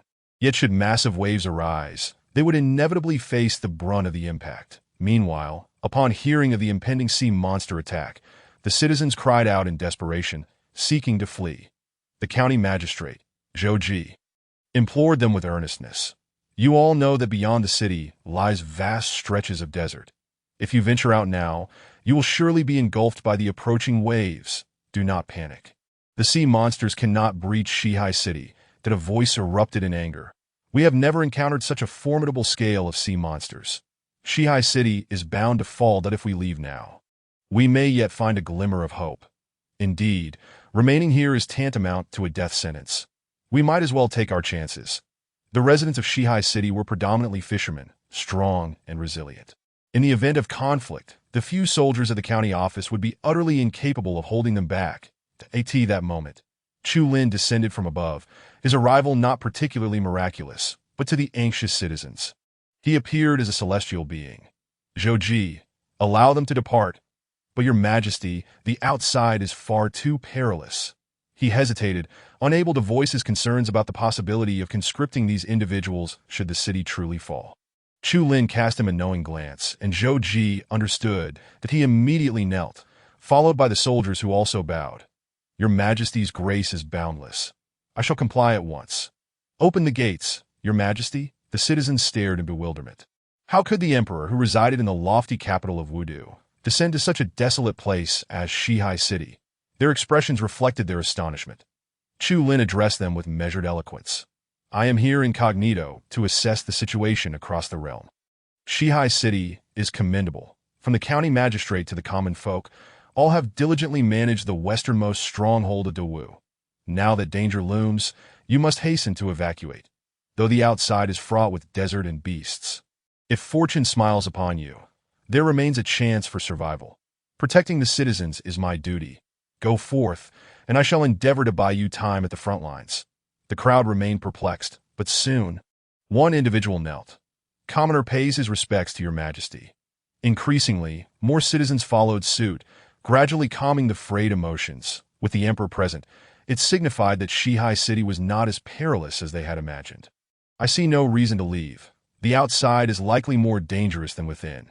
Indeed, I am willing to fight alongside His Majesty, that I shan't depart. Who knows, I might be swallowed by the waves outside." In such times, finding the right path is exceedingly difficult. Chu Lin sighed in relief. As long as the citizens remained, the hope of defending Shihai City would grow. He then proceeded to the city walls. Observing General Zhong Liu orchestrating various preparations, refraining from interference. Defending against the sea monsters, traditional fortifications would prove futile. Oil and wooden stakes would not suffice. The outer sea dike was crucial, serving as one of the primary defenses against the sea monsters. Lu Fei was also present, her spirits high that I have yet to witness a siege by sea monsters. Once you do, you shall not wish to see it again. Chu Lin had previously witnessed such scenes. Should the walls be breached, the city would be inundated with seawater. In such chaos, even the most valiant soldiers could be swept away, leading to a gruesome spectacle. General Zhong Liu approached. "Your Majesty, the sea monsters are drawing near. It would be wise for you to retreat from the walls." The booming pressure emanated, forcing Zhong Liu to stoop. "LOW. In terms of cultivation, I surpass you. In terms of experience, I am also more seasoned. How many spirit refiners are within the city?" Zhong Liu respectfully replied, "Including myself, there are 3. So few. What are the spell refiners?" "There are over 100. "Are there any proficient in water magic?" A smile crossed Zhong Liu's face as he responded. "Most of the cultivators here excel in water magic." "Excellent." Listening intently to the approaching roar of the waves, Chu Lin recognized that the great tide was imminent. That he then soared from the city, startling Zhong Liu. "Your Majesty, what are you doing?" Chu Lin remained silent, retrieving the dragon suppression spear from midair. He concentrated his energy, channeling it entirely into the spear. The spectators beheld as the spear glimmered with a menacing aura, growing increasingly massive. With a mighty shout, Chu Lin hurled the dragon suppression spear to the ground. Where it plunged deeply, a resounding crack echoed as the earth split open, revealing a chasm a meter wide. Chu Lin raised his hand to retrieve the spear, which returned to the city walls. This would help to mitigate some of the incoming seawater, albeit only marginally. Prepare to brace for impact. Approximately a quarter of an hour later, colossal waves, towering at 10 meters, surged towards the city walls with a proud demeanor. Their overwhelming force trembled throughout the city, and the thick moisture in the air was uncomfortable. However, upon encountering the fissure, the waves cascaded downward, absorbing much of their energy. The height of the waves diminished to 8 meters as they continued their relentless advance towards the sea dike. With a thunderous crash, the waves that finally struck the city walls reached merely 3 meters, posing no significant threat. As the outside transformed into a vast ocean, countless fish heads bobbed above the water. Gazing curiously at the humans atop the walls, the troops officially entered a rotation sequence. The archers preparing to fire, a volley of arrows rained down from the walls, requiring no precision. A mere haphazard barrage would annihilate countless sea monsters. The cacophony of roars, screams, and crashing waves melded into a symphony of war. Chu Lin felt an exhilarating rush, glancing at Lu Fei, who appeared eager for action. "Hey, do not act recklessly. The sea monsters may harbor formidable opponents. Do not throw your life away." Lu Fei pouted. "I am no fool." She then procured a bow and began targeting the larger sea monsters below. Ordinary soldiers wielded bows, while cultivators employed spells specifically aimed at the sea creatures. The overall situation remained manageable. Chu Lin sought a secure vantage point to continue his calculations with a mysterious device, anticipating any further developments. The outcomes derived from the device were often ambiguous. This particular projection did not inspire optimism, for the sea monsters had come prepared, not as an unforeseen assault. In that moment, countless fish spines shot forth from the outside, resulting in a chorus of anguished cries from atop the walls. Defend! Defend! The sea monsters possessed ranged capabilities, temporarily suppressing the firepower of the walls. Then, a resounding crash echoed from below. Alas, a colossal sea monster is ramming the city walls. The walls were not of iron. They could not withstand such relentless assaults. Zhong Liu swiftly devised a strategy, dispatching 2 spirit refiners to engage in combat, ensuring that the sea monsters could not continue their onslaught. Chapter 39. The Efficacy of the Water-Repelling Pearl. Unlocking the position of the 4 seas, the sea monsters excelled in numbers. Yet their individual combat prowess was not particularly formidable. Once the 2 spirit refiners descended, they found themselves nearly invincible. The titanic creatures, 5 massive whales, were dispatched with remarkable ease, allowing the cultivators to return effortlessly. It appears the sea monsters' elite do not dare to emerge. Chu Lin found it hard to feel joy. Slaying a few whale demons was hardly a remarkable feat. The ensuing battles grew monotonous, as the sea monsters relentlessly charged at the city walls without a strategy, occasionally allowing the giant whales to collide with the fortifications, only to be quickly eliminated. In the afternoon, news arrived from the north that Qin Wu had successfully repelled the sand bandits and was now leading his troops to assist West Sea City. Qin Wu himself commanded an army of 100,000, with additional forces gathering from various locales, totaling over 300,000. Ample strength to defend West Sea City. As night fell, the sea monsters' assault suddenly intensified. Chu Lin had an epiphany. He had been puzzled throughout the day about why the sea demons attacked in daylight rather than under the cover of night. It dawned on him that their daytime offenses were merely a tactic to exhaust the energy of the human soldiers. The sea demons had an abundance of expendable troops, indifferent to their own casualties. Your Majesty, the sea monsters' offensive surpasses that of the day, and even the Mad Shark clan has appeared. Chu Lin observed from the city wall as massive sharks, exuding an air of menace, seemed poised to leap into the city. The mad sharks can breach the city. I must take action.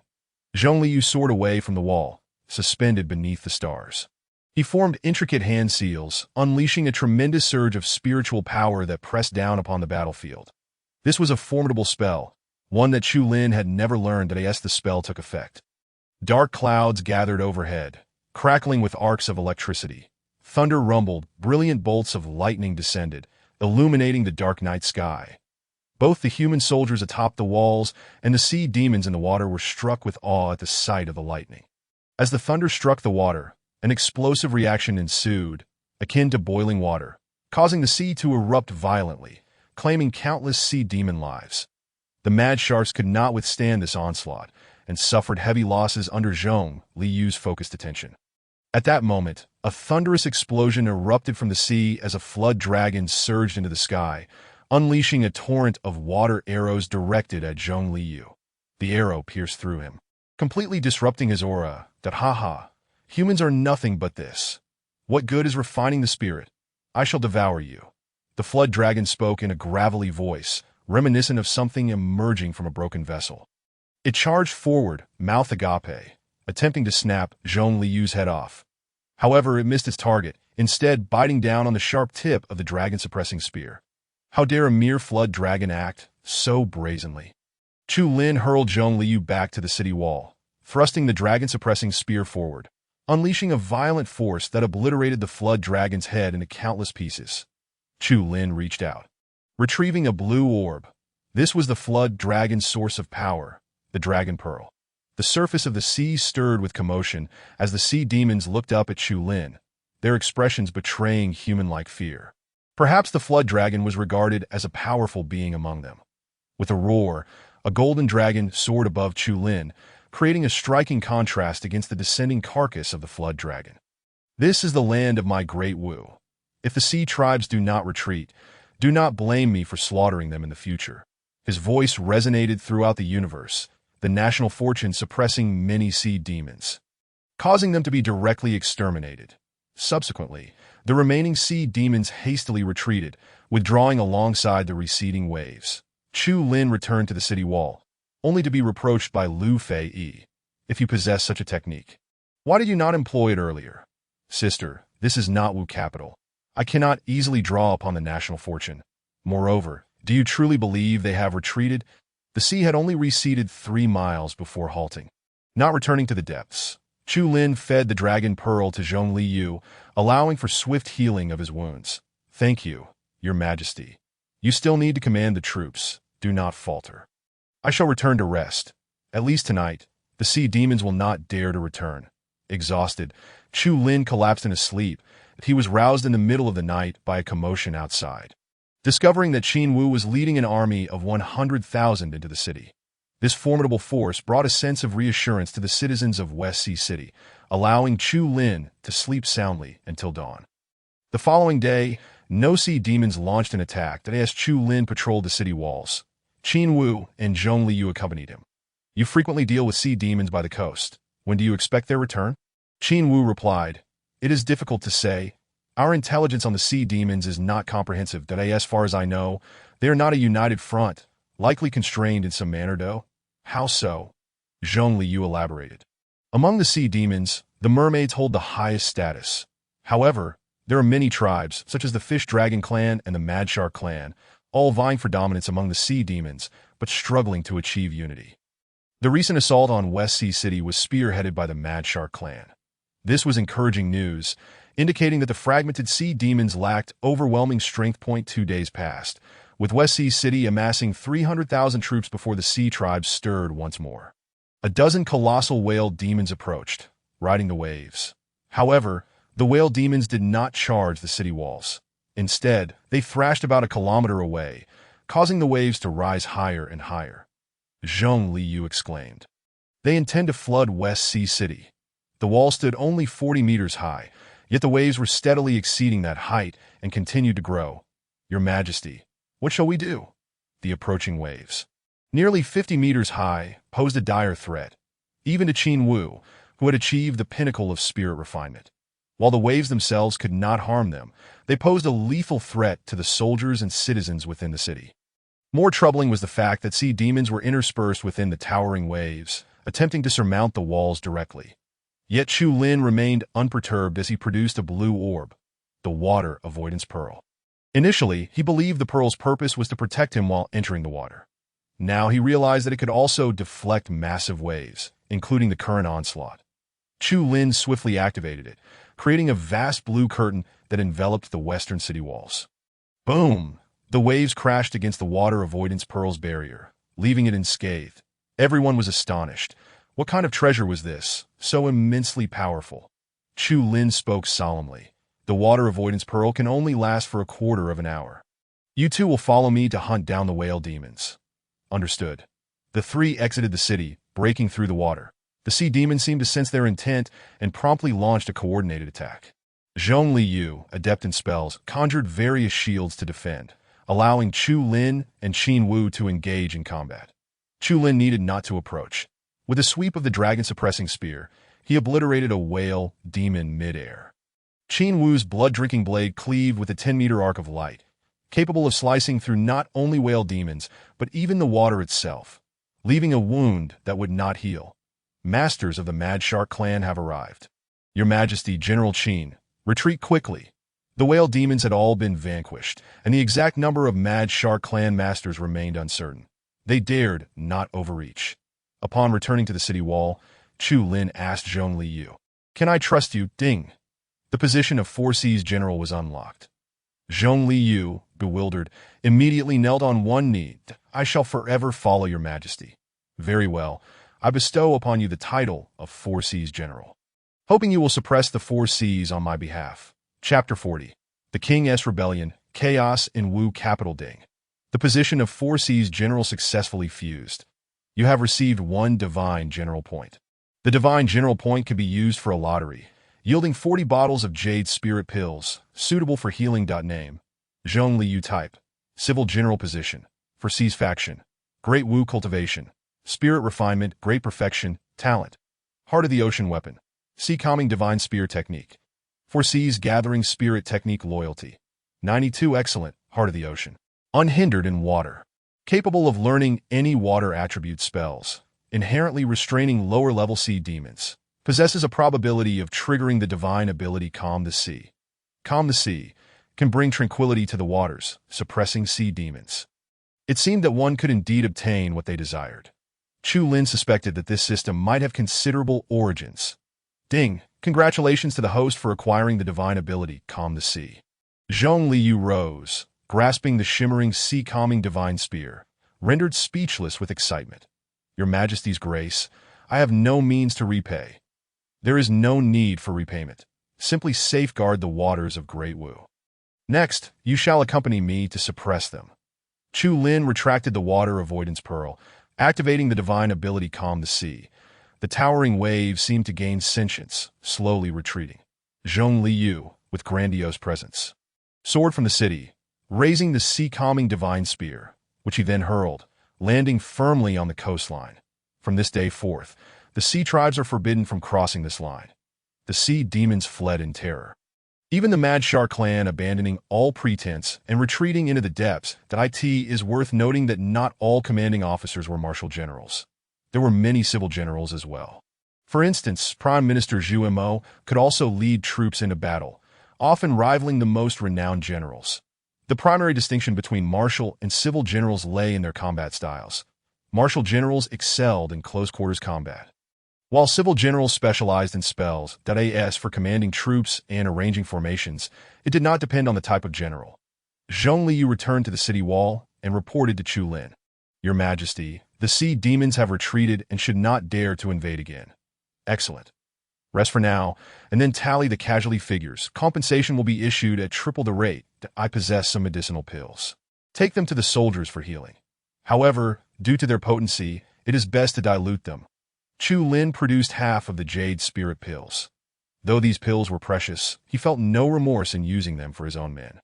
Lu Fei, however, was utterly astonished. Where did you acquire these jade spirit pills? While such pills are commonplace in the immortal realm, none can be refined in the 9 continents of the mysterious domain. Figure it out yourself. I'm hungry, and I'm going back to eat. Before he could finish his meal, a piece of news from Wu capital extinguished Chu Lin's appetite. Chu Yan had openly rebelled, raising an army of 500,000 to attack Wu capital. The timing of the rebellion suggested he was aware of Chu Lin's absence in Longzhou.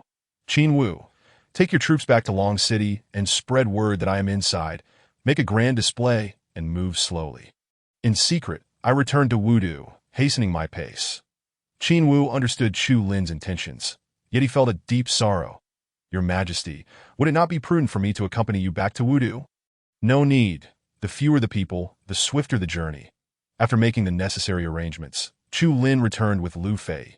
She had her own methods and required no assistance from Chuel Ian, the imperial palace of Wudu. Within the Golden Hall, this marked the first court session since the emperor announced his seclusion. The ministers wore expressions of distress, as they were previously unaware of His Majesty's presence in Longzhou. The army of Prince Cheng had departed from Wuzhou and had reached Jianzhou today. Countless defectors had surrendered along the way, and it was likely they would traverse Jianzhou and arrive at Wuzhou by tomorrow. Qi Xiu cursed vehemently, cursed that Jianzhou commander Sun Yang. Despite His Majesty's immense trust in him, he has chosen to surrender outright. The assembled civil and military officials vented their frustrations, yet this did not resolve their predicament. Minister Zhu, do you have any solutions? Commander Fu is currently returning to the capital and should arrive by tonight. The troops closest to Wudu are the Jinshan army, but without official orders, it is uncertain whether they can mobilize. The messenger had already conveyed the news to His Majesty, but Longzhou lay thousands of kilometers from Wudu, and it was estimated that the emperor would require 4 to 5 days to return. What shall we do? The ministers, in disarray, found it difficult to reach a consensus. Even though Zhu Mo and Qi Xiu maintained a close relationship, they diverged in their strategic views, representing the civil and military factions respectively. This made it challenging for them to unite. Amidst the most heated debates, a eunuch announced from outside, the Empress Dowager has arrived. Shortly thereafter, Mu Ling entered the Golden Hall, adorned in splendid attire, walking with poise. Naturally, she would not occupy the dragon throne, but instead took a seat to the side. With His Majesty absent, I shall take charge at Do any of you have objections. We pay our respects to the Empress Dowager. Zhu Mo sighed in relief. Her presence was a signal of his earlier insinuations that in the current state of Wudu, only the Empress Dowager could stabilize the situation. The ensuing discussions were considerably easier. Although Mu Ling lacked expertise in military matters, her years as empress had endowed her with basic analytical skills that in my name, I command the Jinshan army to mobilize. His Majesty shall not hold them accountable. Rather, they will receive ample rewards. With Chu Yin advancing with momentum, the garrison troops of Wuzhou would undoubtedly be unable to withstand the assault. Following the advice of Marquis Pingwei, they decided to dispatch 50,000 garrison troops to Wudu for reinforcement. Qi Xiu, being both the general of Pingwei and the Marquis, found Mu Ling decisive as she quickly finalized various decisions. Lastly, she inquired of Zhu Mo, "When will His Majesty return?" "Your Majesty, at the earliest in 3 to 4 days. At the latest 5 to 6 days, alas, we shall hold our ground as best we can." Chu Yin is not a cause for concern. Once His Majesty returns, the rebel forces will surely collapse. While these words were spoken, a heavy stone weighed upon each minister's heart. The ancient sword sect, in the Chuanzhou military camp, Wei Qiying was training soldiers when he suddenly received news that the rebel forces were about to attack Wudu. Prince Cheng Chuyin, merely a worthless scoundrel. If he ascends to the throne, how can Wu expect to thrive? Brothers, let us rise and march to Wudu. The vice commander hastily interjected, "General, mobilizing without orders is a grave offense." Wei Qiying, with a square jaw and a robust physique, glared fiercely at the vice commander, reprimanding, "If we wait for orders, Wudu will be lost before we act. How shall I answer to His Majesty or to the late emperor? Surely, the ancient sword sect is stirring trouble. Once I ascend to the realm of immortals, I shall lead 500,000 troops to raise the ancient sword mountain." The Jinshan army swiftly mobilized, with 500,000 troops advancing, causing turmoil throughout Xuanzhou. Shortly thereafter, Governor Zhang, who arrived to dissuade them, without His Majesty's orders. This is a death sentence for the general. Why pursue such folly? Moreover, Prince Cheng shares the surname Chu. What does it matter who sits on the throne? For the sake of your future, do not mobilize. Wei Qiying's gaze flickered as he asked, "Was that your own opinion, or did Prince Cheng instruct you to say it?" With the matter laid bare, Zhang Hu spoke candidly. Prince Cheng said that as long as you refrain from mobilizing, you will be rewarded with a bounty of 10,000 gold, granted a dukedom, and bestowed with 100 miles of land. With a clang, the governor's head flew into the air, blood splattering across Wei Qiying. "The governor of Chuanzhou has betrayed His Majesty. I shall execute him and bear all consequences." The entire army hastened onward, striving to reach Wudu by dusk tomorrow. The vice commander, intimidated by Wei Qiying's authority, dared not utter another word. After several hours, orders from Zhu Mo and the Empress Dowager arrived in succession. Wei Qiying, now devoid of any reservations, pressed forward with all his might. Between Xuanzhou and Wudu lay Luzhou, a distance that was not far. Chapter 41. The Assault on Wudu, the Arrival of the Ancient Sword Sect. On the northern side of Wuzhou, a vast army was hastening southward. Chu Yin rode in a carriage drawn by a dragon horse from the northern wastes, gliding smoothly. My lord, the garrison troops of Wuzhou have retreated to Wudu. Our passage is unobstructed. Chu Yin laughed heartily upon hearing this. The court still possesses some self-awareness. How could the garrison troops withstand my 500,000 army? By the way, how many troops do we have now? My lord, our forces have swelled like celestial warriors descending upon the earth, with countless soldiers and cultivators joining us, now numbering a staggering 800,000. This is thanks to Chu Lin. His extensive apprehension of officials and eradication of sects in Yuzhou and Jiangzhou has instilled fear in local officials and sects, compelling them to support me. That I now possess the advantage of time, geography, and manpower. A grand undertaking is assured. What eased Chu Yan's mind the most was that Chu Lin could not return to the imperial capital, as the ancient sword sect had made a commitment. Yet soon after, news arrived that Chu Lin had already departed from the army. But what of it? He could not possibly arrive in time. Once I ascend the throne, with the protection of the ancient sword sect, how could he, Chu Lin, dare to eliminate me, as he did Chu Yi? The leader of the troops was not Chu Yan, but a man named Chen Su, whom Chu Lin would have known well, for Chen Su had once been his mentor. The late emperor had arranged for several instructors to teach Chu Lin, among whom two were the most renowned, Zhu Mo for literature and Chen Su for martial arts. Chen Su was a master of divine cultivation and had previously been a general of Dawu. With notable achievements, however, He later became embroiled in a shocking national slave trade scandal and was thus demoted, and 01 anticipated that Chu Yin had continued to support him, gradually nurturing a formidable army. Alongside the marching troops, a messenger delivered a message to Chen Su.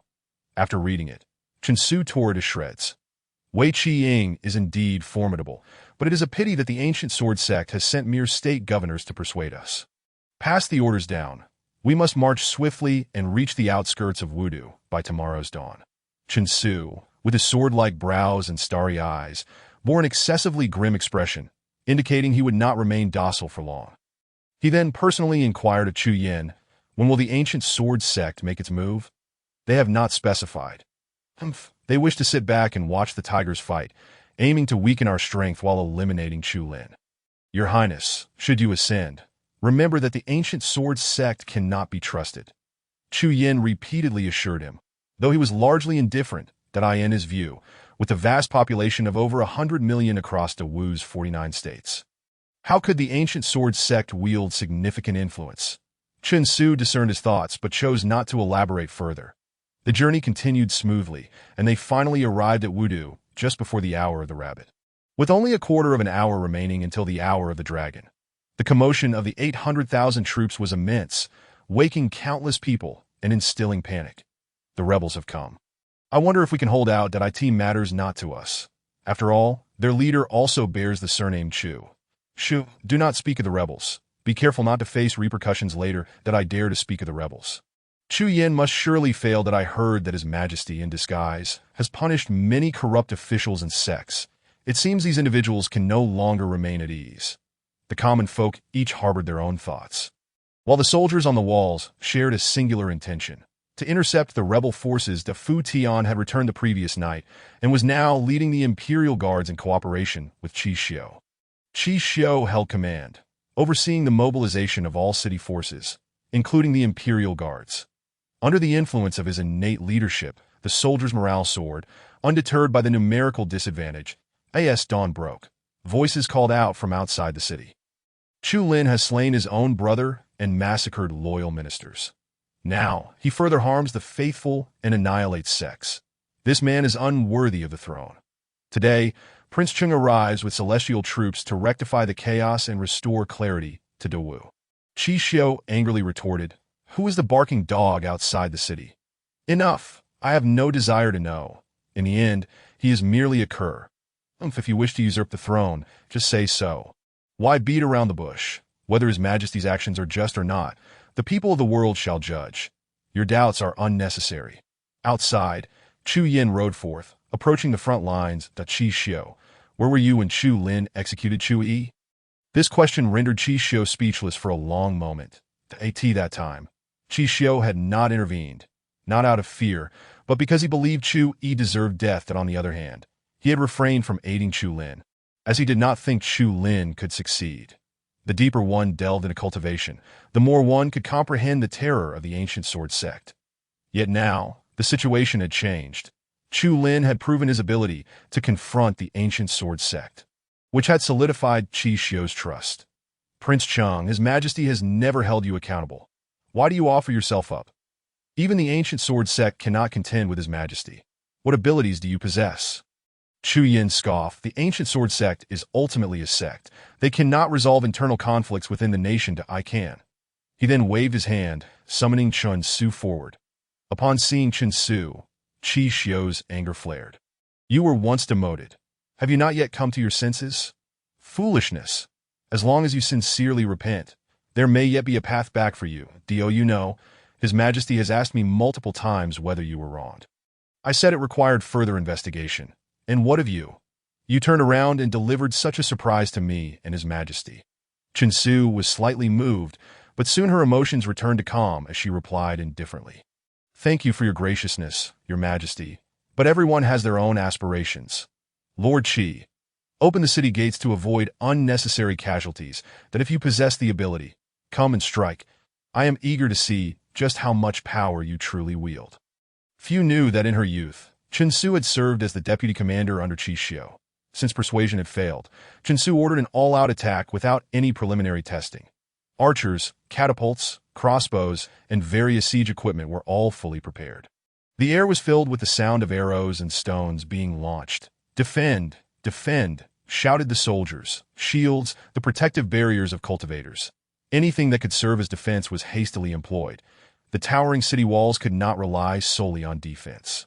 After the first wave of ranged attacks from the enemy, Chixiu issued a counterattack order that in an instant, a volley of arrows was unleashed, their power rivaling that of the enemy. Subsequently, both sides engaged in a normal back-and-forth battle, each waiting for the other's mistakes. In the Golden Long Hall, officials had gathered to await various reports, hoping to gauge the situation. Mu Ling remained at the forefront, though her demeanor had shifted from calm to somewhat anxious. Scouts reported from various locations, yet no trace of the emperor had been found. The Jinshan army was expected to arrive tonight, but could they withstand the ferocious offensive of the Chu Yin army? With 100,000 city guards and an additional 100,000 imperial guards, holding the city for 2 or 3 days should not pose a problem. However, the complication lay in the potential intervention of the ancient sword sect. As feared, after approximately 2 hours of battle, dark clouds gathered over Wudu, accompanied by rolling thunder. "Where is the martial emperor? Zhao Jian has come to seek justice for my junior brother. If it were truly a matter of justice, why would he bring hundreds of people?" Alongside Zhao Jian, there was also the Immortal Nan Gongxi, who had long known of his disciple Guanpeng's death. His presence in Wudu was not only to assist Chu Yin, but also to seek vengeance. Yet they were aware that Chu Lin was currently absent from Wudu. Chapter 42. The Road to Return. Encountering the Immortal Gu Ming in the mountainous regions of Mianzhou, Chu Lin and Lu Fei rode atop a giant green-feathered bird. "Soaring swiftly through the skies, you're quite impressive, possessing such a skill," Chu Lin remarked.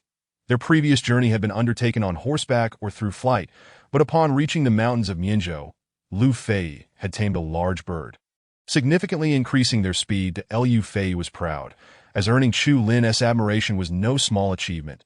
"If you are willing to pay the price, I can teach you the art of beast taming." Intrigued, Chu Lin inquired, "What price?" "Joining the killing sect. This taming technique was taught to me by my master, and you must join the sect to learn it," she replied. "Forget it. I would rather not learn." Lu Fei had tried various means to recruit Chu Lin as her junior brother, but he would never join the immortal sect. But he had no such ambitions in his previous life, and was even less inclined to pursue them in this one. As the giant bird soared over peak after peak, drawing near to the borders of Wuzhou, a sudden barrage of sword chi pierced the air, showcasing immense power. Lu Fei skillfully maneuvered the bird to evade, while Chu Lin drew his dragon-suppressing halberd to easily deflect the incoming attacks. "Who goes there?" Floating among the clouds was a cultivator at the pinnacle of the refining spirit stage. Appearing relaxed and untroubled, the unknown assailant did not identify himself, merely unleashing a flurry of sword chi in an attempt to kill, seemingly unconcerned that Chu Lin might counter. That he was indeed unconcerned, as his task was solely to obstruct Chu Lin. While the sword chi posed no threat to Chu Lin, it rendered the giant bird nearly immobile, causing it to retreat in fear. "You stay back.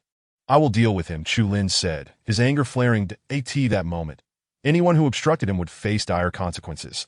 Upon seeing Chu Lin approaching menacingly, the assailant finally spoke. "I do not wish to kill you. I only intend to delay you for 2 hours. Once that time has elapsed, you may leave." "Delay? You arrogant fool. Who do you think you are? I doubt you even belong to the ancient sword sect." The dragon-suppressing halberd thrust forward, its power surging exponentially. Sensing the intensity behind the strike, the opponent was taken aback. "Are you at the 80-fold level of refining spirit? You appear to be at the pinnacle." "No, Zhao Jian lied to you. I have long since reached the pinnacle." Then perish, with a surge of divine might, Chu Lin activated his skills, leaving the opponent with little opportunity to evade. In desperation, he formed hand seals, preparing to force Chu Lin back with spells. Yet, he had underestimated Chu Lin and his defenses. Boom! Flames erupted, engulfing Chu Lin. However, the next moment, he emerged from the inferno, the tip of his halberd deeply embedded in the opponent. "You are formidable." In the assailant's eyes, even if Chu Lin were at the pinnacle, he should have been merely his equal. Little did he know that Chu Lin could eliminate him in an instant.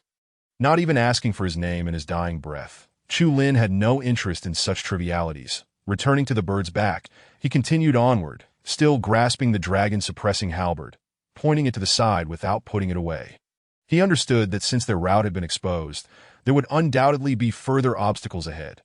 After a brief while, Chu Lin ordered the giant bird to halt and commanded Lu Fei, "You dismount." There was no room for debate. However, Lu Fei shook her head. "Though my cultivation is not as high as yours, I am well versed in various spells and can assist you. Besides, no one dares to harm me." "But I do dare."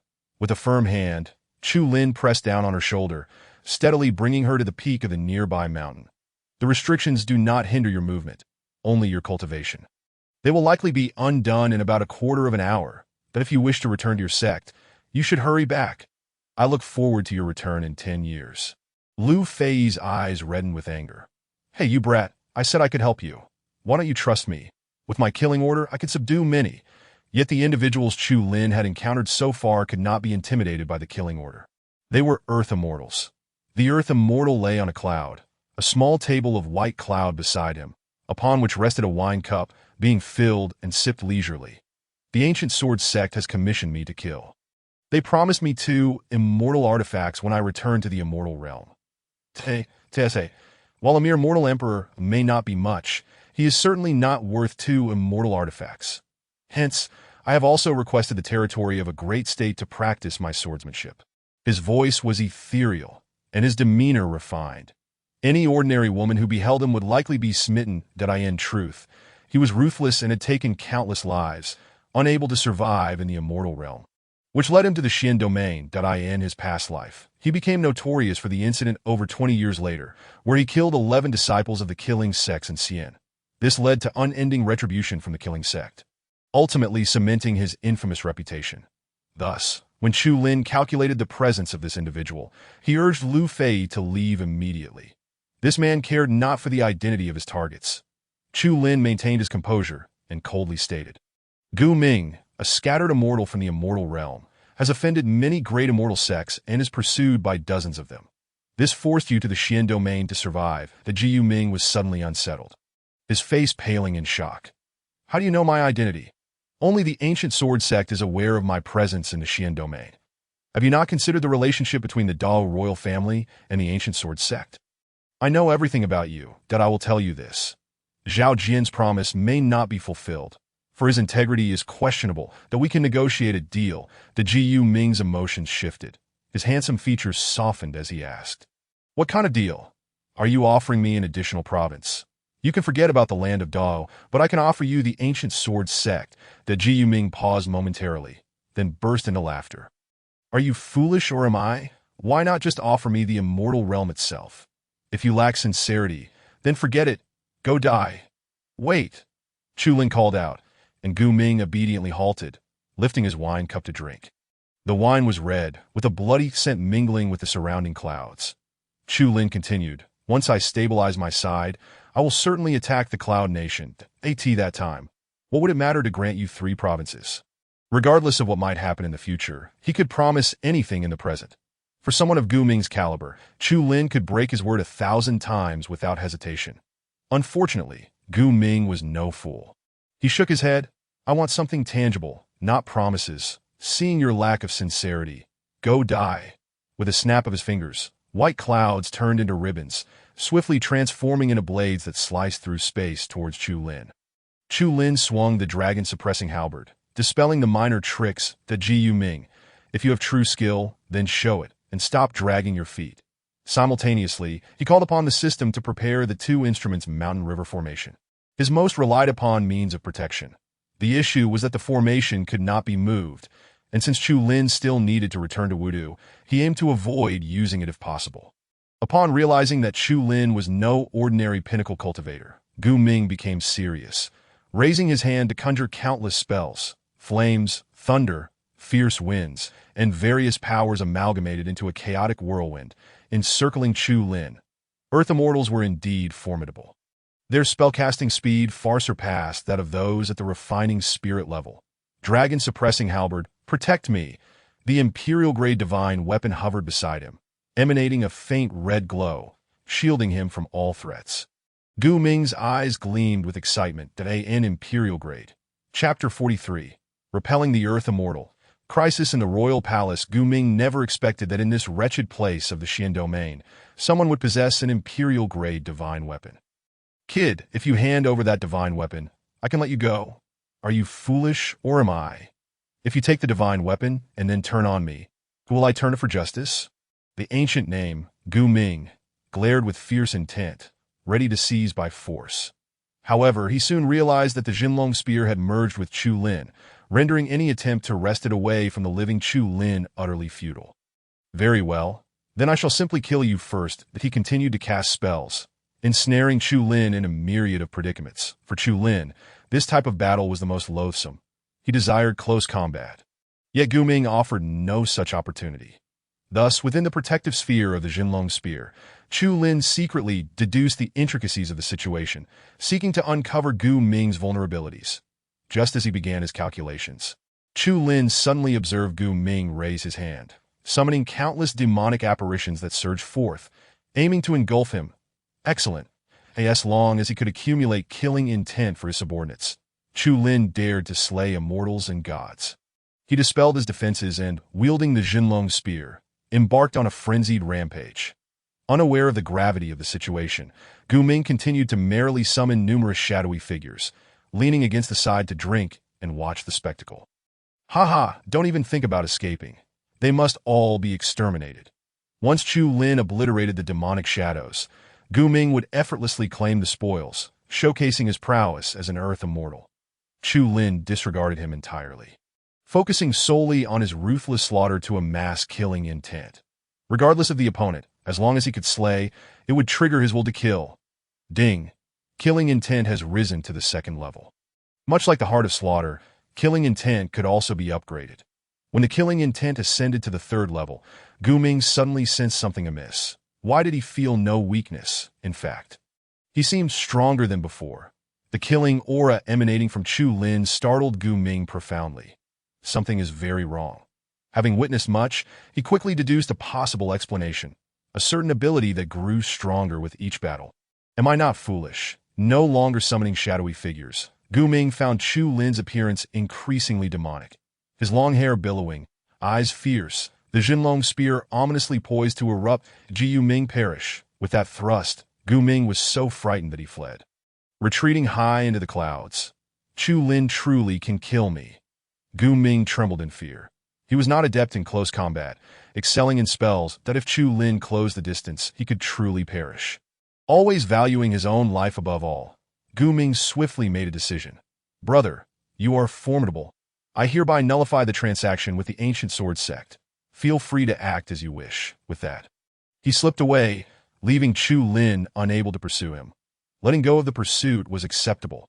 Gu Ming was not an essential target, and there were more pressing matters at hand. Thus, turning around, Chu Lin, brimming with killing intent, flew toward Wudu. Above the imperial palace, Zhao Jian loomed high, surveying the multitude below. Behind him, amidst the clouds, stood hundreds of disciples from the ancient sword sect, resembling heavenly soldiers that is the Empress Dowager present. Mu Ling stepped forth from the ranks of civil and military officials, locking eyes with Zhao Jian. This is the Great Wu Imperial Palace. Elder Zhao, what is the meaning of your grand display with so many people? Zhao Jian beamed radiantly. The purpose of my ancient sword sect has always been to support Great Wu, to prosper alongside it. Yet Chu Lin slaughters the new emperor and brutally murders loyal ministers. These transgressions must ultimately be accounted for. Mu Ling's heart blazed with fury, yet she could not openly express it. That if that is the case, I beseech Elder Zhao to wait for His Majesty's return. He can provide you with an explanation. Unnecessary. It is utterly unclear when Chu Lin might return. Empress Dowager, I implore you to announce now the abolition of Chu Lin's imperial title. Should that transpire, all will be resolved. The war outside the city had ceased, as it now held no meaning that if Chu Yin wished to enter the city, he merely required the ancient sword sect to open the city gates. As for the guards within the city, they would be nothing more than weaklings in the eyes of an earth immortal, easily dispatched. Thus, Chu Yin hoped fervently that Mu Ling would acquiesce. Once Chu Lin's title was abolished, he could ascend smoothly, facing far less obstruction than before. However, the question remained, did the Empress Dowager possess the authority to abolish an imperial title? Zhu Mo coldly shouted. Zhao Jian, you shall not. Let me make this clear. The Empress Dowager cannot abolish the imperial title. She lacks the requisite authority. Zhao Jian responded with a grin. Whether she possesses authority is of no concern to me. I merely require a simple declaration to AS for its validity. That is not for you to decide. Empress Dowager, the decision lies with you. There was no need for contemplation. Mu Ling resolutely declared. You shall not. The atmosphere on both sides grew increasingly tense as Qi Xiu and Fu Tian flew in from outside the city. Standing before the assembled officials, Fu Tian raised his voice. What sort of ability is it to bully women? If you possess true courage, wait until His Majesty returns to discuss matters. It was precisely because they intended to keep Chu Lin from returning that they would not allow him to come back. Zhao Jian recalled the day he was forced back by Chu Lin. Such a scene must not be repeated. 3 at the peak of completion, and you think you can shake the heavens? Empress Dowager, should you refuse to comply, do not blame me for taking action. The first to strike was Zhu Mo. He unfolded the star array, enveloping the entire Wudu within its confines. The greedy wolf is to the east. The Purple Star Palace to AS he employed various techniques. The entire Wudu seemed to plunge into darkness, the stars above shining brilliantly, shifting positions in accordance with Zhu Mo's methods. The ancient sword sect brought along 2 Earth Immortals. The other was Nangong Shi, who scoffed, "It is merely a star-placing technique. Were you an Earth Immortal? I would tread carefully, but you are merely a spirit refinement practitioner. Watch as I dismantle your efforts." Nangong Shi soared into the sky, hurling a continuous stream of sword energy, obliterating the stars one by one. As the last star was extinguished, Zhu Mo spat out a mouthful of blood. If only he had been granted a bit more time. He could have completed the star array. Though it could not restrain Earth Immortals, it would diminish the combat effectiveness of others. Did I ask this all you've got? Do the other 2 wish to join in the fun? Qi Xiu and Fu Tian exchanged glances. Then each drew forth their divine weapons. Soaring into the air to assault Nangong, Fu Tian wielded the bewildering God Spear, while Qi Xiu brandished the celestial net spear. The 2 flanked him, their might formidable. Nangong Shi remained unfazed, effortlessly waving his hands, sending forth massive waves of sword energy that forced Fu Tian and Qi Xiu to adopt a defensive stance. Today, I shall demonstrate the vast chasm between an Earth Immortal and a spirit refinement practitioner. With a heart full of murderous intent, Nangong Shi swiftly approached Qi Xiu, attempting to slice off his head with a horizontal slash of his sword. However, as he closed in, an unseen force bore down upon him, causing Nangong Shi's sword tip to veer off course, granting Qi Xiu a chance to evade. Jinwu. This was Qi Xiu's divine ability. Unbound by any level of restriction that on Fu Tian's end, the bewildering god ability was triggered. Leaving Nangong Shi disoriented and unable to focus, he quickly retreated, wary of a potential downfall to TO onlookers. It appeared as though Nangong Shi had been forced back. Yet shortly thereafter, he required only a couple of casual strikes to send Fu Tian and Qi Xiu crashing down, sustaining significant injuries that is this truly the pinnacle of Great Wu's combat prowess. Is there no more? If not, Empress Dowager, please make your announcement. Mu Ling dared not declare. Should she truly announce the abolition of Chu Lin's title, regardless of its legitimacy, it would represent a tremendous blow to Chu Lin and a considerable boost to Chu Yin. Even if Chu Lin were to return afterward, he would be unable to morally prevent Chu Yin from ascending to the throne. Even if I die, I shall not acquiesce. Chapter 44. The Jinlong Spear Startles the Gods. The array provides protection. The Empress Dowager's resoluteness did not come as a surprise to Zhao Jian, but he cackled coldly. Empress Dowager, what if I were to force you? Should you refuse to comply? I will massacre half the populace of Wudu. The statement sent shockwaves throughout the city. The citizens of Wudu had long since emerged. They could see the ancient sword sect above the clouds and hear Zhao Jian's brazen proclamation. This declaration instilled terror in countless hearts that if an Earth Immortal wished to slaughter a city, it would be a simple feat. Facing little to no resistance, the Mu Ling could no longer contain her rage. Shouting, "How dare you? What is there to fear? You choose your path." Chu Lin repeatedly professed to care for the people of Great Wu. Yet now, was his imperial title more important than the lives of the citizens? With a casual gesture, Zhao Jian sent forth a beam of white light that pierced the city, claiming the life of an innocent citizen, instantly inciting widespread panic. Wudu descended into chaos. The ministers within the palace were filled with righteous indignation. Yet when it came to taking action, they were powerless. That in an era where power reigned supreme, their words held no weight. Empress Dowager, one has already perished. If you wish for more to die, feel free. He then pointed 3 times, killing 3 more individuals. Such overwhelming pressure bore down upon Mu Ling, making her appear aged in an instant. In a side hall, Chu Wei and the others were under the protection of the Imperial Guards. Suddenly, a force surged forth, seizing Chu Wei. You care not for the lives of the citizens. What of your daughter? Seeing Chu Wei captured, Mu Ling could not help but shed tears, rendered speechless. Zhu Mo admonished. Zhao Jian, is this how your ancient sword sect operates? Using women as hostages? Zhao Jian, undeterred, continued to press Mu Ling, yet Mu Ling remained steadfast. She could not alter her principles for the sake of her daughter. Otherwise, what of the innocent lives lost before? Though Chu Wei trembled in fear, she was unafraid of death. Mother, do not agree to him. Even if I die, it matters not. Zhao Jian, filled with rage, could not genuinely harm Chu Wei. It was utterly pointless that he raised his hand and cast Chu Wei aside, then resumed his slaughter of the citizens within the city. The others from the ancient sword sect merely watched the spectacle unfold. Even jesting, in their eyes, the citizens were akin to ants. Crushing dozens or hundreds was merely child's play. Finally, Mu Ling cried out, "Enough, I agree." Zhao Jian halted, a broad smile spreading across his face. How much better it would have been to agree sooner. Why let so many die in vain? Now, in front of the entire city, announce that Chu Lin's claim to the throne is null and void, as it does not align with the late emperor's will and shall not be recognized. Mu Ling took a deep breath and trembled as she spoke. I declare. Just as she uttered those 3 words, the sound of a dragon's roar echoed from afar, growing ever closer. The crowd turned to see the clouds parting, revealing a true dragon soaring through the sky, roaring as if to rend the heavens and earth. Zhao Jian felt a slight sense of familiarity, but could not pinpoint its source.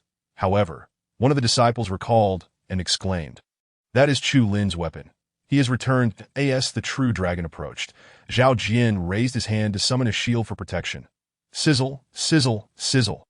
The true dragon did not pierce the shield but gradually transformed back into the form of the Jinlong halberd.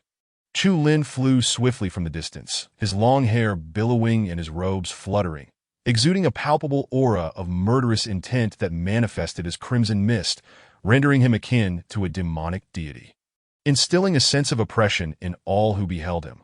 The scoundrels of the ancient sword sect have come to my Wu capital to seek death. His voice resonated like a dragon's roar, shaking the universe. The hearts of the Dao Wu faction steadied, while the ancient sword sect felt a chill run down their spines. Are you certain this person is the emperor and not a demon? Nangong, she inquired of Zhao Jian. Indeed, it is he to be cautious that merely a spirit refiner. However, as Chu Lin grasped the Jinlong halberd and charged toward Nangong Shi, he felt an unprecedented pressure. Are you certain this is merely a spirit refiner? In his shock, Nangong Shi retaliated, successfully evading the thrust of the Jinlong halberd and forcing Chu Lin back. Boom roar! As Chu Lin soared above the imperial palace, countless golden dragons ascended from below. The sounds of ritual music echoed. The nation's fortunes surged, and beneath the clouds, Chu Lin stood unrivaled. Ding! The heart of the overlord leveled up to grade 2. The will to kill had long ceased, and now it was the heart of the overlord that sustained Chu Lin's combat prowess. His second innate talent. In that moment, everyone in this realm felt an overwhelming pressure. Even the Earth Immortals were not exempt. As the oppressive force spread, divine abilities were continuously triggered, targeting the weaker disciples of the ancient sword sect. Furious, Zhao Jian exclaimed, "What a tyrannical suppression! If this child is not eliminated, my ancient sword sect will never know peace. Junior brother, we shall confront him together." Nangong Shi nodded in agreement. What a bitter irony. 2 Earth Immortals uniting to slay a spirit refiner.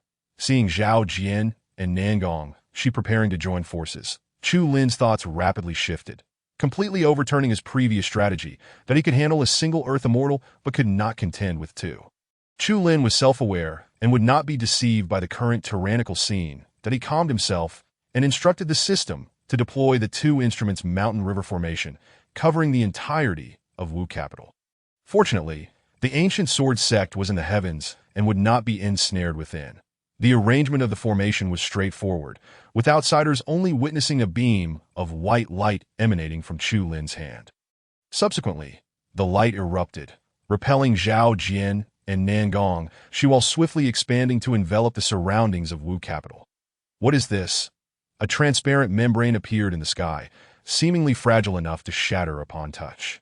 Yet, Zhao Jian exerted great effort, leaving no mark upon the membrane. A formation. What a formidable formation!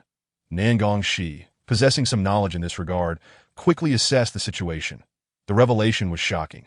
Such a formation would be exceedingly difficult for even the ancient sword sect to establish. Let us join forces to break it, agreed. They initially employed ordinary strength, discovering it utterly ineffective, and subsequently intensified their efforts until they unleashed their full power. Yet, the membrane merely quivered slightly, remaining unbroken. What a powerful formation, capable of withstanding Earth's immortal strength. But even the strongest formation requires an energy supply. I refuse to believe it can persist indefinitely. We shall wait. Within the palace, Chu Lin reassured his ministers, do not worry.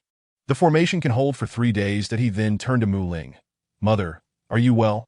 Mu Ling held back her tears. I am fine. It is good that you have returned. Do not concern yourself with me. Focus on your own matters. That if the situation becomes dire, remember, safeguarding your own life is the paramount condition. That as long as you live, you can rise again at any moment. Your son shall remember. The formation served only as a temporary protection. Chu Lin needed to devise other strategies. Qi Xiu, you are to organize the military. Zhu Mo, you handle the chaos in Wu capital. Ensure the people do not continue in disarray. The deceased shall receive military compensation. Fu Tian, you are responsible for protecting the harem once the formation is breached. This is your duty. Fu Tian urgently asked. And you, your majesty? My duty is to protect you. I require your protection? Everyone disperse. The ancient sword sect cannot cover the heavens with one hand. Once the crowd dispersed, Chu Lin secretly spat out blood, unnoticed by anyone. The exertion from his swift flight had taken a significant toll. Upon returning to the Ziwei Palace, he instructed Qing Lan to serve tea. System, do you have any solutions? 2 Earth Immortals are too difficult to handle. Reminder to the host, the system only provides positions, not cultivation. What nonsense. The elixirs obtained from the lottery do provide cultivation. Ultimately, he would still rely on the Xuanji disc. Then let us expend spiritual energy to deduce. This time, we will deduce the entire Wu capital. Chapter 45. The composed Chu Lin. Damn it. What formation is this? Fire, shoot. Outside the city, Chu Yin was in a frenzy. Just as success seemed imminent, he had even planned what to say while seated upon the dragon throne. Little did he know, Chu Lin would return at such a critical moment. The arrows struck the formation's barrier with no effect, leaving Chu Yin in a state of impotent rage. Chen Su comforted him. Every formation requires energy. We have surrounded Wu capital now. They cannot hold out for long. The greatest trouble now is that the Jin Mountain Army is approaching. Chu Yin coldly replied, the Jin Mountain Army does not dare to attack. Indeed, they did not dare. Once Wei Qiying learned of the changes in Wu capital, he dared not deploy his troops and could only camp 30 miles east of Wu capital. That he was no fool. If he intervened at this juncture, the ancient sword sect would undoubtedly strike. That if an Earth Immortal intervened, it would mean certain death for him. At that point, the 50,000-strong army would collapse without a fight. He could only wait for the Emperor's orders. Alas, I hope this calamity can pass. After a day and a night, Chu Lin finally emerged from the Ziwei Palace, feeling refreshed and his complexion rosy. Fu Tian had been waiting outside, and upon seeing the Emperor's demeanor, he surely had devised a plan. Your Majesty, how is it? Do you have a way to deal with the ancient sword sect? No. Follow me for a stroll in the city. Change into civilian clothes. Fu Tian wore a worried expression, unsure of the Emperor's intentions. The streets of Wu capital were bustling with soldiers maintaining order while simultaneously searching for rebel spies. The populace largely remained indoors, too fearful to venture out under such circumstances. The atmosphere in Wu capital was grave and tense, as if a string were taut, ready to snap at any moment. Your Majesty, where are we going? Just for a casual outing and to visit some ministers. Chu Lin indeed visited the residences of his ministers, especially Zhu Mo and Qi Xiu.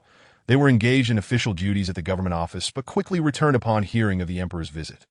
However, upon their return, they found the emperor had already departed, leaving them puzzled. At the very least, they understood that the emperor appeared relaxed, indicating he was confident in his plans. The ministers felt a sense of relief, which in turn eased the tension among their subordinates. As this reassurance circulated, various messages spread among the populace. The ancient sword sect is of little concern. The emperor has devised a countermeasure. With a population of hundreds of millions in Dawu. What is the ancient sword sect? A mere spit from each person could drown them. Rest assured, the emperor is a man of great talent and strategy. He has his way of dealing with this. Our worries are unfounded. The Jin Mountain Army, stationed 30 miles away, could strike at any moment. The rebel forces are nothing. That I have heard that the Jiangbei Army is also on its way. When the east and west converge, won't the rebels become a pie? Ha ha! The anxiety of the common people eased, and many ventured onto the streets, returning some vitality to Wu capital. Within the Sima residence, Sima Yu bowed respectfully. Rise. There is no need for excessive formality. How long have you been back, and why have you not assumed your position? Sima Yu replied, It has only been about 5 days. Since your majesty has not returned, I am unable to present my duties. Currently, the Minister of Rights was being temporarily held by someone else, and Zhu Mo had no authority to replace the Minister of Rights. Only Chu Lin could make that decision. That is true. Given the current unstable situation, it is wise for you to wait. Your Majesty, please take a seat. Tea will be served shortly. Chu Lin casually sat down and gestured for Fu Tian to join him. Do not wear such a stern face. Enjoy a cup of tea. Do not let Sima Yu misunderstand and think you dislike coming to his home. Fu Tian, seated at the lower position, replied, Your Majesty. I currently have no inclination to drink tea. Zhao Jian is still guarding the heavens. And so, he will die sooner or later. Relax. What is meant to come will come. After a brief moment, tea was served, accompanied by an enchanting aroma. Your Majesty, please enjoy the tea. The voice was youthful and somewhat familiar. Without needing to look, he knew it was Sima Yin. Today, she wore a striking red outfit, appearing somewhat alluring. However, she was not of an alluring disposition, creating a jarring visual impact, quite captivating. Sima Yu followed behind, remarking, I have heard from my little girl that His Majesty once saved her, in lieu of a proper reward. Yin'er will toast His Majesty with this cup of tea. Sima Yin raised her teacup, toasted, and hurriedly departed. Subsequently, Chu Lin and Sima Yu discussed matters of state. The current bureaucratic corruption is severe. What I have witnessed during this visit is alarming. Once you become the Minister of Personnel, I hope you will devote considerable effort to this. Sima Yu was taken aback. Your Majesty is too serious. Eat the Emperor's grain and should naturally share in his concerns. Regarding the governance of Dawu, I indeed have some insights that if Your Majesty is willing to listen, I can share them all. Please speak. Sima Yu spoke elaborately, and Chu Lin listened with great interest while Fu Tian, disinterested, excused himself midway, stating he would wait outside. Half an hour later, Chu Lin had memorized all of Sima Yu's words. What you say is indeed wise, my dear minister. I shall ponder it carefully. The hour is late. And we shall conclude our discussion for today. That I humbly escort Your Majesty, the minister replied. Upon reaching the outer courtyard, Chu Lin's gaze fell upon someone practicing martial arts by the side wall, prompting him to approach for a closer look. The practitioner was Sima Yin, diligently training with a sword under the guidance of a martial arts instructor, her face glistening with sweat from her efforts. Sima Yu remarked, she had never engaged in martial training before, only focusing on her studies for reasons unknown. She has recently taken to it, immersing herself daily. Alas, she lacks the talent, and her efforts may be in vain. Chu Lin chuckled softly. Who says she lacks talent? She merely lacks a foundation. One must first strengthen their body before mastering martial arts. Her approach is misguided. Growing intrigued, Chu Lin leaped onto the platform. Halt, come here. Sima Yin ceased her swordplay and quickly ran to stand before Chu Lin, her delicate face flushed like the evening sky. Your Majesty, is there something you need? Your training is misguided. Take this. Chu Lin produced a vial of body-refining elixirs and poured 10 into her palm. 1 every 3 days. And within a month, you will reach the 6th or 7th level of body refinement. Should you fail, it would indicate a true lack of talent. I cannot accept such a precious gift. Do not be foolish. This is given in consideration of your father, and has nothing to do with you. As Sima Yu held a significant position in the court, second only to a few, Chu Lin felt it imperative to placate him. Sima Yin hesitated, but upon meeting Chu Lin's unyielding gaze, she swallowed her words. Thank you, Your Majesty. Focus on your training. It is essential for a young lady to cultivate her skills. As he departed, Chu Lin informed Sima Yu, your daughter possesses great potential. She simply lacked exposure to martial training. Should you require any resources for her cultivation in the future, do not hesitate to inform me. Thank you, Your Majesty. By the time Chu Lin returned to the palace, night had fallen, and he instructed Wang Yin to prepare a family banquet at the Ziwei Palace. Intending to enjoy a meal with his relatives at that moment, he heard Zhao Jian's voice echoing in his ear, enjoying your last moments? Your formation cannot hold for much longer, can it? Once it shatters, I shall make you wish for death. Chu Lin replied calmly, I am quite capable of living well. However, your future may not be so bright. His confidence stemmed from the Xuanji Pan, which indicated a promising future for Wu Du. While the Gu Jin sect faced a bleak outlook, the Xuanji Pan was infallible, and Chu Lin believed it wholeheartedly. As time passed, Chu Lin's leisurely demeanor brought stability to Wu Du, preventing any chaos. Finally, the 3-day protective period of the formation ended, and the barrier shattered. Insufficient energy. No matter how formidable the formation, it cannot endure indefinitely, Chu Lin mused, vowing to stockpile ample spirit stones for Wu Du in the future. The moment the barrier fell, Zhao Jian appeared above the palace, laughing maniacally. Chu Lin, come out and meet your demise. The atmosphere was electrified, but the excitement was confined to the Gu Jian sect and the rebels. Particularly the rebels outside the city, whose cheers echoed deafeningly, as though they had already breached Wu Du. Chu Yan's face flushed with excitement. As long as Zhao Jian killed Chu Lin, he would ascend to the throne today, claiming all 49 states of Wu for himself, rather than languishing in Wuzhou. Inside the palace, Chu Lin and the civil and military officials gathered in the outer courtyard, witnessing dark clouds overhead. Thick with members of the Gu Jian sect, in the past 3 days, fearing unforeseen events, the Gu Jian sect had summoned several high-ranking cultivators, mostly from their sect, including Lu Yutuan of the Ba sect. He harbored resentment over being humiliated by Chu Lin, despite the latter being the emperor. What use is an emperor? Merely a useless figure in the depths of the palace. With this thought, he, like others, followed Zhao Jian's lead, preparing to storm the palace. Once Chu Lin was slain, he intended to raid the palace treasury, taking whatever he could, as promised by Zhao Jian. However, just as Zhao Jian and Nangong, she descended like ferocious beasts. A token soared in from afar, steadily hovering before Chu Lin, swiftly growing into a small mountain. Chu Lin felt his tension ease. He had been prepared to risk everything, but now it seemed a twist of fate had arrived.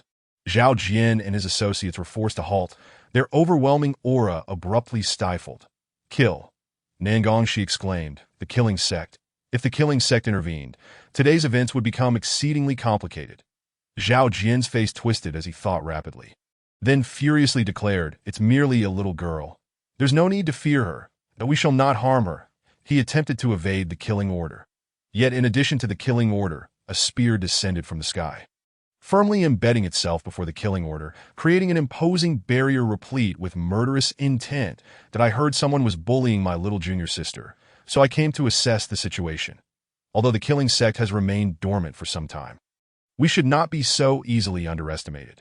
Everyone looked up to see a blood-haired youth gracefully descending, that he was strikingly handsome, with a figure as tall and resilient as a pine tree standing against a cliff. Most eye-catching was his crimson robe, which fluttered violently in the wind, a powerful visual impact. His murderous aura was entirely different from Chu Lin's. Chu Lin's was domineering and decisive, striking with brute force, while this youth's was cold and sinister, seemingly poised to strike when least expected. Many may not have recognized his identity, but both Chu Lin and Zhao Jian were well aware. Zhao Qitian. Zhao Jian gritted his teeth in fury. Upon hearing the name, those who recognized it felt their scalps tingle, while those who did not wore puzzled expressions. Chu Lin knew of this individual because Zhao Qitian was infamous for his impending slaughter of 37 sects in Jinzhou the following year, nearly decimating half of the Immortal Dynasty. From that point on, Zhao Qitian of the Killing Sect would officially become one of the most dreaded lunatics. The Emperor of Dawu and I share a close relationship. I implore the friends of the Gu Jian sect to grant me face and withdraw.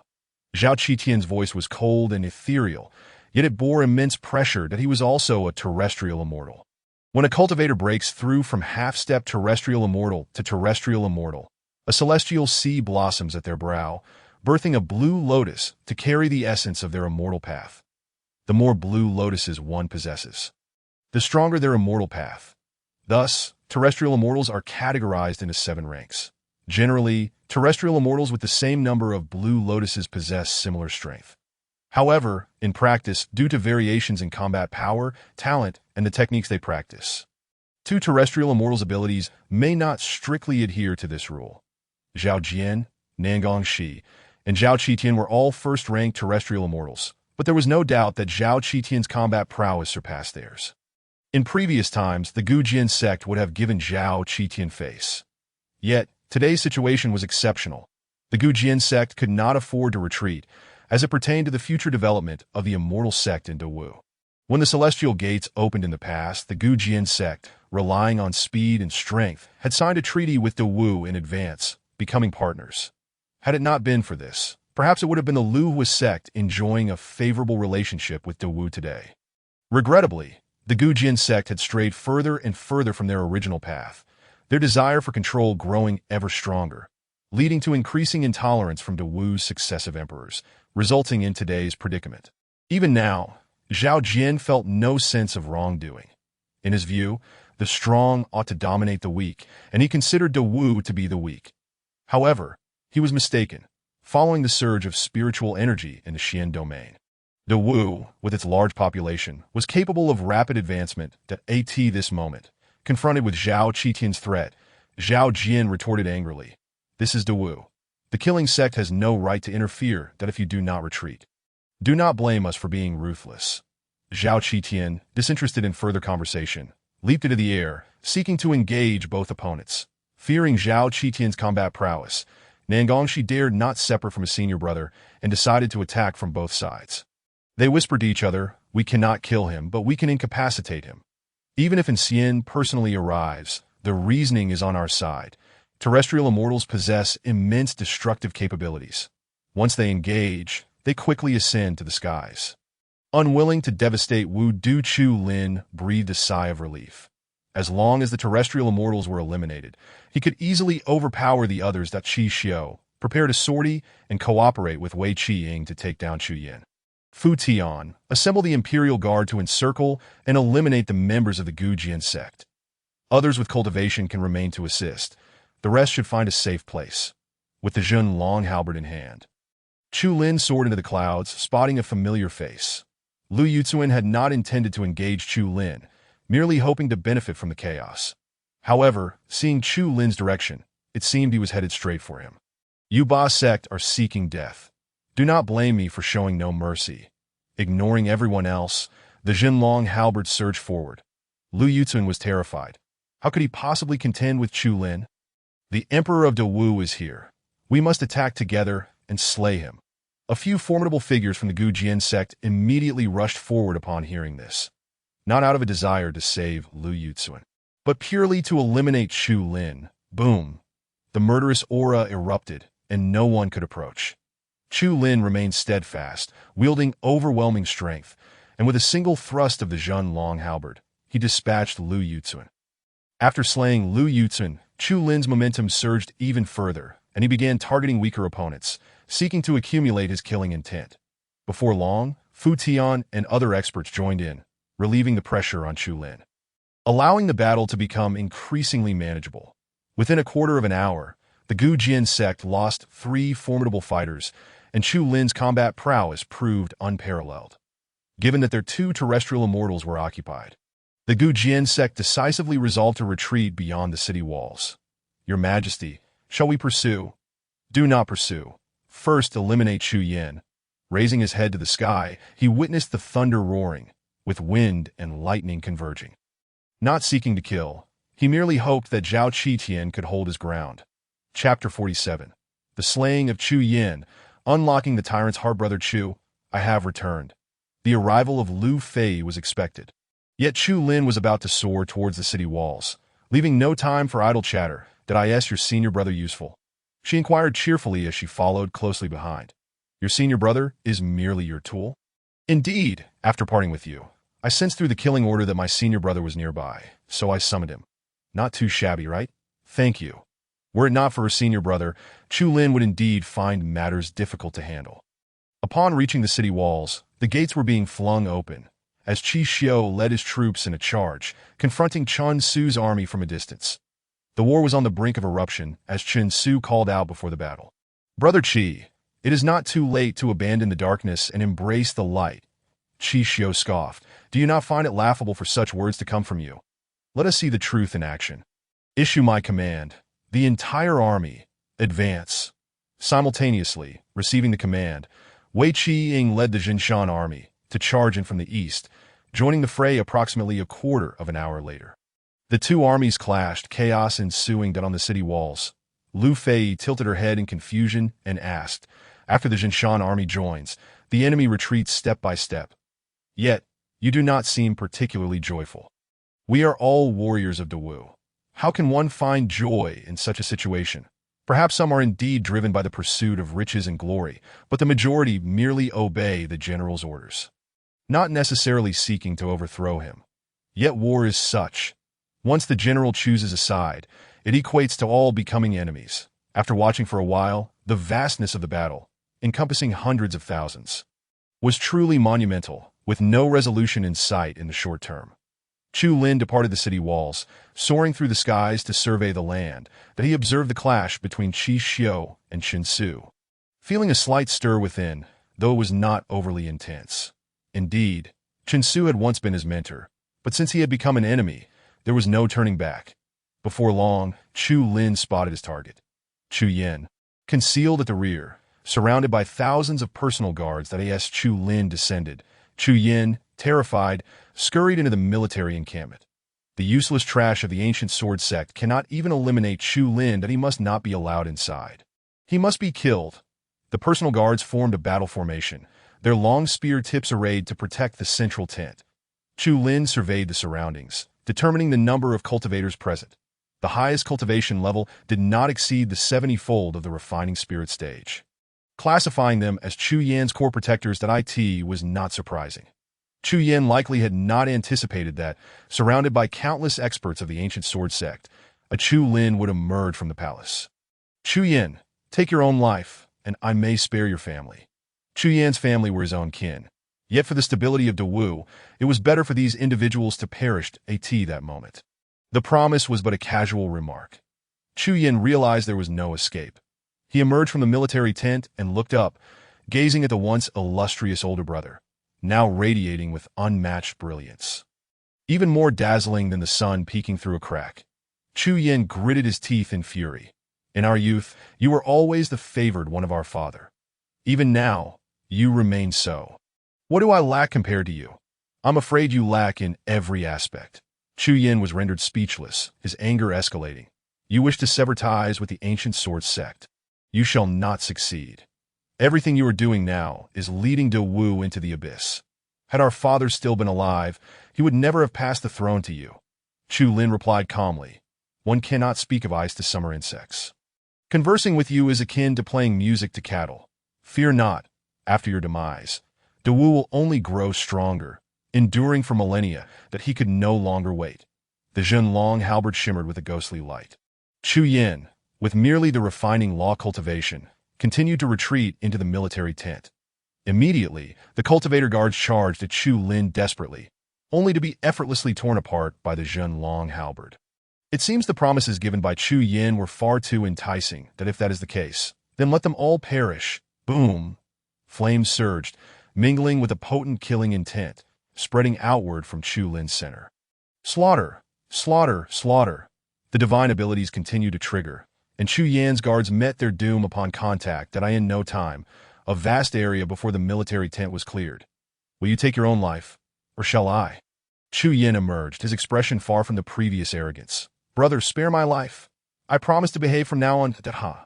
The spear tip pierced through, penetrating Chu Yan's chest. "Only the dead can remain docile. Ding! Congratulations, host. You have unlocked the position of Fiery General.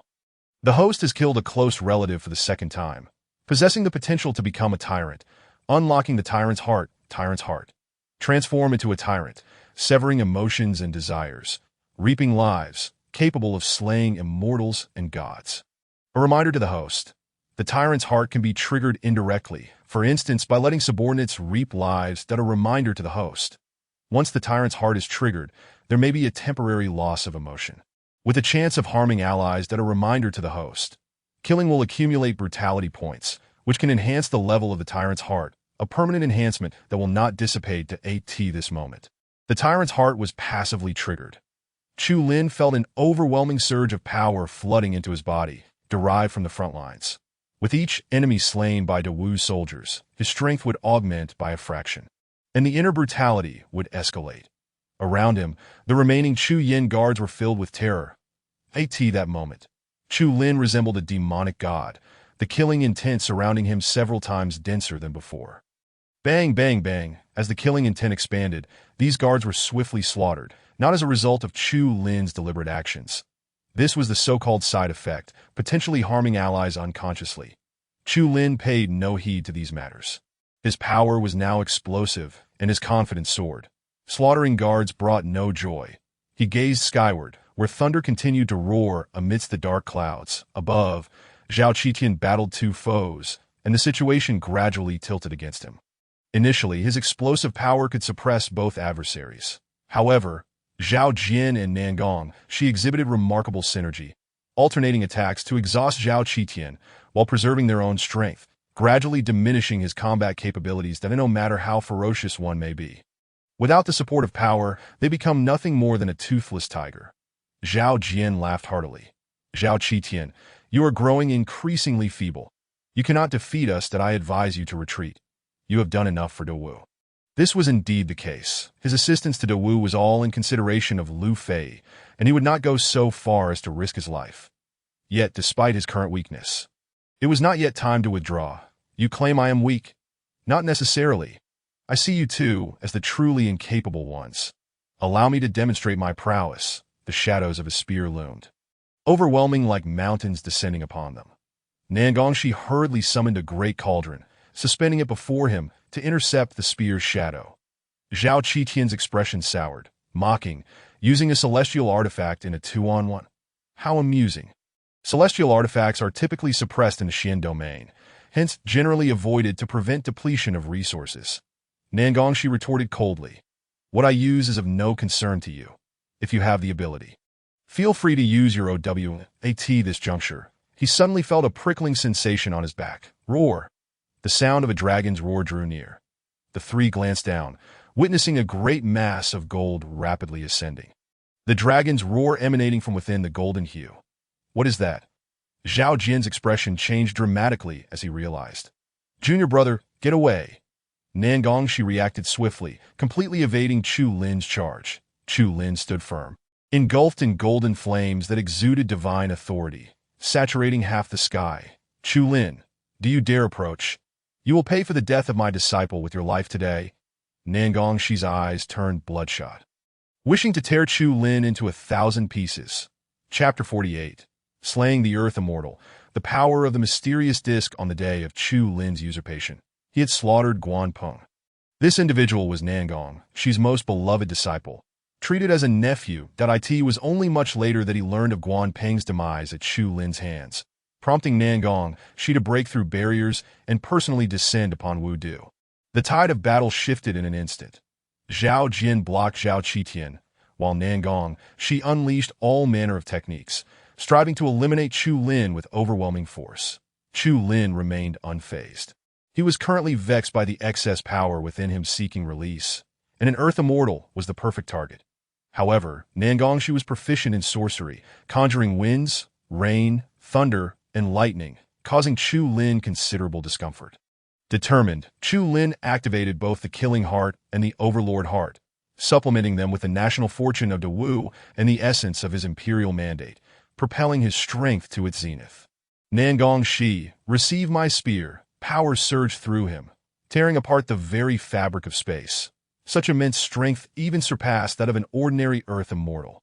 Nan Gongxi was filled with terror. This was far beyond the power expected from the refining spirit stage. Caught off guard, he could only use the great cauldron to defend himself. Clang! The Jinlong halberd struck the cauldron, emitting a tremendous sound, and the residual force rippled outward, even affecting the battle between Zhao Jian and Zhao Qitian. They turned to look, both astonished that this truly the refining spirit stage. Even more astonishing was what followed.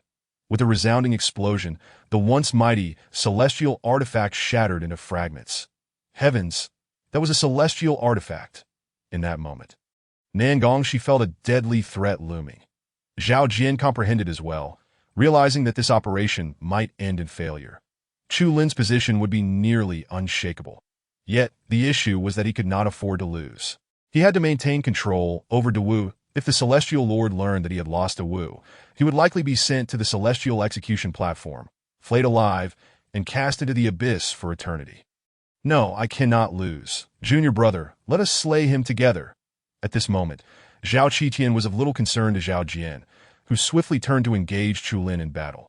Zhao Qitian found the spectacle amusing, instinctively sensing that Chu Lin might be able to handle the situation.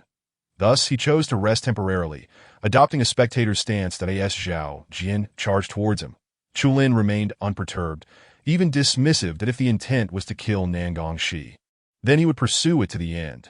Seizing the opportunity while his combat prowess was at its zenith, Chu Lin moved with lightning speed, the tip of his spear glinting ominously with a crimson hue. Nan Gongxi, possessing remarkable speed, quickly crouched low and descended into the clouds to evade Chu Lin's most formidable assault. However, he soon realized that Chu Lin was in close pursuit. Although Zhao Jian attempted to attack Chu Lin, he struggled to keep pace, resorting to casting spells from a distance in an effort to hinder Chu Lin's momentum. Yet, regardless of the spell, be it the scorching flames of celestial fire, Chu Lin effortlessly countered it with the murderous aura surrounding him and the blessings of his nation. Zhao Jian, once I have dispatched Nan Gongxi, you shall be next, Chu Lin declared. Zhao Jian retorted, arrogance. I refuse to believe you can maintain such intensity indefinitely. When your strength wanes, his words were cut short as Nan Gongxi, in a sudden deceleration, was pierced through the back by the Jinlong spear. Jingshun. These two divine abilities had initially remained dormant, awaiting the opportune moment. Shitty, Zhao Jian exclaimed in alarm.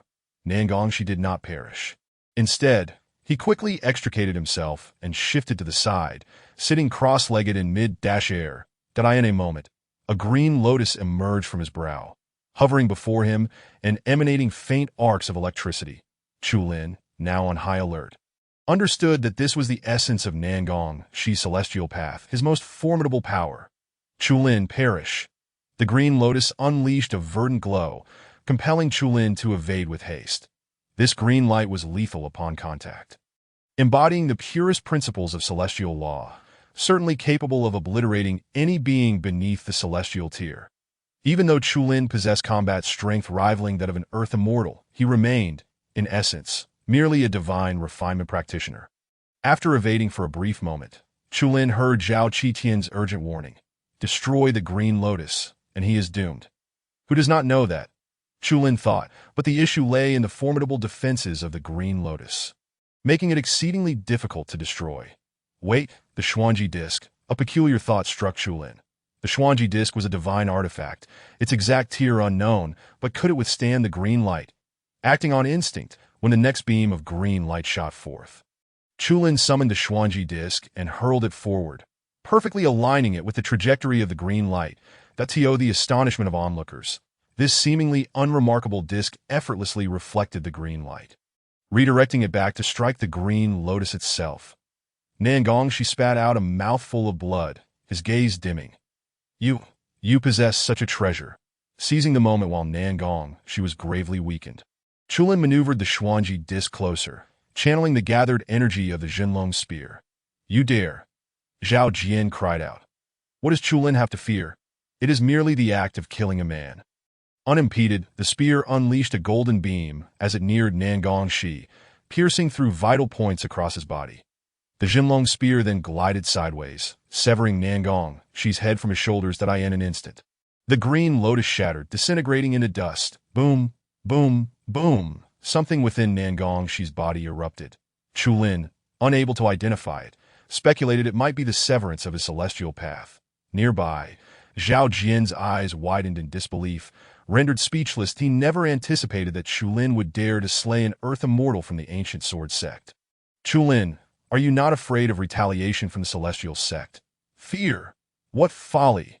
Is it permissible for you to kill me, yet I am forbidden from retaliating?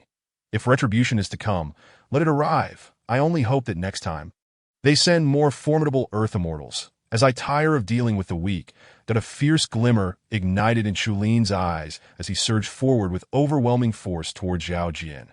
Zhao Jian, unlike Nangongxi, was self-aware and did not engage directly. Instead, he turned to flee. Chulin, this matter is not over. Just as Chulin was about to pursue, a sudden pressure enveloped his head. He recognized that his strength had reached its limit and was on the verge of collapse. Very well. Even if Zhao Jian is fortunate enough to escape this ordeal. Taking a moment to recuperate, Chulin turned to Zhao Qitian and expressed his gratitude. That no need for thanks, Zhao Qitian replied before vanishing into the clouds. As Chulin descended, he found that the battle was still ongoing. Zhao Yan is dead. Zhao Jian has fled. Do you wish to continue fighting from this moment forth? Any resistance will be met with execution, and your family shall be exiled. Many soldiers fought for their families. Upon hearing Chulin's pronouncement, the chaotic battle outside the city gradually ceased, and the soldiers laid down their arms. Chen Su sighed deeply. Zhao Yan was of little use. The ancient sword sect indulged in petty schemes and deserved their downfall. He then drew his sword and took his own life, with Qi Xiu making no attempt to stop him. Chulin witnessed this, wanting to speak but ultimately refrained. Even if he had once been a mentor, rebellion warranted death. Even if Chen Su had not committed suicide, he would have ultimately faced execution at Chulin's hands. Lu Fei, elusive as ever, reappeared beside him. Ninth senior brother informed me that he intends to remain in Wudu for a few more days. Very well, once Wudu stabilizes in a couple of days. I shall treat him to a drink. I will convey your message. Ding. The ancient sword sect has definitively severed ties with the Great Wu. Congratulations, host, on completing a major hidden task. The Divine General Cultivation System has officially upgraded to intermediate level, with various new functions being unlocked in succession. Ding. New general positions can now be consecutively acquired and stored without affecting subsequent acquisitions. Ding. Acquiring general positions is no longer limited to passive unlocking. There are now more active means available, such as completing specific hidden tasks. Ding. All Divine Generals receive one opportunity for enlightenment. Successful enlightenment allows ascension to immortality. Should 3 Divine Generals advance, the host may ascend concurrently. Ding. The system has unlocked the Divine Weapon module. The host can now obtain Divine Weapon tokens, currently acquired. 1 token. Ding. Congratulations, host, on obtaining 2 general positions, Storm, Martial, and Purity, Civil. Chapter 49, The Fiery General Position, the Fire Departing Divine Ability. The system has upgraded? Chulin recalled that when he initially received the Xuanji disc, the system had tempted him to upgrade, that in hindsight, he was grateful he had resisted. The utility of the Xuanji disc on this journey had been immense. What is the purpose of the Divine Weapon Token? The Divine Weapon Token can forge divine weapons, elevating one's cultivation directly from the 1st to the 81st level of divine refinement. Divine weapons also have the potential to ascend to the status of Divine Generals. So, that is how it is, a valuable item indeed. How is the Divine Weapon Token obtained? 1 token is guaranteed daily, and additional ones can be acquired through offerings. Divine Weapon Tokens can accumulate. Both general positions and Divine Weapon Tokens can be accumulated. Allowing Chulin to take his time, that he then inquired, how does one achieve enlightenment, and are there any restrictions? Divine Generals can choose to enter seclusion for enlightenment voluntarily, or they can achieve enlightenment under special conditions. The methods and duration are not fixed. It is somewhat troublesome. The Divine Generals currently holding positions are all significant civil and military officials of the nation. When would they have time for seclusion? Yet, it is not impossible. It merely requires him to shoulder more responsibility. With the war formally concluded, leaving Fu Tian and Wei Qiying to clean the battlefield, Chulin returned to the palace to reassure his mother and the ministers. What are your thoughts on the recent tribulations faced by the Great Wu? Seated upon the dragon throne, Chulin's demeanor was calm, showing no signs of fatigue from the recent battle. After a moment of silence, Zhu Mo responded, "In my opinion, as long as your majesty oversees the realm, we need not rely on the ancient sword sect's support. From this day forth, the Great Wu shall sever all ties with the ancient sword sect." Although Zhu Mo was a civil official, he was often decisive, his rhetoric quite radical, qualities Chulin admired in him. Chulin had little patience for indecisive officials who danced around issues without arriving at conclusions or taking responsibility. After Zhu Mo spoke briefly, it was Qi Xiu's turn. "Your Majesty, I believe that Chengwang Zhao Yin is not the only threat. There are likely more rebellious forces within the country that we must eliminate one by one." Chulin nodded. This was indeed a crucial point. Indeed, within the vast expanse of the Great Wu, there are numerous factions wishing for my demise that we shall require your diligence in the days to come. Concerning the eradication of rebellious forces, I have formulated a plan, which I shall disclose later. Everyone is weary. You may retire and rest. We shall resume court tomorrow.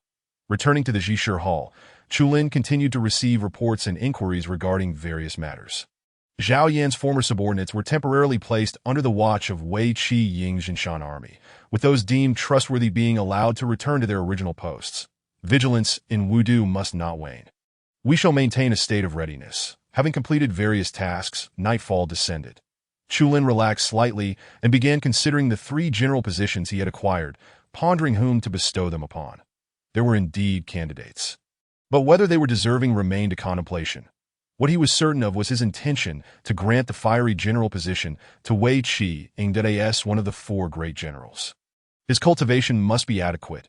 Additionally, the positions of Storm and Purity remained, which were less straightforward to allocate. After Wei Qi Ying finished his duties, he hurried to the palace to pay his respects to Chulin. As night enveloped the sky, within the Zhishir Hall, "I, Wei Qi Ying, pay my respects to your majesty. I am guilty. I implore your majesty to punish me." Chulin was sipping tea, while Qinglan's tea brewing skills had notably improved. "What guilt do you bear?" "I acted independently in deploying troops. It was against protocol." "Rise. When on the battlefield, a general's orders may not be strictly adhered to. That if you are overly rigid, I may not regard you highly."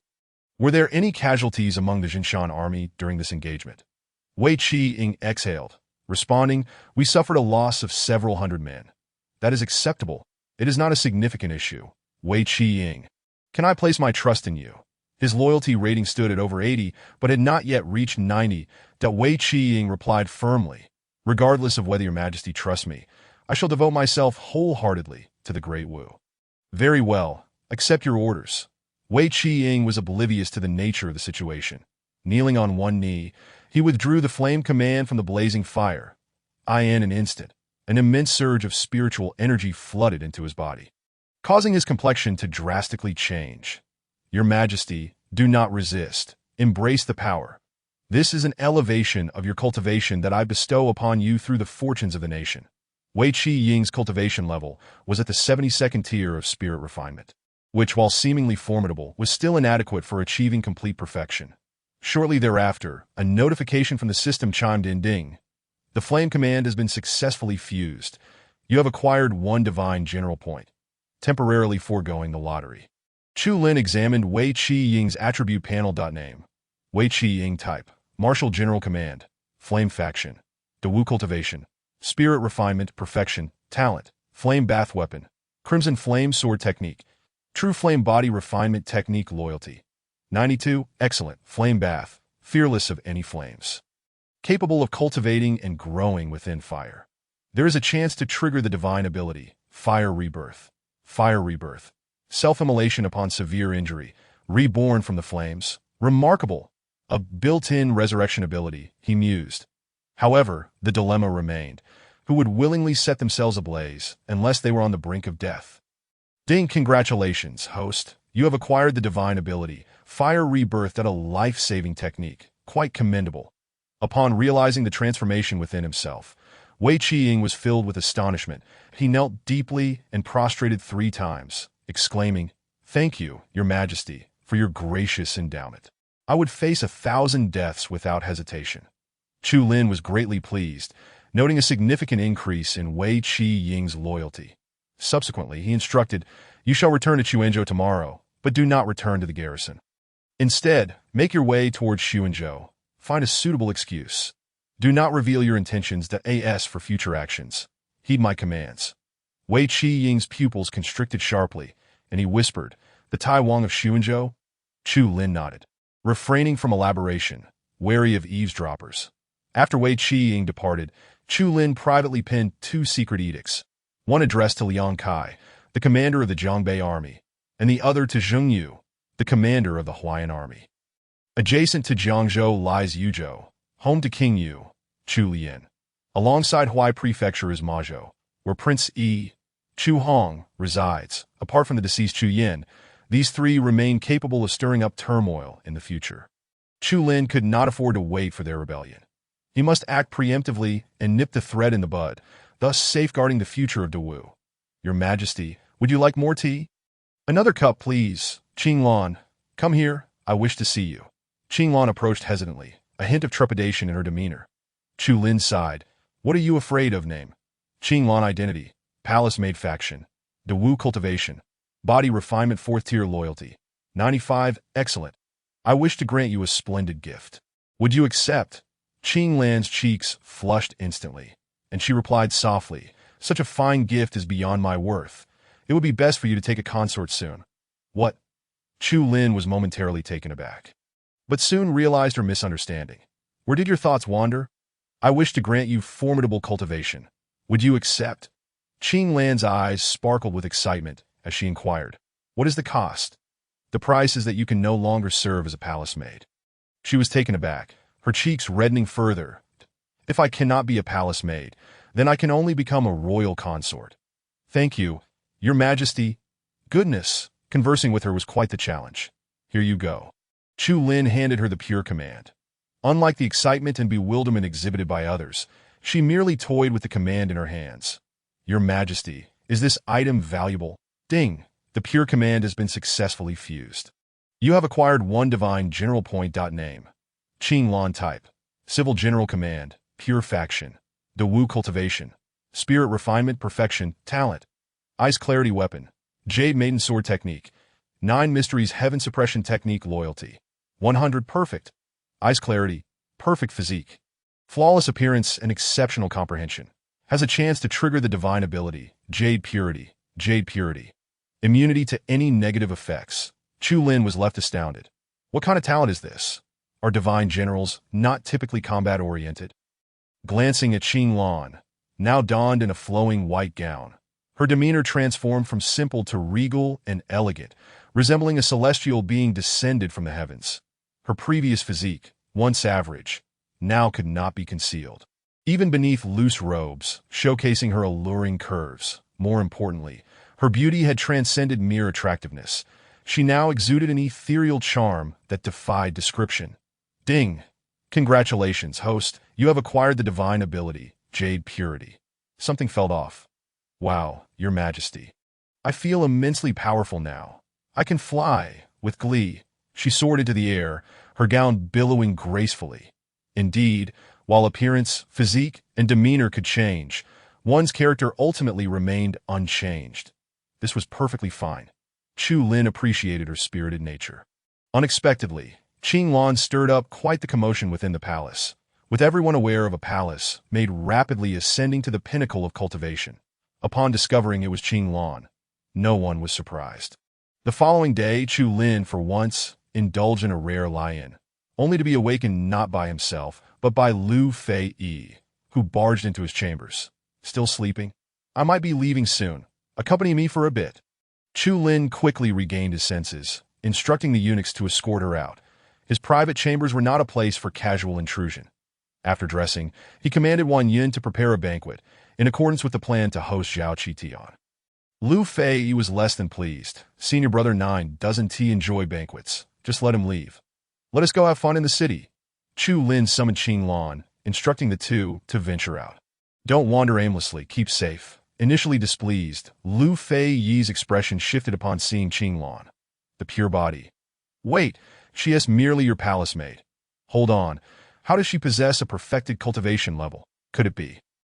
A resentful glare shot towards Chu Lin, but he paid her no mind, sending them off. With time to prepare before the banquet, he called for Sima Yu. With the storm command remaining, Chu Lin intended to bestow it upon Sima Yu. However, a dilemma arose. Sima Yu was a civil official, yet the storm command belonged to a martial general. How could they harmonize? Initially, Chu Lin pondered this too, but the system's explanation illuminated his misunderstanding. Indeed, there are distinctions between civil and martial commands, yet these primarily pertain to cultivation methods.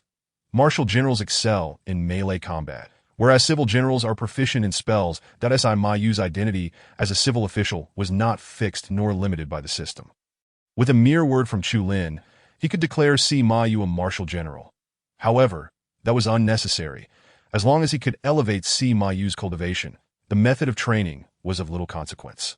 Moreover, it was not out of place for a civil official to wield a sword in combat.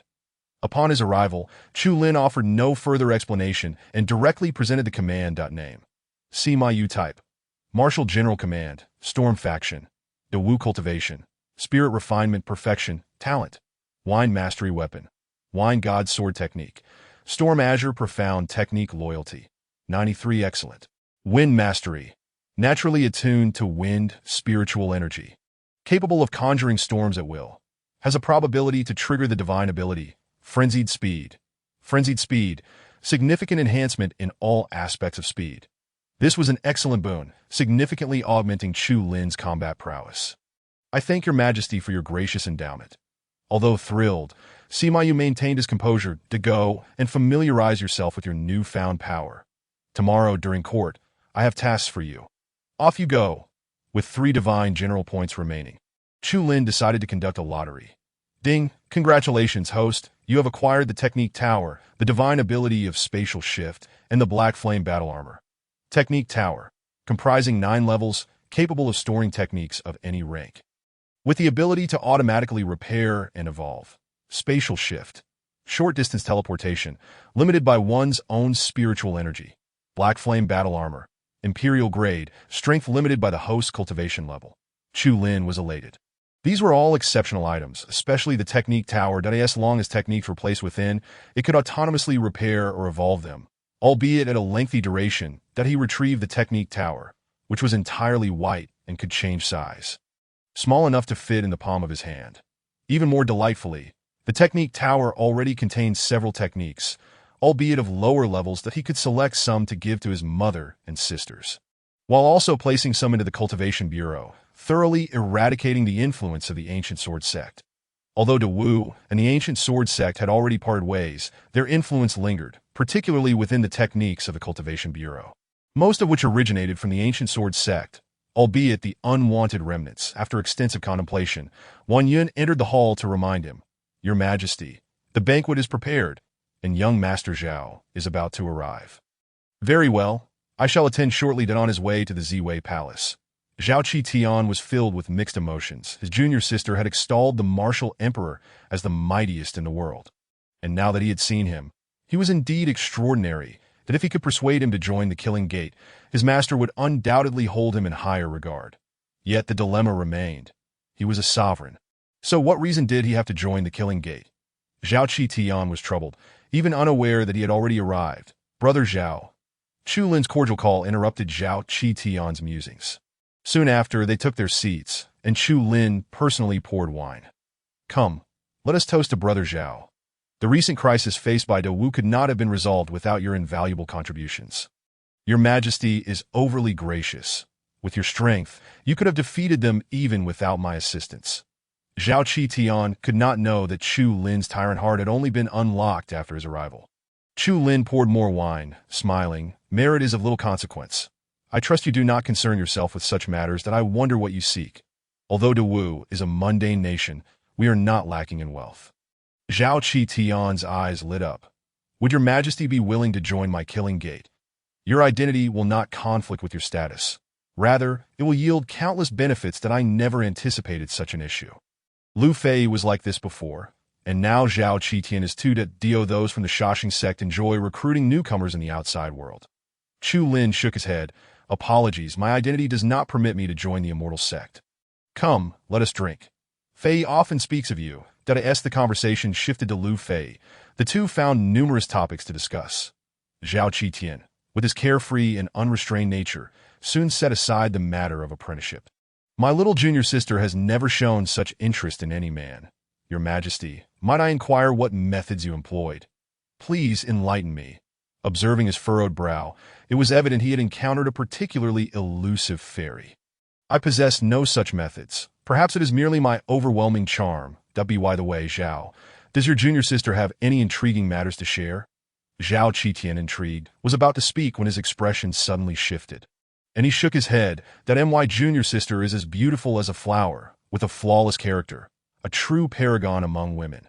Not far away, atop a high wall, Lu Fei, concealed alongside Qing Lan, nodded in satisfaction. Chapter 51. The celestial Milan Yuan. The sea of clouds churned, thunder roaring. Above the ancient sword sect, a jade-green portal slowly opened. Moments later, a woman clad in purple emerged on the mountain peak. Zhao Jian and the others bowed in greeting. We pay our respects to Elder Mulan. In the Xian domain, Zhao Jian's status as an elder is formidable. However, in the immortal realm, he could at best serve as an outer sect elder. The woman hovered low in the air, adorned with a white veil. Though her face was obscured, her graceful figure and elegant demeanor suggested unparalleled beauty. However, her temperament was entirely different. Useless trash. How can a noble immortal sect fail to control the mundane kingdoms? What are you all doing? Zhao Jian felt aggrieved and hastily explained. The new emperor of Dawu is Chu Lin, extraordinarily powerful. Nangongshi was slain by him. Moreover, the Shaxing sect is also involved, which has led to the repeated failure of my plans. Mulan Yuan frowned and coldly inquired. Does the Shaxing sect also wish to contend with Dawu? It is difficult to say, but at present, they may harbor such intentions.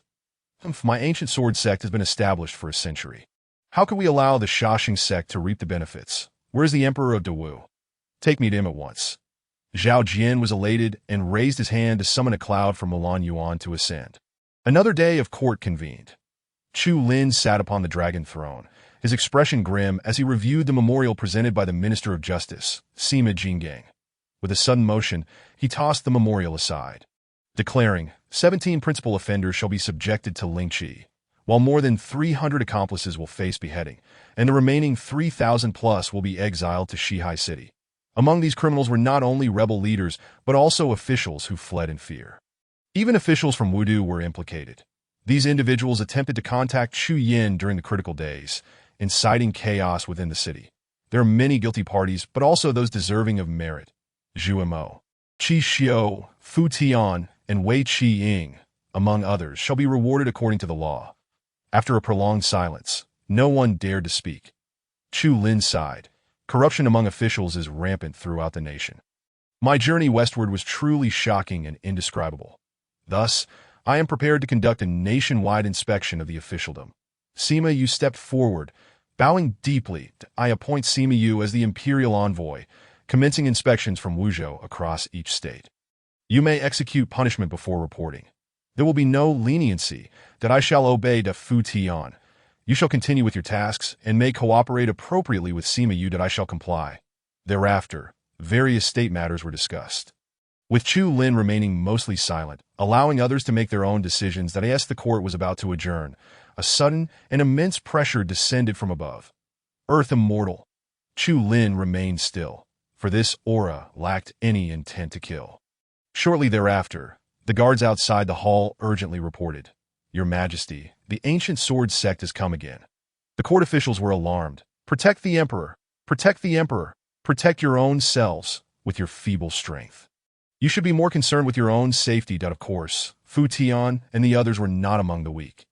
Just as Chu Lin was about to exit, a woman in purple entered the hall. She walked with a proud demeanor, her white veil shrouding her face, exuding an immense air of mystery. Earth immortal? Celestial immortal? To ordinary practitioners, this woman appeared merely formidable. However, to Chu Lin, her cultivation was far beyond that of an earth immortal. She could only manifest such due to the suppression of the realm. Stop, Fu Tian bellowed. Yet Mulan Yuan did not halt, continuing her advance, seemingly intent on reaching Chu Lin's side. In response, Fu Tian clenched his fists and struck out. His punch was powerful, the sound of air bursting resonating throughout. However, Mulan Yuan merely raised her hand, rendering Fu Tian's fist immobile, as if met with an insurmountable wall of AI or AT this moment. Chu Lin spoke. A guest arrives from afar. Fu Tian, step back. May I ask how to address you, young lady? Mulan Yuan suddenly surged forward, her delicate hand forming a fist. She launched a seemingly effortless punch toward Chu Lin, silent and unassuming. Yet to Chu Lin's eyes, the surrounding world appeared to crumble layer by layer, her fist's wind creating a terrifying tempest that rushed toward him. What a remarkable technique! Chu Lin could only summon the Jinlong halberd and thrust it toward Mulan Yuan. With a soft thud, Mulan Yuan remained suspended in midair, while Chu Lin was struck heavily, nearly losing his grip on the halberd. Fortunately, he was seated upon the dragon throne, giving the appearance of remaining unperturbed. As for the outcome, only the two of them knew. I am Mulan Yuan, an elder of the ancient sword sect, and I have heard that there has been a misunderstanding between the ancient sword sect and Dawu. I have come today to resolve it. Chu Lin snorted coldly. Is this your attitude toward resolving issues? In Dawu, I am the highest authority. Though Mulan Yuan's face was concealed, her body trembled slightly.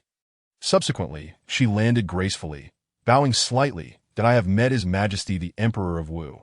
Regarding the previous misdeeds of Zhao Jian and others, the ancient sword sect shall provide appropriate compensation. However, the relationship between the ancient sword sect and Dawu is deeply entrenched and cannot be severed. I hope, for the sake of the people of Dawu, that your majesty will consider reconciling. Chu Lin had initially thought this individual came to seek retribution, only to discover she wished to mend relations. Perhaps she had not intended this initially, but after he had successfully defended against her assault, it prompted a change of heart. Apologies, but Dawu does not seem to require the ancient sword's sex dominance. With me here, Dawu shall become stronger than any immortal sect in the future. Yet strength requires time. Many promising nations are obliterated during their growth periods. Your Majesty, do you have such time? Whether I have time or not appears irrelevant to you. Fu Tian, see our guest out. There is no merit in negotiating with the ancient sword sect. Chu Lin needed no support from any immortal sect. People are often like this. Only upon losing do they realize the value of what they had. For the ancient sword sect, severing ties with Wu would represent a monumental loss, for in the Xian domain's 9 continents, all other nations were under the control of immortal sects, leaving no opportunity for the ancient sword sect to speak of a more immediate comparison. The Liuhua sect is not inferior in strength to the ancient sword sect. They merely arrived in the Xian domain a step too late, relegating them to supporting a peripheral small nation. Yet the ancient sword sect had never considered mutual benefit with Dawu. Rather, they sought to control at every turn, aiming to reap maximum profit with minimal investment.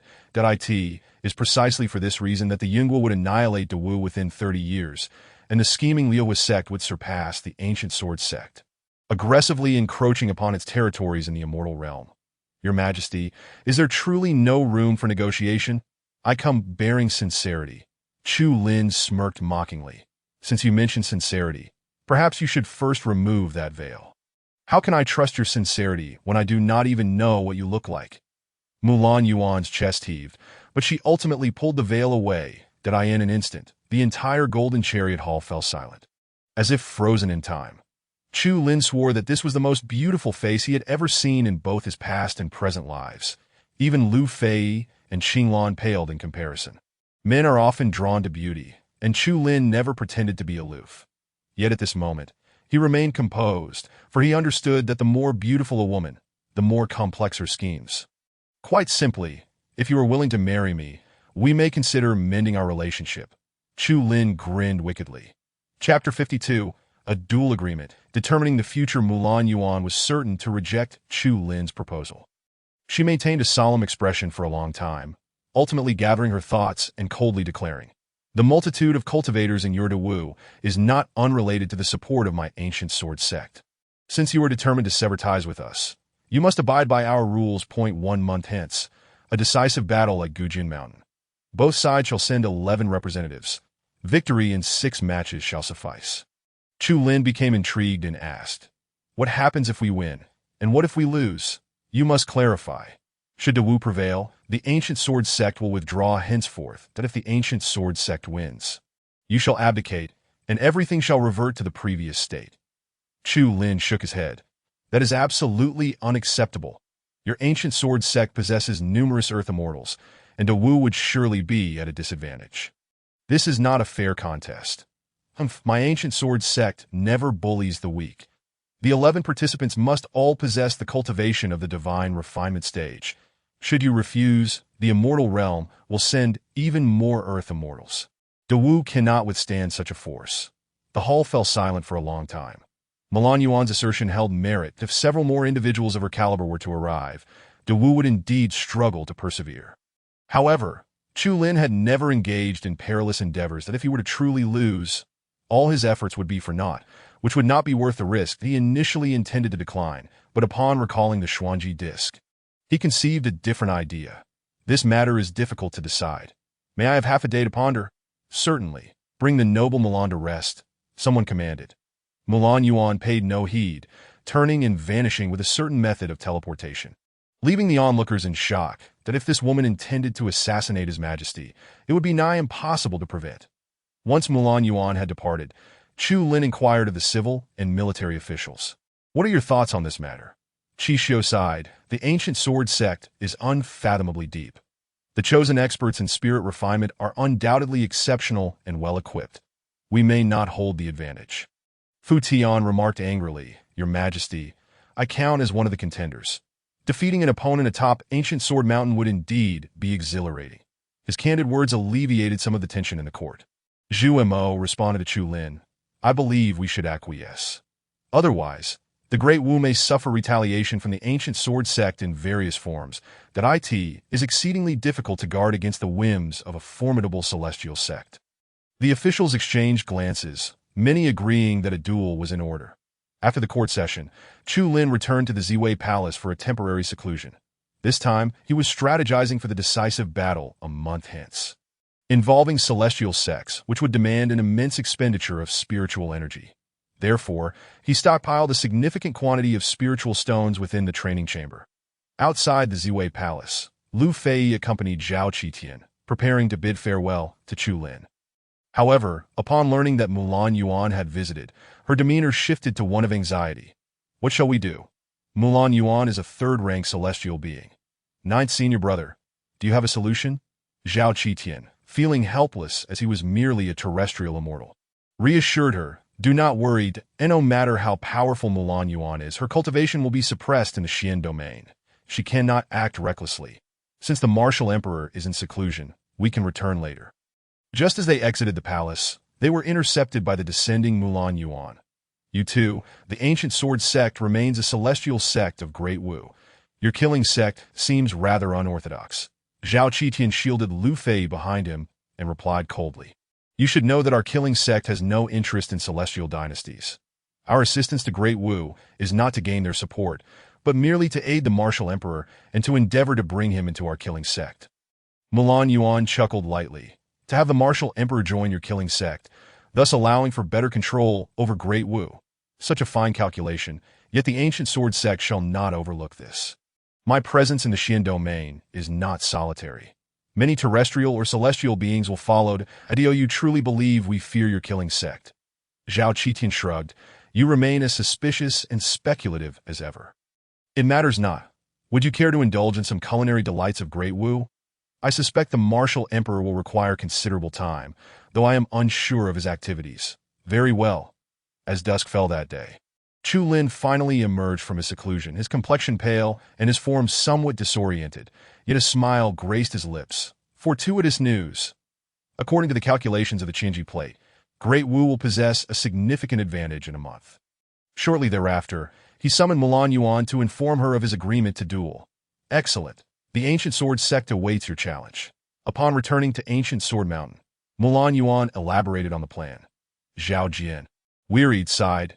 Elders may be unaware, but Great Wu has numerous perfected spirit refiners, whose combat prowess exceeds that of ordinary refiners, that if we restrict our cultivation to spirit refinement, we may not hold the upper hand. Such discouraging words displeased Milan Yuan. What nonsense! Is this your excuse for repeated failures? The ancient sword sect is a celestial sect. Do you think I would engage in battle with Great Wu under conventional circumstances?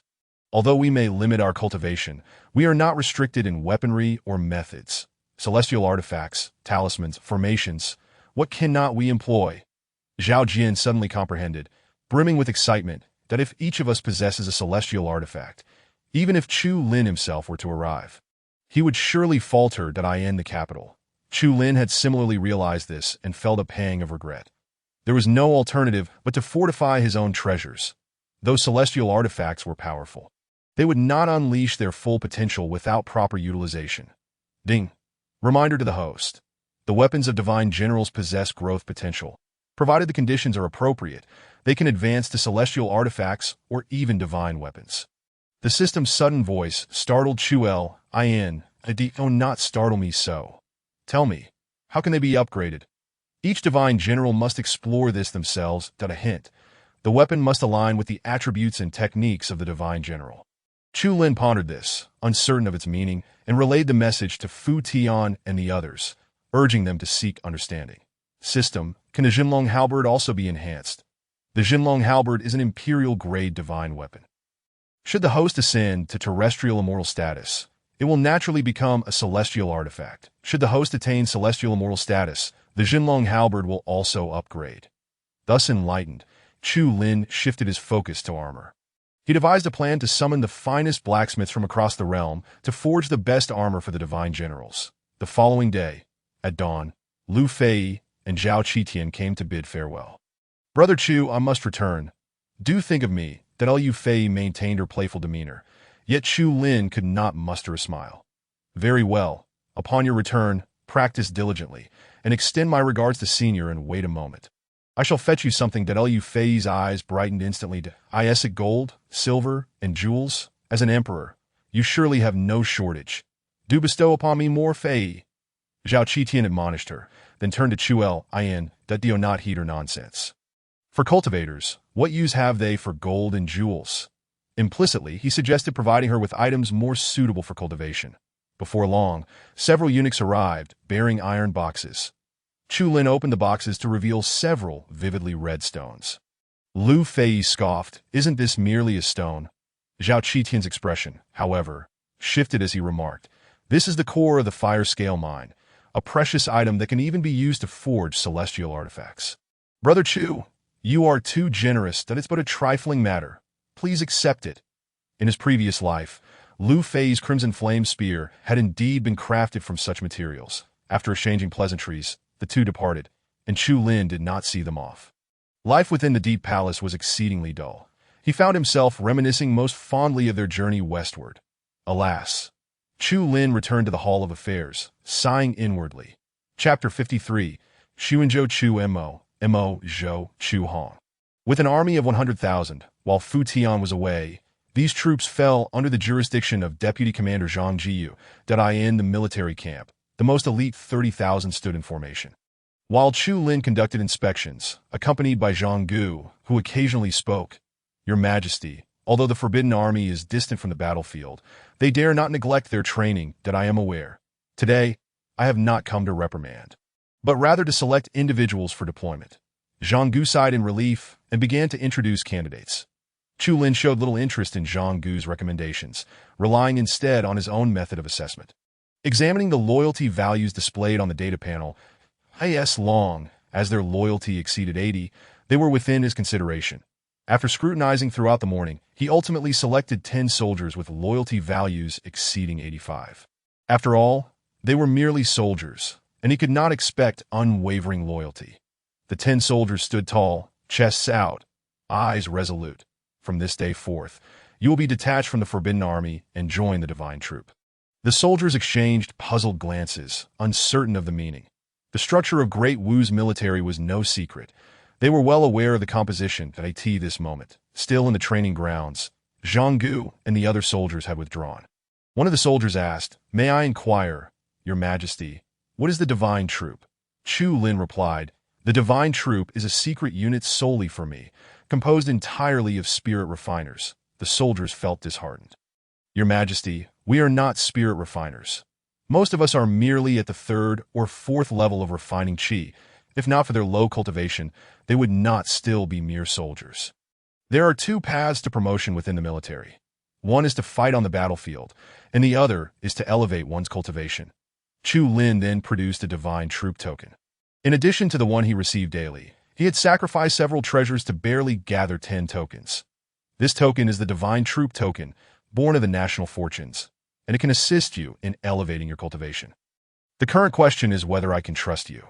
The 10 soldiers immediately knelt on one knee, pledging their loyalty. Their loyalty was evident, as clearly displayed on the data panel.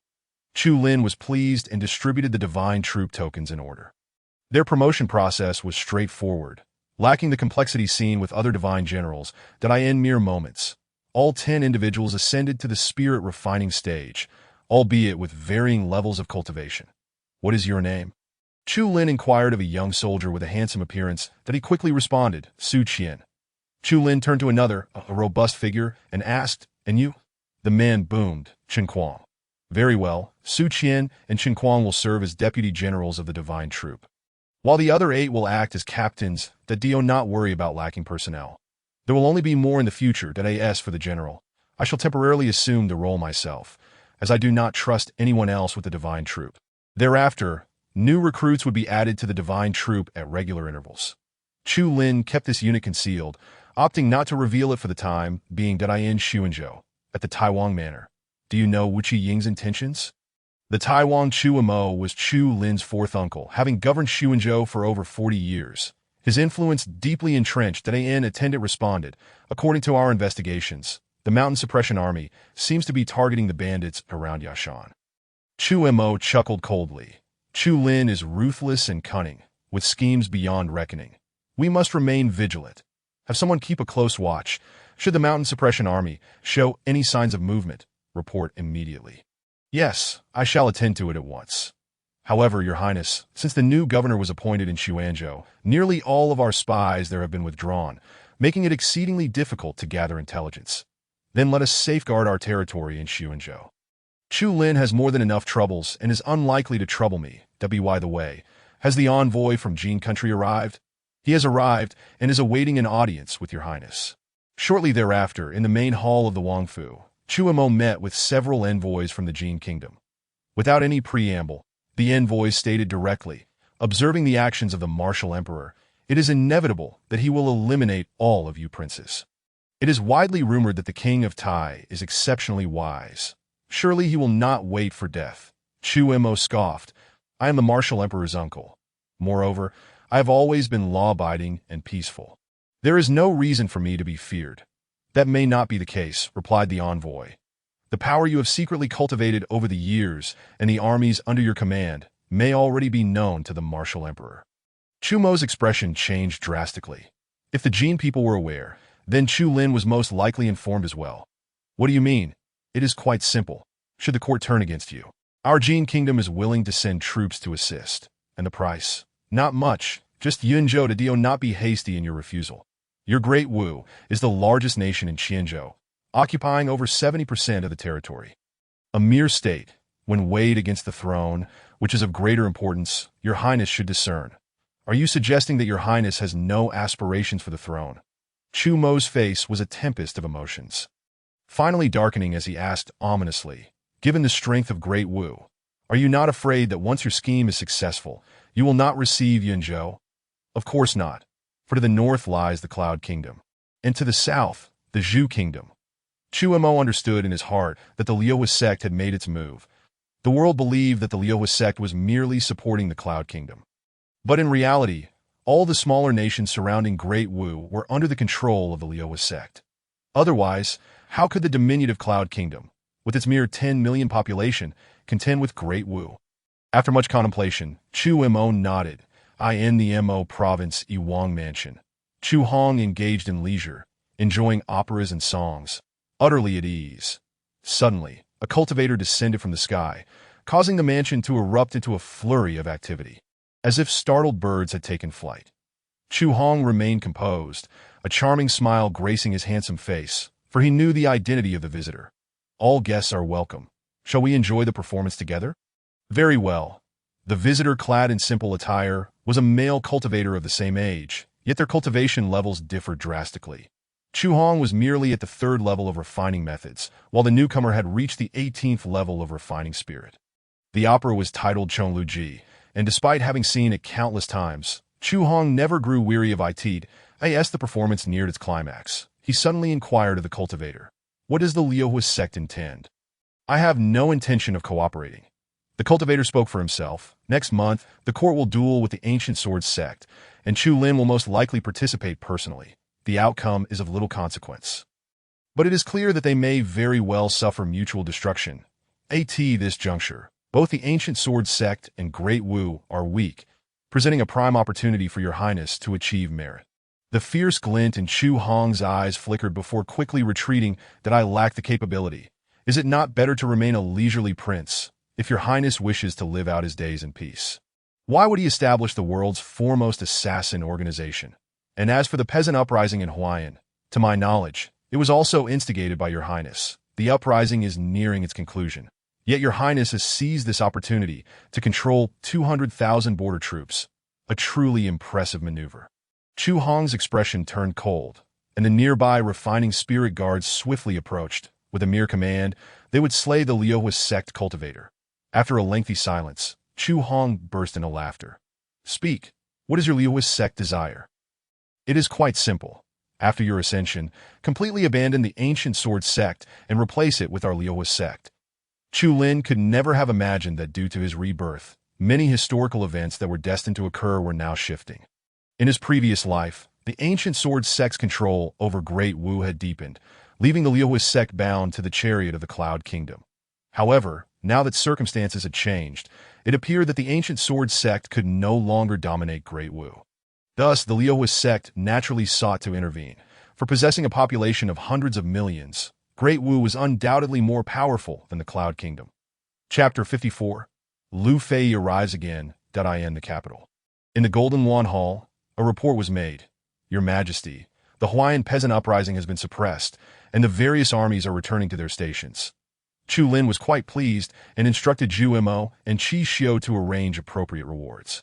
However, Zhu Mo presented another significant matter. Great Wu has stood for millennia. Despite the trials faced by various dynasties, it has maintained a stable succession. The key lies in a harmonious harem and numerous offspring. Therefore, I advise your Majesty to take in more consorts to enrich the harem. Upon hearing this, the court erupted in uproar, particularly the group of advisors, who escalated the matter to national security that if your Majesty remains without heirs, we will be restless, without offspring, Great Wu will be in turmoil, and the nation will be hard to stabilize. This statement held truth. Chu Lin often engaged in perilous endeavors, and should he perish, the ministers dared not contemplate the consequences. Although Great Wu faced numerous crises, it had been steadily improving under Chu Lin's careful curation, filled with loyal ministers that in their eyes, Chu Lin's capabilities far surpassed those of the late emperor, and they could not afford any mishaps. Among the civil and military officials, the most radical was Zhu Mo, who sternly admonished Chu Lin. "As an emperor, one must prioritize the nation above all else. Do you not recall the teachings of the sages you once studied?" Chu Lin raised his hands in surrender. When Zhu Mo became earnest, he showed no mercy. "Do you not be so agitated, Zhu Xiang. I shall comply. Let this matter be handled by my mother. Is that agreeable?" He understood that the ministers would be supported by his mother. "Excellent. Please do not go back on your word." After court adjourned, Mu Ling joyfully arrived at the Ziwei Palace, holding a thick roster along with portraits made by an artist. These ladies are all daughters of officials, proficient in music, chess, calligraphy, and painting. Liner, do you have any favorites? Chu Lin felt a headache coming on as he glanced through the list. There were no unattractive women. Each one possessed extraordinary beauty. However, he carried psychological burdens regarding this matter and truly did not know how to choose. "Mother, why not select for me?" His only requirement was that, regardless of status, they must be patriotic and devoted. And they must be cultivators. This last condition would eliminate the majority of candidates. The Mu Ling did not mind, as long as Chu Lin did not reject them. "Then it is settled. I shall prepare immediately." With a rosy glow on her cheeks, she appeared far more spirited than usual. Seeing this, Chu Lin's resistance diminished somewhat. That as an emperor, he could be formidable and resolute, yet when it came to producing heirs, Sacrifices were sometimes necessary, leaving no room for meticulous selection. Suddenly, he recalled Lu Fei, feeling a twinge of sadness to be why the next meeting, she might already be the queen reigning over the northern wilderness. Several days later, Mu Ling's selections were finalized, and she joyfully presented the list to Chu Lin, that we have chosen 10. Linner, do see if there are any you dislike, that if you like them all, then let them all enter the palace. Chu Lin, busy in the Jishir Hall, immediately paused his work to scrutinize the list. The daughters of the Minister of Rights, the Deputy Minister of Works, and the daughter of the Qing Marquis. Oh, Sima Yin, mother, she is willing to enter the palace? Mu Ling smiled. When I initially designed the list, I specifically included her. When I sent someone to inquire, she did not refuse to ask for Sima Yu. She will surely be delighted. Chu Lin continued to peruse, eventually tearing out the page featuring Sima Yin. Just her. I do not want the others. Shall we not select a few more? Forget it. I do not know the others. Even if they enter the palace, I would not see them often. Why waste their time? Mu Ling nodded, recalling the late emperor, and could not help but sigh. You are just like your father. Devoted to the state, rather indifferent to matters of the harem. This is indeed a blessing for great Wu that I am the Sima residents. Sima Yin was diligently training on the arena. During a break, her maid, Ziyu, offered her warm water. You should rest. You are too fatigued and I am fine. I can continue.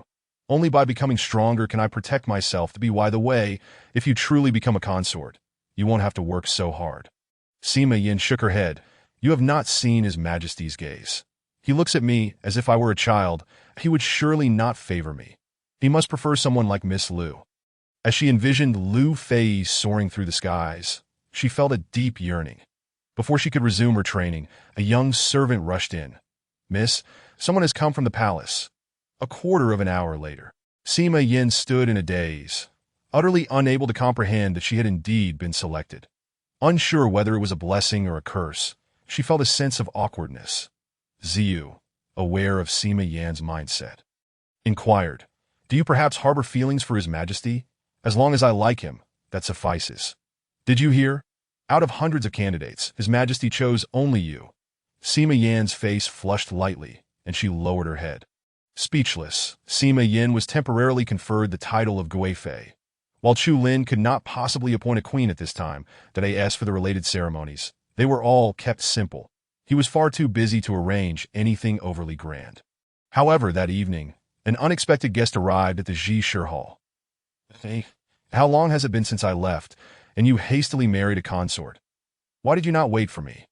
You know I love to watch the excitement.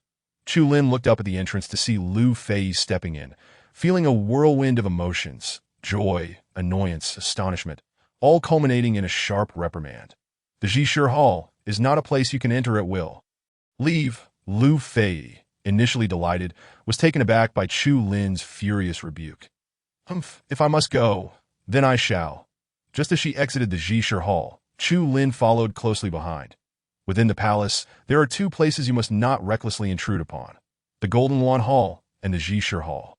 Do you understand? Lu Fei nodded weakly. She then cheerfully asked, Does this mean I can freely visit other places?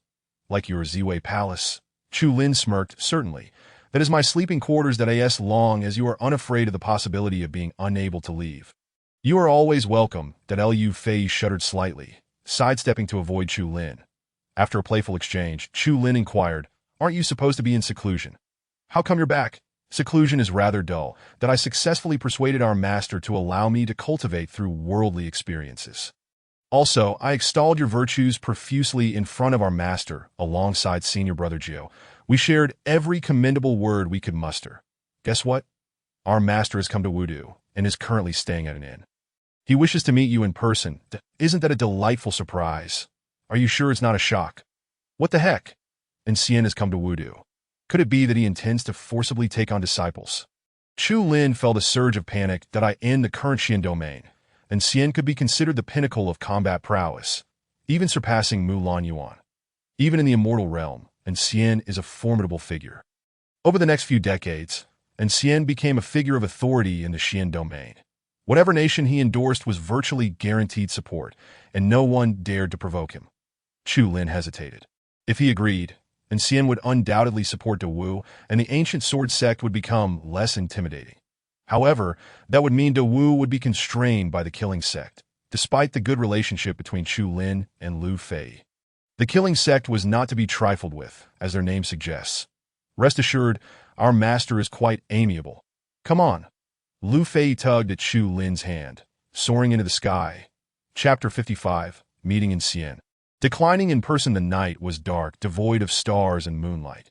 Within the depths of the palace, Sima Yin donned a crimson gown, attended by numerous eunuchs and palace maids, as she was escorted to the Ziwei Palace. She kept her head bowed in embarrassment, fidgeting uncomfortably in the Phoenix sedan chair. She hadn't anticipated that events would unfold so swiftly. Ziyu accompanied her, softly encouraging, "Miss, hold your head high.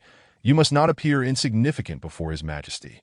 She dared not speak, fearing she might say something amiss. Suddenly, the sedan came to a halt, and someone rushed over to deliver a message. "Your Highness, His Majesty left the palace not long ago, and it is uncertain when he will return." Sima Yin felt a chill in her heart, but instructed the procession to continue. "That it's fine. I will wait for him in the Ziwei Palace." Atop the Blossom Inn, Chu Lin laughed heartily. "How dare you still stay at this inn?" Lu Fei glared at him. "Why shouldn't I? Am I to be afraid of it?" "Umph." The two then entered the room through the window. And in an instant, Chu Lin was struck by an icy chill, the essence of pure spiritual energy. As his gaze shifted, he spotted a head floating outside the bed, sleeping soundly on its side. Indeed, it was merely a head. The Xuanji disc subtly detected that a body lay beneath it, yet was obscured by some force. Chu Lin whispered, "Since our esteemed elder is asleep, perhaps we should return tomorrow." Before he could finish, he saw Lu Fei step in front of the head and flick it playfully. "Master, you're awake." And Xian instantly roused, rubbing his head in dismay. "Did I told you not to flick my head? Could you not heed my words just once? I am quite obedient. But who told you to flaunt that adorable bald head? And why do you leave your head exposed while sleeping? Do you bury your head when you sleep?" And Xian huffed in annoyance in Chu Lin's mind. And Xian had always been the epitome of celestial elegance, with flowing white hair and a serene demeanor, dressed in ethereal robes. However, at this moment he appeared rather ordinary. His bald head comical, especially when he spoke, his voice fluctuating in pitch, possibly discomforting to the listener. Yet upon seeing Chu Lin, his demeanor transformed instantly. With a flourish, his jet-black hair cascaded down, a white robe emanating an aura of celestial grace. And his delicate features bore no resemblance to that of an elder, but rather a youthful, handsome lad. Xian explained, "This is merely a simple method of concealment. When traveling, it is safer to appear less appealing." In other words, this was his true form. It was not surprising that a celestial being would find it easy to present himself as youthful. Chu Lin remarked, "Esteemed elder, your cultivation is profound. In the Xian domain, you stand unrivaled. There is truly no need to disguise yourself." Haha, that is not necessarily the case. There are countless powerful figures in the immortal realm, and it is only natural that some may find leisure in playing tricks. Therefore, it is best to remain low-key. "Fei, bring the wine." Lu Fei hurried downstairs. When alone with Chu Lin, and Xian's eyes sparkled with intensity as he scrutinized him, eventually shaking his head with a sigh. "I cannot see through you. Your imperial mandate is exceedingly strong, and you are protected by national fortune. I am unable to perceive your fate clearly. I have heard from Fei that you act decisively, with a ruthless approach to matters, and that you are quite the killer. Is that true?" Chu Lin's lips twitched as he replied, "It is not as exaggerated as you say. I only eliminate those who deserve it. And I would never commit senseless slaughter. That is only natural. That if you were to indiscriminately kill innocents, how could I bear to meet with you? Although the killing sect has killing in its name, we only ever slay evildoers. Since we are on this topic, I must ask, would you be willing to join the killing sect? I could impart to you celestial techniques." Finally, the main topic had arrived, but before an answer could be given, Lu Fei pushed open the door, carrying a cup of hot tea. Come, no need to rush. Let's drink a few cups first." Xian looked displeased that I asked for wine. "Why are you bringing tea?" Lu Fei retorted. "You tend to become quite unruly when drinking, so tea is the more rational choice.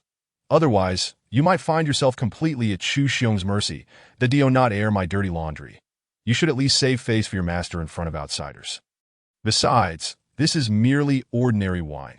How could I possibly get drunk?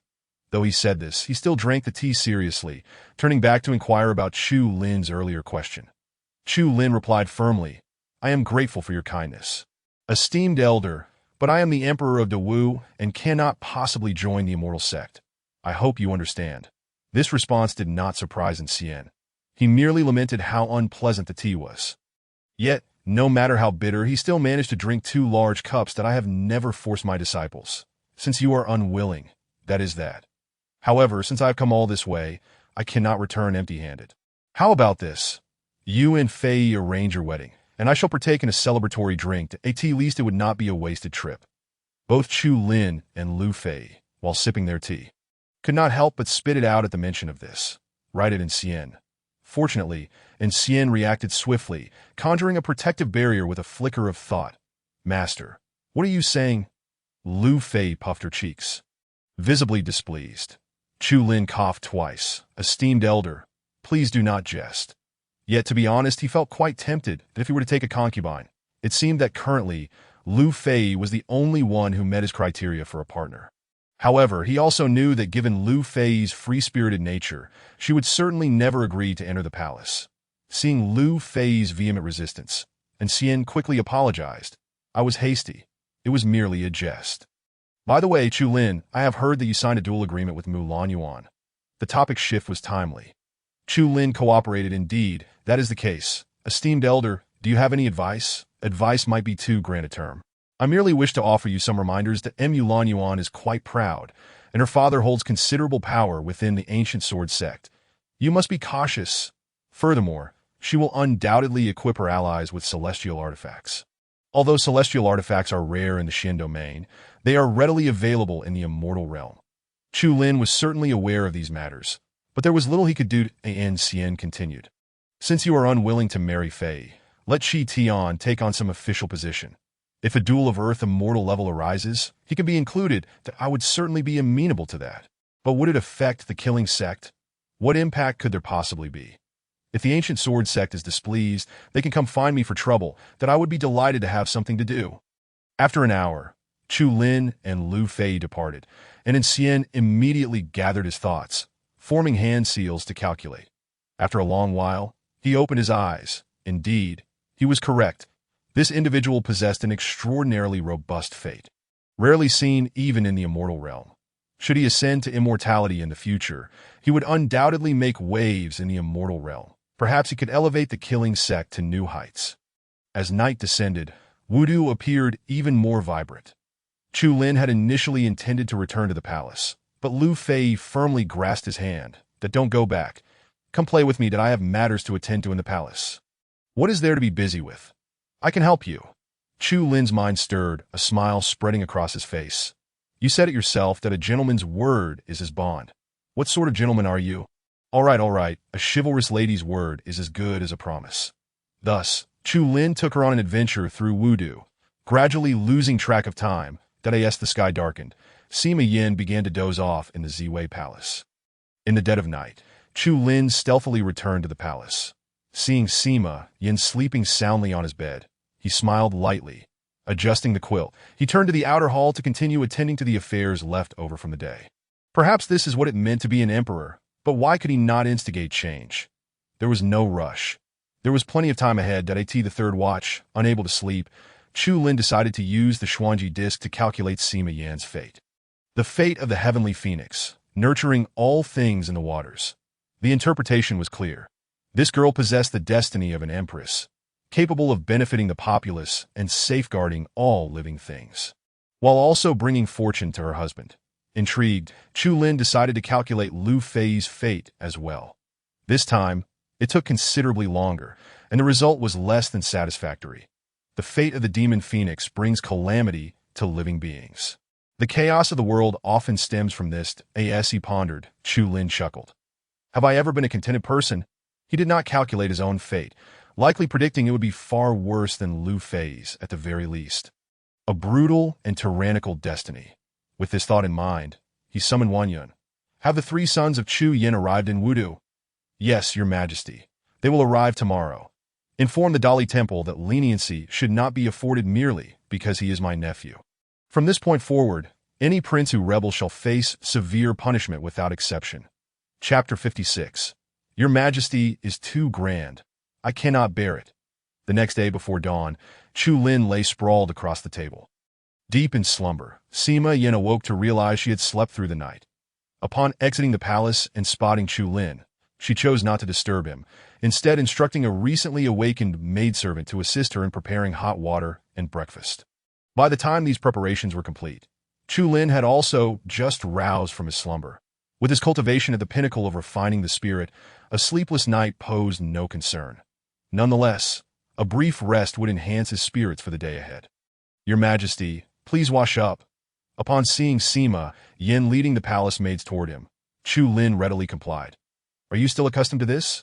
I am accustomed, Your Majesty, that I could not resist slumbering last night. I humbly request your punishment, that it was I who returned late. There are not many rules in the palace. Feel free to act as you wish, that if you miss your parents, you may leave the palace whenever you desire. Spend more time on your cultivation, and let us take our time getting to know one another. There was a slight awkwardness in his heart. Had it been any other emperor, upon witnessing Sima Yan's charming and captivating beauty, he would have likely rushed to embrace her. However, the shadow of Chu Lin's past loomed heavily, not easily dispelled. Fortunately, no one had withdrawn their engagement this time, for he was now the emperor. Who would dare to do so? Qinglan, Zhu Zue, these two names were hard to forget at dawn. During the court assembly, Chu Lin announced the elevation of Zhao Qitian to the rank of marquis, along with some nominal positions, for his contributions in assisting Dawu through recent tribulations. Zhao Qitian was not present, unaware of when he would arrive in Wudu. Your Majesty, since Chu Yan's defeat, all factions have ceased their hostilities, and the realm is rare in its tranquility. Chu Lin shook his head. What they call peace is but a fade. True repose lies in lurking. They are all watching the outcome of the duel between Dawu and the ancient sword sect. Afterward, with no significant matters at hand, Chu Lin departed the court and headed to Qianghua Palace, Sima Yan's residence that en route. He unexpectedly encountered Lu Fei, who truly treated the palace as a place of leisure. However, Lu Fei's expression was not particularly pleasant at that moment, as she coldly remarked, "Why did you not say so earlier? If you had mentioned last night that a woman was waiting for you in the palace, I would not have pestered you. It matters not. It is unimportant." Unimportant. You claim that the most significant moments in a woman's life are unimportant. Humph, I see I have misjudged you. Hey, why the sudden outburst? I meant that the time wasted last night is unimportant. There will be plenty more opportunities ahead. Lu Fei's mood shifted rapidly, and she changed the subject. I heard you granted the title of Marquis to 9th senior brother. What about me? You are not an official of Dawu. What do you seek? I can bestow upon you the honorary general of the Divine Armory. Would that suffice? She squinted her eyes and inquired, what rank? First rank. Can it surpass a marquis? Perhaps not. Your statuses are comparable. Fine, barely acceptable. Hey, we have arrived at Qianghua Palace. Are you not leaving? This palace had been unoccupied for some time, considering Sima Yan's serene disposition and need for a quiet environment to practice martial arts. Chu Lin arranged for her to reside here. Qinglan, take her away to play. Do not follow me. Since she refused to leave, Chu Lin had no choice but to enforce it. Qinglan seized Lu Fei with a grin. Miss Lu, let us depart. No, I wish to enter and witness the spectacle. Who knows, perhaps Brother Chu will indulge in an impromptu performance of a spring palace play, seeing the displeasure on Chu Lin's face. Qinglan hurriedly dragged Lu Fei away. With no idle onlookers remaining, Chu Lin entered the courtyard, instructing the maidservants to keep quiet. Sima Yin had been practicing for some time before she noticed Chu Lin and hurried over. I have seen, Your Majesty, that there's no need for formalities, that I see you have made significant progress. Well done. Take this, that he handed her a manual inscribed with the Xian Yin True Spirit technique. Swordsmanship is merely external. You must devote more time to your cultivation methods, that I shall obey. After discussing a few matters, as Chu Lin prepared to leave, Sima Yin anxiously inquired, Will Your Majesty come tonight? I will do my utmost to come. Although he said to do my utmost, Chu Lin indeed arrived that evening. Sima Yin had made ample preparations, transforming the room into a fragrant haven, reminiscent of a sea of flowers, like a little girl. She scurried about, fearing any detail might be amiss. Ziyu helplessly remarked, Your Highness, What if His Majesty does not come? Just as she spoke, the door swung open and I said I would come, and I always do. You may leave. The Empress Dowager and the ministers urged him to marry a consort, solely for the sake of heirs. Thus, Chu Lin would not appoint Sima Yin as a noble consort and leave her on the sidelines. During the day, he felt a pang of guilt, convinced he owed something to this innocent girl. However, he later came to realize his identity. He was the emperor and would one day be the greatest sovereign of the Qianzhou continent. In matters of intimacy, it is a mutual desire.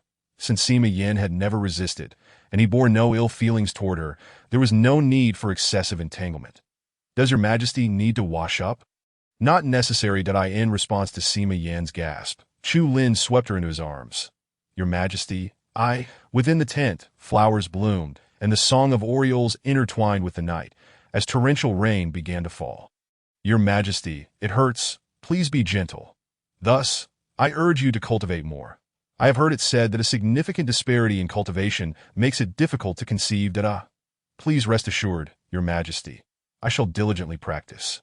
Hiss, Your Majesty is too grand. I cannot endure it do not rush. I shall impart my spiritual energy to you. I it better now. Much more comfortable. Your Majesty may proceed quickly. This night felt interminable, causing Ziyu, who waited outside to serve, to tremble with unease. Her mistress's cries were so intense that she hesitated whether to intervene. Yet, she feared the repercussions if she were to be punished by His Majesty. On the roof, Qinglan and Lu Fei lay cautiously, peering through the tiles, their faces flushed. Is it not splendid? Indeed, Miss Lu is quite knowledgeable, of course. If you follow me, I can teach you even more. Such as the matters between women. The following day at the Zhishir Hall, Wang Yin noticed the emperor in high spirits. Your Majesty, what brings you such joy? I have broken through some magical barriers and feel my cultivation has soared. Is Ling Qinyao here? Let her enter before long. Ling Qinyao entered the hall, kneeling on one knee. Ling Qinyao, pay my respects to Your Majesty.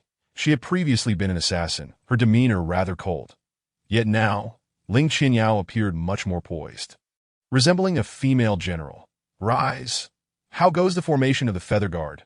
Previously, he had tasked Ling Qinyao with secretly establishing the Feather Guard to monitor the realm. She replied, branches have been established in various states and prefectures, and they are being activated in succession. That I have come to Wudu to report to Your Majesty and to establish the headquarters here.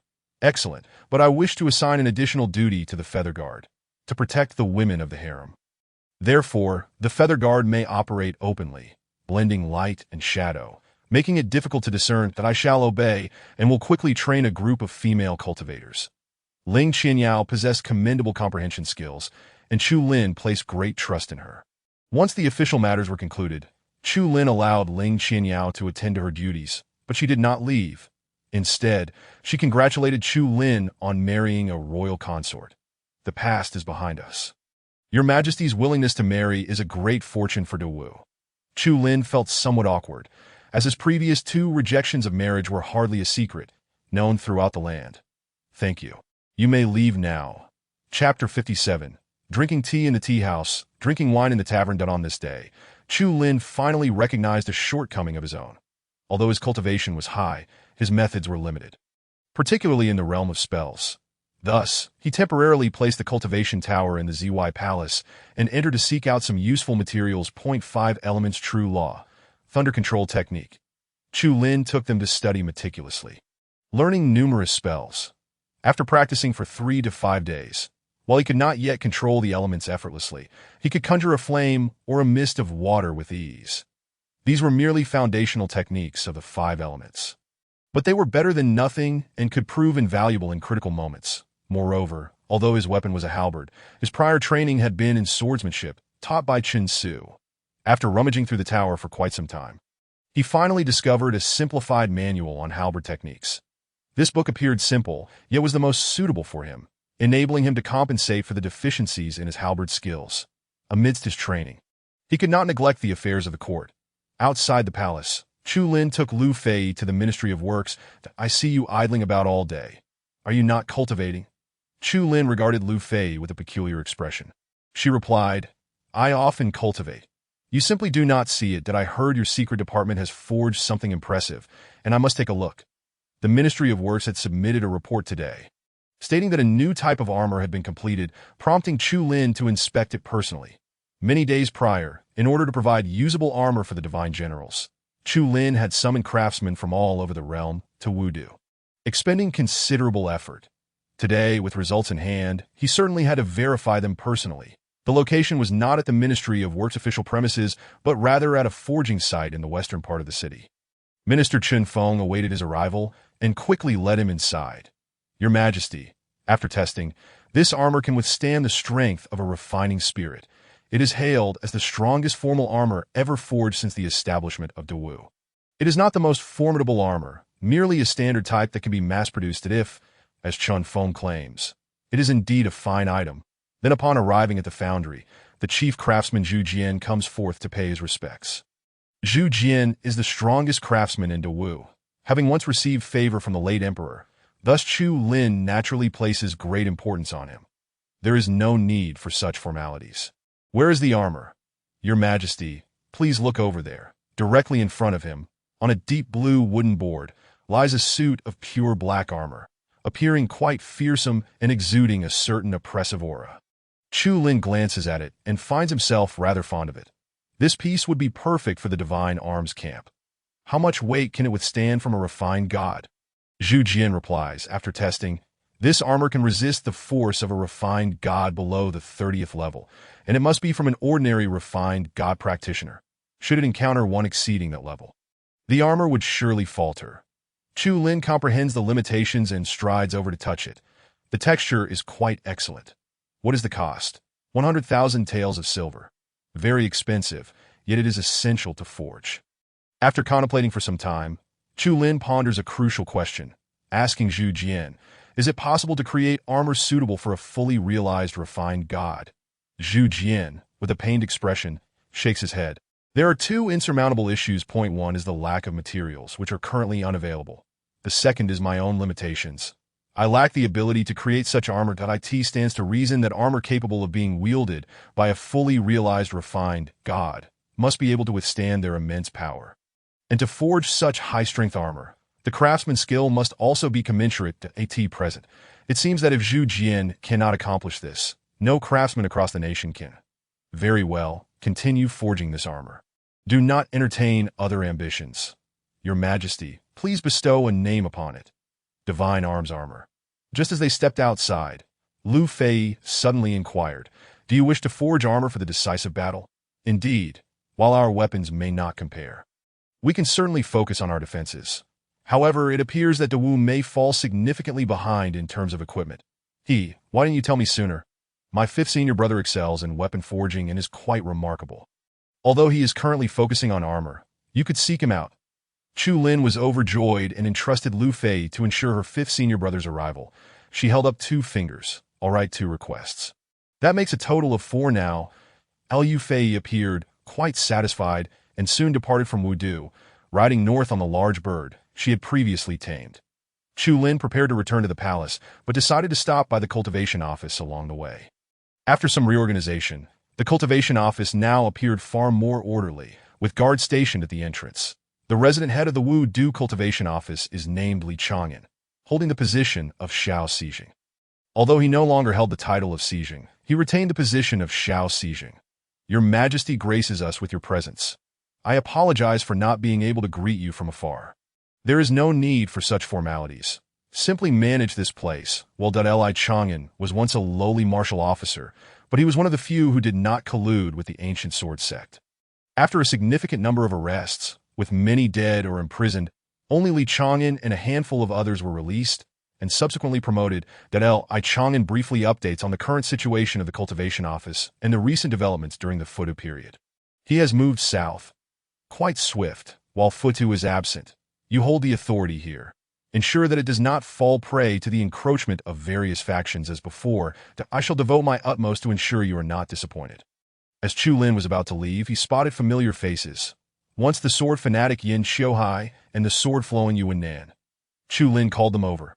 How have you been adapting, Your Majesty? All is well. Yuan Nan added, in the past, I may have shown disrespect. I beg your forgiveness. Point one cannot blame the ignorant. It matters not. They are now martial officers, receiving focused training from the cultivation office. Suddenly, an idea struck Chu Lin, and he instructed them on a task. Take a group of individuals and covertly search for traces of the Futu Pavilion across the nation. The signs are quite evident. Should a locality experience a significant number of disappearances, it warrants further investigation. Once you ascertain the facts, do not act hastily. Report back to headquarters immediately, as I must be informed. Yin Xiuhai and Yuan Nan instantly perked up. Their previous chivalry rekindled. Chu Lin recognized that they could not be confined to Wudu, nor could they engage in mundane affairs. Only by allowing them to roam freely across the nation would their true natures be fulfilled. Utilizing people is such that one cannot merely rely on one's own will. One must assess the suitability of others. Shortly after departing the cultivation office, Chu Lin encountered a familiar face on the street, Mulan Yuan. Upon seeing her, Qing Lan and the entire Imperial Guard were poised for action, ready to engage in battle. Chu Lin waved his hand, signaling them to withdraw. If Mulan Yuan intended harm, why would she arrange for a duel? I merely came to see how your majesty is preparing. I mean no other harm. Observing closely, Chu Lin noticed that Mulan Yuan's complexion was rosy today, indicating a cheerful disposition. The visage of Sima Yin suddenly flashed in his mind. During her happiest moments at night, her beauty seemed to rival that of Mulan Yuan. Since you have come to see me, it is only fitting that I extend the courtesy of a host. Shall we go to a tea house for tea, or a tavern for wine? Is it impossible to drink wine in a tea house or tea in a tavern? One must have propriety in name to ensure the rightness of action. If the name is not proper, you may find yourself unable to enjoy either tea or wine. That Mulan Yuan covered her mouth and chuckled. I am rather particular. It would be best to have both tea and wine served together. And I shall select the finest. Chu Lin laughed heartily. I am not particular at all. Whether good or bad, I wish to have them all. Chapter 58. Mulan Yuan's statements that Mulan Yuan was not jesting. Upon arriving at the tavern, she indeed instructed the waiter to bring forth a selection of fine wines and brew various teas. This one is not lacking in funds. He shall cover the expenses. The waiter, seeing Chu Lin nod in agreement, had no choice but to comply. Thereafter, Mulan Yuan seemed to be enjoying herself, pouring and tasting various wines, her head swaying like a bobblehead. Indeed, the mundane wines paled in comparison to the celestial brews. She casually brushed her hand and produced a small porcelain vial from seemingly nowhere. Upon opening it, an intoxicating and ethereal fragrance wafted forth, causing Chu Lin's scalp to tingle. This was celestial brew. The aroma was so potent that it quickly filled the small tavern, creating a stir. Such fragrant wine, just a whiff and one feels intoxicated. Waiter, why did you not inform me of any new fine wines? Young master, this wine was brought by a guest. It has nothing to do with our tavern. The waiter, feeling aggrieved, lamented the situation of patrons bringing their own liquor into the establishment. Yet upon noticing the throng of guards behind Chu Lin, he dared not voice his complaints. While the waiter held his tongue, others were not as restrained. Hey, share some of your wine with me. I will pay you double. Mulan Yuan turned her head, her eyes sparkling with mirth. Each cup of wine is worth 3 low-grade celestial stones that no need for double. Just provide me with the full amount of celestial stones. What? Celestial stones? My goodness, such a beautiful lady. Little sister, where do you reside? And how many are in your family? Boom. A tremendous force surged toward him, sending him crashing out of the tavern. With furrowed brows, Chu Lin withdrew his hand and shot a glance at Qing Lan. Qing Lan understood immediately, promptly taking several guards to handle the situation. Mulan Yuan chuckled lightly. Your Majesty, why the haste? I still have transactions to conduct that I fear you may slay him. He is merely a spoiled young master. He can endure some punishment, but his crimes do not warrant death. That do you not tell me you merely came to drink wine and chat about trivial matters. Indeed, merely to drink wine and, by chance, discuss some mundane affairs with you, that I find it curious. While countries and celestial sects of other continents tend to coexist harmoniously, why does the Emperor of Dawu seek to expel the ancient sword sect? Are you not aware that without the ancient sword sect, Dawu would be unable to withstand the pressures from other nations? To speak of distant matters, even the gradually strengthening Yun nation could pose a threat to Dawu in the future. Chu Lin secretly mused. With your ancient sword sect, Dawu would perish even more swiftly. Yet outwardly he declared, though Dawu lacks terrestrial immortals, we are not a nation to be easily bullied. You celestial sects may occupy a lofty position, yet you cannot usurp our intrinsic rights. Even the smallest of ants, should you destroy their homes, would fight tooth and nail against you. Mulan Yuan sighed. How did it come to this? During this time, I have been researching the grievances between Dawu and the ancient sword sect. It is indeed as you say, the ancient sword sect has erred in some respects. Yet other sects have committed even graver transgressions. In comparison, the ancient sword sect is relatively patient. Patient erosion? Other nations are controlled due to their weakness.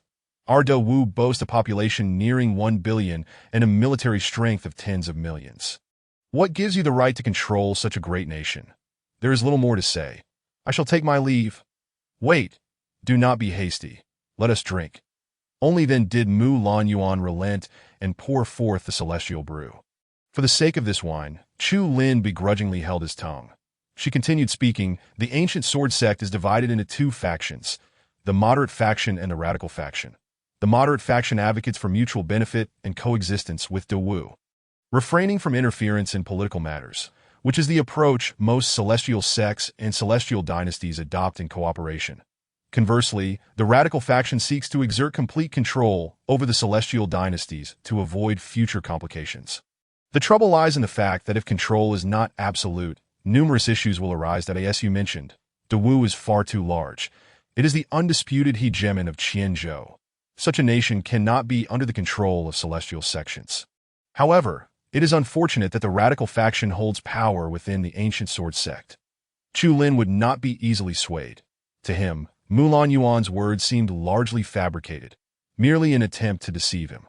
Which faction do you belong to? I was originally part of the radical faction, but upon descending, I realized that your Dawu is not as weak as I had imagined. Thus, I have calmed myself and concluded that there is no need for us to suffer mutual destruction. So the duel is still on. The duel shall certainly continue, for there exists no better resolution. Your Majesty, rest assured that even after your defeat and abdication, you may continue your cultivation within the ancient sword sect. Once you achieve immortality, I shall escort you to the celestial realm, where becoming a core disciple will not be a formidable challenge. Chu Lin scoffed. I too have a suggestion for you. Once you fail, you might consider joining the Great Wu, that I shall make an exception and bestow upon you the title of Countess, and of course, if you prefer to become a favored concubine, I would be even more delighted. The two shared a hearty laugh, each harboring their own thoughts. Mulan Yuan inquired further, I have heard that many have reached the pinnacle of divine refinement within Great Wu. Pray tell, Your Majesty, how have you accomplished this? Chu Lin's heart raced. Could she have uncovered something? It is merely the blessing of the national fortune of Great Wu, something your sect cannot comprehend. Ha! Other celestial realms lack such fortune. Is it only Great Wu that possesses it? It seems Your Majesty is reluctant to share, but fear not, there will be ample opportunities in the future. It is getting late. I bid you farewell. Wait, Chu Lin called out to her, be cautious of the Flowing Fire sect. The conflict between Great Wu and the ancient sword sect is an internal matter that must not be interfered with by outsiders. After Mulan Yuan departed, Chu Lin lifted his cup, only to discover it contained mere mortal wine. How despicable, he muttered. He downed it in one gulp, suddenly feeling an intense heat coursing through him. What the devil? This is not ordinary wine, that a voice whispered in his ear. This is a potent spirit specifically designed for men, enhancing their desires. I trust Your Majesty will find it quite enjoyable. Ha ha! I wish you great pleasure. Chu Lin had anticipated that this person would be troublesome, engaging in their mischievous antics, that he quickly flew back to the palace and tossed the recently walking Sima Yin onto the bed. Your Majesty, I cannot endure this. Endurance is not an option, Chu Lin replied, losing control. Eventually, noticing her genuine discomfort, his excitement subsided slightly, and he administered a healing jade pill to her. Once her wounds healed, they continued their tumultuous journey. Experiencing both pain and pleasure, on Ancient Sword Mountain, Mulan Yuan was perusing various documents, accompanied by Zhao Jian, Fu Tian, Zhu Mo, Qi Xiu.at present. It seems Zhu Mo will likely abstain, while Fu Tian and Qi Xiu are definite participants. Who else might join? Zhao Jian responded, "There is also Qin Wu from the Blood Refinement Army, and Zhong Liu from the Western Sea City Defense Army, that I have heard that Zhao Qitian from the Slaughter Sect has been granted a title. So it is likely they will send someone as well." That Lan Yuan slammed her palm on the table, her expression darkening. That is the Slaughter Sect truly going to meddle? No matter. Even if they do, they can only send those at the pinnacle of divine refinement, incapable of stirring significant turbulence. Gather information on any potential combatants. We must prepare for every eventuality. Zhao Jian understood and cheerfully remarked, "We have an inkling of who Chu Lin might deploy. While he knows nothing of our plans, we shall hold an absolute advantage." Lan Yuan admonished, "No advantage is too great to be taken lightly. Your previous failures stemmed from underestimating the martial emperor. The elders impart wisdom," he acknowledged. After Zhao Jian departed, Lan Yuan employed a spell, sending a specially crafted letter skyward. The envelope floated for some time before tearing open a vortex-shaped passage, disappearing from sight. "Chu Lin, all those I send will hail from the celestial realm. Let us see how you prepare for them." Chapter 59. Southward to Bazhou, the traffickers Chu Lin secretly instructed the cultivation office and military to scour the land for rare materials and treasures, delivering them to Wudu for his sacrificial offerings. While waiting, Ling Zhan finally arrived. This individual, not particularly young, was deeply passionate about forging but held little regard for Chu Lin. During a banquet hosted by Chu Lin, Ling Zhan coldly remarked, "My little junior sister has never been bullied. Should you dare to mistreat her, I care not whether you are the emperor." It was evident that calling Lu Fei the little princess of the Slaughter Sect was no exaggeration. Chu Lin remained unperturbed, repeatedly assuring Ling Zhan to avoid provoking him, as he had indeed bullied Lu Fei in the past. After Ling Zhan was taken by the Ministry of Works, Lu Fei spoke on her senior brother's behalf. "Fifth brother's temperament is just so, yet he is among the milder ones in the Slaughter Sect that if you spend enough time with him, you will find him quite generous." Chu Lin had no time for such camaraderie. 2 days later, the cultivation office delivered a large quantity of treasures, and after his offerings, Chu Lin finally acquired a new position, Shura.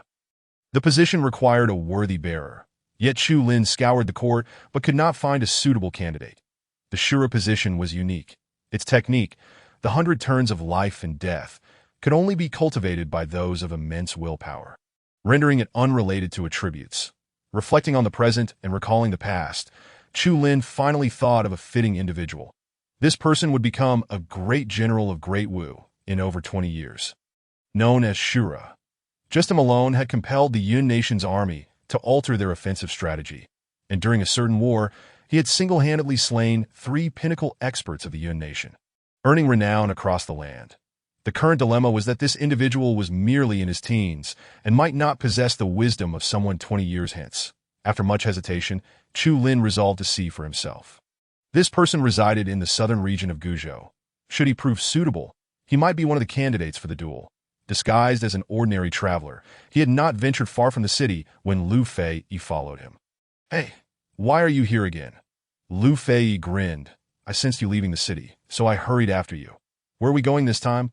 "I shall be your bodyguard. Isn't it the other way around?" "This trip south won't take long. I'm merely searching for someone that if you're looking for someone, why not let your subordinates bring them to you? How can I know if that person is capable?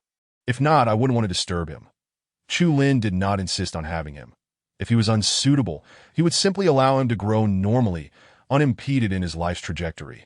They continued on horseback, taking in the scenic views along the way. As their pace gradually slowed, that Lu Fei's gaze turned peculiar, and she could no longer contain herself, saying, "You are definitely making excuses to play. Zhuemo will soon be lamenting again. Have you given him all your memorials?"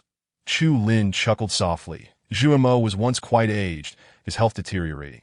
Yet now, with the protection of the national fortune, his cultivation has soared to the pinnacle, easily managing these political affairs. That I have faith in him. Assisting the emperor with governance was a coveted opportunity many ministers yearned for. Zhuemo harbored ambitions to accomplish what his predecessors had failed to achieve. Chu Lin shared similar aspirations. Thus their minds resonated, and their methods of operation were akin. That said, many of Chu Lin's guiding principles were still derived from Zhumo's teachings, which had not altered even after 30 years in his previous life. As night fell, the two entered Bazhou's capital as planned. Though the name of the city was imposing, it exuded a refined tranquility, appearing somewhat delicate.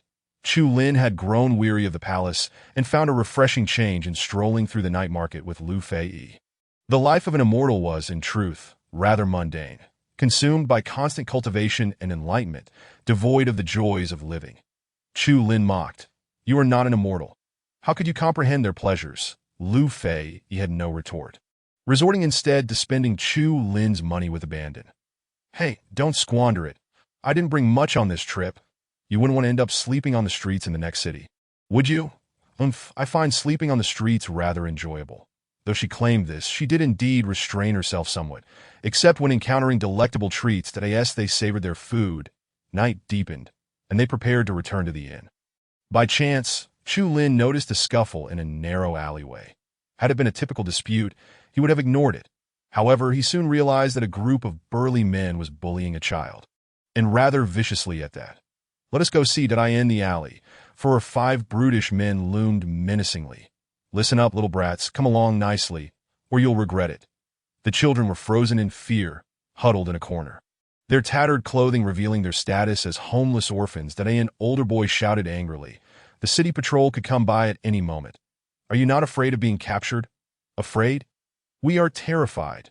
The men moved to seize the children. But suddenly, a streak of light whizzed past, a wooden beam interposing itself between the thugs and the children. Refining practitioners. The thugs were also practitioners, mostly of body refinement, with only their leader possessing chi refinement.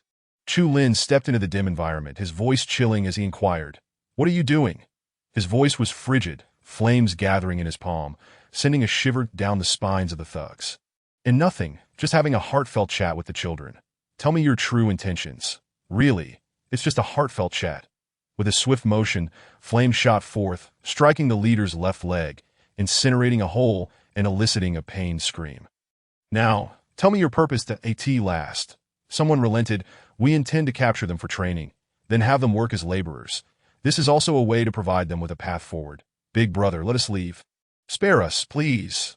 Chu Lin could not discern the truth in this statement, but upon glancing back, he spotted the city patrol approaching and quickly summoned them. Upon discovering that Chu Lin was a practitioner of divine refinement, the captain of the patrol showed him great respect. "Thank you, young master. These men are notorious traffickers. We shall take them away immediately." The thugs dared not resist, obediently surrendering. Chu Lin and Lu Fei comforted the children and learned that they were indeed orphans. "Take this money, hide it and spend it wisely. Just wait a little longer. Things will get better." Chu Lin felt a heaviness in his heart as he led Lu Fei away. "Did I ask that all?" Lu Fei was incredulous. She assumed Chu Lin would help the orphans find a better place, ensuring they would not need to worry for their survival. Chu Lin sighed. "There are countless orphans across the nation. I cannot solve this issue at present.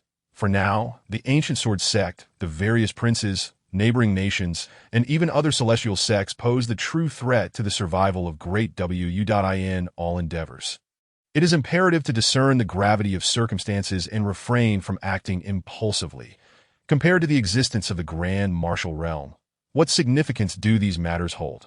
Lu Fei suddenly comprehended, a light chuckle escaping her lips. "Your words bear resemblance to those of my master. He often states that in light of the survival of the celestial sect, many other issues are trivial in comparison. Yet, in truth, there are always individuals who position themselves on a moral high ground, coercing another segment of society through moralistic duress. These individuals are not necessarily in the wrong. They merely possess a narrow perspective, seeking solace in their own hearts while unwilling to bear the psychological burden as for whether such actions may yield graver repercussions that lies beyond their realm of consideration. Many corrupt officials and traitorous scoundrels harbor such sentiments." Chapter 60. Accountability at the prefectural office. Feeling discontented, Chu Lin refrained from his cultivation that night and retired early. Before dawn the next day, a loud and arrogant knocking resounded from outside. "The garrison is conducting an inspection. Open the door." Official scrutiny. Chu Lin promptly opened the door. Outside stood fierce soldiers who surged in, searching the premises thoroughly. Given that it was an inn, Chu Lin was indifferent. "What are you searching for?" "We are hunting 2 human traffickers. Your cooperation is requested." The captain held up a wanted poster, comparing it with Chu Lin for an extended period, his countenance gradually darkening. "It's him. Take him away."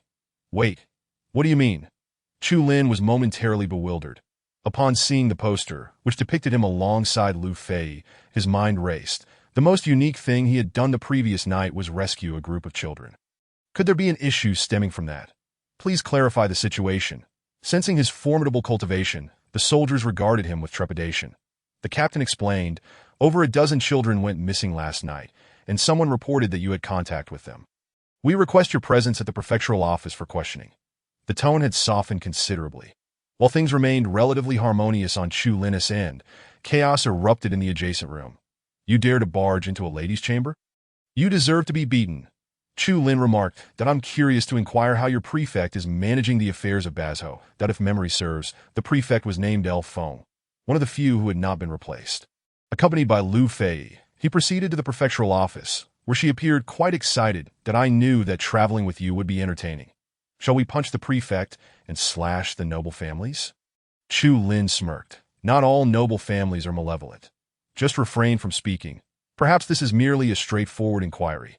However, after the captain whispered something in his ear, a murderous intent ignited within Chu Lin. During the interrogation at the prefectural office, you can confess, claiming that the children were sold to other states. Afterward, the commanding officer will allow you to leave, taking your silver and disappearing without a trace.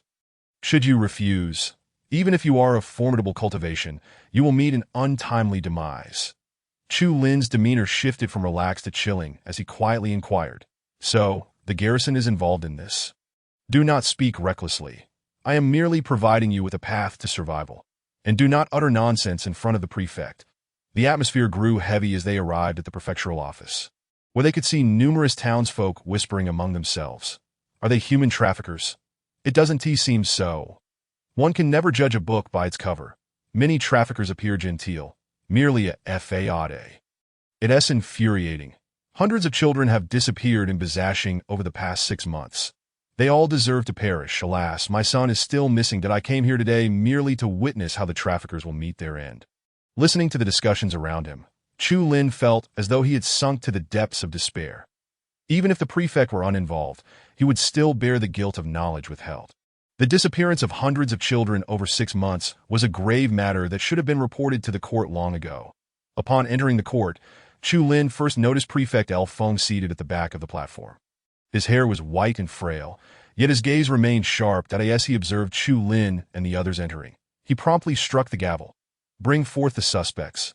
I wish to interrogate them." In addition to Chu Lin and Lu Fei, there were others present, indicating they were not the sole suspects. Scanning the surroundings, the most conspicuous figure was a middle-aged man in black, reclining on a large chair to the right. This man was a third-tier cultivator, seemingly indifferent to the proceedings, even dozing off occasionally. Clearly, he was Rong Quan, the commander of the garrison. No one else dared to exhibit such blatant disregard for the prefect, who was present. "State your names." Chu Lin replied. "Lin Chu. Lu Fei followed. Fei Lu. From where do you hail? What is your relationship? And what brings you to Bazhou?" It appeared that the prefect was already aware that Chu Lin was not a local. Chu Lin responded, "We hail from Jiangzhou, husband and wife, traveling the world, merely passing through Bazhou to rest." Lu Fei shot Chu Lin a glare, but said nothing. El Feng continued, "There have been reports that you had contact with the children who went missing last night. Is that true?" "We indeed assisted some children last night, but whether it aligns with your assertions remains to be seen. By the way, might this be Commander Rong Quan? The brothers of the garrison provided me with detailed accounts along the way, but their veracity is yet to be determined." Rong Quan, who had been half asleep, perked up at Chu Lin's words. "The garrison is responsible for the safety of the entire state. If you are a trafficker, you shall not escape. If you are not, all the better." His tone in the first half sounded more like a threat. "Enough." El Feng struck the gavel with force, sternly declaring, "Suspects must not converse with one another." "Lin Chu, are you involved in trafficking across various states?" The disappearance of children is not a singular issue in Bazhou. It is escalating monthly across other states as well.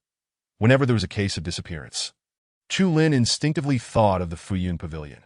However, the abduction of children should not be related to the Fuyun Pavilion, as children possess scarce spiritual energy. Not to mention spirit pills, even life essence pills could not be refined from them. This implied that there were other organizations behind this. Contemplating this, Chu Lin's aura transformed, as if he had instantaneously morphed from a lamb to a ferocious tiger. The court doors temporarily closed. Noticing the lack of movement, Chu Lin willed the townsfolk to be ushered out, the doors sealing shut. "Lin Chu, what are you doing?" El Feng bellowed. He lacked any significant cultivation and did not fully grasp Chu Lin's overwhelming power. Meanwhile, Rongquan was already sweating profusely. "Great perfection? You are a great perfection cultivator? My brother, if my subordinate spoke inappropriately, please forgive me. You may leave that a great perfection cultivator could not possibly be a trafficker."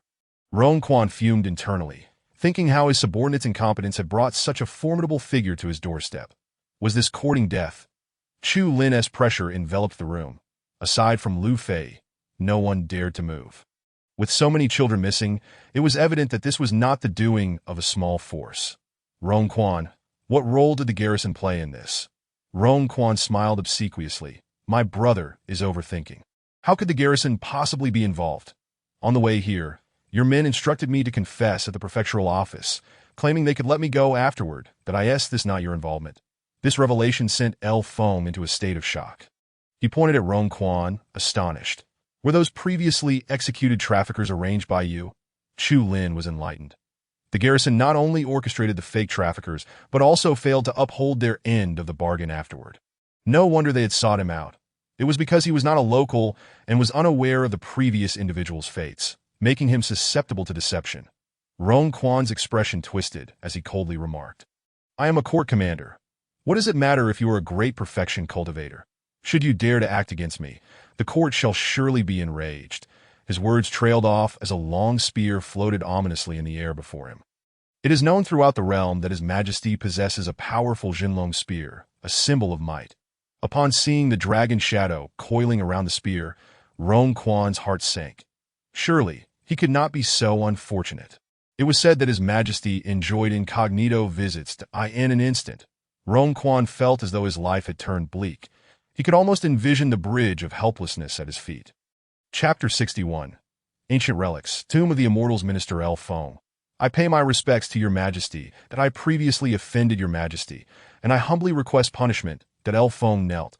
Utterly helpless, he did not recognize Chu Lin by the Jinlong spear, but rather by the golden token he carried and that familiar visage. And oh wonder, he seemed somewhat familiar. It was the profile of His Majesty he had once glimpsed. "El Feng, I inquire of you. Were you involved in this matter?" "I swear, I have diligently served in my position and have not engaged in any illegal activities." "Then why did you fail to report it?" El Feng appeared astonished, then responded, "Before your Majesty ascended the throne, I had already reported this matter, but there was no follow-up. After your Majesty's ascension, I reported it again half a month ago. Prime Minister Zhu instructed me to conduct thorough investigations and ascertain the cause." "I see," writhed at Lu Fei, lacking in subtlety, laughed heartily. "You were in Longzhou at that time. I am aware. No need for your reminder." "Rongquan, will you not speak?" Rongquan dared not resist, recounting the events in detail. It turned out he had not been involved initially, but had been earnestly investigating. Eventually, an organization approached him, threatening and enticing him, leading him down a path of corruption. "Your Majesty, the rewards they offered were too enticing. I simply could not resist. Besides, at that time, you had not yet ascended. Nanzheng and Guzhangyan were in control of the court, causing chaos throughout the realm. That I did nothing wrong in seeking my own path. Indeed, those who commit evil deeds always have justifications for their actions. What organization? Assassin's Ridge. They have a training base outside the city, training children from a young age to become cold-blooded assassins." With a sudden jolt, Chu Lin's heart raced. The assassin organization, the Xiling, had reportedly just ascended to the pinnacle of Qianzhou. Although currently obscure, in over a decade, their numerous assassination attempts against high-ranking officials of the Great Wu would render them infamous. The ancient sword sect, infuriated, would annihilate all branches of Xiling within the Great Wu territory. It was later revealed that Xiling belonged to the Liuhua sect, which had long been orchestrating its plans. Chu Lin recalled certain information. Xiling should currently be under the influence of a certain prince, that in his past life, Chui would fall victim to an assassination 6 years hence, orchestrated by that very prince. Understanding the circumstances, Chu Lin appointed Lu Feng as the acting commander and ordered the capture of all related personnel. Meanwhile, concerning the training base mentioned by Rong Quan, it was located the following day. The children were still alive and had not yet commenced the death game. This so-called death game was a selection process for siling. Only one child out of 10 would survive to receive the organization's full cultivation. Lu Feng relay orders back to Wudu. Instruct the cultivation department to scour the nation for siling. Should any traces be discovered, eliminate them without hesitation, that I shall obey. Chu Lin need not worry about the new commander, as Qi Xiu would swiftly dispatch someone to take complete control of the military in Bazhou. Chu Lin and Lu Fei continued their journey southward, inadvertently entering Changzhou. Have you heard? Many along the way are aware of your presence. It has already been revealed. It matters not. I never intended to conceal my whereabouts. There were two reasons for this. Firstly, he was formidable enough. Having previously slain Nangongshi, he had already shaken the world. It was now a consensus that to kill Chu Lin, one must mobilize 2 Earth Immortals. Otherwise, success was utterly unattainable. The Liuhua sect could manage such a feat, yet their Earth Immortals would find it challenging to evade the ancient sword sect and enter the Great Wu. Secondly, the duel between the Great Wu and the ancient sword sect was a matter of destiny. The confident Milan Yuan would not allow this to be disrupted. Thus, the ancient sword sect would refrain from assassinating Chu Lin. I've heard that Changzhou is quite entertaining. Shall we linger here for some amusement? Lu Fei expressed her enthusiasm. Chu Lin queried, Did we come south for leisure? Isn't that your intention? Certainly not, but plans often yield to unforeseen changes. Just as they arrived in Yangcheng, they discovered a multitude of cultivators present. Upon inquiry, they learned that ancient ruins had emerged to the west of Yang Mountain, potentially laden with treasures. Observing Lu Fei's excitement, her cheeks flushed, Chu Lin decided to take her to investigate. Within half an hour of entering the city, they joined other cultivators in exiting. You two aren't locals, are you? We could form a team. Whenever treasures are involved, disputes are inevitable. There might even be cases of murder and looting. Having more people would ensure better protection. That was quite amusing. A frail youth of Qi refining cultivation, so gallantly proposing to form a team. As if he could actually aid Chu Lin. Initially intending to refuse, Chu Lin changed his mind upon hearing the youth's eloquent discourse. That I can agree to this, but you must disclose everything you know. Deal, the youth chirped. This ancient ruin actually appeared over a decade AT that time. The news was hushed, and few were aware. You must be curious how I know. My father entered it. He took pride in this fact. After a pause, he continued, by jumping through a half-meter-wide crack in the ground of Yang Mountain, one can access a dark underground world. There are many tombs down there, with treasures galore. Upon hearing this, Chu Lin's interest waned significantly. It was likely the ancestral grave of some long-extinct family. That if there are so many treasures, why hasn't your family ascended to prominence? Judging by the youth's attire, it appeared rather shabby. The youth, named Zhuojun, grew somber. Although the tombs are filled with treasures, they also harbor malevolent spirits. One misstep can lead to deadly curses beyond the aid of even divine beings. That my father met such a fate. Despite exhausting our family fortune, we could not bring him back. Chu Lin contemplated retreating to the city. That place likely held little interest. However, Lu Fei whispered to him, the presence of spirits indicates this is no ordinary grave. It could be the resting place of an immortal. That aren't you on a quest to gather treasures? There must be valuable items within, perhaps even celestial artifacts, with the opening of the heavenly gate. The spiritual energy surged, concurrently unveiling many peculiar ruins, akin to the forbidden grounds of the divine weapon clan they had encountered previously. After some deliberation, Chu Lin resolved to investigate. If numerous high-grade magical artifacts were present, they might unlock certain positions beneficial for the duel in half a month. Zhuojun led the way, and the trio soon arrived at the western side of Yang Mountain, where many had already gathered, accumulating at the site, likely due to the cracks still being partially opened. Hey, Zhuojun, right? A group of burly men clad in black approached, their highest cultivation at over 20 levels of Qi refining. Zhuojun shrank back, hurriedly nodding and bowing. Brother Xiong, I didn't expect you to come as well. That if you can come, why can't I? I heard your deceased father entered. Is that true? Zhuojun shook his head. And the burly man immediately glared, reprimanding. Are you seeking death? Come here and lead us in. If we find good treasures, We might even spare you a piece or two. Only then did he turn to gaze at Chu Lin, finally fixating on Lu Fei, swallowing hard. What a stunning girl! How old are you? Are you married? If not, perhaps you could consider my brothers. We could certainly make you feel breathless. The commotion drew much attention. Yet no one intervened, for this group wielded considerable influence in Yangqing. Boom! Chu Lin unleashed a punch, sending over 10 burly men flying hundreds of meters away, disappearing from sight. Who knew there would be so many pests in the mountains? So noisy. The surrounding individuals were astonished. He was a refining god. Chapter 62. The underground cemetery, sacrificing celestial artifacts. Most of the cultivators present were at the chi refining or chi manipulation stages, with few at the refining god level.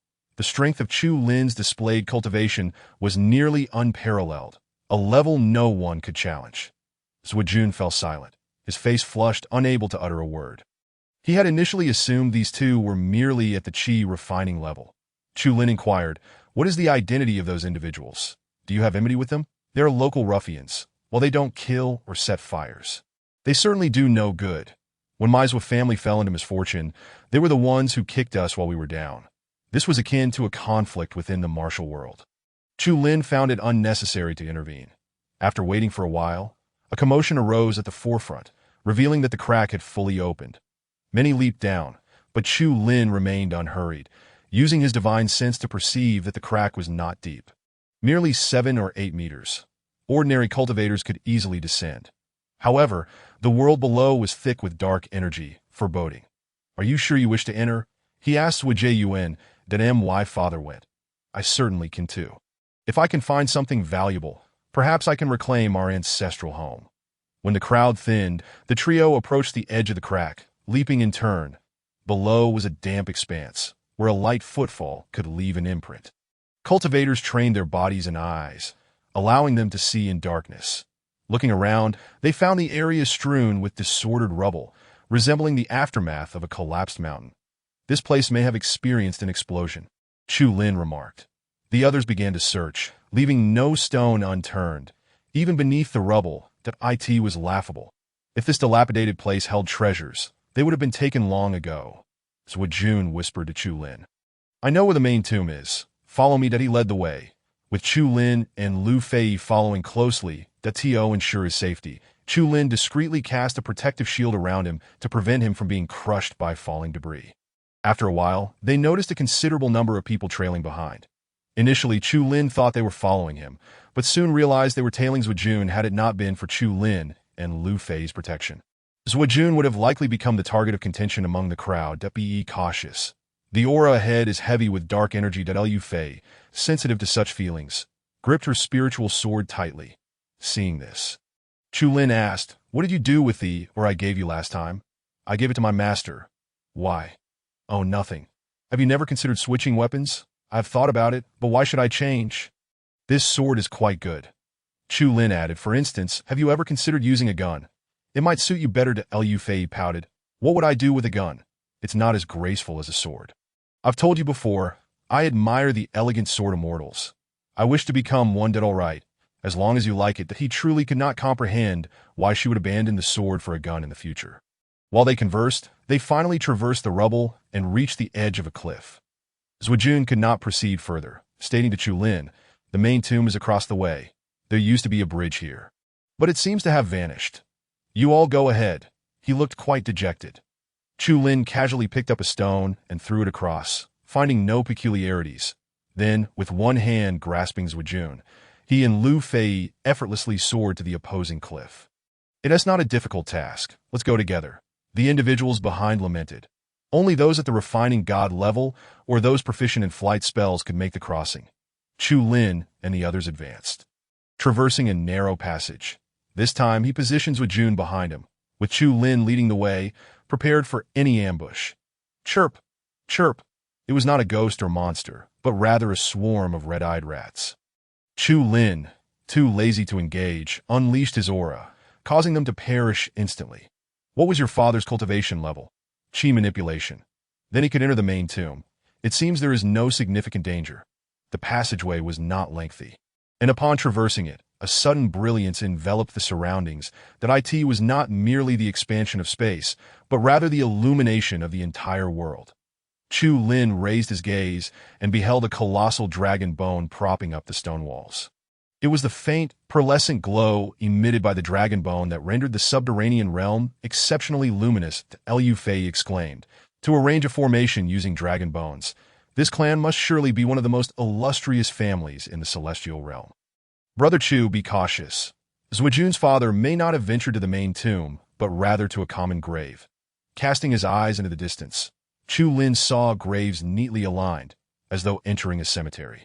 As he advanced, a sense of oppression gradually settled upon him, that he glanced sideways at Zuijun, who appeared unperturbed, indicating that this feeling of heaviness affected those of higher cultivation more significantly. Zuijun's lower cultivation rendered him less susceptible. Brother Chu, this is the suppression of a celestial formation, that if the pressure becomes too overwhelming, it would be prudent to withdraw and return after the Earth Immortals have come, Zuijun suggested. Not necessarily. Let us proceed, Chu Lin replied resolutely. After a quarter of an hour, they finally arrived at the gravesite, where some mounds had been pried open, likely the handiwork of Zuijun's father. Be cautious. There are spirits about. The dark, spectral forms slithered in from all directions, attempting to silently engulf the three, that yet such trifles could hardly deceive a divine refiner. Liu Fei unleashed several sword chi, the scorching flames incinerating the spirits. Their wails echoing disturbingly, cackles, hisses, and various unsettling sounds disrupted the stillness of the cemetery. Chu Lin exuded an aura that silenced everything in an instant. Let us refrain from disturbing the graves. Instead, we should search for other treasures. Such modest graves would likely not house significant burial goods, and Chu Lin held no interest in unearthing them, that as he ventured towards the rear, he finally discovered a grand tomb that had already been breached. Upon entering, he found scattered, decayed magical artifacts and, to his astonishment, some were celestial instruments. System: what can be gained from sacrificing a celestial instrument? The maximum progress from a sacrifice is capped at 100%. Regardless of the celestial instrument the host offers, equivalent to an imperial-grade spiritual weapon, that in essence, sacrificing celestial instruments is a loss. However, seeing the severely damaged celestial swords in his possession, he decided to sacrifice them. System: perform the sacrifice. Warning to the host: there is a progress overflow. Then let the overflow be sacrificed into divine weapon tokens. That feasible. Sacrifice successful. Congratulations, host. You have acquired the Vermilion Bird position and received 28 divine weapon tokens. Elated, Chu Lin continued his search. In the meantime, the others arrived, lacking his discernment, and began digging upon sighting a grave. As Chu Lin anticipated, the average graves held no valuable burial items, even if there were spiritual weapons. They had long since decayed. Suddenly, a rumbling echoed. Perhaps the digging had provoked the defensive mechanisms of the celestial formation. Chu Lin felt a warning in his heart and hastily seized Zuijun, urging Liu Fei to flee. Just as they soared to the periphery, the entire cluster of tombs in the center began to sink, vanishing without a trace. Chu Lin sensed that across the vast chasm lay the true main tomb. To reach the other side would undoubtedly require an Earth Immortal. Let us depart, Zuijun inquired. What has happened to those people? They are merely accompanying the graves. They may await the resurrection of the burial grounds. Though I doubt the likelihood of that. Chapter 63, Luojiang City. Young Xinliang's Zuijun had acquired some valuable gemstones, the only possessions that remained impervious to decay. Chu Lin refrained from entering the city. Parting ways with him, he and Liu Fei continued south, entering Luojiang City in Guizhou just as night began to fall. After locating an inn, the two took to the streets, inquiring of passers-by. Excuse me. Do you know someone named Xinliang? He should be around his teenage years, tall for his age, and quite renowned here, due to his filial piety. After much questioning, they finally received an answer from a middle-aged vendor at a roadside stall. Dusting off his shoulders, he spoke slowly. I know that fellow. He resides on the front street, but he has always been dutiful, despite losing his father, and works tirelessly, returning home at dawn and leaving late as for now. He is likely at the East City Market hauling goods. Coincidentally, today several large carts of grain arrived from Yuanzhou. Thank you. The pair made their way to the East City Market. Liu Fei, perplexed, asked, what do you need him for? Mind your own business. You could tour the city for a while, and I'll find you later. All right, disinterested in the search, Lu Fei wandered off into the vibrant night market. Chu Lin ascended to the rooftops. Hastening his pace, with a vantage point, he could easily discern the direction of the market. This location was the largest trading hub in the city, and despite the hour, many townsfolk were still bustling about. After scanning from the rooftops for a while, he finally spotted the grain sellers at the rear entrance. Several young men were unloading grain from carts. Observing them for a moment, he could not ascertain their identities. As they all appeared quite youthful, he refrained from descending to inquire, merely watching before departing that he had considered earlier that Xin Liang might not meet his expectations at this time, that if that were the case, he would not interfere with Xun Liang's predetermined path of growth that in his past life. Xin Liang would join the ancient sword sect a year later, demonstrating exceptional talent as he advanced from an ordinary individual to a chi refiner in just 6 months.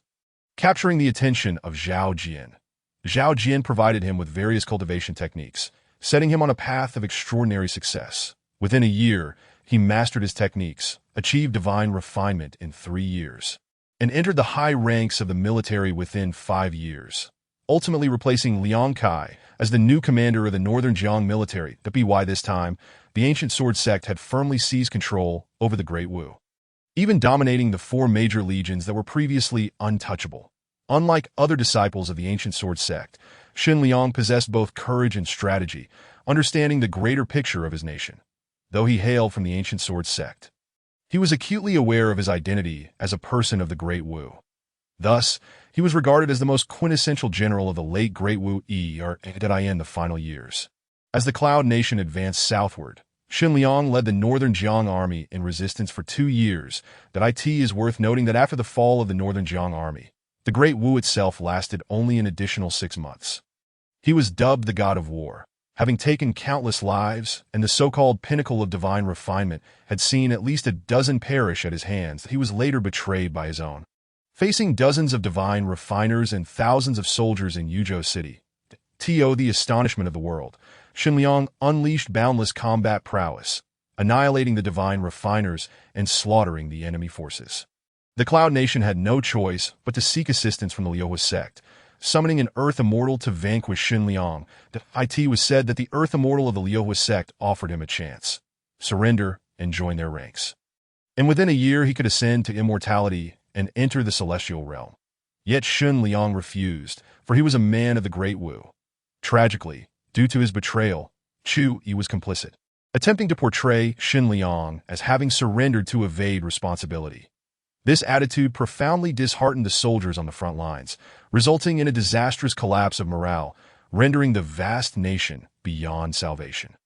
Chu Lin pondered extensively, ultimately resigning himself to a side, at least in this lifetime, Xin Liang would not meet an unjust demise. Expanding his consciousness, he soon located Lu Fei. She was indulging in food, thoroughly enjoying herself. Chu Lin, lacking the same spirit, communicated with her telepathically, indicating his intention to return to the inn for rest. The night passed without incident. The following morning, Chu Lin departed the inn early, heading towards the front street mentioned by the vendor. Upon arrival, he discovered the front street was extensive, comprising several thoroughfares. You mean young Xin? He resides at number 27, currently facing debt collectors. Given your lavish attire, you must be affluent. That if you're his friend, perhaps you could lend him a hand. It's quite a struggle for him. Chu Lin rushed over to number 27 on the front street. A dilapidated courtyard was filled with a throng of burly men clad in black, hurling insults to it's time to repay your debts. If you truly have no money, perhaps this house could suffice as collateral. Xin Liang, with his striking features, stood at 15 years old, yet already towering at nearly 6 feet. Appearing taller than the brutish men, his expression was one of despair as he pleaded, "Brothers, you know my family is in dire straits. Could you grant me a few more days? I will find a way to borrow the money." It was a mere 5 taels of silver, yet his family could not muster the funds. The leader of the thugs bellowed furiously, "You can afford rice but not repay me? Brother, my family still needs to eat. My mother's health is poor, and we must purchase rice. This is the meager sum I earned yesterday. I implore you to show mercy." Suddenly, a frail, yellow-faced elderly woman burst from within, broom in hand, rushing towards the thugs, crying out, "I will fight you." Xin Liang gasped, quickly enveloping his mother in his embrace. "Mother, don't act rashly. Son, last month I borrowed 30 copper coins, and this month I must repay 5 taels of silver. They are clearly intent on seizing this house. Who doesn't he know it's a blatant robbery?" But Shun Liang found himself powerless. Though he possessed a strong physique, he lacked the strength to confront them. The thugs, though not particularly formidable, had a few with physical cultivation, capable of easily overpowering these commoners. "Damn it. Does the old hag seek death? Do you really think I would face consequences for killing you?" This individual is known as Zhuozhen, a fearsome figure who seems intent on murder, but he has indeed committed homicide in the past, yet he remains unafraid. His brother-in-law, Qin Song, serves as the commander of Luojiang City. Luojiang City is the capital, where the highest local officials are the prefect and the commander. The commander commands thousands of troops, wielding immense power. Xun Liang is well aware of this, which is why he has always refrained from resisting, conceding to the demands of the other party. However, when it comes to his house, he cannot comply. It is his sole inheritance. "Brother Zhua, please give me 2 more days, and I assure you I can borrow the money," Xun Liang implored. Zhuzhen snorted coldly. "Everyone knows you owe me money. Who would dare lend you anything? Be quick about it. Hand over the house, and we can discuss everything else. Otherwise, I will ensure that you can never leave this wretched place." Xun Liang's gaze was icy, his eyes glinting with ferocity. Yet, even as his nails pierced his palm, he did not unleash his fury. Above them, Chu Lin observed the scene unfold. Others might consider Xun Liang overly cautious, believing he should fight back at such a moment. But Chu Lin perceived his maturity, a calmness that bordered on terrifying, that if he were to strike, not only would he lose his home, but he and his mother could also face dire consequences. The wisest course of action would be to relinquish the house and seek a means of survival thereafter. Reflecting on it now, he suspected that his enrollment in the ancient sword sect a year later would be in vain, leading to his mother's untimely demise in his past life. There were rumors that after Xun Liang became a general, he returned to his hometown, not merely to pay respects to his ancestors, but also to eliminate numerous foes. Some individuals were not truly magnanimous. Instead, they harbored their grievances, awaiting the opportunity to exact revenge when they could overpower their adversaries. Such individuals are the most terrifying. Chapter 64. Breaking into the government office. Cursing the commander at the most critical moment, Chu Lin intervened, tossing a silver ingot worth 5 taels. Zhuozhen did not catch it, allowing it to clatter to the ground. With a menacing glare, he demanded, "Who are you to meddle in my affairs? I am merely a passerby, unable to tolerate this injustice. You claim to have solid connections. Do you really believe even murder can be smoothed over by the local commander? Of course, boy, did I advise you to recognize your situation and leave before you invite trouble." Chu Lin raised his hand, conjuring flames that transformed into an arrow, hovering ominously at Zhuozhen's brow. "Do you believe I cannot intervene?" Zhuozhen swallowed hard, fear overcoming him as he turned to flee, leaving the silver behind. The arrow dissipated, and Chu Lin turned his attention back to Xun Liang, who stood tall, his gaze untainted, a commendable youth. "Thank you, brother." Xun Liang bowed in gratitude, his mother following suit. However, when they lifted their heads, they found Chu Lin had vanished. Hesitating briefly, Xun Liang picked up the silver. "Son, once you have the means, be sure to repay this double." "Indeed, I will." Elsewhere, Chu Lin roused the newly awakened Lu Fei, and they proceeded directly to the government office. "Have you found the person?"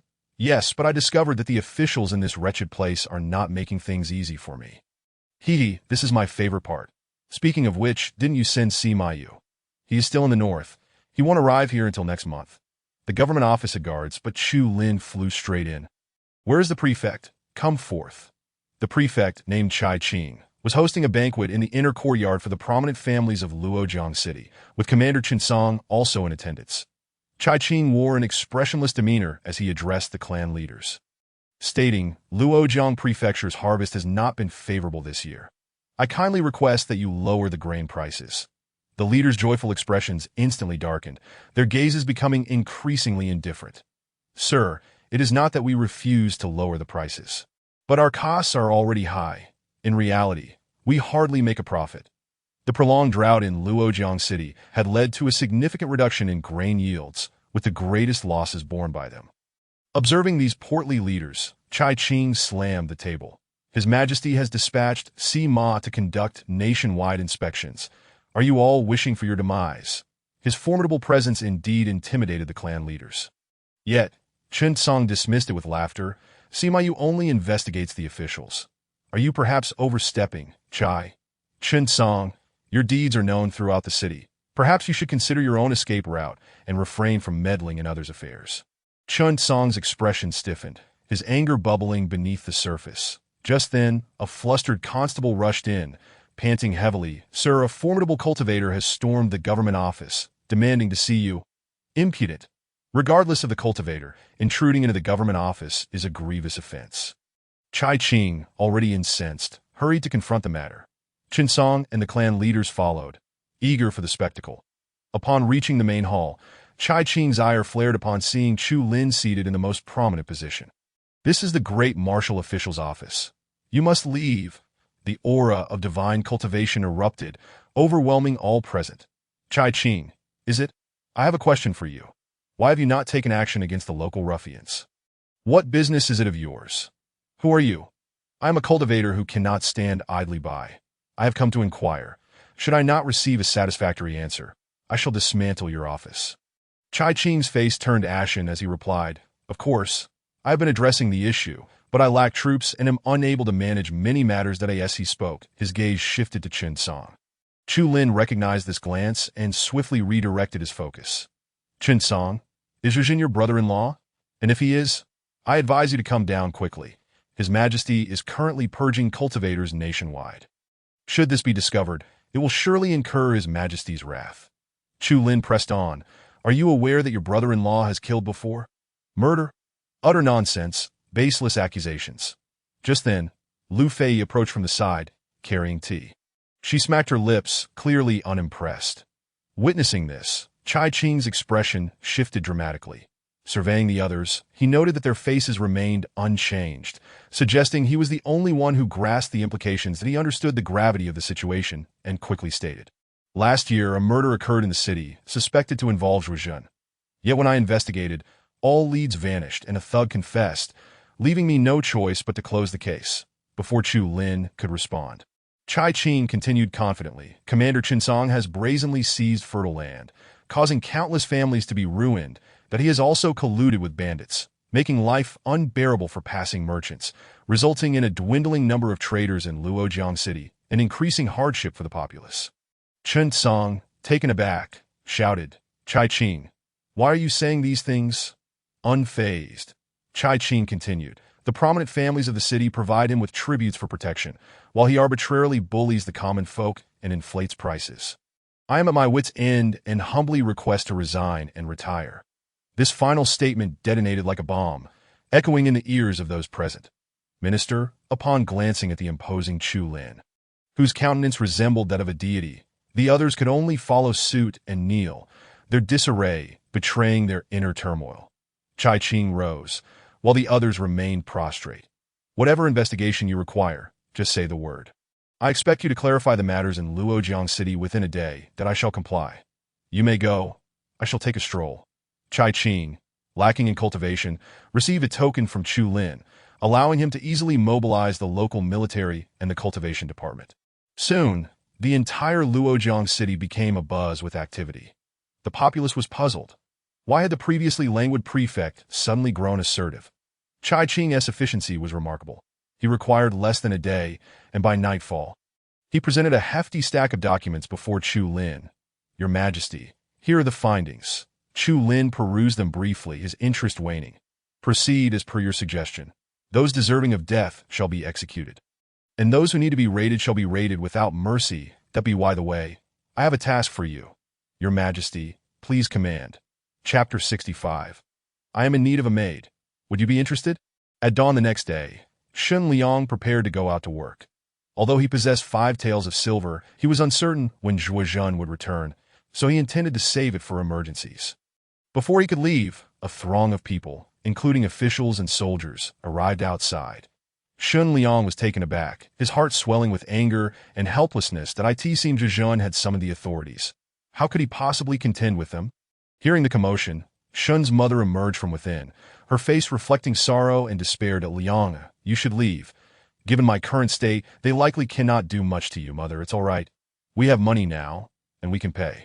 What troubled Xin Liang the most was the possibility of Zhuozhen raising prices, that if that were to happen, he would undoubtedly be unable to repay. But as those individuals entered the courtyard, Xin Liang discovered that Zhuozhen was not among them.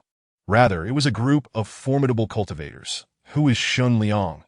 It is I. Xin Liang stood before his mother, and the leading cultivator of the group immediately broke into a broad smile, approaching to seize Xin Liang's arm. After feeling it for a moment, he praised, "Indeed, you possess exceptional talent. Would you be willing to join my cultivation division?" "What? Cultivation division?" Xin Liang doubted his ears. "Sir, to my knowledge, the cultivation division only accepts individuals with cultivation." "Haha, the rules have changed. Now, those without cultivation but with potential are also welcome. His Majesty aims to nurture more cultivators for the Great Wu. Are you willing to join?" Of course, Xin Liang was eager. Having dreamed of such an opportunity, yet he remained composed, his expression shifting from sunny to cloudy as he inquired, "Did Zhuozhen send you? Intentionally leading me in to seize my home?" The cultivator looked bewildered and replied, "Are you referring to the ruffian Zhuozhen? He was captured by the lord of the prefecture yesterday. He won't escape the death penalty." "Are you certain? Would I dare deceive you? Not only Zhuozhen, but Chen Song has also been imprisoned.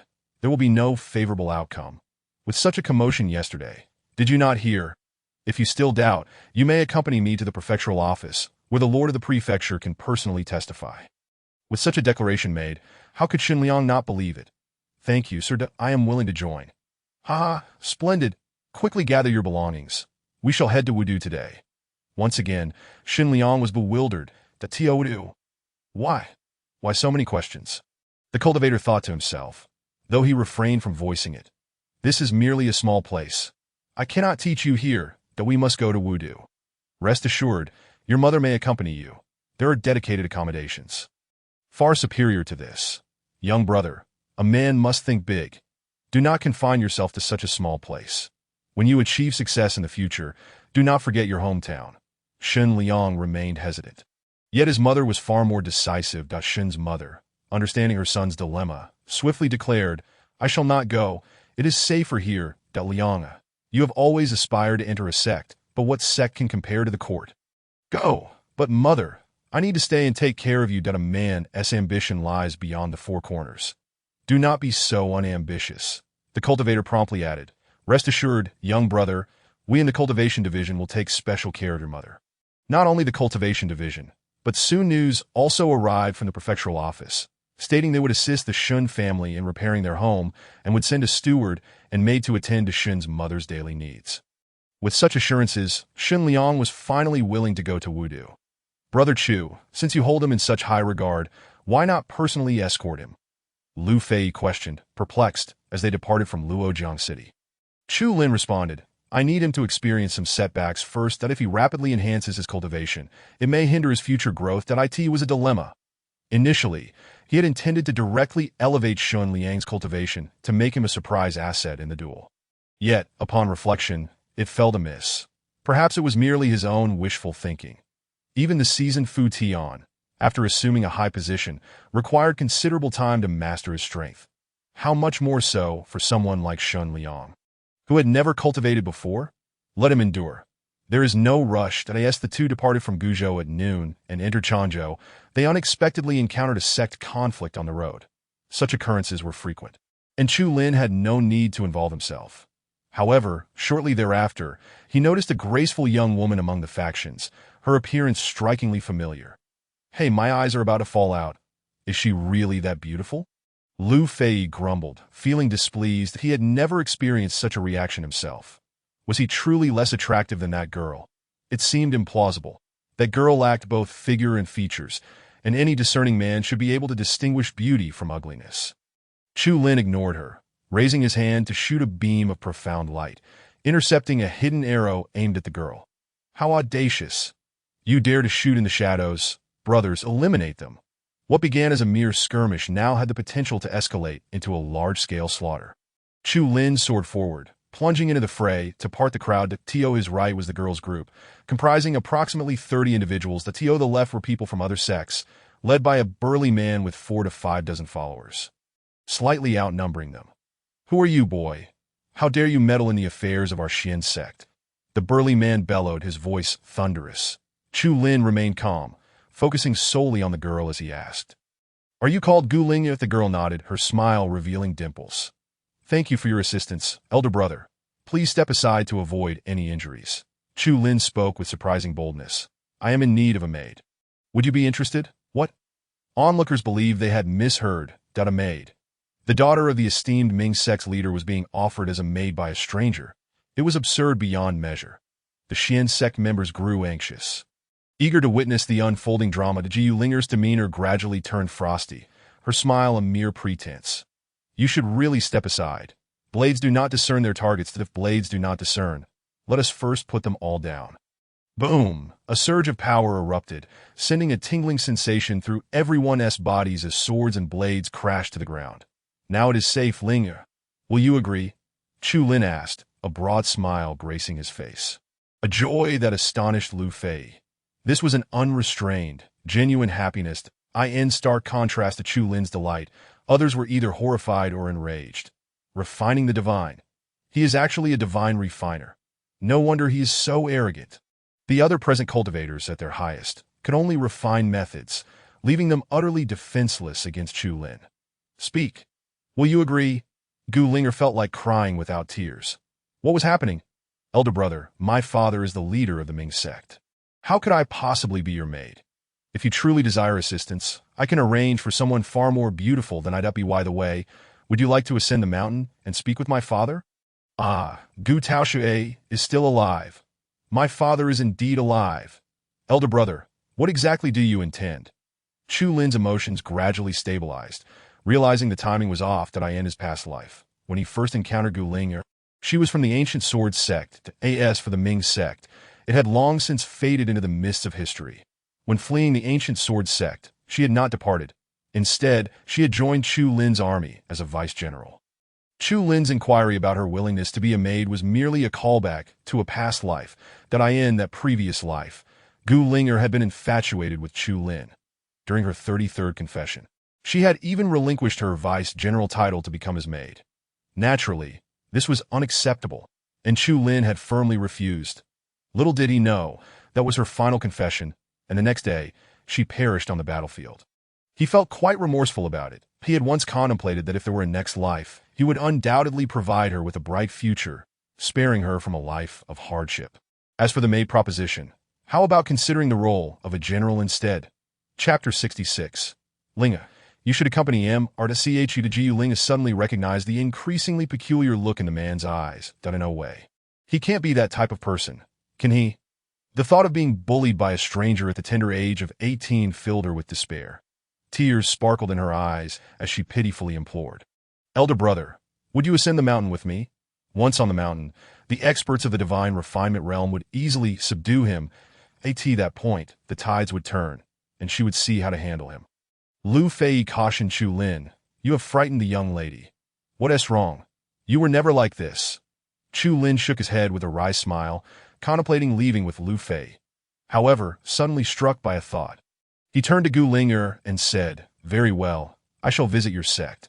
There is a rule among the sects of the Great Wu. Any sect named with 2 characters is typically among the more prestigious. The reason remains unknown, perhaps due to their ancient origins." The journey up the mountain was remarkably smooth as Chu Lin conversed with Gu Linger along the way, although the young girl felt quite apprehensive. She ultimately submitted to Chu Lin's overwhelming presence. Upon reaching the mountain, Gu Linger darted away like a frightened sparrow. "Father, come quickly. Your daughter is being bullied." Before long, the fierce aura of a perfected divine refiner descended like a storm, instilling fear in the hearts of the Ming sect disciples. The Ming sect was comparable to the Ba sect precisely because it never lacked experts at the perfected divine refinement level. Regrettably, the Ming sect had been annihilated by the Xian sect, which likely explained Gu Linger's subsequent affiliation with the ancient sword sect. Where is the scoundrel who dares to trespass upon the mountain gates of the Ming sect? Feeling the overwhelming pressure, Chu Lin shielded Lu Fei behind him, stepping forward to confront the threat. Without employing any treasures or divine abilities, Chu Lin sensed that he could barely hold his ground against the onslaught. Unable to counterattack. This illustrated just how formidable Gu Taoshui's skills were. How curious, with such prowess, how could the Xin sect have annihilated the Ming sect? Amid his confusion, Gu Taoshui soared over from the back courtyard of the sect, appearing like a golden-haired lion, indicating his volatile nature. May I inquire what guidance you seek? His menacing aura remained, yet the initial intent to kill dissipated. Chu Lin replied, I merely passed through and sought to pay my respects. If that is the case, I apologize for my lack of hospitality, the Jiu Linga added with embellishment. Father, he wants to take me as his maid. Upon hearing this, the atmosphere grew tense once more. Chu Lin clarified. Earlier, I merely spoke in jest. It should not be taken seriously that in truth, I wish to befriend Gu Linger and, if possible, assist her in enhancing her cultivation. In his hands, he held two positions, Azura and Vermilion Bird. Azura was destined for Shun Liang, while Vermilion Bird was a perfect match for Gu Ling. Gu Taoshui felt perplexed, unsure of the implications, that if the sect leader wished to comprehend the meaning behind this. We could find a quiet place to converse over tea. Excellent. Half an hour later, Linga, you shall accompany Mr. Chu. Refrain from causing trouble, and heed his counsel. The Jiu Linger was taken aback, disbelief etched on her delicate features, which had turned somewhat pale. Father, what are you saying? Are you so eager to sell your daughter? How much have you received? Gu Taoshui, infuriated, blustered. What nonsense! Why would I sell you? Mr. Chu possesses profound skills and ample resources. I trust him to guide you to Mr. Chu. I appreciate your assistance. The Jiu Linger was utterly baffled, unable to fathom what this Mr. Chu had said to her father that had caused such a dramatic shift in attitude. As she descended the mountain with Chu Lin, Gu Taoshui sighed in relief, a smile lingering on his face. That I am indeed a genius. I hit 3 birds with 1 arrow. First, I rid myself of the troublemaker. Second, I provide Linger with a brighter future. Third, I offer a boon to the sect. It was hard to believe that this fellow was, in fact, the great martial emperor. Chu Lin had promised that if Gu Linger accompanied him, she would undoubtedly achieve the pinnacle of divine refinement within 6 months. That was for this reason that Gu Taoshui readily acquiesced. The foot of the mountain. Gu Linger was decidedly uncooperative. I will not go to Wudu, not even if it kills me. Liu Fei, indifferent, rode her horse, oblivious to the situation. Chu Lin did not press the matter further. He merely spoke a single sentence to Gu Linger, which immediately piqued her interest, prompting her to urge Chu Lin to hasten. After a brief while, Liu Fei discreetly inquired, What did you say to her? I mentioned that I could take her to meet the emperor. There was simply no resisting such a lure. From Gu Linger's profile data, he noted that her loyalty towards him was an impressive 70, while Liu Fei's was a mere 60, that this was not due to Liu Fei's lack of regard for Chu Lin, but rather because she perceived him as an equal, devoid of any fear. The very notion of loyalty inherently diminished one's own status. Liu Fei never considered herself inferior to Chu Lin. She sought parity. Their journey took them through Changzhou and Bazhou, reaching Wuzhou by the afternoon of the following day. Wudu lay centrally within Wuzhou, and it took them merely an hour to arrive. When shall we enter the palace? Gu Linger inquired. Chu Lin, suspicious of her intentions, countered, What do you intend to do once inside? What do you wish to accomplish with the emperor? Oh, nothing much. I simply wish to see what this emperor, who dares to challenge the immortal gate, looks like. That all. Gu Linger continued. I've heard he lacks an empress. Perhaps I could tempt him and become one myself. Chu Lin burst into laughter, jesting with a figure so flat. If you donned men's attire, you'd be indistinguishable from and do you truly believe the emperor would be intrigued?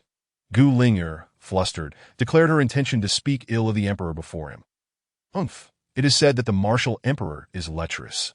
He would surely trust a woman's words more. Liu Fei, already in stitches from laughter, pulled Gu Linger aside, regaling her with tales of Chu Lin's shortcomings. Upon entering the palace, they encountered no hindrance at the various checkpoints. Chu Lin discreetly communicated that they need not perform the customary greetings, eager to witness Gu Linger's astonished expression. However, Gu Linger, lacking keen perception, failed to notice anything amiss along the way. Soon they arrived at the Purple Micro-Palace, where Chu Lin strode confidently into the inner hall, with Gu Linger following, her heart increasingly unsettled. Is this not the emperor's private chamber? Are we truly permitted to enter?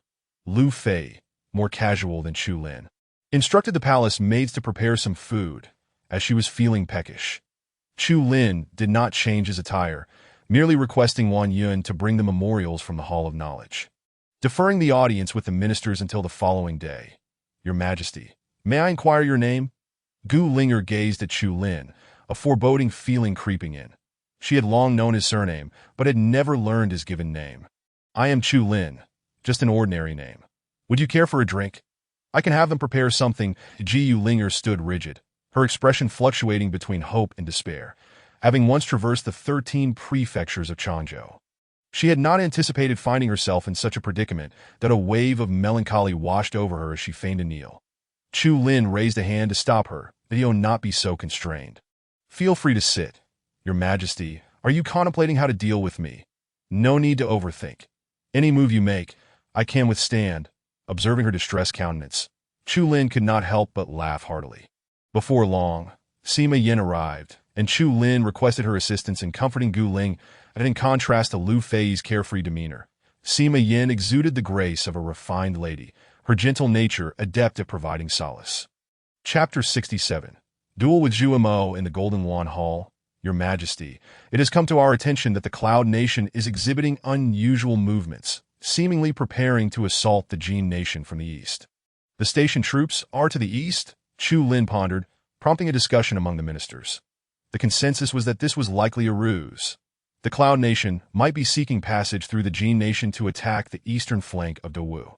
In the past, Chu Lin would have dismissed this without a second thought, as he recalled that the Cloud Nation would not gain confidence until a terrestrial immortal emerged within their ranks. However, the circumstances had shifted significantly due to his rebirth. Past experiences no longer held relevance. The eastern flank of Dawei lay adjacent to Yunzhou, informed the border troops of Yunzhou to remain vigilant. We cannot dismiss the possibility of a coalition between the Cloud Nation and the Jin Nation. The three neighboring countries surrounding Dawei were the Cloud Nation, which was barely noteworthy, while the Jin and Zhu nations were rather mediocre. Had it not been for the internal strife within Dawei, they might have been subdued centuries ago. Your Majesty, the Ministry of Works has successfully forged a new type of armor capable of withstanding the most formidable strike from those at the pinnacle of divine refinement. This was indeed welcome news. Provide whatever is necessary for Ling Zhan. If there are uncertainties, let them report back to me that I shall obey. With no significant matters at hand, after the court session, Chu Lin set about arranging matters for Gu Linger. She had finally accepted his identity, yet her excessive restraint made it difficult for her to revert to her previous demeanor. As the positions remained unavailable, Chu Lin assigned her to the Feather Guard, temporarily serving as an aide to Ling Qinyao in the Hall of Knowledge. Chu Lin was grappling with a headache. Finding 11 individuals at the pinnacle of divine refinement was no simple task. He had previously considered potential candidates, but as the days drew nearer, he needed to finalize his choices that Fu Tian and Qi Xiu must be included. As for Qin Wu and Wei Qiying, one commanded the Blood Refinement Army, and the other oversaw the Mountain Guard, making their absence untenable that if they did not participate, Chu Lin would struggle to find suitable replacements. That it was not that there were no other candidates within the realm, but he lacked confidence in them. Given the stakes concerning Dawei's future, he could not afford to be careless. After some contemplation, he devised a rough strategy and decided to include Qin Wu and Wei Qiying, along with Zhong Liu and himself. That made 6 individuals. Yet, Chu Lin found it increasingly challenging to identify other suitable candidates. Zhuo Mo was not an option, nor was Sima Yu. He could enlist Ling Qianyao and Qing Lan to fill the ranks. That brought the total to 8. That after some deliberation, he dispatched someone to summon Gu Taoshui. Previously, he had not considered this sect leader, but during their recent encounter, he realized that Gu Taoshui's prowess was quite formidable. Equivalent to a half-step terrestrial immortal. Given sufficient time, his ascension to immortality was nearly assured. With 9 candidates secured, what next? Shen Liang and Gu Linger were not viable options, even if they were granted positions. They lacked the combat prowess and would only hinder their efforts. Just as he was feeling vexed, Lu Fei arrived, brimming with good spirits. What troubles you? She inquired. Chu Lin, unreserved, expressed his concerns. That Lu Fei giggled. My 12th senior brother, Mu Yuan, is a half-step terrestrial immortal. The master has sent him to assist us. Chu Lin was elated. When will he arrive? On the day you depart. Excellent. Please convey my gratitude to Elder, and only one spot remained, which could be filled by a general from the court. Some retired generals who had attained the pinnacle of divine refinement might be persuaded to return to service. Before long, Zhu Mo appeared. Your Majesty, with only 5 days until the duel, I request to engage. Haha, you can forego that. Simply focus on safeguarding the court. Do you not recall what you once taught me? That each person has their own responsibilities and must be utilized appropriately. My duty is to steer Dawu in the right direction, while yours is to regulate the officials and assist me in governing the nation. But Your Majesty, if we fail in this battle, what use am I in the court? Ever since my cultivation has improved, I have been diligently practicing my techniques. While I cannot claim to be proficient in all areas, I have learned quite a bit and consider myself on par with most at the pinnacle of divine refinement. Since Zhu Mo had expressed such sentiments, Chu Lin proposed a competition that if you can force me off the arena, I shall acquiesce. Agreed. The two proceeded to the arena, where many spectators had gathered, aware of their impending contest. Even Qi Xiu, who had just returned home, hurried into the palace, eager to serve as their referee. Your Majesty, do not strike too hard. Zhu Xiang's slender frame may not withstand it. Zhu Mo glared. Once I defeat Your Majesty, I shall challenge you to a duel. Qi Xiu laughed heartily. If you manage to best His Majesty, I will concede without hesitation. Two individuals ascended to the arena, with Chu Lin's expression grave, that he was well aware of Zhu Mo's character. If he dared to step onto the platform, it was certain he possessed his own confidence. The only course of action available to him was to honor this duel. The crowd outside the arena swelled in number, including Lu Fei, Ling Qianyao, and even the sisters Chu Wei and Chu Qing. The Lu Fei shouted loudly, "The betting is open. Your Majesty, the odds are 2-1. For Zhu, 10-1. Many, drawn by the excitement, flocked to place their bets. 9 out of 10 wagered on Chu Lin, while one placed a bet on Zhu Mo, merely for amusement. That in one truly believed Zhu Mo could triumph, for Chu Lin had the ability to slay Earth Immortals, rendering him virtually invincible against those below that realm. However, what these spectators were unaware of was that the rules of the duel between Chu Lin and Zhu Mo were not stringent. As long as Zhu Mo could force Chu Lin to retreat, it would be deemed a victory, rather than requiring him to defeat Chu Lin outright. When Chu Lin articulated these rules, many of his supporters felt a twinge of apprehension. Lu Fei hastily adjusted the odds, for with her understanding of Chu Lin, it was highly likely he would intentionally concede to Zhu Mo. He certainly could not afford to lose to Zhu Mo, as doing so would mean acquiescing to his demands. Chu Lin had to do his utmost to prevail. As the battle commenced, Chu Lin remained motionless, allowing Zhu Mo the first move. Yet, Zhu Mo shook his head. Your Majesty, I insist you go first. Should I take the initiative, you might not have another opportunity. The onlookers erupted in uproar. Zhu Mo boasts with great bravado. Your Majesty, do not initiate. Let us see what tricks Zhu Mo possesses. Chu Lin remained skeptical, but out of respect, he made the first move. He fought unarmed, relying solely on his fists and feet. Zhu Mo, unfazed, executed intricate hand seals. Suddenly, a fierce gale arose, creating a tremendous tempest that hindered Chu Lin's speed. However, this was of little consequence. He could still advance, and with a single palm strike, Zhu Mo would surely be defeated. Yet the tempest was merely an appetizer. Soon after, the arena itself began to collapse, splitting apart and severing Chu Lin's path forward. Then I shall take to the air, he declared, but as he soared into the sky, thunder, storms, and chaotic torrents of energy surged toward him, forcibly driving him back to that moment. Chu Lin noticed the sky had transformed into a starry night. This is bad. This is Zhu Mo's most formidable spell. Chu Lin unleashed all his powers, darting about in an attempt to trigger his own techniques within an appropriate range. However, just as he was about to converge, the entire world darkened, leaving only the twinkling stars above. Your Majesty, you have lost. What? Just like that? Chu Lin would not accept defeat. He prepared to shatter Zhu Mo's star formation with his dragon suppression spear. Yet the star formation vanished swiftly, and he found himself outside the arena, not far from it. What is happening? Zhu Mo explained, this is my spell, Star Shift, which allows me to alter the positions of myself or my opponent based on the celestial alignment. Very well, you have won. Regarding your demands, I concede. There was no option but to comply, for the evidence was clear. Zhu Mo was not inept in combat, It seemed that each command position possessed its unique efficacy. There were no weak positions. Wait, what about Qing Lin's command position? Reflecting on her talents, Chu Lin fell silent once more. Forget it. Transferring her position to Zhu Mo works perfectly. Chapter 68. The night before the duel. Mulan Yuan's sarcastic remarks in the subsequent days. Chu Lin set aside all domestic affairs to concentrate solely on the duel.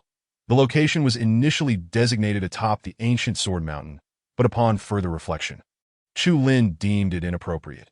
After discussions with Mulan Yuan, they relocated the duel to Shiliang City in Mingzhou. 10 sets of armor, dubbed Divine Martial Armor, were forged for the participants by Ling Zhan, distributed among those other than Chu Lin, who possessed a superior Black Flame battle armor and required none of the Divine Martial Armor. The day of the duel fell on the 9th day of the 9th month. Chu Lin, a day in advance, led his entourage to Shiliang City, making a grand entrance. This duel drew worldwide attention, and countless cultivators had already arrived in Shiliang City, eager to witness this momentous event. The reason Chu Lin selected this location was to prevent any potential regrets from the ancient sword sect after the fact. With numerous cultivators observing, including many from the immortal sects, there would be no opportunity for the ancient sword sect to retract their statements. Shiliang City was the provincial capital, but it was the Mingzhou prefect, Zhu Yuan, who greeted Chu Lin. "Your Majesty, as per your instructions, the residence has been prepared." "Excellent. You did not prepare accommodations for the ancient sword sect, did you?" "No, certainly not." "Good." Chu Lin intentionally neglected to arrange lodging for Mulan Yuan and her associates, forcing the other cultivators to crowd into inns. Although the participants for the duel had not yet gathered, they all arrived in Shiliang City before nightfall. Qin Wu and Zhong Liu from Longzhou, Wei Qi-ying of the Mountain Guard Army, and Mu Yuan from the Killing Sect to express his gratitude. Chu Lin hosted a banquet inviting all the duel participants to Mu Yuan, with his scholarly appearance, seemed representative of the Killing Sect, which was known for its attractive members. Yet one could not judge a book by its cover, and their true intentions remained obscured. For this duel, I extend my sincere thanks to Brother Mu for your unwavering support. Your Majesty is too kind. My master sent me here, and I shall give my utmost effort. Haha, allow me to introduce you. This is Fu Tian. While Chu Lin's side enjoyed a jovial atmosphere, the ancient sword sect, residing in an inn, was shrouded in an air of solemnity. Mulan Yuan continued to pore over her materials, her unease palpable. "Are you certain individuals from the Killing Sect are involved?" Shortly after entering the city, I encountered in Xian's 12th disciple, named Mu Yuan. "What is his strength?" "A half-step earth immortal, skilled in swordsmanship. And he has never been defeated in combat, thus F.A.R. in Xian likely sent him for the sake of training." Mulan Yuan remained unimpressed. "He can at most sway a single battle. He cannot dictate the overall outcome. We can assign him the weakest opponent and consider it a forfeited match. What about the others? Can we ascertain their adversaries?" Fu Tian, Qi Xiu, Qin Wu, Zhong Liu, Wei Qiying, and Chu Lin himself. There may also be Ling Qianyao and Zhum Oda As for the other two. Their identities remain uncertain for now. Mulan Yuan pondered deeply, stating, "Chu Lin can afford to concede this battle. The others must not lose. We must secure victory at all costs." With the arrangements made, night fell. Unable to sleep, she ventured to Chu Lin's residence. Chu Lin, equally restless, was conversing with Lu Fei on the roof. "Do you believe we can win?" Lu Fei inquired. "That we will undoubtedly win. That if you cannot win, you can join the Killing Sect. You must never enter the ancient sword sect." Chu Lin playfully smacked her shoulder, grumbling, "Why do you always hope for my defeat?" "I do not. I am merely making a reasonable deduction. If you truly win, the ancient sword sect will have to withdraw. Are you certain you can handle the Flowing Fire sect?" "I fear not even the ancient sword sect." "How could I fear the Flowing Fire sect?" Just then, Mulan Yuan arrived, overhearing and scoffing. "My ancient sword sect can support your Chu royal family, but the Flowing Fire sect may not necessarily do so. Their ties with the Yun Kingdom royal family run too deep to sever. That if you are afraid, you may cancel the duel. I have no objections provided certain conditions are met." Chu Lin, sitting on the eaves, slightly turned to see Mulan Yuan gracefully land on the tiles. "Apologies. Dawu has no need for immortal sects. That I fear neither the ancient sword sect nor the Flowing Fire sect." Mulan Yuan scoffed. "You are but a frog at the bottom of a well. Do you have any idea how many immortals my ancient sword sect possesses? We previously refrained from sending many Earth immortals due to the fact that our relationship had not yet soured to the point of no return. Should the duel conclude, the situation would be quite different. She continued, if my ancient sword sect were to fail, we would assuredly watch from the sidelines that in that case. The unrestrained flowing fire sect might deploy Earth immortals directly to Wudu.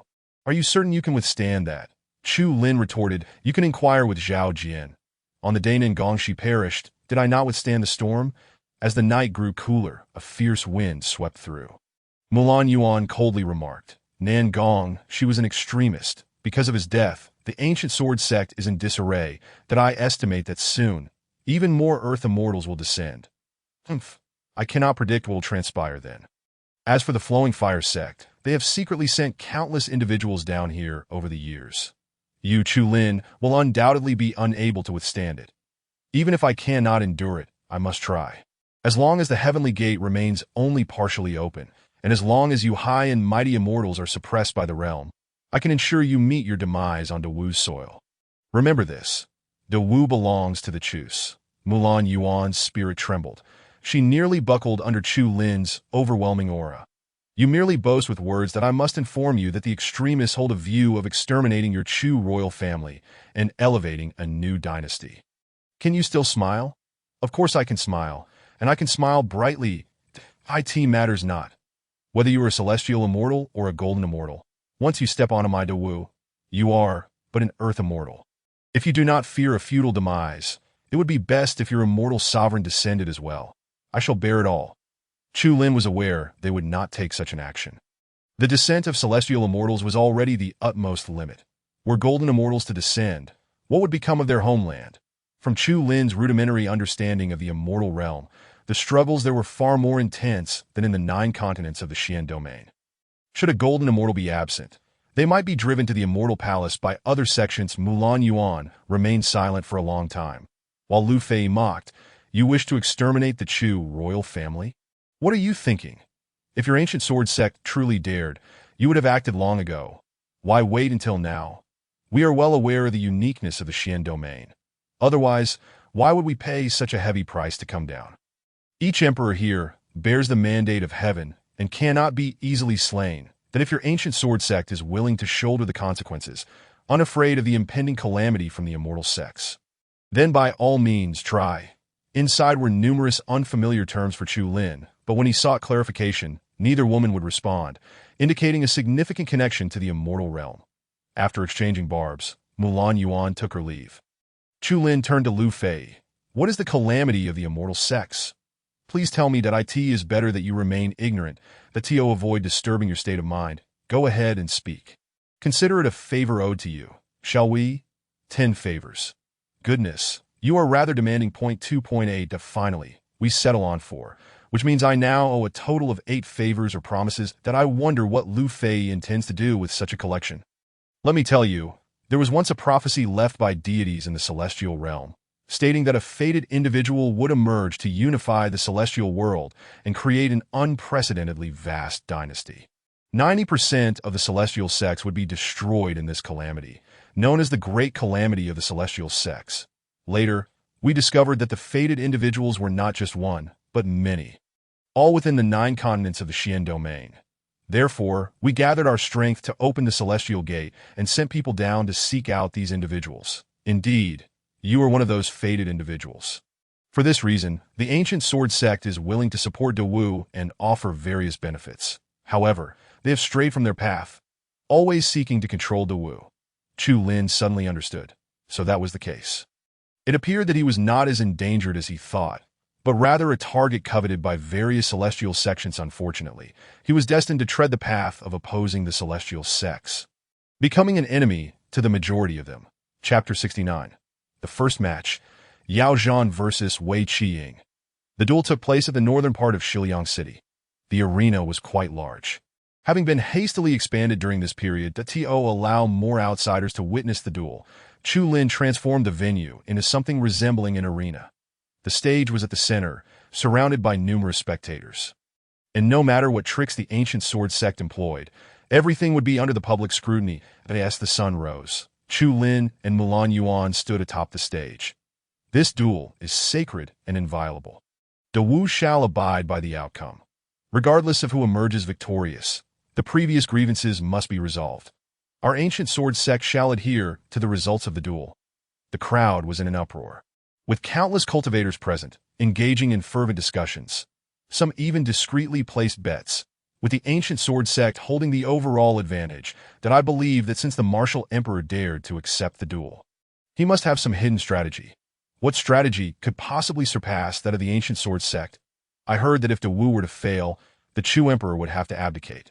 TSK, betting his future, quite bold indeed.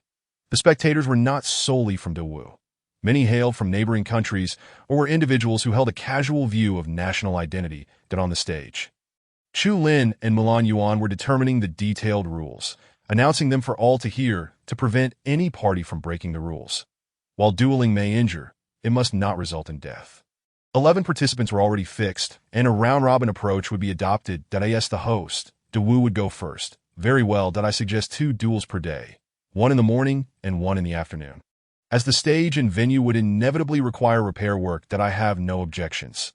The duel process forbids giving hints, changing artifacts at the last moment, or using spirit stones. Both parties agreed to the proposed rules without dissent, and Chu Lin sent out Wei Qiying. Among the 11, Wei Qiying's combat strength ranked in the middle, neither strong nor weak, suitable for probing the enemy's strength. The cultivator sent by the ancient sword sect was named Yao Zhan, a tall figure bearing 2 swords on his back, clearly a master of swordplay. Chu Lin had never seen him before and had no corresponding information. As expected, all of Mulan Yuan's people came from above. Wei Qiying, do your best. Although they come from the celestial realm, they have yet to fully adapt to the spiritual energy concentration of the Xian domain, giving us a slight advantage, Mulan Yuan also advised, stating that victory in the first match was essential. Although Wei Qiying excelled in swordplay, he certainly could not compare to you. It is said that he was not initially at the peak level and was forcibly elevated by the martial emperor. Such a person likely lacks some combat prowess.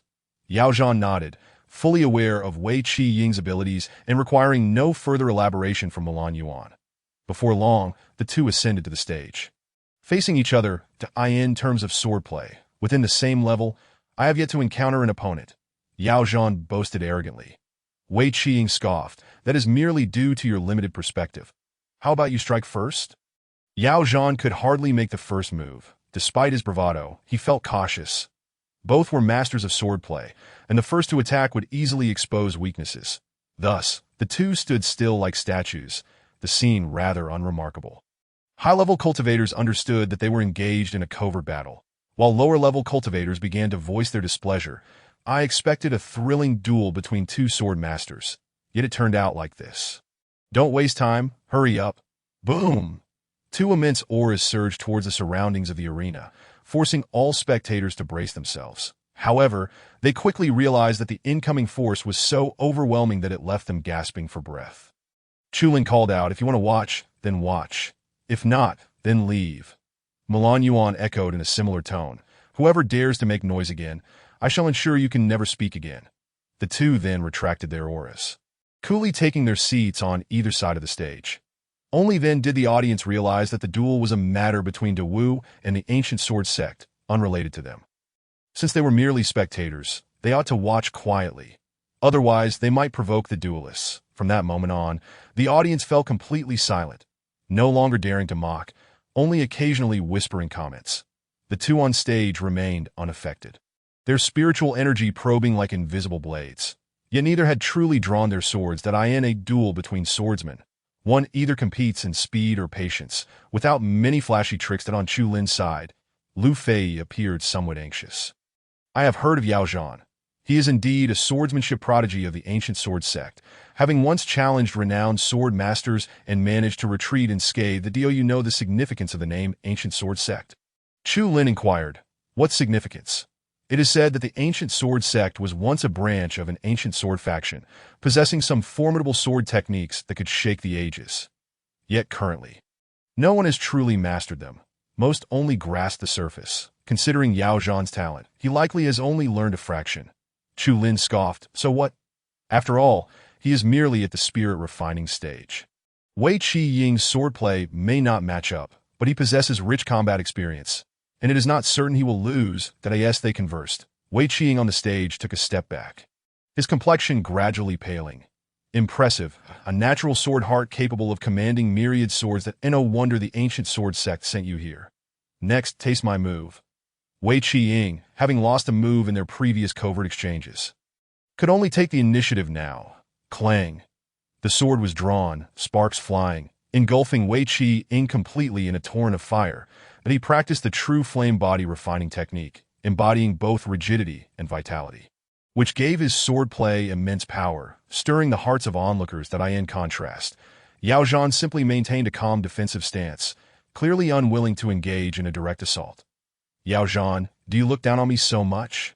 Wei Qi-ying, amidst the raging flames, glared with fiery eyes as if possessing a divine sight. He soared into the air, his fiery sword instantly transforming into a fire dragon, a magnificent sight. Observing this, Yao Zhan predicted that defense would be futile and quickly shifted to offense. Whoosh, whoosh, whoosh. Skilled in sword control, he swiftly formed seals with his hands, sending the two swords on his back flying forth. One sword transformed into a vermilion bird, the other into an azure dragon. The combination of dragon and phoenix unleashed a power not inferior to Wei Qi-ying's. Boom! The fierce collision of their attacks sent howling winds through the arena, flames scattering everywhere. The stage had already been arranged with formations, which now activated protective barriers to completely shield the internal clashes, preventing harm to the external spectators. Boom! Boom boom! The explosions were intense and unending. Due to the overwhelming flames, most outside could hardly discern what was occurring within. Chu Lin's expression grew grim as he had just discreetly assessed with the mystery disc that Wei Qi-ying faced grave danger. Following a series of violent explosions, the sound of clashing swords echoed densely from within, indicating that the two had engaged in close combat, their speed incredibly fast. Mulan Yuan let out a long sigh of relief. Many believed that Yao Zhan's sword control was exquisite, potentially rivaling many sword immortals. Yet in truth, Yao Zhan's strength lay in his possession of a sword heart. That in close combat, his sword heart enabled him to see through the opponent's swordplay flaws, which was why he had repeatedly defeated sword masters. The fierce battle raged for a quarter of an hour, the flames gradually dissipating, signifying Wei Qi-ying's waning strength. People could see the two figures darting about with astonishing speed. Difficult to capture, at some point. Both sheathed their swords, returning to their initial positions. That I apologize. I take back my previous words. You are indeed a worthy opponent, Yao Zhan complimented. Wei Qi-ying, leaning on his sword with one hand, had blood trickling down the blade, but he sighed softly.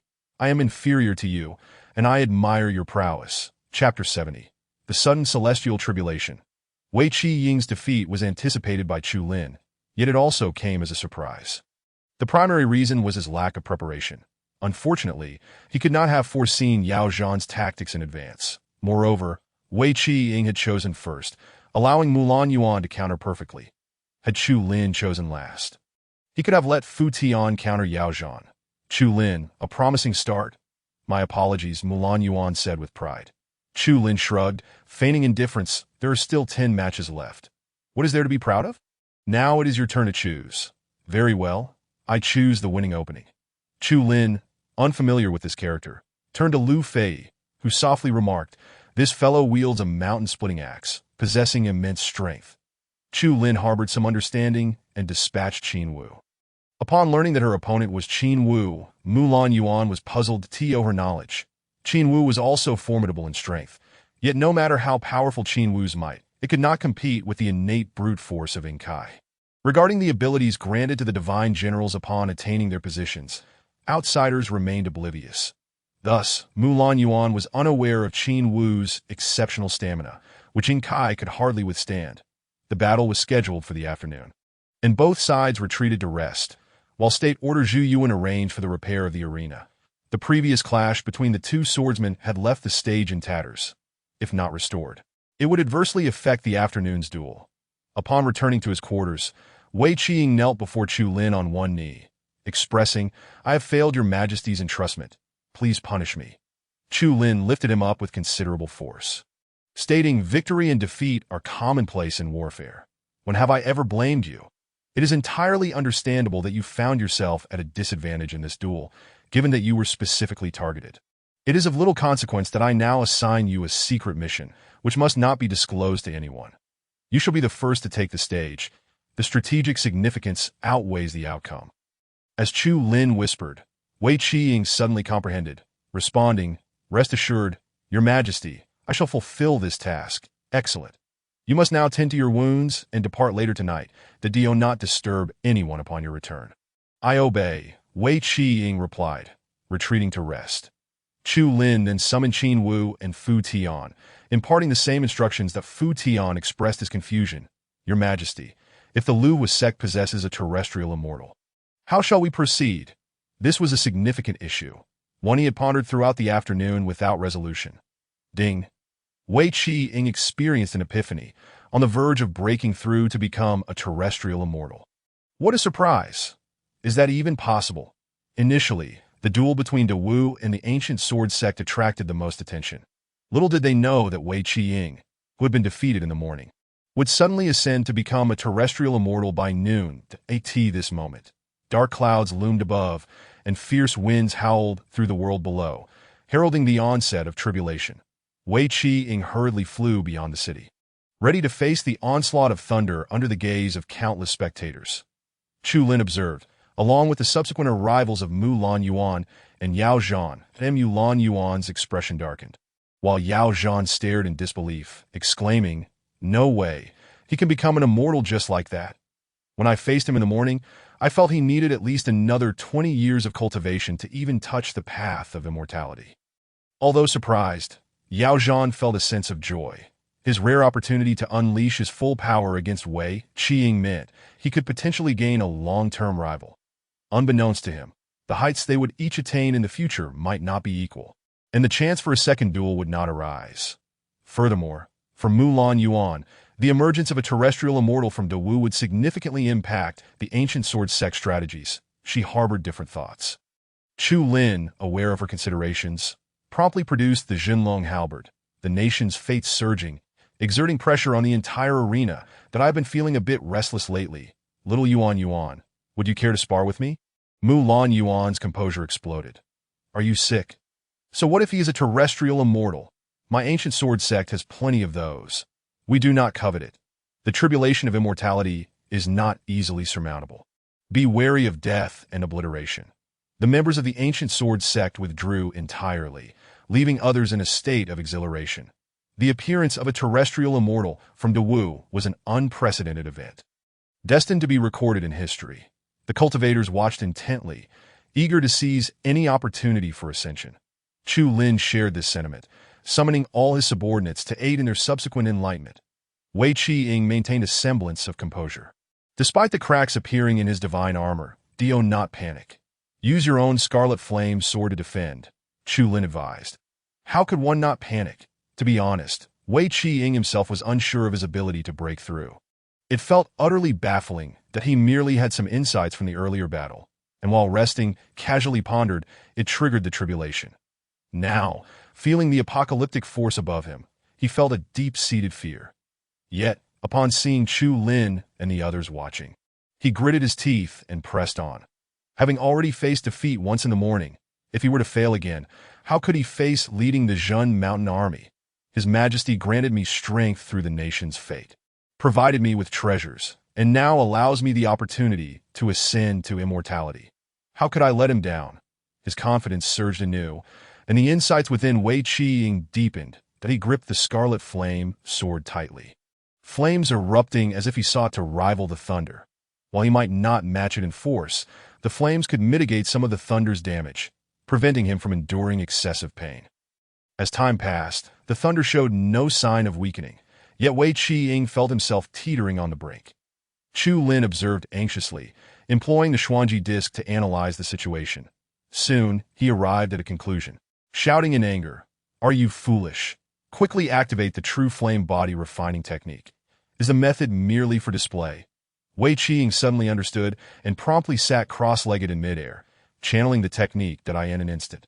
A surge of fire spiritual energy erupted around him, colliding with the furious thunder, destructively and reconstructively ravaging his body.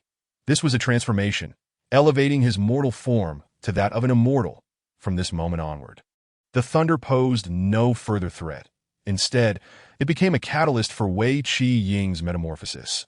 Approximately 3/4 of an hour later, the ominous clouds of tribulation gradually dissipated, revealing a cerulean sky. With the tribulation successfully navigated, Wei Qi-ying materialized before Chu Lin, kneeling on one knee. "That I have not failed your majesty." That an aura of immortality enveloped him, radiating warmth that made Chu Lin, in close proximity, somewhat uncomfortable. "Rise, and take good care of yourself. You shall not depart tonight. Meditate for a day." Wei Qi-ying nodded and promptly vanished from sight. Chu Lin was unaware of the capabilities possessed by terrestrial immortals, yet he could sense that Wei Qi-ying now wielded an extraordinary mastery over the fire's spiritual energy in the air. "Lu Fei," he exclaimed in astonishment. "He directly formed a blue lotus upon ascending to immortality. Is that not absurd? Is that not acceptable?" Chu Lin retorted that of course it is not. Generally speaking, after traversing the tribulation, there is a phase of ethereality. During this period, his strength would diminish, necessitating a retreat to refine the immortal essence and strive to form the blue lotus. Only upon the formation of the blue lotus can one truly be considered a terrestrial immortal. Good heavens, Wei Qi-ying has completely bypassed the ethereal phase. Chu Lin inquired further, "What if he fails to form the blue lotus?" "He will not fail. It merely depends on the duration. Some cultivate a lotus in half an hour, while others take 2 to 3 years, depending on individual aptitude." Chu Lin, uncertain as to why this was the case, could only attribute it to the system. The system promptly responded, elucidating, "The divine general's duty is to protect the host. They do not require the ethereal phase and must maintain peak combat strength at all times. The position aids divine generals in bypassing unnecessary states of weakness." Chu Lin comprehended. This was indeed one of the functionalities of the position. Chapter 71. The second match. Qin Wu versus Ing Kai. Wei Qi-ying's tribulation was merely an interlude, and the second duel commenced as scheduled, 1 hour delayed. That in the arena, Qin Wu and his opponent exchanged formalities. His adversary was Ing Kai, a 2-meter-tall behemoth wielding a massive mountain-cleaving axe in his right hand. This individual appeared robust, but somewhat clumsy.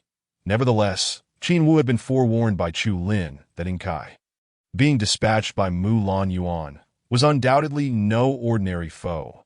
After a brief standoff, Ing Kai launched the first assault. His speed was not lacking. Rather, it possessed a fluidity akin to the swiftest winds. As his colossal axe swung, the surrounding air currents seemed to bend to his will, making it exceedingly difficult for others to counter. Qin Wu remained calm, gripping his blood-dringer's blade tightly, when Ing Kai advanced to deliver a downward strike with his axe. Qin Wu did not retreat as the spectators anticipated. Instead, he braced himself to withstand the blow. Qin Wu's strength lay in his might, and his formidable, heavy-handed swordsmanship often left opponents gasping that as the axe and blade clashed. A thunderous sound erupted, the piercing noise of metal grinding against metal causing discomfort to the eardrums. Ultimately, however, Ing Kai's strength prevailed. Qin Wu was forced back several steps before regaining his footing. Ing Kai's eyes widened in astonishment as he remarked, "To endure my axe, you possess some skill, that be ye wary of my next strike. If you cannot evade it, you may sustain injuries." With a deafening roar, the axe descended like a mountain, exerting tremendous pressure.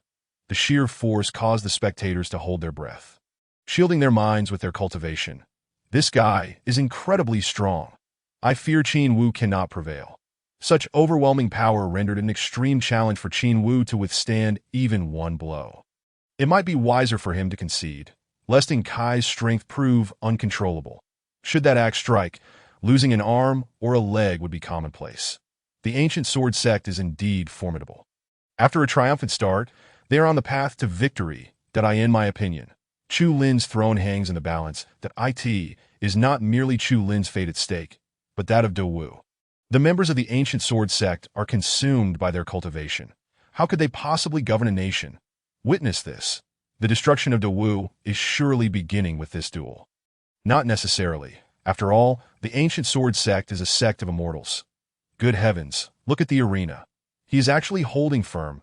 In the face of In Kai's ferocious axe strike, Qin Wu stood resolute. Enduring the assault once more, the outcome remained unchanged. He was ultimately defeated, retreating a few steps. There are implicit rules in the duel. Should one be knocked off the stage, it results in an automatic loss. In Kai nodded repeatedly, remarking, "Today marks the first time I have encountered a divine cultivator capable of withstanding my attacks. Keep it up, my friend.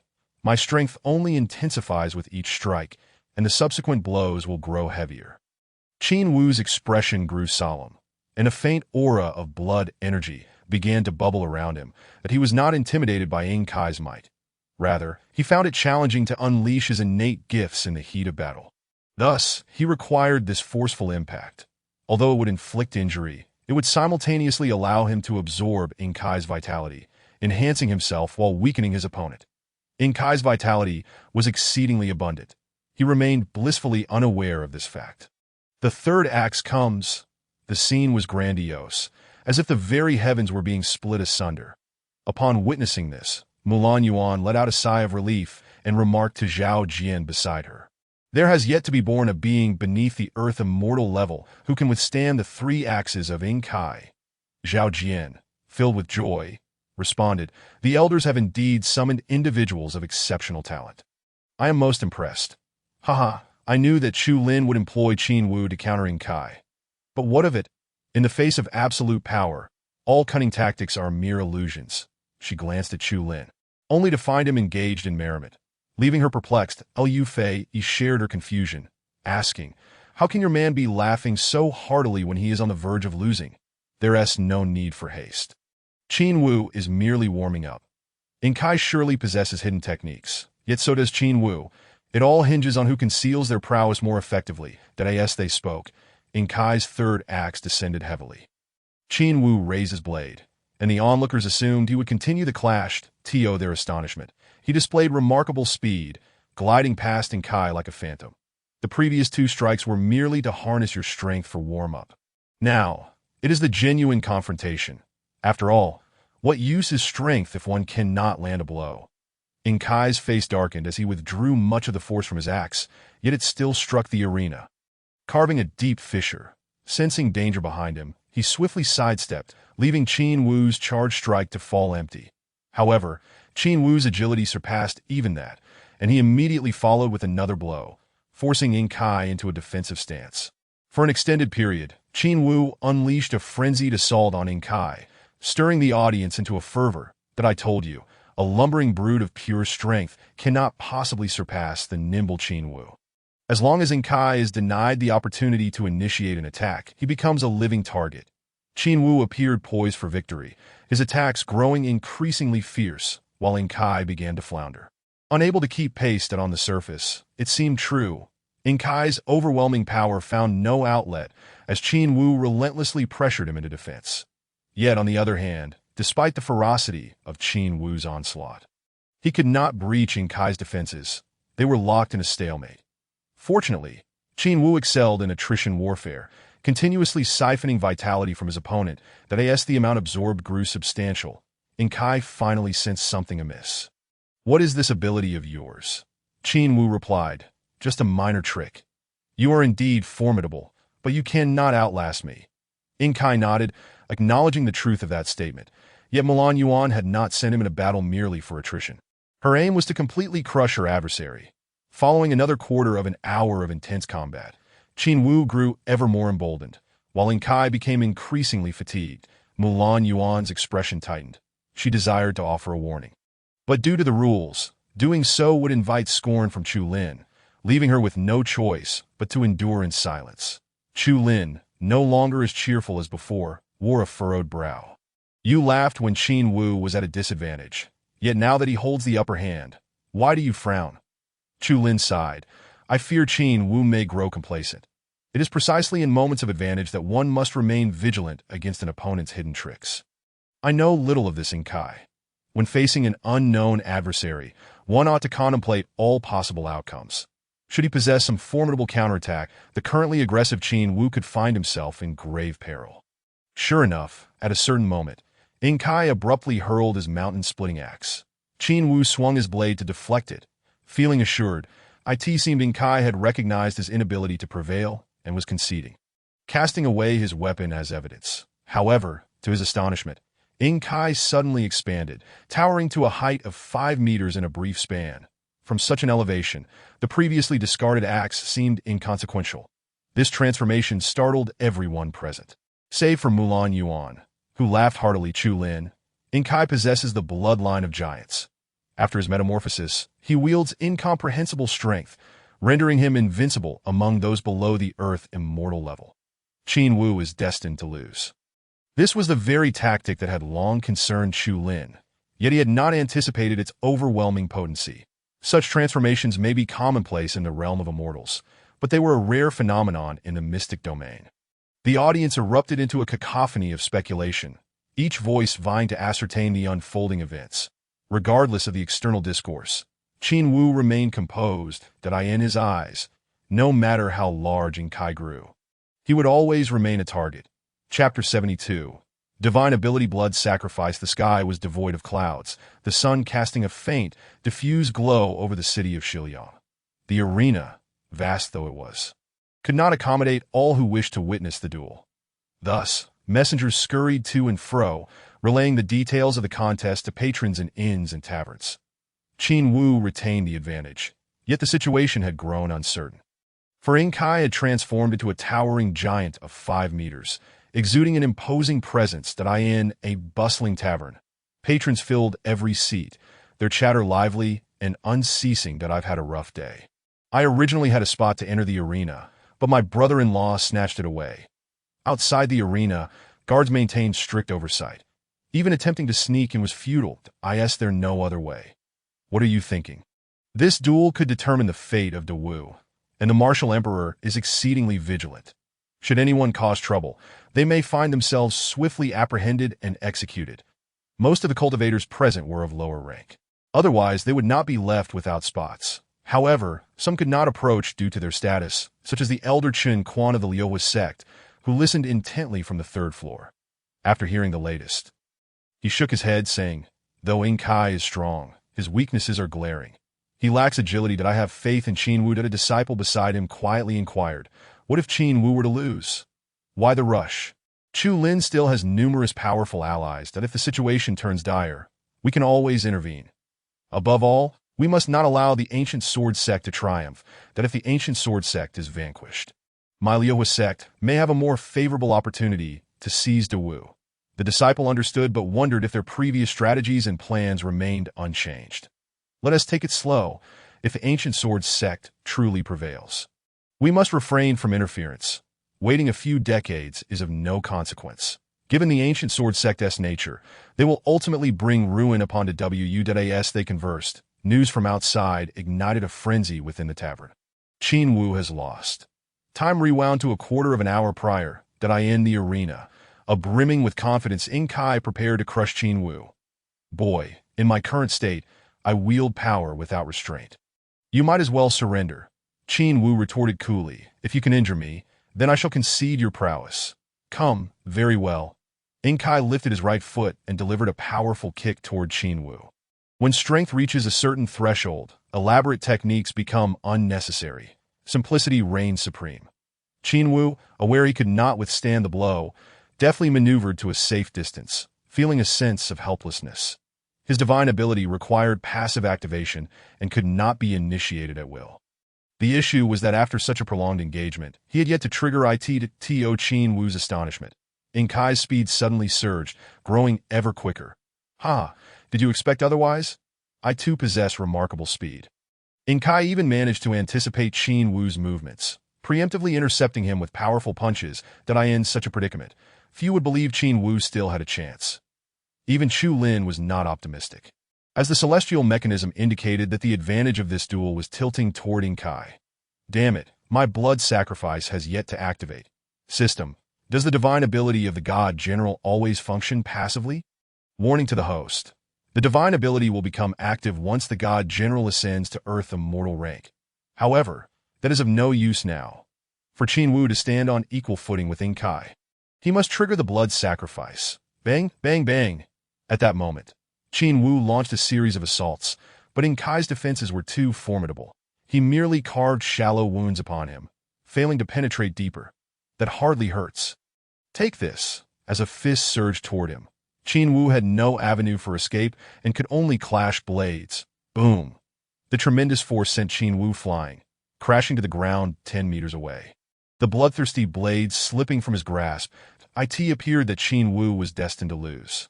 Yet, at that instant, a surge of blood energy erupted from within him, enveloping him as though he had just emerged from a mist of crimson. Blood sacrifice. Chu Lin beamed with delight, seemingly realizing that this divine ability required Qin Wu to sustain grave injury. The vitality lost would automatically replenish, potentially amplifying Qin Wu's combat capabilities manifold from death. Life.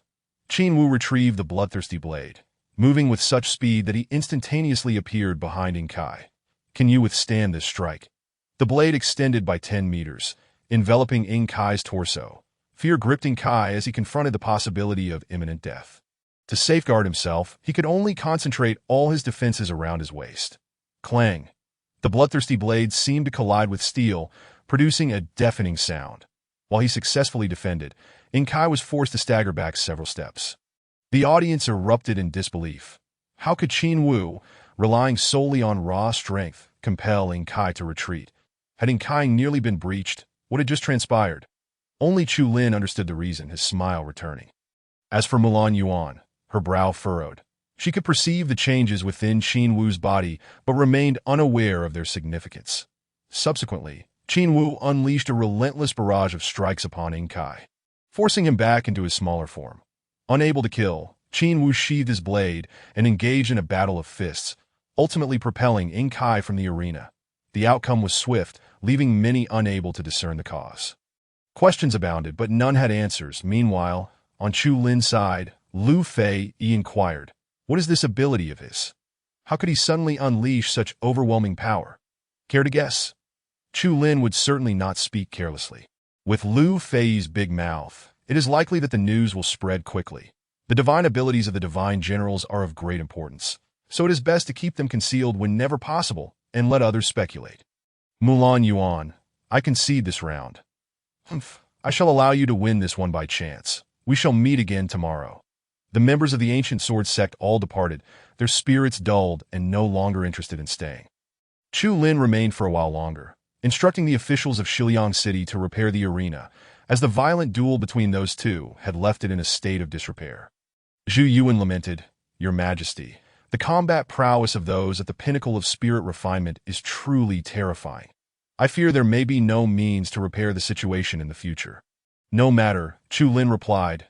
"We shall repair what we can, and address the rest when the time comes that I in high spirits." He summoned Qin Wu, offering him some words of encouragement. "After this battle, you should have gained profound insights. Upon your return, consider seeking enlightenment. You may just discover the opportunity to ascend." This subject obeys. After Qin Wu departed, Fu Tian approached with a tense expression, inquiring of Chu Lin, "Your Majesty, what if I were to lose tomorrow?" According to Chu Lin's plan, Fu Tian was set to take the stage first, and since it was a selection process, Mulan Yuan could specifically target Fu Tian. She must have already prepared a countermeasure. Simply awaiting Fu Tian's appearance, did I specifically arrange for you to accept the challenge? Are you afraid? It is not fear. My concern lies in potentially disrupting your Majesty's plans, If you could indeed thwart my plans, that would be quite an accomplishment. Simply perform as usual tomorrow. No opponent can surpass those at the pinnacle of spirit refinement. That as long as you possess that level of cultivation, you are not at a disadvantage in the slightest.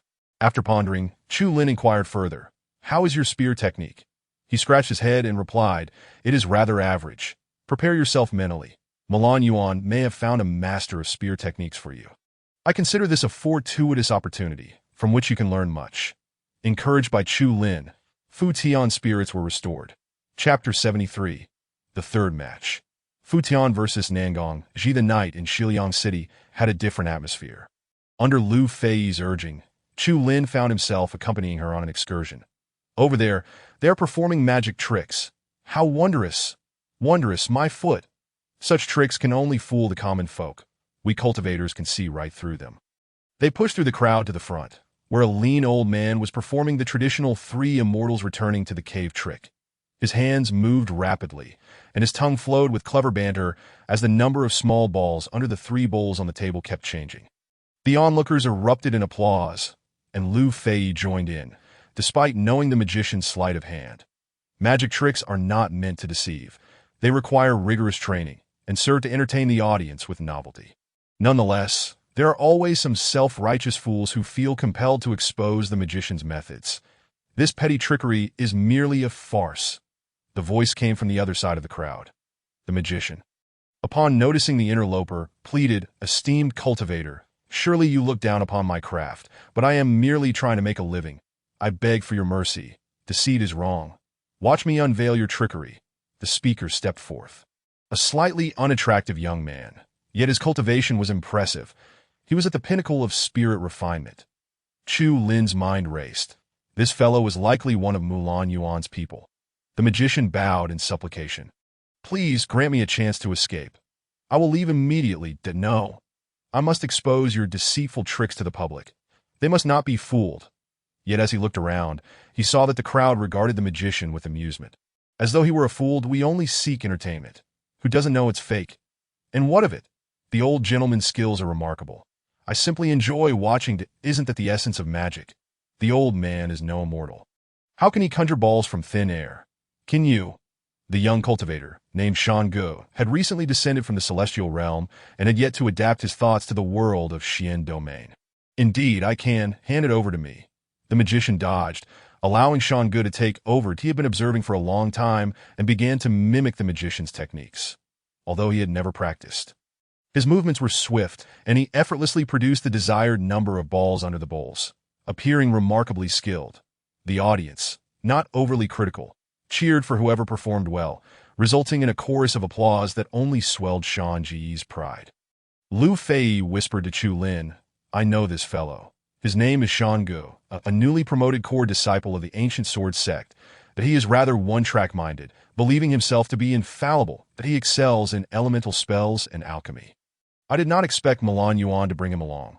What are his shortcomings? His flaw is that he dabbles in everything. And what if that is a flaw? Isn't it a flaw? He dabbles in many things but excels in none. However, do be cautious. He is well-versed in numerous spells and can always find a suitable counter for you. A jack of all trades."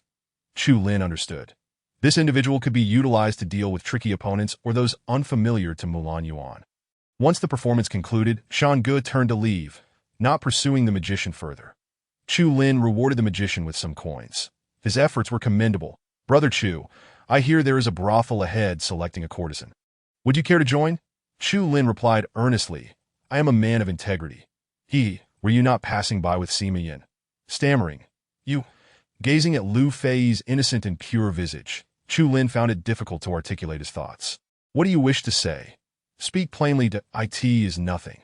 I merely wanted to inquire if you were hungry and offer you something to eat. In truth, he wished to ask if she felt any concern over his entanglement with Sima Yin. He had thought Lu Fei might harbor some feelings for him, but now it seemed he had been overly hopeful. The city was filled with culinary delights. Over the course of 2 hours, Lu Fei was thoroughly satisfied. Different places offered different delicacies. "My wish is to taste the cuisine of every region." Chu Lin remained silent, unsure how to respond by the time they returned to their lodgings. It was already quite late. Chu Lin personally went to visit Wei Qiying, who had just concluded his retreat. Upon seeing Chu Lin enter his secluded courtyard, he was taken aback. "Your Majesty, what brings you here personally? You need only send a messenger." Observing that Wei Qiying's loyalty had not diminished, Chu Lin felt reassured. "You are busier than I. There is no need to concern yourself with such trifles." "How do you feel?" Wei Qiying's countenance was radiant as he exclaimed. Only upon reaching this level can one experience the stark contrast from before. He raised his hand, conjuring a small azure lotus. Though diminutive, it was detailed and flawless. Chu Lin could sense its formidable power. This is the essence of the celestial path. If your Majesty wishes to comprehend it, I can assist you. I do not require it. You may share your insights with others. Chu Lin had merely come to visit and did not linger. The night passed uneventfully, leading into the following morning. At the arena, Fu Tian stood upright, awaiting his opponent, who had yet to appear. Mulan Yuan was perplexed, unable to fathom why Chu Lin had deployed Fu Tian so early Fu Tian's strength was above average and should have been reserved for later in the battle rather than exposed to targeting. Had she been in Chu Lin's position, she would have certainly placed Fu Tian in a later position, never sending him out first. Elder, shall we send Nangongji out? Indeed, but there is no rush. Let us first ponder Chu Lin's intentions.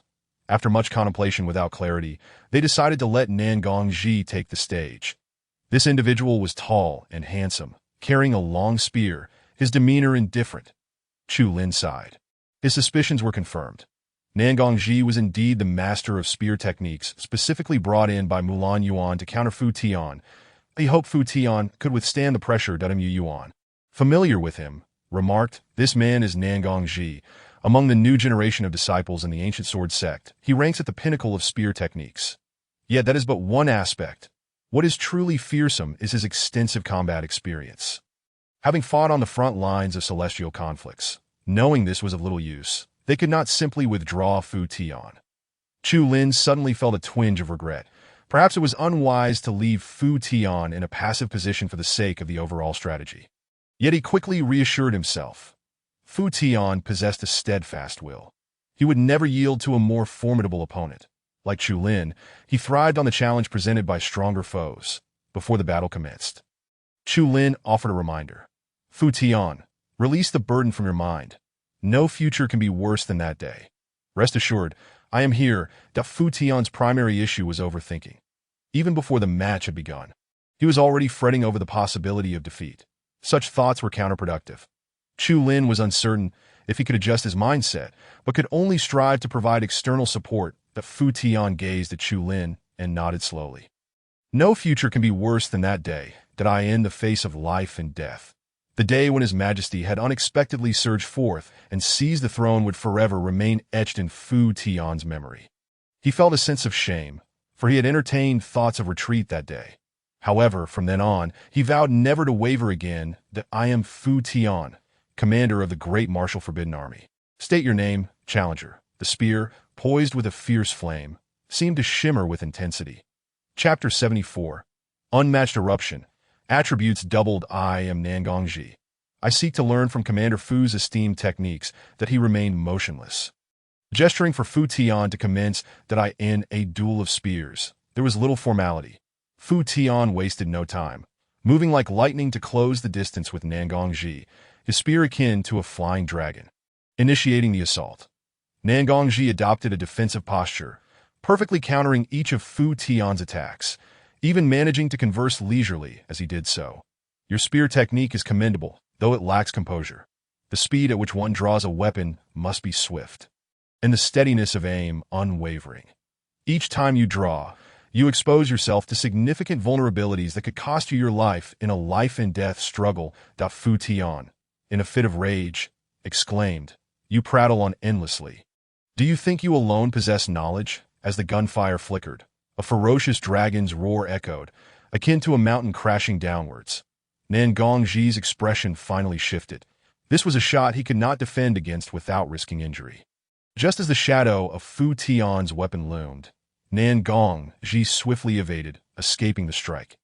"Now it is my turn to counter." And no sooner had he spoken than Nangongji launched himself forward, while Fu Tian, unable to retract his gun in time, found a glimmering cold light aimed at his upper body. Fu Tian could only lower himself quickly, watching as the flames engulfed the spear and shifted downward. Clang! The shock of the divine spear blocked Nangongji's assault, sending him sprawling. What followed was a fierce exchange. Although Nangongji had the upper hand in technique and speed, Fu Tian's strength and resilience surpassed his own. In the audience, Chu Lin turned to Lu Fei and inquired, "Is Nangongji's weapon an artifact of the Immortals?" Lu Fei nodded. "Most likely, but as artifacts are suppressed in the Xian domain, they appear less extraordinary. Nonetheless, its quality is certainly superior to that of an ordinary spiritual weapon." "What weapon does Fu Tian wield that can rival an immortal artifact?" Chu Lin pondered, confused as to why the opponents in the previous two duels had not employed immortal artifacts.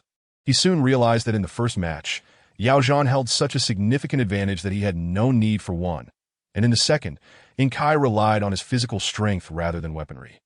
Perhaps that is the case. Chu Lin rationalized to himself that as he turned his gaze back, he noticed an ethereal aura emanating from Nan Gongji's spear, forcing Fu Tian back nearly half the stage. You cannot surpass me, be it in technique, speed, experience, or weaponry. You fall short.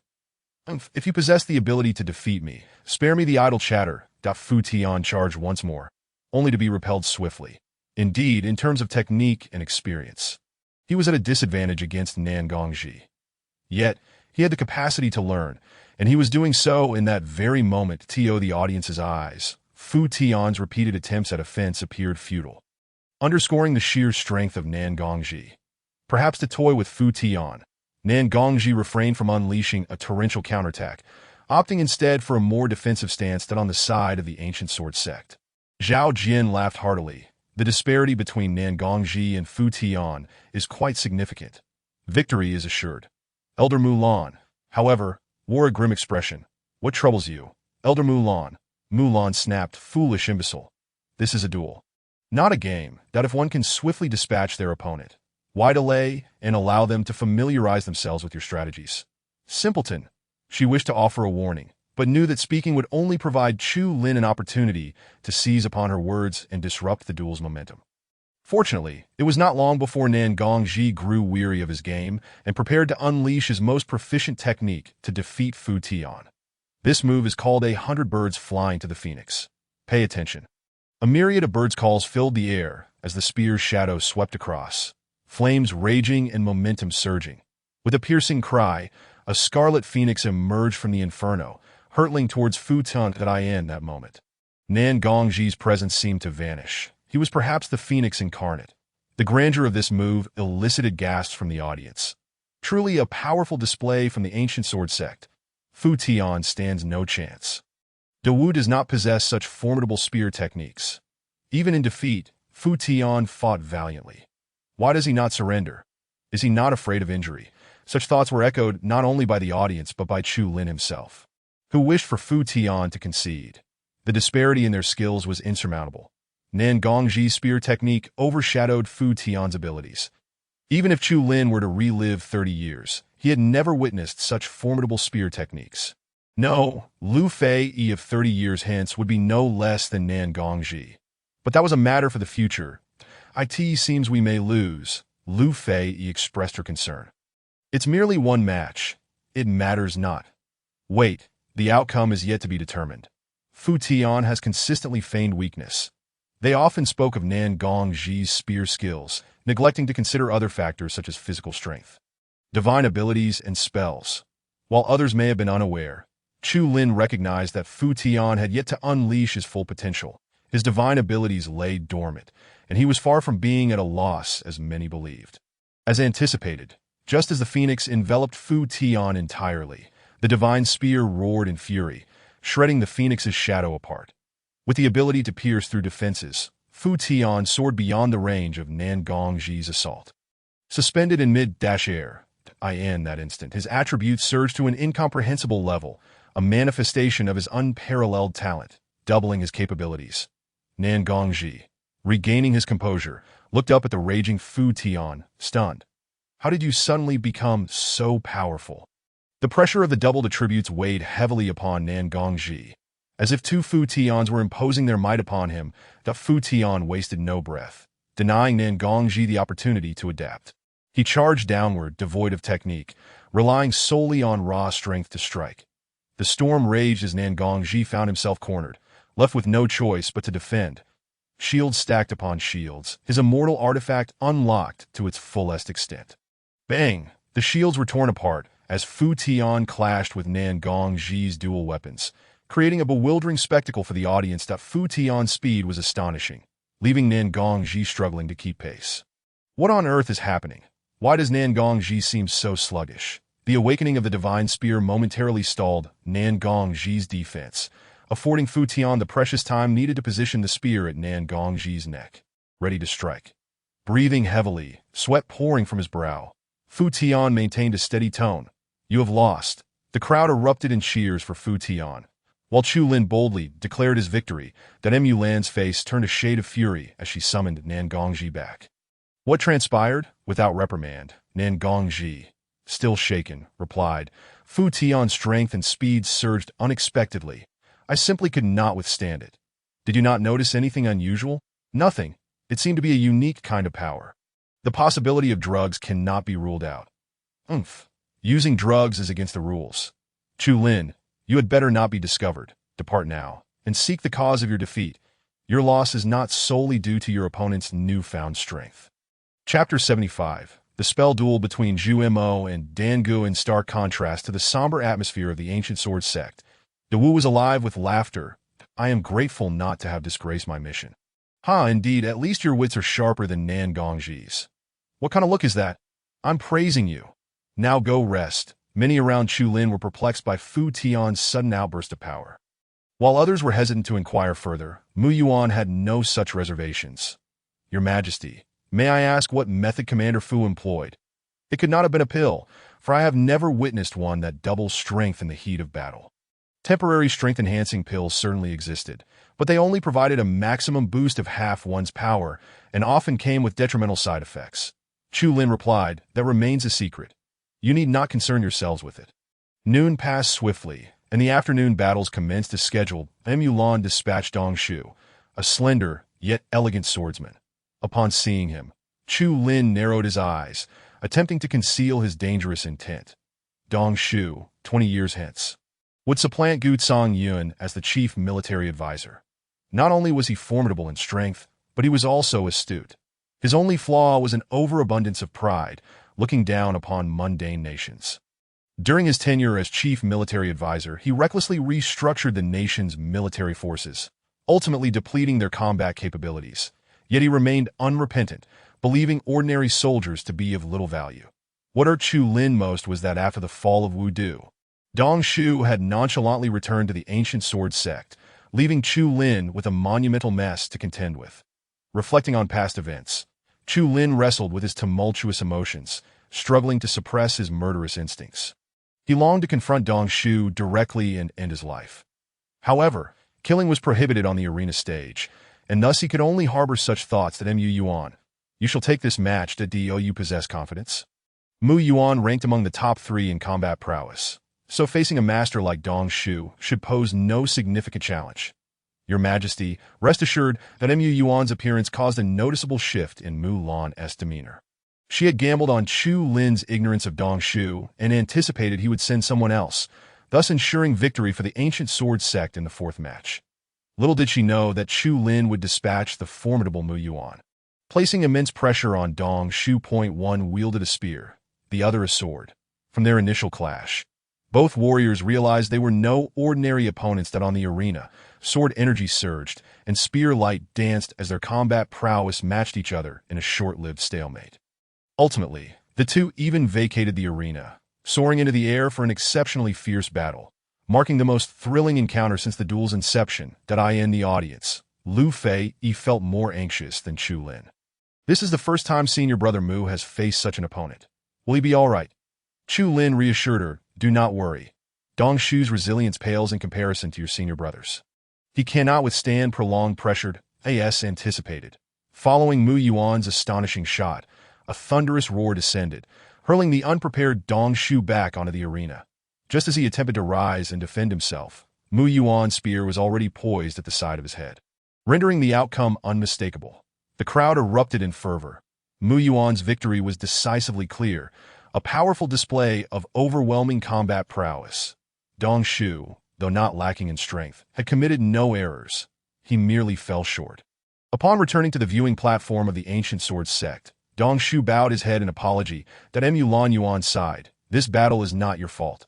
It is my misjudgment. She had initially intended to utilize Dong Shu's combat capabilities to secure an early victory, only to find herself outmaneuvered by Chu Lin's strategic counter.